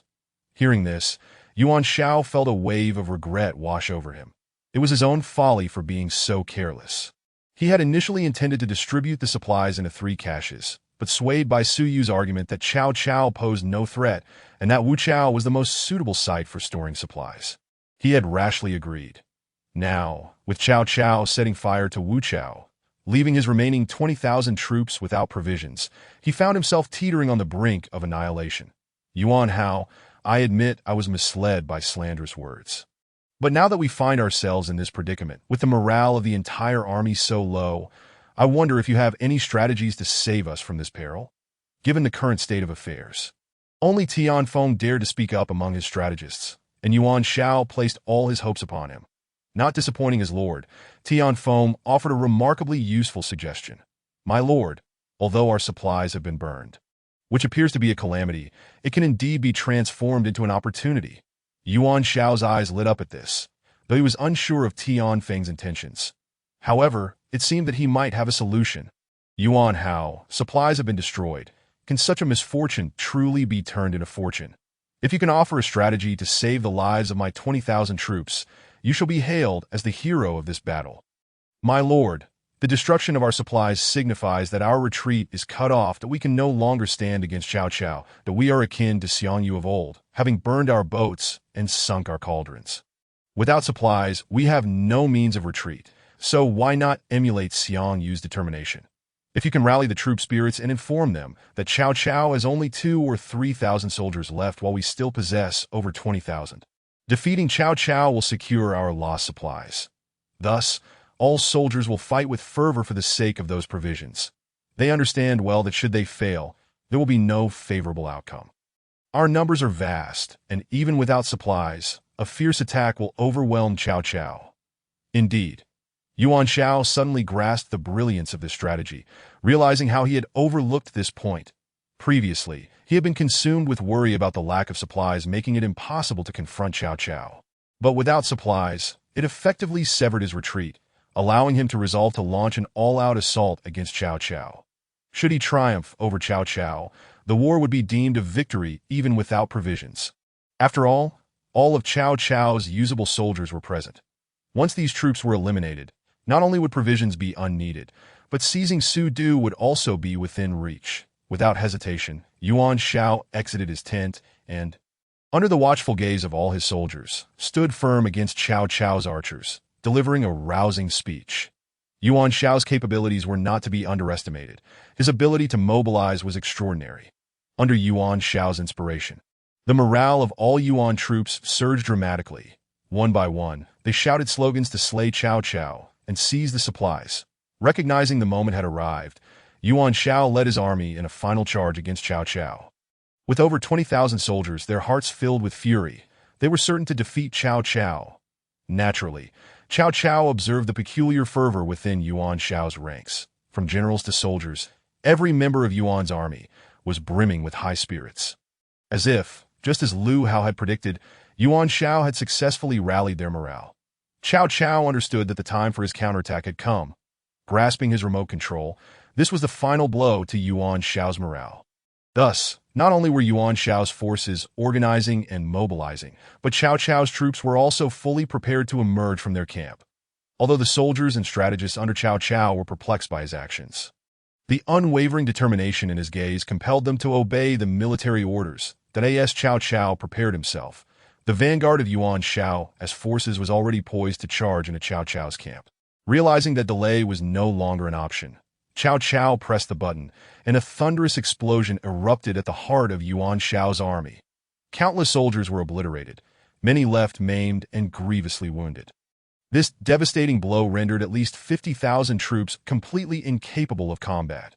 Furthermore, the morale of Yuan Shao's forces plummeted to an all-time low, leaving them unable to recover. The Yuan army, having reached the very gates of the camp, stood frozen in terror, believing it to be divine retribution against Yuan Shao. They cast aside their weapons and fled in panic. Seizing the opportunity, Cao Cao bellowed, "Brave warriors! Yuan Shao's assault on the emperor marks him as a traitor. And now he has incurred the wrath of heaven. The tide has turned against him. Let us slay the enemy and achieve glory." Cao Cao's subordinates, equally astonished by the spectacle, were roused by his words. Convinced that the heavens themselves were punishing the traitor Yuan Shao, this revelation ignited a fierce determination among the soldiers of Cao's army, who rallied behind their commanders and charged forth in a battle. The Yuan forces offered no resistance, retreating in disarray. Since the sound of the explosion reverberated through the central army, Yuan Shao, though unaware of the specifics, grasped the gravity of the situation. His fortunes had waned, and defeat was imminent. Thus, accompanied by his strategists and a retinue of generals, Yuan Shao fled towards Jizhou, abandoning his troops. Those left behind were pursued by Cao Cao's men, fleeing towards Hebei, only to encounter soldiers led by Zhang Liao, resulting in the demise of thousands more. This marked a resounding victory for Cao Cao and a catastrophic defeat for Yuan Shao. Not long after, news of a grievous loss reached Yuan Shao. After suffering multiple bouts of coughing up blood post-defeat, even the accompanying physicians could not save him. Ultimately, Yuan Shao perished on the road back to Jizhou that he had arrived with great pomp, considering Cao Cao insignificant. Yet the final outcome was his own downfall, resulting in the loss of his life. The demise of Yuan Shao signified the complete withdrawal of the illustrious Yuan clan from the annals of history. Chapter 64. Old Chow. Are you still the clerk? Following Yuan Shao's south death on the road to Jizhou, his three sons began to slaughter one another in a struggle for power. Seizing the moment, Cao Cao led his army in pursuit. While chasing after the Yuan brothers, Cao Cao entered the kitchen to discuss strategies with Lu Hao on how to bolster the state's power. In the kitchen, Lu Hao, stunned, held a blueprint in his hands. What he had devised was the method for producing salt. It is worth noting that during this time in the Han Dynasty, nearly all salt was sourced from Qingzhou, and the quality was less than ideal, largely monopolized by Yuan Shao. With his death, the remaining three sons posed little threat, meaning Qingzhou salt would eventually fall into Cao Cao's hands. However, the high production costs of salt kept prices exorbitant, primarily due to the scarcity of usable salt mines. Aside from coastal city salt mines, the entirety of the Han Dynasty was reliant on those in Qingzhou and the Guangdong region. The salt from Qingzhou was consumable, while that from Guangdong was toxic. The so-called toxic salt was simply salt that could not be refined into a consumable form. Now, with the blueprint Lu Hao had developed, costs could be drastically reduced. Even the unusable salt from Guangdong could be refined successfully using the methods and tools outlined in Lu Hao's blueprint. Moreover, the resulting salt would surpass the finest quality currently available in the Han Dynasty by tenfold, if not more. With its low production cost, it could be sold at minimal profit, as salt is a fundamental necessity of life. Lu Hao's intention was to benefit the common people, having traversed back to the late Eastern Han era. He felt compelled to do good for the populace. With his highest official capacity being that of a clerk under Cao Cao, he aimed to engage in a significant venture this time, namely, the salt trade. Lu Hao's luxurious garments had become a sensation throughout the Han, with imitations flooding the market. Wealthy families sent servants to Xuchang to procure a set of his garments. Over the years, Lu Hao expanded his business, increasing daily sales from 6 to 20, generating an income of 2,000 taels of silver daily. This lucrative enterprise attracted the attention of many officials, but with the backing of Cao Cao and the respect of esteemed scholars like Yang Xiu and Kong Rong, Lu Hao faced little opposition. However, clothing was merely a high-end commodity that if he were merely selling garments, even with his success, the powerful families would not threaten him, for he held a reputation and support. However, selling salt was an entirely different matter. Most salt was controlled by the government and the elite families that I previously mentioned. Salt is essential for the common folk, and those families wielding control over salt effectively held sway over the populace. If Lu Hao were to sell salt at a lower price, it would be tantamount to declaring war on the aristocracy. Therefore, Lu Hao pondered whether Cao Cao would receive a promotion for his successful strategy. If he were elevated to a significant official rank, it would at least afford Lu Hao some protection. He contemplated this. Cao Cao entered the kitchen. Upon entering, he noticed Lu Hao holding a densely written paper, its contents unknown. "Qingyun, what are you holding? It looks like a treasure," Cao Cao remarked. Lu Hao smiled but did not answer the question. Instead, he directly inquired, "Old Chow, you must have achieved great merit in the Battle of Guandu, correct?" Cao Cao, brimming with pride, replied, "Indeed, with Qingyun's assistance, I am now regarded as a near-divine presence in the eyes of our Lord." "Oh, Cao Cao holds you in high esteem," Lu Hao mused, recognizing that anyone capable of presenting the revolutionary plow and remote-controlled artillery. Such a visionary would indeed garner admiration from Cao Cao. Thus, if Cao Cao valued him, did that imply Old Chow had received a promotion? "What is your current rank, Old Chow?" "Clerk." "What?" Lu Hao thought he had misheard. Yet Cao Cao affirmed, "Indeed, I am still a clerk." Despite the monumental contributions he made during the Battle of Guandu, Old Chow had not been promoted at all. Lu Hao was incredulous. If Cao Cao truly valued him, why had he not been rewarded with a higher position? "Old Chow, you can't be pulling my leg. Surely, you've been elevated to a significant post and are simply reluctant to boast about it in front of me." "Right.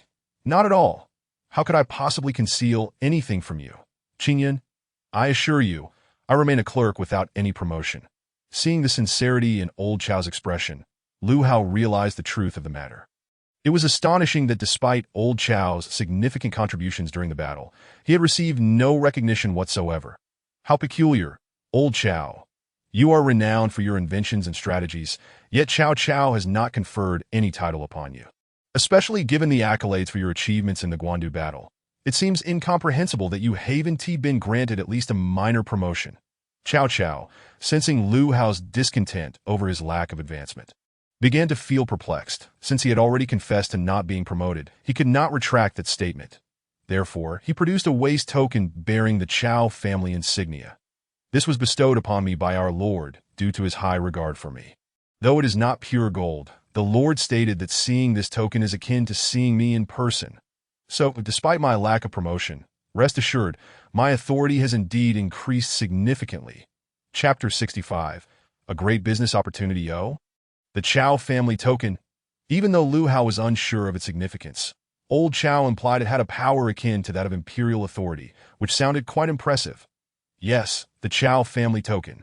In the entire Cao camp, only 3 individuals possessed the esteemed Cao family waist token: the valiant General Cao Ren, the formidable General Xiahou Dun, and myself, the humble clerk, Lao Chao. Lu Hao's eyes sparkled with excitement. How remarkable it is that I have acquired this coveted Cao family token, akin to those 2 legendary generals. Well done, Lao Chao. However, I am curious. How much flattery did you employ to obtain this token? Cao Ren is the foremost general of the Cao army, while Xiahou Dun is the leading vanguard commander. Each of them has braved the battlefield, risking their lives in the face of peril. To think that such a prestigious token could be secured by you, Lao Chao, is indeed astounding. I had anticipated that having obtained the Cao family token, Lu Hao would at least indulge in a bit of self-praise. Yet, true to form, he never fails to surprise. His words flow with a certain flair. Nevertheless, Cao Cao remained unfazed. His purpose for visiting Lu Hao today was to seek methods to enhance the nation's strength. Cao Cao possessed the Tuyuan plow and crops such as potatoes and corn. After several years of development, he had managed to ensure a well-equipped army and ample provisions. Yet he believed that this alone did not equate to a true enhancement of national power. What, then, constitutes a genuine elevation of national power? This question lingered in his mind. Ultimately, he felt that relying solely on the Tuyuan plow and crops would not suffice for the so-called strengthening of the nation. Qingyan, my dear brother, I have come to discuss a matter with you today. Well, if you seek me out, it must be for something significant, right? Or perhaps for love? Cough, cough. Dear Qingyan, do not jest. There are times when I genuinely wish to share a drink with you. To think I left Lu Hao with the impression that I only came to him when there was nothing of importance to discuss. That is certainly not a favorable impression. Cao Cao hastily sought to clarify. Lu Hao waved his hand dismissively, indicating that such trivialities were inconsequential, and urged Cao Cao to continue. It is as follows. I previously shared your theories with our Lord. He believes that the enhancement of national power cannot solely rely on the Tuyuan plow and crops. I too am curious. What exactly does the term national power enhancement signify? With sufficient food and troops, and given our Lord's current condition, it stands to reason that after a few years of recuperation, we shall surely attain a well-equipped army and ample provisions. Yet, this cannot be the essence of national power enhancement, can it? So Lao Chao has begun to use his intellect. Indeed, the enhancement of national power encompasses more than mere provisions and a well-equipped army. While a strong national power implies a capable army and sufficient provisions, the converse is not necessarily true. Cao Cao found himself momentarily bewildered. What do you mean by implies versus does not imply? Surely, they are one and the same. Dear brother Qingyan, a strong national power equates to a capable army and sufficient provisions. However, a capable army and sufficient provisions do not inherently equate to a strong national power. Are the two not equal once their positions are reversed? Well, it seems that Lao Chao truly is remarkable, his words striking with unexpected wisdom, just when I thought to commend him for his progress. He astonished me with such a statement. To clarify, when national power is strong, it indeed indicates a capable army and sufficient provisions. Yet, a capable army and sufficient provisions do not always signify a strong national power. The essence of national power lies in the well-being of the common people. When the lives of the populace are comfortable, when their quality of life experiences a qualitative leap, that is the true measure of national power. I see. Cao Cao pondered thoughtfully. Once we have the Tuyuan plow and crops, will the common people no longer worry about their basic needs? Does that not signify an enhancement of national power? Lu Hao refrained from answering this question directly, instead countering with another. Lao Chao, does merely having enough to eat constitute an improvement in quality of life. It is the richness of the diet that signifies an elevation in living standards. After a meal and a day's labor, having ample leisure activities is what constitutes an improved quality of life. Furthermore, children of the common people should have the opportunity to receive an education. That is the true enhancement of quality of life. Lu Hao's words illuminated Cao Cao's understanding. Indeed, merely ensuring basic sustenance only satisfies the most fundamental needs, while true enhancement of quality of life arises from abundance and enjoyment. As for Lu Hao's assertion regarding the opportunity for common children to receive an education, Cao Cao furrowed his brow. That in this era, education was predominantly the privilege of aristocratic families, and the cost of education was exorbitant. The common folk might struggle to afford schooling. Yet, Cao Cao did not dwell on this final point, as the emphasis remained on the preceding two aspects. Qingyun, what do you think constitutes a strong national power? Lu Hao did not respond directly, but instead proposed, Lao Chao, let us engage in a business venture. A business venture. What kind of venture? Concerning the trade of salt. Salt? At this, Cao Cao raised an eyebrow. Curiosity piqued. Most of the accessible salt mines were monopolized by aristocratic families and the government. Could it be that Lu Hao had discovered a new salt mine? Pray, elaborate, Qingyun. Most salt mines capable of producing edible salt are currently under the control of noble families and the state. I do not possess a salt mine, but I have the technology. Technology? Could it be that Lu Hao has devised a method to extract superior quality salt? If that were the case, collaboration could indeed be fruitful. Currently, the technology for refining salt is quite lacking. Not to mention the type of salt consumed by the common people. Even the finest salt extracted from the Qingzhou mine is exceedingly unpalatable. Such quality fails to elevate the living standards of the common folk, let alone those of the wealthy. Thus, I have developed an entirely new method for refining salt. The first step remains the same, dissolving coarse salt in water. The second step involves allowing it to settle, followed by filtering the upper clear liquid through a funnel. The fourth step places the filtered liquid in an evaporation dish, where it is heated to facilitate evaporation. This constitutes the fundamental processing. However, these steps alone are insufficient. The resulting salt crystals require further purification that I cannot explain every detail, but simply refer to this blueprint that if one follows this design to manufacture the necessary tools and adheres to the outline process, the quality of the refined salt will exceed that of current salt by 100-fold. What, 100-fold? Cao Cao was astounded. 100-fold implies that it would take at least a millennium to perfect such technology. Yet, Lu Hao claims to have accomplished it.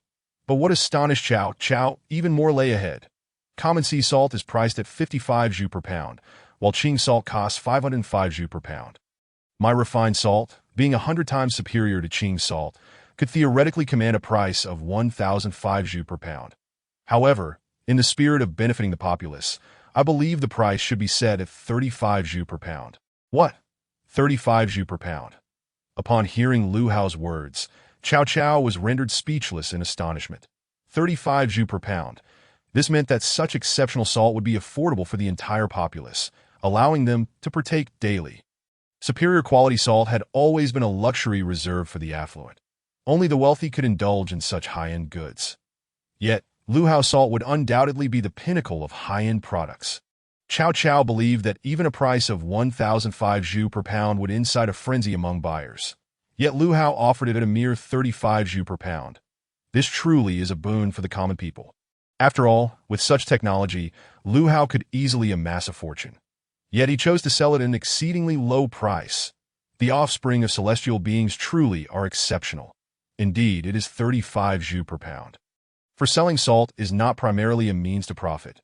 Rather, the main objective is to benefit the common people. Consider this, Lao Chao. While 35 zhu per pound seems inexpensive, it is the principle of thin profit and high sales that prevails. The cost to produce salt is no more than 15 zhu per pound, meaning we would still retain a profit margin of 50% by selling it for 35 zhu.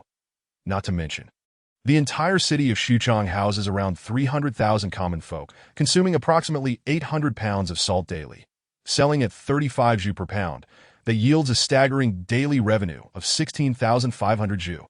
This is, in fact, a substantial profit, and this is merely within a single city, Imagine if we could distribute this salt to every corner of the 13 provinces of the Han Dynasty.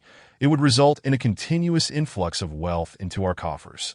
This opportunity, one that could etch our names in a history while also bringing great fortune, now lies before you, Lao Chao.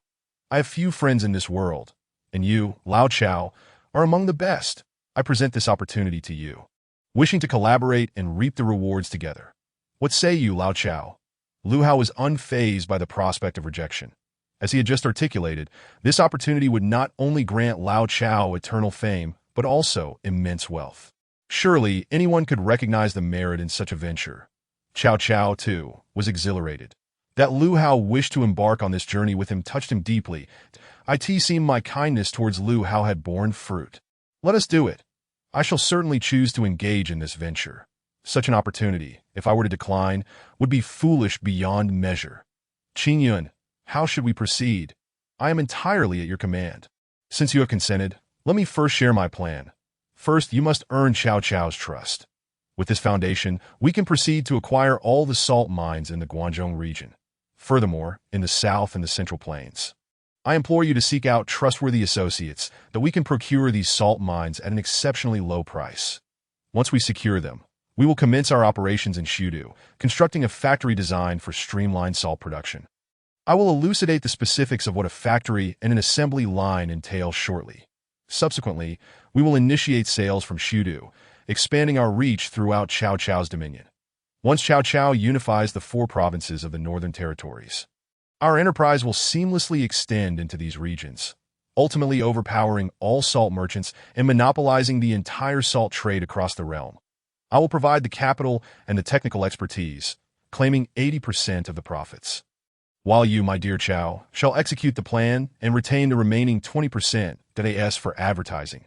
Prior to the sale of our salt, we must launch an overwhelming promotional campaign, ensuring that all corners of the world are aware of the impending sale of Baiyujing salt. Crafted for the welfare of the common people. If, by chance, you could procure a decree from the emperor, we would leverage his esteemed name to ensure Baiyujing salt becomes renowned throughout the land. I shall explain the particulars in greater detail. The two conversed for an extended period, ultimately solidifying their agreement. Clutching the blueprint for the salt production, Cao Cao cherished it as a precious treasure. Although he only held a 20% stake, the profits from that share were substantial. Thus, he regarded this blueprint with utmost reverence, for it represented the very engine of his fortune. After obtaining the blueprint, Cao Cao promptly summoned Sun Yu and Guojia, engaging in discussions that stretched into the night. Sun Yu and Guojia departed, Mouse agape in astonishment. Their surprise was akin to that of Cao Cao upon first receiving the news. Though it was the dead of night, the two made their way to the kitchen, eager to converse with Lu Hao about the mindset that inspired such a selfless act, which ultimately benefits the common people at the expense of personal gain. They both pondered.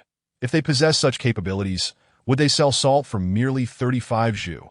Most certainly not. While they might not set exorbitant prices, they would not undervalue it to such an extent. After all, coarse salt currently sells for 55 zhu, and this superior salt, valued at 550 zhu, is offered at an astonishing 35 zhu.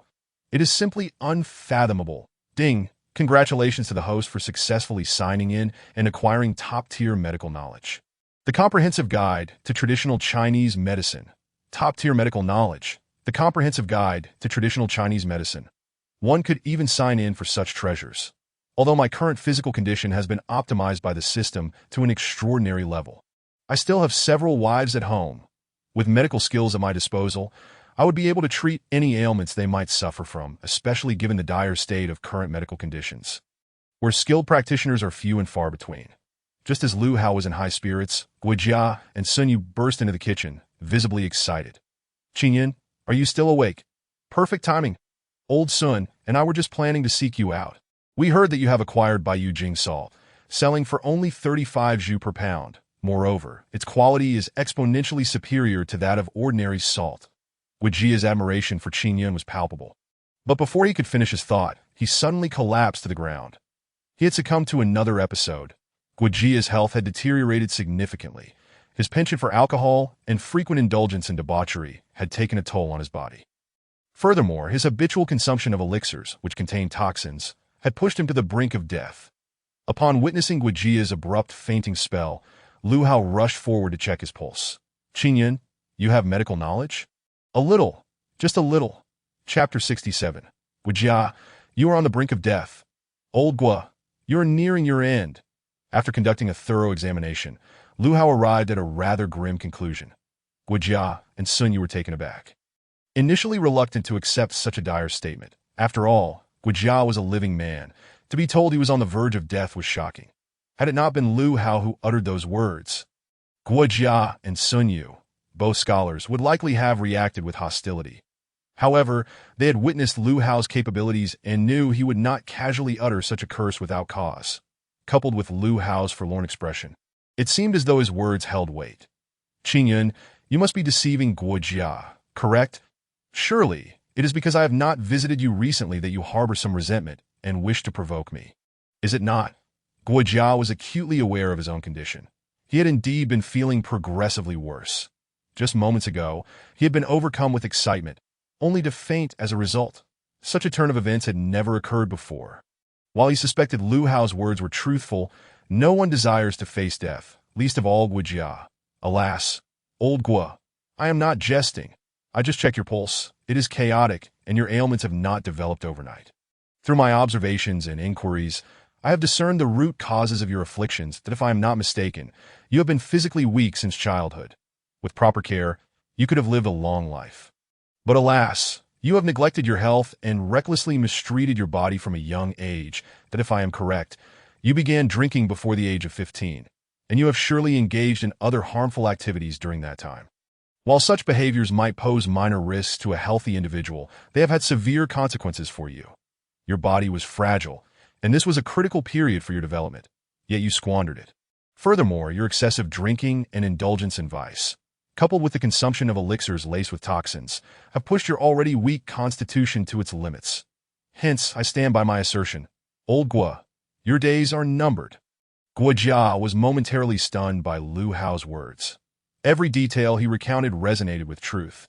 Even the events leading up to his 15th year were recounted with alarming clarity.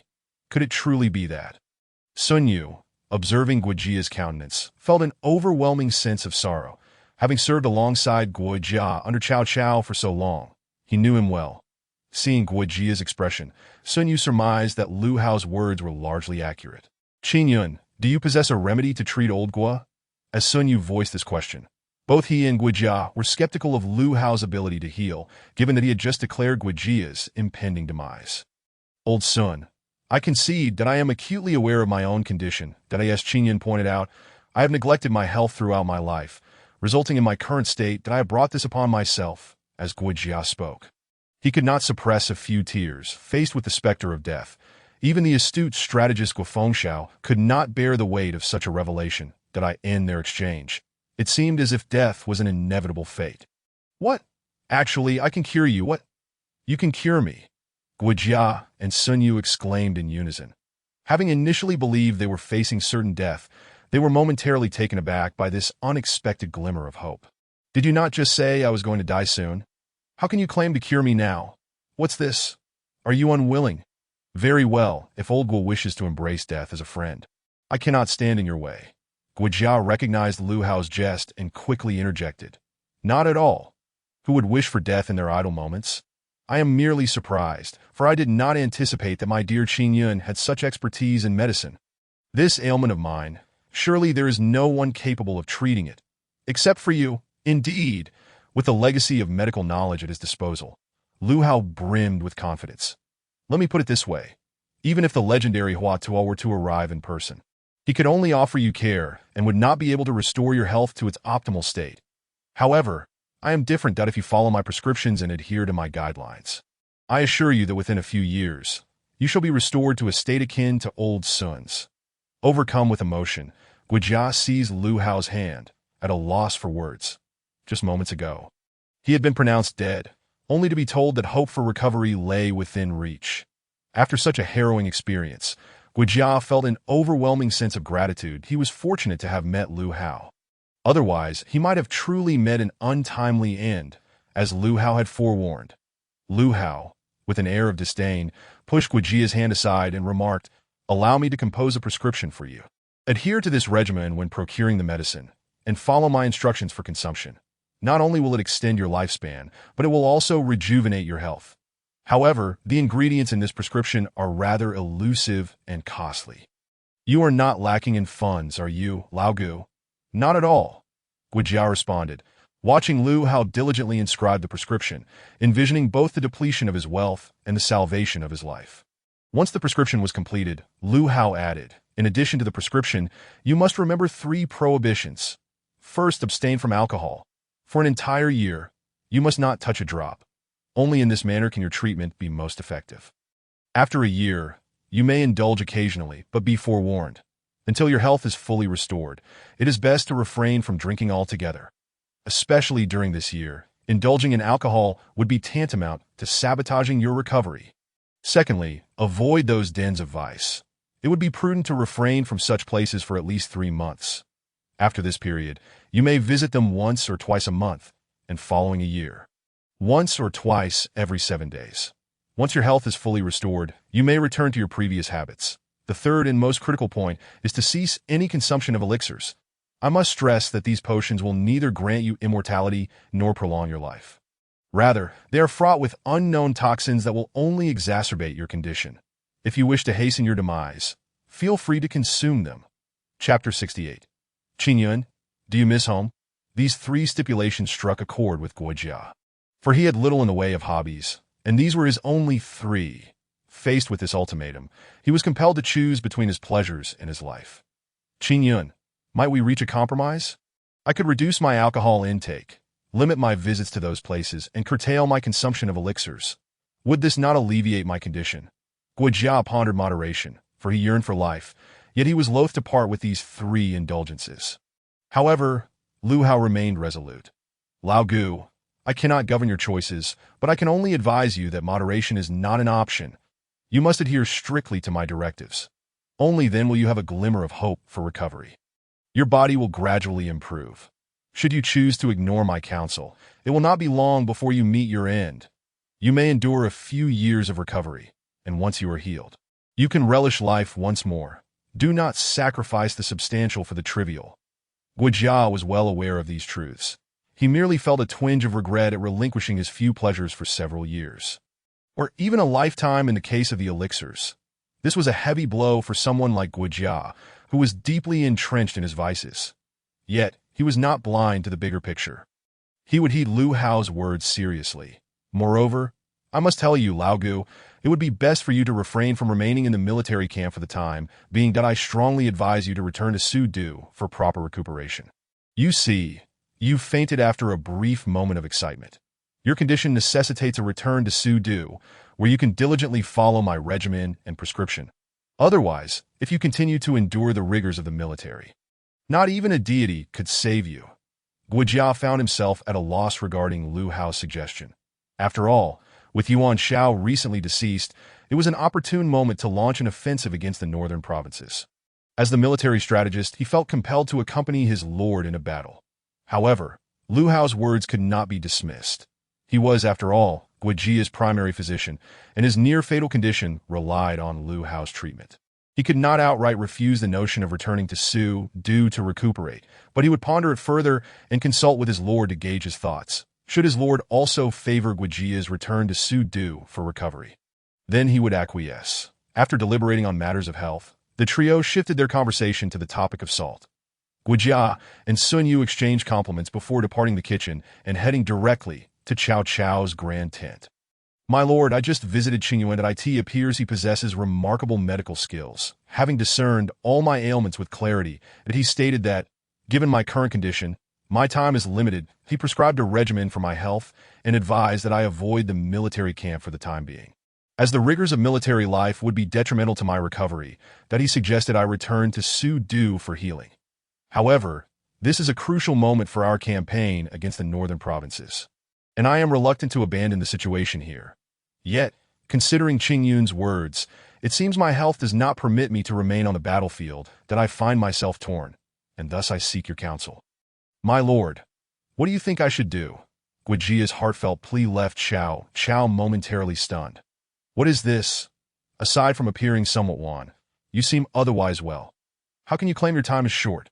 Yet, upon hearing that this was Lu Hao's assertion, he began to reconsider. Perhaps Guijia's condition was indeed grave, and perhaps it was wise for him to return to Sudu for recuperation. You are my strategist. Your well-being is paramount, even beyond your counsel. With Sun Yu, Cheng Yu, and Sun Yu by my side, the northern provinces, bereft of Yuan Shao, are left with his 3 sons, who are little more than inept. Eliminating them requires no intervention from you. Your primary task is to return to Sudu and restore your health. Guijia was deeply moved by these words that it could not be overstated. If Cao Cao were to take him along, the conquest of the northern provinces would be a certainty. Yet, even so, his health took precedence, and he accepted that he must prioritize his recovery, just as Cao Cao was about to offer further words of comfort. Inspiration struck him that Feng Shao, we have been away for over a year now. It stands to reason that our dear Qin Yun has been longing for home. Moreover, as our army prepares to advance on the northern provinces, the journey will be long, and upon our return to Sudu, who knows if it will be years hence. Please convey to Qin Yun that I shall arrange for Zhao Yun to escort you both back to Sudu. Indeed, it was clear that Lu Hao was the favored subordinate of Cao Cao. Guijia's return to Sudu was necessitated by his ill health, while Cao Cao's concern for Lu Hao's homesickness was merely a matter of sentimental attachment. Was this the distinction between a biological son and a godson? Following this exchange, Sun Yu remained to discuss significant matters regarding the northern provinces with Cao Cao, while Guijia returned to Lu Hao in the kitchen. Qin Yun, having been away for so long, do you miss home? Miss home? Oh, how could I not? From the very moment we left Sudu, I began longing for home. Now, after more than a year, I find myself dreaming of my beloved wife and concubines. Yet I cannot express such sentiments in front of Lao Gu, lest he think me overly sentimental. Lu Hao poured himself a cup of wine and took a thoughtful sip before composing a poem. With a cup of fine wine in hand, I yearn to drink as the pipa calls. Drunkenly I lie upon the battlefield. Yet who returns from war at all? Since I, Lu, have entered the military, I am now a member of the Han soldiers. Given the current state of the Han, we soldiers must remain loyal to our country, overcoming all obstacles. I cannot fathom how many have perished in battle, never to return home, that is for those of us still alive. How can we entertain thoughts of home until we have conquered our foes? As Lu Hao spoke, he sought to impress Guijia, for life in the barracks was indeed monotonous, and boasting before Lao Gu was a welcome reprieve. Yet, in that moment, neither Guijia nor Lu Hao considered that Lu Hao was merely a cook, having followed the army for over a year without ever engaging in battle. Nonetheless, this did not diminish Guijia's admiration for Lu Hao. Such eloquence and depth of sentiment.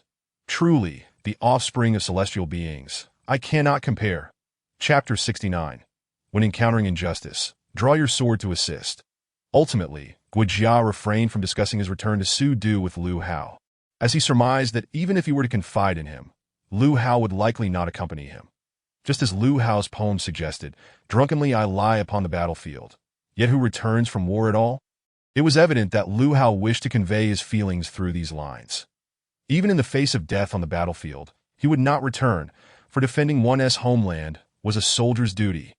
Truth be told, Guijia felt an urge to remain and fight alongside Lu Hao, but considering his health and Lu Hao's admonitions, he ultimately chose not to stay. After all, while fervor is important, life is paramount. Guijia recounted the events from the kitchen to Cao Cao, who was deeply impressed once more. Indeed, Qin Yun is extraordinary. Even within the confines of the kitchen, he possesses a heart that cares for the world. Following Guijia's departure, the army returned to its usual tranquility. Days later, Cao Cao and the remnants of Yuan Shao's forces engaged in battle several times, even managing to recruit the formidable General Zhang He. A month later, Cao Cao led 30,000 elite troops straight towards Yi City. Cao Cao initially launched an assault on the Huan River, making remarkable progress with little effort, swiftly conquering the area. At that moment, Yuan Shang was engaged in battle with his brother, Yuan Tan, and their fierce conflict raged on. Meanwhile, in Yi City, Yuan Shang had only left behind a few commanders, including Xin Pei, along with over 10,000 troops to defend the city. Cao Cao, on the other hand, first subdued the surrounding small towns before leading his army to besiege Yi City, sealing it off completely. Subsequently, he appointed Cao Hong as the commander for the siege. initiating a vigorous offensive against the city. Under Shun Pei's defense, Yi City remained unconquered for 2 full months, during which Cao Cao suffered significant losses, losing thousands of soldiers that it was not until Sun Yu. Sun Yu and others proposed a strategy that Cao Cao, adhering to their counsel, flooded Yi City, finally securing its capture. Once the city fell, Cao Cao commanded his soldiers to enter, forbidding any disturbance to the civilians, thus maintaining strict military discipline and earning the trust of Yi City's inhabitants. After all, Cao Cao's reputation had been quite commendable. His policies like the curved plow and the 1/9 tax had earned him the title of Duke of Chao. Remarkably, the citizens of Yi City, instead of harboring resentment towards Cao Cao's siege, felt a sense of joy. It is worth noting that the people of Yinzhou and Yuzhou were living quite prosperous lives, with ample food and clothing, 2 essentials that held tremendous significance in ancient society. The citizens of Yi City aspired to enjoy a similar standard of living, which necessitated their existence under Cao Cao's rule. Thus, during the siege, it could be said that the people's hearts within the city had been entirely lost to Cao Cao. Nevertheless, Shun Pei valiantly defended Yi City with a few thousand troops for over 2 months. Showcasing his formidable capabilities, following the capture of Yi City, Lu Hao naturally entered, donning the attire of Chao's army. As he walked through the streets, the citizens of Yi City expressed admiration for him. Look! This young lad is so youthful and remarkably handsome. I wish to introduce him to my daughter. What are you thinking? Do you not see what he is wearing? That is the uniform of Chao's army. He is indeed one of Chao's men. And do you think your daughter, weighing over 200 pounds, and your family's poverty, could possibly be a match for him? Ah, indeed, that is true. She is not worthy, considering he is a soldier of Chao's army. Such conversations were quite prevalent along the way. Lu Hao was acutely aware that the majority of Cao Cao's reputation had been built by him. The transformation from the notorious image of a city sacker to the revered title of Duke of Chao was largely attributable to Lu Hao's strategies. Creating such a renowned figure brought him a sense of accomplishment. Whistling a tune as he strolled through the bustling streets of Yi City, he noted that its vibrancy rivaled that of Sudu. Both cities were equally prosperous. After all, Jizhou was the largest province in the realm, and Yi City was its capital, benefiting from Yuan Shao's years of development, hosting countless commoners, merchants, and noble families. Thus, despite its recent conquest, the streets of Yi City remained lively. It was then that Lu Hao observed a scene. A boy of approximately 16, menacingly confronting a girl who appeared 2 years his junior, mumbling something incomprehensible. The girl's face displayed evident reluctance. However, the boy continued to speak, seemingly threatening her, until despair washed over her features, suggesting that she was being coerced. The girl, barely 18 or 19, would undoubtedly be described by Lu Hao as breathtakingly beautiful, possessing the allure to captivate even a companion as stunning as Jiao Chan. Such a woman should rightfully belong to Lu Hao. No, it was absurd for someone to dare abduct a maiden in broad daylight. What kind of world was this? Witnessing such an act of heroism, Lu Hao felt compelled to intervene, for it is only through the hero's rescue of the damsel that the essence of a time traveler can truly shine. Resolving this, Lu Hao rushed forward, bellowing, "How dare you? Who are you to surround a young lady in broad daylight? Do you not feel any shame? Moreover, it seems you intend to abduct her. What kind of decorum is this in broad daylight? As long as I, this noble young master, am present, I shall not allow you ruffians to bully this young lady." With that, Lu Hao hurriedly approached, shoving the boy aside before employing the lightning 5-strike whip he had earned from the system. Swiftly incapacitating the 2 nearest thugs, Lu Hao then quickly assisted the young girl up, asking, "Are you all right, miss?" The girl, still in a state of panic, felt an overwhelming sense of gratitude for this stranger who had come to her aid. Just when she thought she would fall into the jaws of danger, a valiant young man had arrived, and he appeared quite skilled in martial arts. I'm fine. They haven't harmed me yet, but thank you. Young master, had it not been for your timely intervention, I fear I would not have escaped today. Heroic rescues are successful. Once I send these scoundrels packing, even if this beautiful girl does not offer herself in gratitude, she will surely harbor a favorable impression of me. Do not worry, miss. As long as I am here, these mere ruffians are of no concern to me. Today, I shall ensure your safety. No one will stand in the way. After all, it is only right to act when witnessing injustice. Chapter 70. Jinmi, your skills are commendable. You managed to repel these men single-handedly. It is evident that you possess remarkable martial prowess. I would like to befriend you, Ditto. By the way, I am Chao. Chao what? Let me tell you, even if you claim to be Chao Chao, it will not matter, abducting a maiden in broad daylight. And you still have the audacity to seek friendship with me. Have you not woken up yet? Do you think I would associate with someone who abducts maidens? The young nobleman felt a wave of embarrassment wash over him. Although he was not Chao Chao, he was indeed Chao Chao's second son, Chao Pai. Yes, the very same Chao Pai who would later become the illustrious founding emperor of the Chao Wei dynasty. And the girl in question was none other than Jinmi. This moment is famously recognized in history. It was when Chao Pai first laid eyes on Jinmi, taking her as his wife and eventually elevating her to the status of empress. However, the specifics of how he won her over remain a mystery. What is known is that during the initial assault on Yi City, Chao Pai and Chao Hong were the first to breach its gates. And Chao Pai distinguished himself in this battle, leading to a certain degree of pride. Additionally, having been away from Su Du for quite some time and surrounded by men in the camp, he found himself yearning for the company of a woman. Upon seeing Jinmi, he was instantly captivated by her beauty, prompting him to approach with intentions of pursuing a more intimate connection. However, Jinmi was decidedly unwilling, prompting Chao Pai to reveal his position as a central colonel, a significant and authoritative title. Upon realizing the young rogue before her held such a high rank, Jinmi felt a sense of despair. At that moment, Lu Hao intervened, unaware of Chao Pai's rank or lineage. He only recognized that such a young man should not attempt to abduct a maiden. This was a matter that required his intervention. Yet, Lu Hao sought not to seize the heart of the maiden, but to protect her. It was evident that Chao Pai also recognized Lu Hao's exceptional martial skills. Realizing that he would make a formidable warrior on the battlefield, Chao Pai, who would later ascend to the throne, was no weakling himself. Upon seeing Lu Hao, he developed a keen interest in his talents. My young brother, you have misunderstood me. I am a man of integrity, not one who abducts maidens. I merely found myself taken by this young lady's beauty and upon seeing her alone, thought she might require assistance. Of course, I inquired whether she was already betrothed, and if not, I hoped she might consider me. Did I assure you, I had no intentions of force. Lu Hao, hearing Chao Pai's explanation, began to suspect that he was being truthful. Yet the look of despair on the girl's face was etched in his memory. You claim not to have intended to abduct her, yet her expression of despair speaks volumes. How do you explain that? Despairing expression? You notice that even...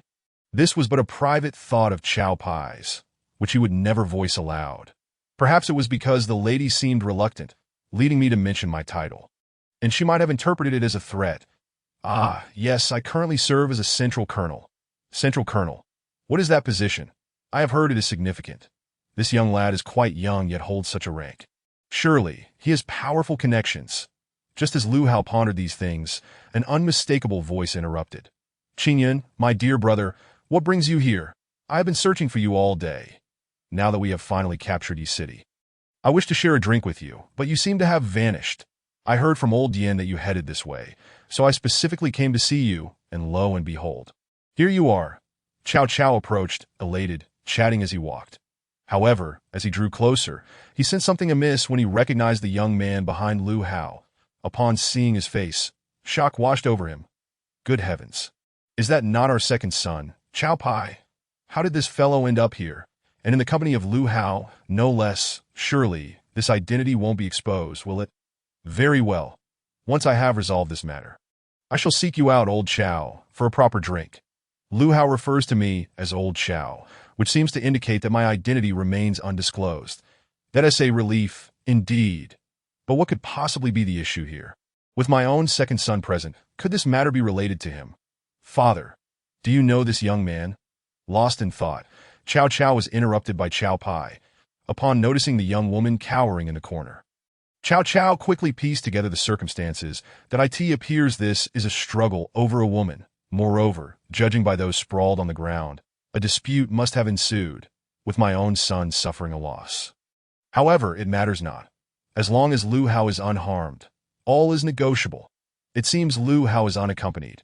How did he manage to defeat the guards I meticulously arranged for Chao Pai?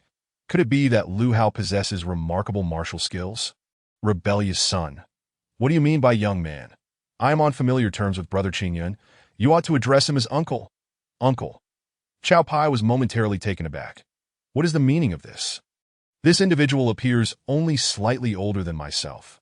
How can he refer to my father as brother? Furthermore, not only is my father now victorious over Yuan Shao, but he has also become the strongest lord in the realm. Clearly, this person is no ordinary man if he can address my father in such a manner. Nevertheless, Chow Pai could not bring himself to call him uncle. After all, this man looks far too youthful. Seemingly his peer, making it difficult to utter such a title. Chow Chow understood that the two likely did not recognize each other, fearing that Chow Pai's prolonged presence might reveal his identity. He quickly admonished, "You young rascal, do you not realize that having just captured Yi City as a Zhonglong general, you should be exceedingly busy? How dare you waste time loitering here? Be off with you, and attend to your duties." Chow Pai appeared quite helpless in the face of Chow Chow's reprimand. There was no choice. Since his father had spoken, he reluctantly departed with his subordinates that I beg your pardon, my brother, for my son's behavior. He is of no consequence, merely a wayward youth. Should he have offended Brother Qingyun today, I offer my sincere apologies. Not at all, not at all. It is merely a trivial matter. Since he has taken his leave, let us consider the matter closed. However, old Chow, since you wish to share a drink with me, I would be honored to oblige. But before that, I must consult with this young lady. It would be rather inconsiderate to leave her alone here. Chow Chow exchanged a knowing glance with Lu Hao, as if to convey, I understand. Chapter 71. The young admirer Jinmi, dear lady. All is well now. That person was merely the son of a friend of mine, an idle youth. You need not worry that he has already received a stern reprimand. There is no cause for concern. May I inquire which family you hail from? If all is well, you may return home. Though Lu Hao found himself intrigued by this young woman, he was mindful that old Chow had invited him for drinks, and they would likely discuss business matters shortly. Besides, it was certain he could discover the identity of this young lady, for they were in Yi City, and she could not easily evade him. I am Jinmi, the daughter of the Jin family, that I sincerely thank you for saving my life. I am at a loss for how to repay you. Repay me. By offering yourself, Lu Hao jested. I initially wondered who you could be, but it turns out you are the legendary Jinmi, the Luo goddess. You must understand, throughout the three kingdoms, Jinmi is a figure of great renown. Not only is she the daughter of the wealthy Jin family, but she was also once betrothed to the son of Yuan Shao. However, given the recent victory at Guandu, it is uncertain whether this engagement still holds. Of course, these were mere trifles that in a past life, Jinmi was elevated to the position of empress. Furthermore, the renowned Chao Ji harbored deep admiration for her, penning the Luo god ode in her honor. Rumors even circulated that both Chao Ji and Chow Pai vied for her affections.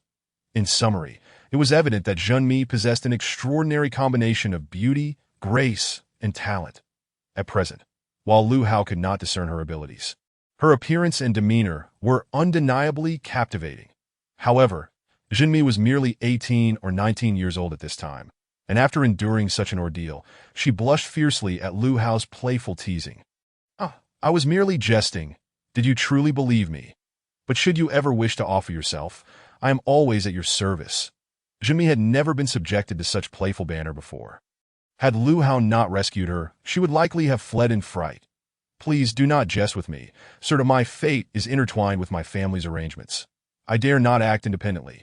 What I wish to convey is my gratitude for your timely intervention. Should you have the opportunity, you are most welcome to visit the Jin residence, where I shall prepare a token of thanks to the Jin residence. Naturally, I would be delighted to visit, especially given your esteemed status, that I would not miss such an opportunity. Very well, should the occasion arise, I shall await your visit at the Jin residence, but I have yet to learn your name. Good sir, where do you hail from? I am Lu Hao, courtesy named Qingyun, hailing from Shudu. Lu Hao, from Shudu. Jinmi was suddenly taken aback. She was well aware of a poet named Lu Hao from Shudu. His poetry was something she greatly admired, and she believed his verses were unmatched throughout history. Admittedly, there may be some works comparable, but in her opinion, none surpassed the finest of Lu Hao's poetry. While she had yet to marry, she had certainly collected Lu Hao's poetry. Of course, aside from the rather bold outfit she had worn during a previous event. when you say Lu Hao? Do you mean the same Lu Hao from Shudu? Could it be that you are one and the same? Jinmi held Lu Hao in high esteem, and her sisters also cherished his poetry. If this truly was the famed poet, she was determined to welcome him into her home. Of course, this would be for the purpose of discussing poetry and culture. Ah, mere titles.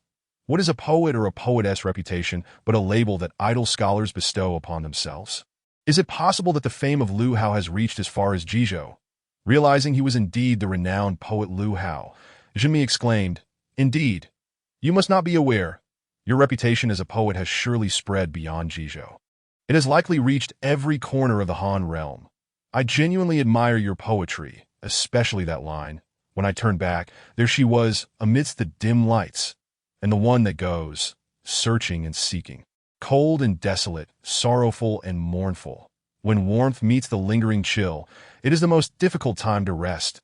I cannot help but say, your poetry is truly exquisite. Not only do I appreciate it, but so do my sisters. Had it not been for the conflict between Xiao Gong and Yuan Gong, we might have traveled to Shudu to converse with you about poetry." Lu Hao was astonished to learn that his poetry had garnered such admiration from Jinmi. And even her sisters, coupled with the earlier encounters with the Qiao and Xiao Qiao, he suddenly realized that his previous compositions had brought him numerous unexpected advantages. It seemed that being somewhat ostentatious was not without its merits. "Since you hold my poetry in such high regard, I shall certainly visit the Jin residence when I have the chance, so we may discuss poetry at length." Ultimately, Jinmi reluctantly took her leave, reminding him, "Do remember to come, and do not forget." "I shall not forget, I shall not forget."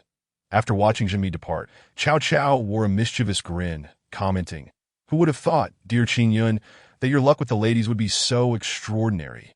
This Jinmi appears to possess beauty that rivals the moon and flowers. And as the daughter of the Jin family from Hebei, she is perfectly suited for you. I never imagined that she would harbor such admiration for you. Dear Qin Yun, your fortune with the ladies is truly remarkable." Cao Cao spoke from the heart, for he had heard of the escapades involving the Qiao and Xiao Qiao, who had traveled a great distance seeking Lu Hao. And now, in this remote Hebei, there was yet another stunning young woman captivated by him. It is no exaggeration to say that should Lu Hao propose, given his reputation and Jinmi's affections, it would be a surefire success. "Old Qiao, I sense a hint of envy in your words. Surely, you are not merely admiring me, but you are correct. My luck with the ladies is indeed exceptional. Come, old Qiao, let us celebrate with some wine." "Celebrate what?" "Soon to return home with a beauty by my side." Chapter 72. Regret. Lu Hao and Cao Cao found themselves in a quaint tavern, sipping on their drinks. After a few rounds, Cao Cao recalled Lu Hao's previous words that "My dear Qin Yun, you are aware of the incident involving old Guo's return to Shudu, are you not?" "Yes, I am aware that it was I who treated old Guo's ailment, suggesting he return to Shudu for recuperation. That in fact, it was my idea," Lu Hao admitted without hesitation. After all, ever since he had signed in as a physician, Lu Hao held an unwavering confidence in his medical skills. However, what truly impressed him was when he had remarked to old Guo, "I perceive that my brother Qin Yun has not returned home for over a year due to the war. And he has a beloved wife and concubines awaiting him. Is it not natural for him to yearn for home?"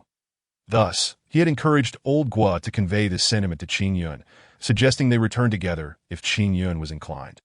To his surprise, Qin Yun responded with a poetic lament. "Do not mock the warrior who lies drunken on the battlefield. Throughout history, how many have returned from war?" This revealed Qin Yun's profound loyalty to his country. "Dear Qin Yun, you are but a cook. Yet even as such, you possess a remarkable ambition to serve your nation, that if only all the soldiers in my camp shared your noble sentiments." As Cao Cao expressed his admiration, Lu Hao, midway through his drink, abruptly halted. "What nonsense is this? When did you ask old Guo to tell me to return with him? I have no recollection of such a thing. Had I known old Guo intended to summon me home, I would have eagerly embraced the opportunity. Yet here I am, in the presence of Cao Cao, somehow feeling compelled by loyalty to my country. No, I merely wish to be a lazy fish. The question remains, did old Guo ever mention this to me? It seems not." Suddenly, Lu Hao recalled that during old Guo's last visit, he had inquired if Lu Hao missed home, at the time. Lu Hao had not given it much thought, and had boasted before old Guo, Could it be that old Guo was attempting to broach the subject of returning home, only to first ask if I missed home? And when I responded that I did not, then proceeded to expound on lofty principles. He mistakenly assumed I did not wish to return, but rather desired to fight on the battlefield. Good heavens, truly, there is risk in boasting. One must be cautious. I have squandered such an opportunity, remaining here alone in this kitchen for months. Regret fills me. Why did I feel the need to boast when I had nothing better to do? Had I refrained, I might be living a life of luxury at home by now. Yet, the boast has been made, and there is no turning back, that I shall maintain my pride and persist. Ah, the so-called rise and fall of the world is the responsibility of every man. Now that Cao Cao leads the righteous warriors against Yuan Shao. Regardless of whether his motives are to restore the Han dynasty, I must partake in this grand spectacle. After all, following this battle, Yuan Shao and Yuan Shu will be vanquished, and the once mighty Yuan clan will vanish from the Han dynasty. Such a moment in history cannot be missed. Moreover, if I do not attend, I may miss the chance to meet Jinmi, thus losing the opportunity to gain a beautiful confidant. Lu Hao rationalized. Yet he pondered, what did it mean to say regardless of whether it is to restore the Han dynasty? Surely, Cao Cao's actions were indeed aimed at restoring the Han. Qingyun, I forgot to mention, I have acquired all the salt mines in the Guangzhou region, and many in Jiangnan have also been secretly purchased by my appointed individuals. Aside from me, no one knows the true affiliations of those acquiring salt mines in Jiangnan. Tio put it plainly.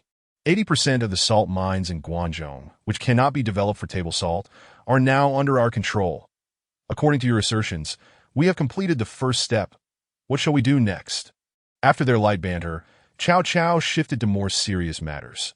The sale of salt was of great significance, not only for Cao Cao's economic foundation, but also closely tied to the people's livelihood. A matter he could not overlook. With the salt mines nearly acquired, he sought Lu Hao's counsel on the next steps. For Lu Hao, the plan was simple: acquire the salt mines, then establish a series of factories in the salt mining areas to produce salt through an assembly line process. Although Lu Hao had signed in with the knowledge of salt production, he had never personally witnessed it and was unfamiliar with the methods. However, in his previous life, Lu Hao had worked in a factory and believed that producing salt was akin to an assembly line process, first acquiring the salt mines, then constructing the tools for salt production, followed by a clear division of labor to proceed step by step. That I recall that the blueprints I provided you included tools made from iron and wood. Did they not? He mused, nodding in realization. Those tools are essential for producing quality salt. Now that we have nearly acquired the salt mines, let us establish a factory at each mine under Cao Cao's jurisdiction and manufacture the tools for salt production within these factories. A factory? What is a factory? Cao Cao, unfamiliar with this novel term, looked puzzled.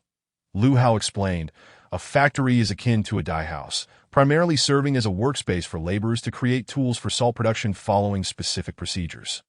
Each person will be responsible for a particular step in the workflow, thus forming an assembly line. Our next plan involves manufacturing the tools. Once the tools are ready, we can recruit workers to commence salt production. Lu Hao's explanation was straightforward enough that Cao Cao grasped the gist. When the time comes to produce salt, will I need to dispatch soldiers for protection? Such a matter of utmost secrecy must not leak. Cao Cao considered the implications thoroughly. After all, salt was his closely guarded secret, a powerful asset, his very cash cow. Careful measures were imperative. Whether or not soldiers were necessary mattered little, if they could be utilized. It would be beneficial, but if not, it was of no consequence. Even if the soldiers were aware of the salt production process, they would certainly be incapable of replicating the intricate tools required for it. The complexity of these tools was not trivial. Moreover, the steps to produce quality salt were relatively simple and would inevitably be exposed, thus rendering the use of soldiers unnecessary. That it sufficed to recruit local citizens from the salt mining regions. Chapter 73. Yuan Shao's self-inflicted wounds. After their discussion on the salt trade, Lu Hao and Cao Cao resumed their leisurely drinking and conversation. However, Lu Hao appeared somewhat distracted. Upon learning that old Guo had intended to summon him back to Shudu, his heart brimmed with frustration. Why did he feel the need to put on airs? Fortunately, this had led to his encounter with Zhenmi. Perhaps this was what they called a blessing in disguise. Now, Lu Hao resolved that once he had won Zhenmi's affection in Yi City, he would whisk her away. Back to Shudu, as the capital of the Han dynasty, with Yuan Shao now defeated. The Jin family would undoubtedly reopen their business in Shudu.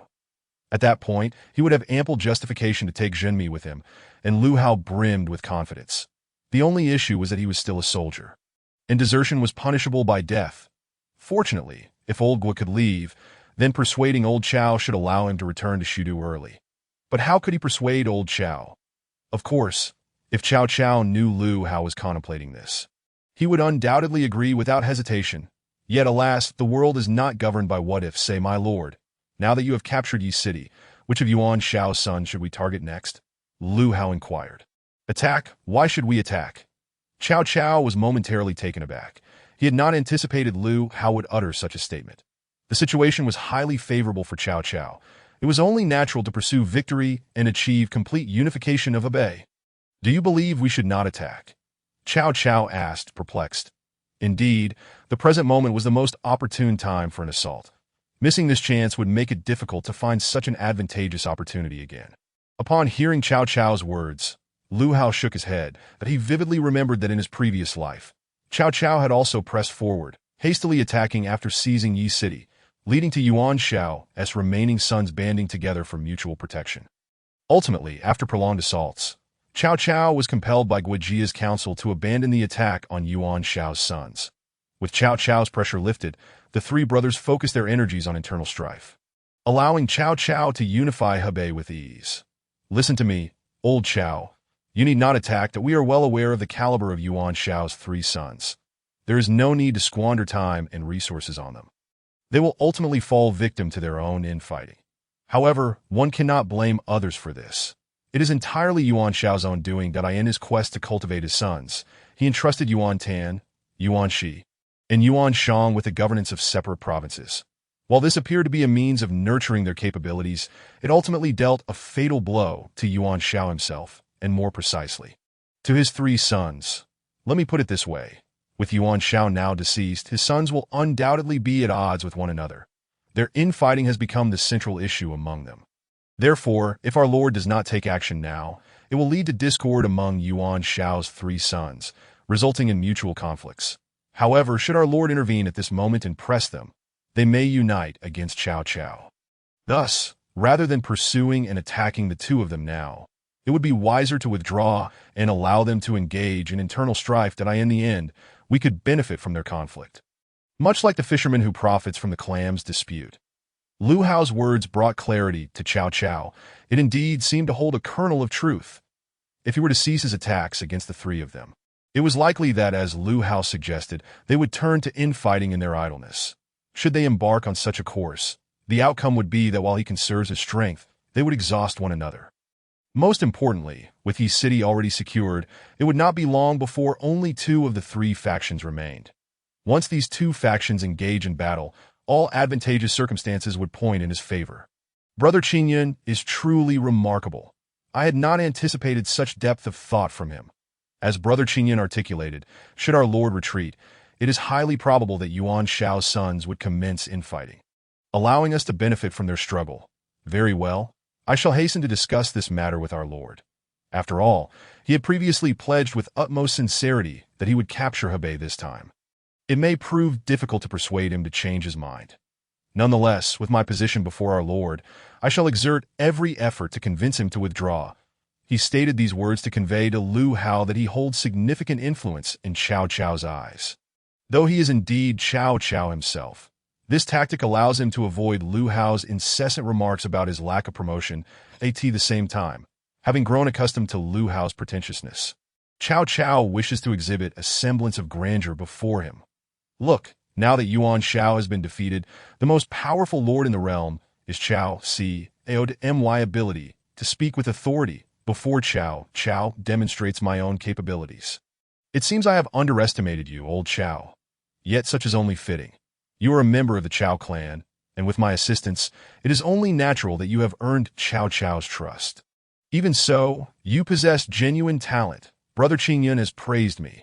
Having known Lu Hao for such a long time, it is indeed quite rare to receive a compliment from him. Oh no, it is Brother Qingyun who is truly impressive. Without his inventions such as the curved plow and potato, I would have been unable to speak before our Lord. All of this is thanks to Brother Qin Yun. Upon hearing Cao Cao's remarks, Lu Hao realized the truth in them. Indeed, it seems that Cao Cao's ability to converse with Cao Cao stems from his own influence. Remaining humble, old Cao, it suffices for you and me to understand certain matters. After all, I am merely a cook. Very well, Brother Qin Yun. Let us conclude our discussion here. I must swiftly approach our Lord regarding the matter of troop withdrawal, as this cannot be delayed any longer. In truth, Cao Cao merely took note of Lu Hao's earlier comments that he now seeks to gather all civil and military officials to reiterate Lu Hao's words, since he cannot find a way to assert his presence before Lu Hao.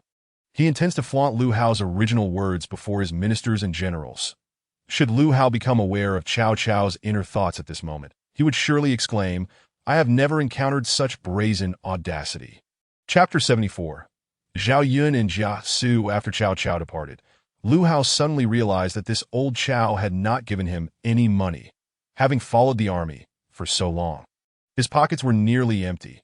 Dining with Cao Cao had become quite lavish, and Lu Hao could no longer afford it. Feeling the emptiness of his pockets, Lu Hao was somewhat helpless. Truly, it is remarkable how bizarre circumstances can unfold. Despite possessing the treasury of the Baiyu capital, where silver flows abundantly, there comes a day when one cannot even pay for a meal. What should he do? Should he dine and dash? However, glancing at the innkeeper and the muscular doorman, it was clear they were not to be trifled with. Just as Lu Hao awkwardly pondered his next move, a figure quietly entered the tavern. That it was none other than Jia Su, the top strategist under Cao Cao.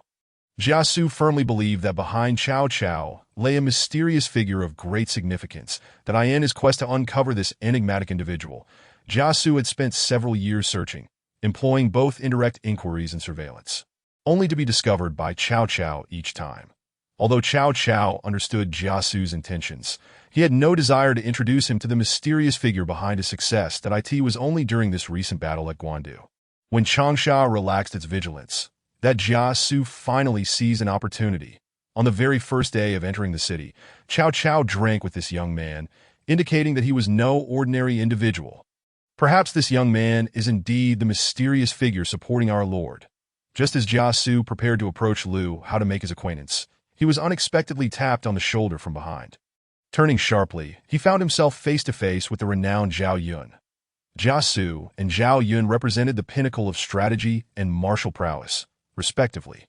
Yet their personalities were utterly dissimilar. Jia Su, though appearing to be quite honest, was anything but. In the past, his cunning strategy had ignited fierce conflicts among the lords, leading to the waning power of the Han dynasty. Although he was not the sole architect of this downfall, he became inextricably linked to the chaos that ensued. This ultimately resulted in the near obliteration of the Han dynasty's legacy, earning him the moniker Toxin Master, as each of his schemes bore a lethal edge. During the late Eastern Han period, those deemed Toxin Masters included Li Ru and Jia Su, with the latter being at least twice as formidable as the former, not in strategy, but in the venomous nature of his plots.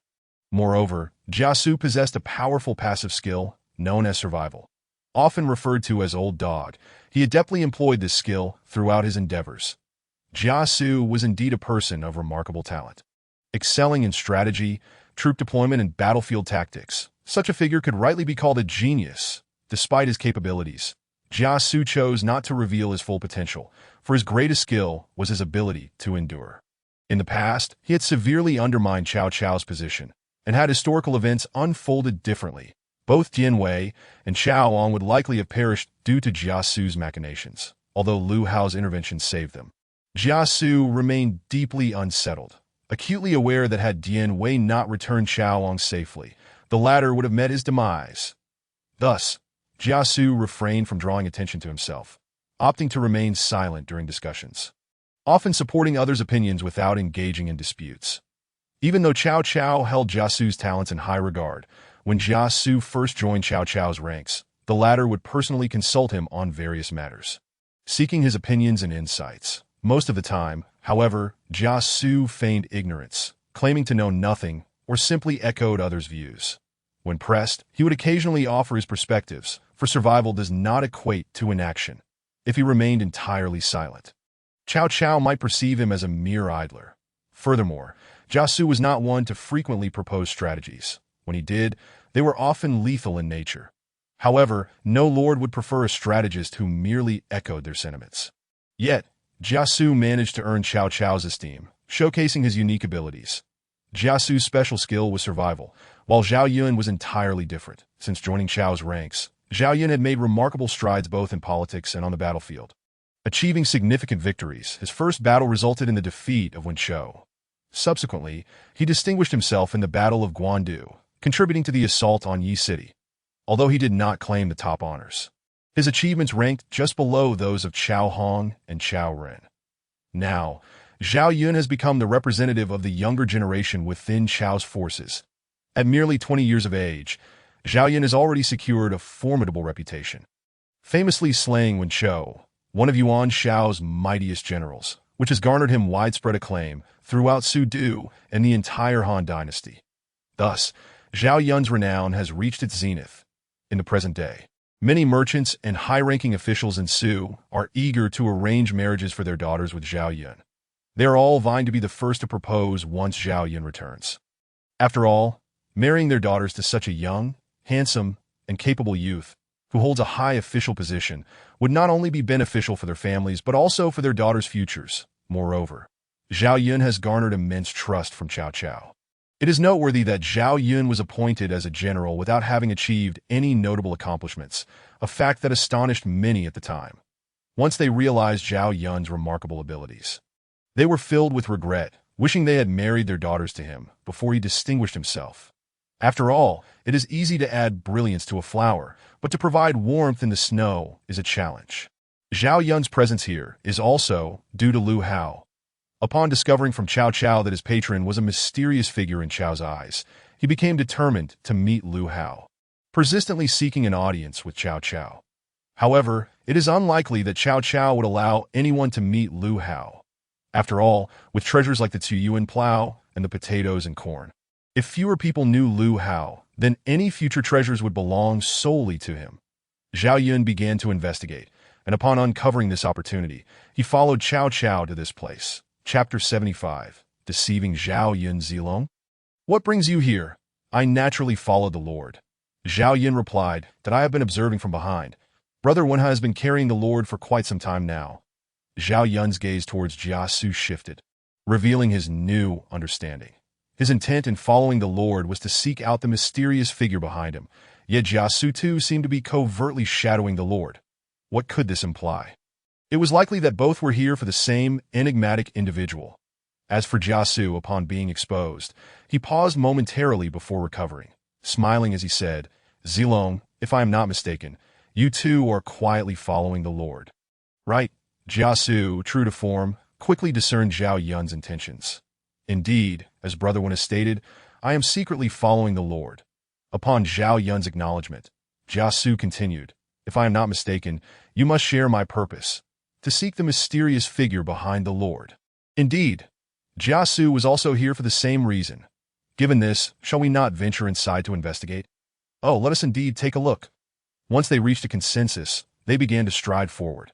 However, after taking a couple of steps, Jiasu seemed to recall something and halted Zhao Yun, saying, Brother Zilong, I just thought of something. Since the Lord has concealed this person's identity and wishes for us not to know, there must be a reason. If the Lord were to find out about our clandestine discussions, it would likely displease him. Therefore, why not adopt false identities to converse with him? This way, perhaps the Lord would remain unaware of our actions. Jiasu's plan seemed quite reasonable, as he, being the first cunning strategist of the Han dynasty, naturally considered his own interests. However, Zhao Yun was resolute in his disagreement that no, I cannot consent to such a scheme. If we were to interact under false pretenses, would that not be deceit? This person is my patron. Without him, I fear I would not be where I am today. How could I betray my benefactor? Seeing Zhao Yun's unwavering stance, Jiasu began to persuade him, Zilong, you must not think this way. This is not deceit, but rather a benevolent falsehood. The Lord's desire to conceal this individual's identity indicates that this person holds a very high status in the Lord's heart. Furthermore, the Lord must have reasons for keeping us from approaching him. If we were able to interact openly, the Lord would not feel the need for such secrecy. Thus, regardless of the reasons, in the Lord's eyes. We are not permitted to know him. If that is the case, perhaps he himself does not wish to associate with the powers surrounding the Lord. Moreover, it is rumored that the Tiyuan plow and the mysterious item that defeated Yuan's army came from this enigmatic figure's hands. This individual could easily gain fame and overshadow the Lord's own officers. Yet he has refrained from doing so, which suggests a deliberate choice, since he does not wish for such interactions. Why should we approach him with our true identities? This would not only disrespect the Lord, but also dishonor this mysterious man. Since you regard him as your patron, you should consider his interests. And thus we ought to refrain from using our own identities in our dealings with him. Jiasu's argument, while sounding sensible, was fundamentally absurd. Nevertheless, despite its absurdity, there was a hint of truth. If Jiasu and his companions were to engage with Lu Hao under their true identities, Lu Hao might indeed perceive their relationship through the lens of their status, potentially compromising the sincerity of their interactions. After much contemplation, Zhao Yun ultimately acquiesced to Jiasu's proposal. From now on, I shall be called Jia Ge, and you shall be Zhao Si. We are half-brothers. Once we enter the tavern, I will take the lead. Zhao Yun had no objections to this arrangement, despite having been in Cao Cao's camp for some time. He had yet to witness Jiasu devise any particularly remarkable schemes. However, he recognized that Jiasu's cunning and intellect were surely commendable. Thus, following his guidance might yield more favorable outcomes. Meanwhile, at the tavern, Lu Hao was in a state of disarray. His mind was elsewhere as he attempted to eat. Why continue dining, you ask? It was a jest, for with Chao absent, if he did not eat, the waiter would surely approach him for payment, and he would be left with not a single coin to his name. Hence, Lu Hao feigned normalcy, hoping to slip away unnoticed once the waitstaff let their guard down, making a hasty escape without paying. Just then, the proprietor returned to the kitchen, and several waiters were busy attending to customers at the southern end. Lu Hao sat at the northernmost end, nearest to the entrance that if he made a move now, success was assured. Seizing the moment, Lu Hao stood and prepared to flee when two men burst through the door, shouting, "Waiter, bring us your finest food and drink. Money is no object." Their loud proclamation drew the attention of all four waiters, causing Lu Hao to involuntarily shiver and quietly sit back down. What in the world is this? Just as I was about to break free, these two arrived to cause a ruckus. It is infuriating. They call for waiters, proclaiming they are not short on funds. Is it customary to enter and shout like that? Shouldn't they first find a place to sit before summoning the waitstaff? They appear scholarly, yet lack any semblance of decorum. At this moment, Jiasu remained oblivious to Lu Hao's inner thoughts that he mistakenly believed he was leaving a favorable impression on Lu Hao. "Welcome, gentlemen, please find a place to sit. And once I settle this guest's bill, I will attend to your orders." After the waiter responded, he proceeded to finalize the payment for the guest before him. Jiasu was unperturbed. It was the perfect opportunity for him to approach and get acquainted with Lu Hao. Jiasu, accompanied by Zhao Yun, strode confidently towards Lu Hao. "Greetings, esteemed brother. I find you quite familiar. Have we perhaps crossed paths before?" "What is this? Familiar? I do not know if I am familiar with you, but I certainly recognize that line. Is this not the most cliché and old-fashioned pickup line from a past life? Who would have thought it would resurface here? Yet, while others use it to flirt with the opposite sex, you choose to approach a fellow man?" As this thought crossed Lu Hao's mind, he instinctively shifted away as Jiasu approached. Chapter 76. "Brother Jia, do you know why? I am Jia Gui, and this is my half-brother Zhao Si." Upon entering, I sensed an aura of authority emanating from you. It appears to be a reflection of your own formidable presence. If I am not mistaken, you must be a person of great wisdom and martial prowess, well-versed in military affairs and knowledgeable of both ancient and modern times. Am I correct? Jiasu's flattery left Zhao Yun momentarily speechless, for this strategist, who rarely revealed his talents in Chao's camp. Zhao Yun now regarded him with newfound respect. He certainly knew how to flatter. Given Jiasu's understated demeanor and stern countenance, Zhao Yun had always assumed that a strategist of his caliber would be principled and unwavering. However, he was astonished to discover that when it came to flattery, Jiasu surpassed even the most seasoned warriors. Such eloquent words resonate deeply. Having shifted his body aside, Lu Hao suddenly comprehended why this unfamiliar person had been so enthusiastic towards him moments ago. From his words, it seemed as though he recognized Lu Hao. There was no need for speculation. It was evident. This was likely one of his admirers. Although Lu Hao's reputation was widespread, he had seldom exposed himself to the public eye. In this era devoid of the internet, despite his considerable fame, very few could truly identify him, having only made a handful of appearances. This individual must have seen him in Shudu to recognize him here. As for another named Zhao Si, judging by his attire, he was undoubtedly a soldier. With such gleaming armor, he must hold a rank within the military. After all, Cao Cao's elite troops were not stationed in Yi City, and such pristine armor suggested he was at least a centurion in this camp. Please take a seat. You two certainly have discerning eyes to recognize me at a glance. Given your demeanor, it seems you are both my fans. Since we have encountered admirers of mine here in Yi City, and you are here to dine, why not join me at my table for an engaging conversation? Upon hearing Jia Su's flattering remarks, Lu Hao seized the opportunity to evade the bill that if he could entice the two to his table, they would inevitably seek his guidance on poetry and prose. Once he showcased a couple of extraordinary pieces, they would undoubtedly be in awe. Perhaps they would even be so moved as to cover the meal.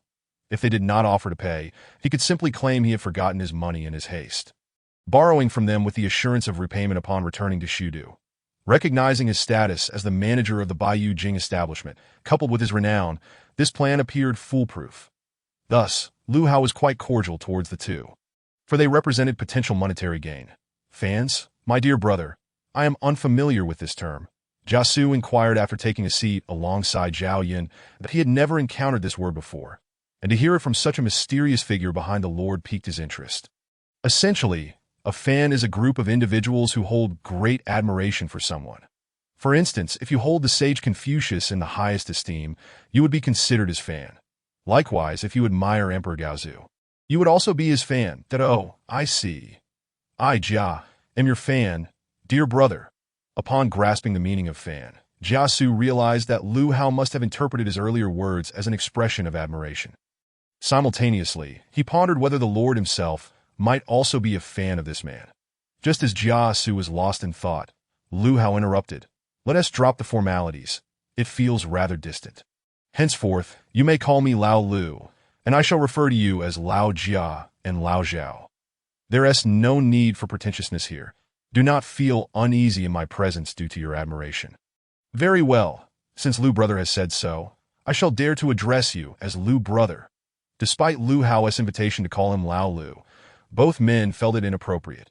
After all, Lu Hao held a significant position before the Lord, who might very well be an admirer of his, that if they were to call him Lao Lu, he might be indifferent, but the Lord's awareness of this could lead to potential discomfort. Lu Brother, it is a pleasure to meet you today. That I recently encountered the strategist Jia Su under the Lord's command, that in comparison, I believe your counsel to the Lord would surpass that of Jia Su.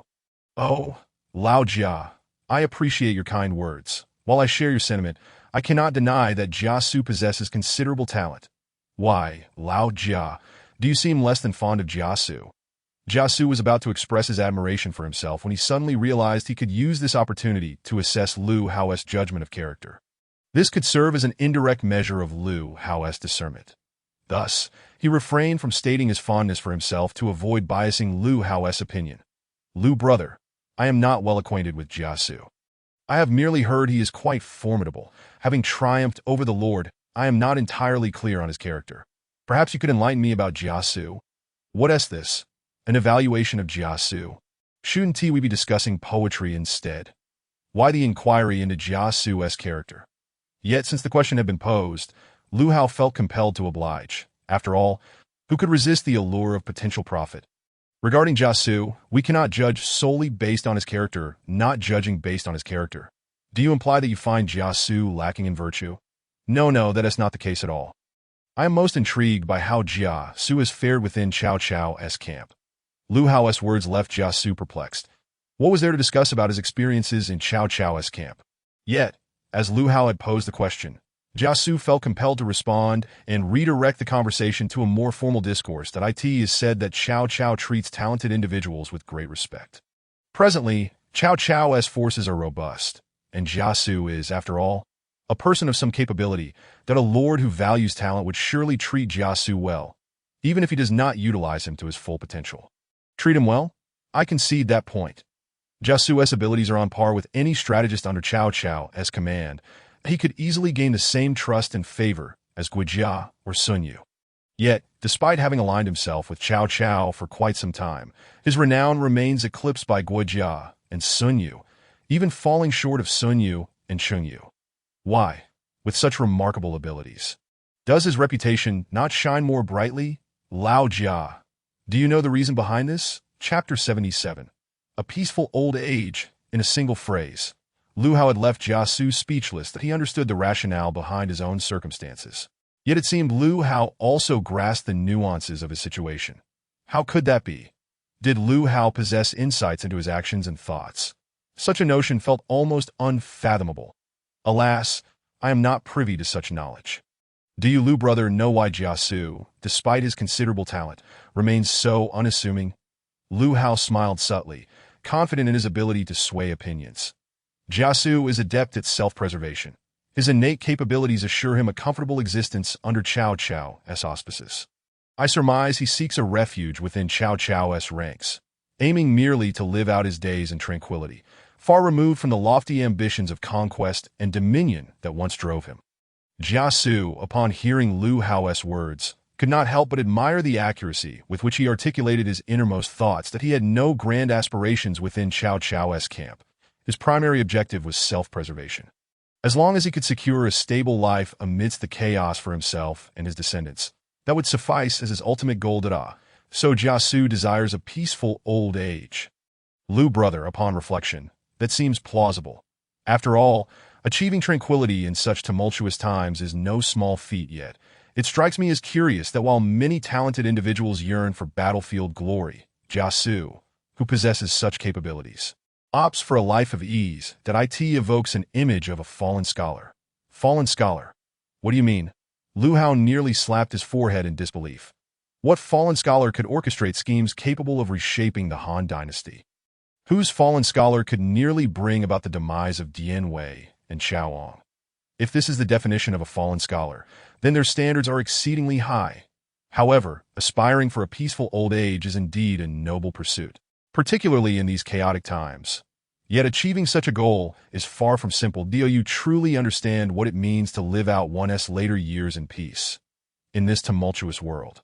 To attain a peaceful old age means having a large family, a harmonious household, and perhaps even a few concubines to attend to one's needs. That entails navigating the political arena with ease, avoiding calamities, and leading a stable life. That, I believe, encapsulates the essence of a peaceful old age. Goodness! Lu Hao exclaimed in astonishment that he had not anticipated that Lao Jia held such an idyllic perspective on a peaceful old age. That sounds less like a tranquil retirement and more akin to living as a prosperous landowner. To even consider taking 2 concubines. Are you aspiring to transcend the realm of mere mortals? While your assessment holds merit, if one wishes to secure such a peaceful old age, I see no issue with it. However, if we are to speak of Jiasu, I fear that may not be feasible. Not feasible? Hearing this, Jiasu felt taken aback. This was indeed the outcome he sought, and he had consistently strived towards this goal. Yet now, this man before him, who enjoyed the Lord's trust, claimed he could not attain it. If anyone else had made such a statement, he would have brushed it aside with a laugh, but Lu Hao's words carried weight. Lu brother, what do you mean by this? I find myself perplexed. If such a peaceful old age is attainable for someone like me, why would it be beyond the reach of Master Jiasu? Lu Hao chuckled lightly, setting down his chopsticks as he continued his persuasive discourse. To put it plainly, given Jiasu's current conduct in Cao Cao's camp, do you truly believe the Lord would permit him to enjoy a peaceful old age? Let us not dwell on whether the Lord would permit such matters. Even if the Lord were indeed magnanimous enough to allow Jiasu this latitude, what are the descendants of the Lord? Surely, they would not share such leniency. Jiasu's expression momentarily faltered, as he found himself perplexed by the implications of these words. Brother Lu, has Jiasu perhaps committed some transgression within Chao's camp? Something so grievous that the Lord and his progeny would find it intolerable? Is it to the extent that even a peaceful twilight of life would be denied to him? You are an outsider and thus lack full understanding. It is likely that not only are you unaware, but even Jiasu himself may not grasp the perilous nature of this situation. I can assert without exaggeration that should Jia Su persist in his current course of action, it will not be long before his very existence is in jeopardy, let alone any notion of a tranquil retirement. Do not mistake my words for mere alarmism. I speak only the truth. For if you were in the position of Lord Chao, or indeed one of his descendants, you would not tolerate such a person residing under your aegis in their twilight years. The ensuing discourse sent a shiver through Jia Su, causing the utensils in his hand to clatter to the ground. The wine house, already sparsely populated, drew the attention of all patrons to the sudden commotion, including the attentive innkeeper. Observing Zhao Yun's martial attire, the innkeeper hastily approached, presuming these individuals were intent on causing a ruckus. Good sirs, what is the purpose of your presence? Should there be any matters to address, please feel free to articulate them. Realizing his own behavior had been somewhat unbecoming, Jia Su waved dismissively at the innkeeper and replied, "It is nothing at all, that I merely had a slip of the hand. Just bring out the dishes when ready. It is no concern of yours. Please, do step back, Dada, and do bring forth an additional couple of fine jars of wine." "Very well, esteemed sir. Your ordered dishes shall be prepared forthwith, and I shall ensure the wine is brought to you at once." Once the innkeeper had departed, Jia Su quickly turned to Lu Hao and inquired,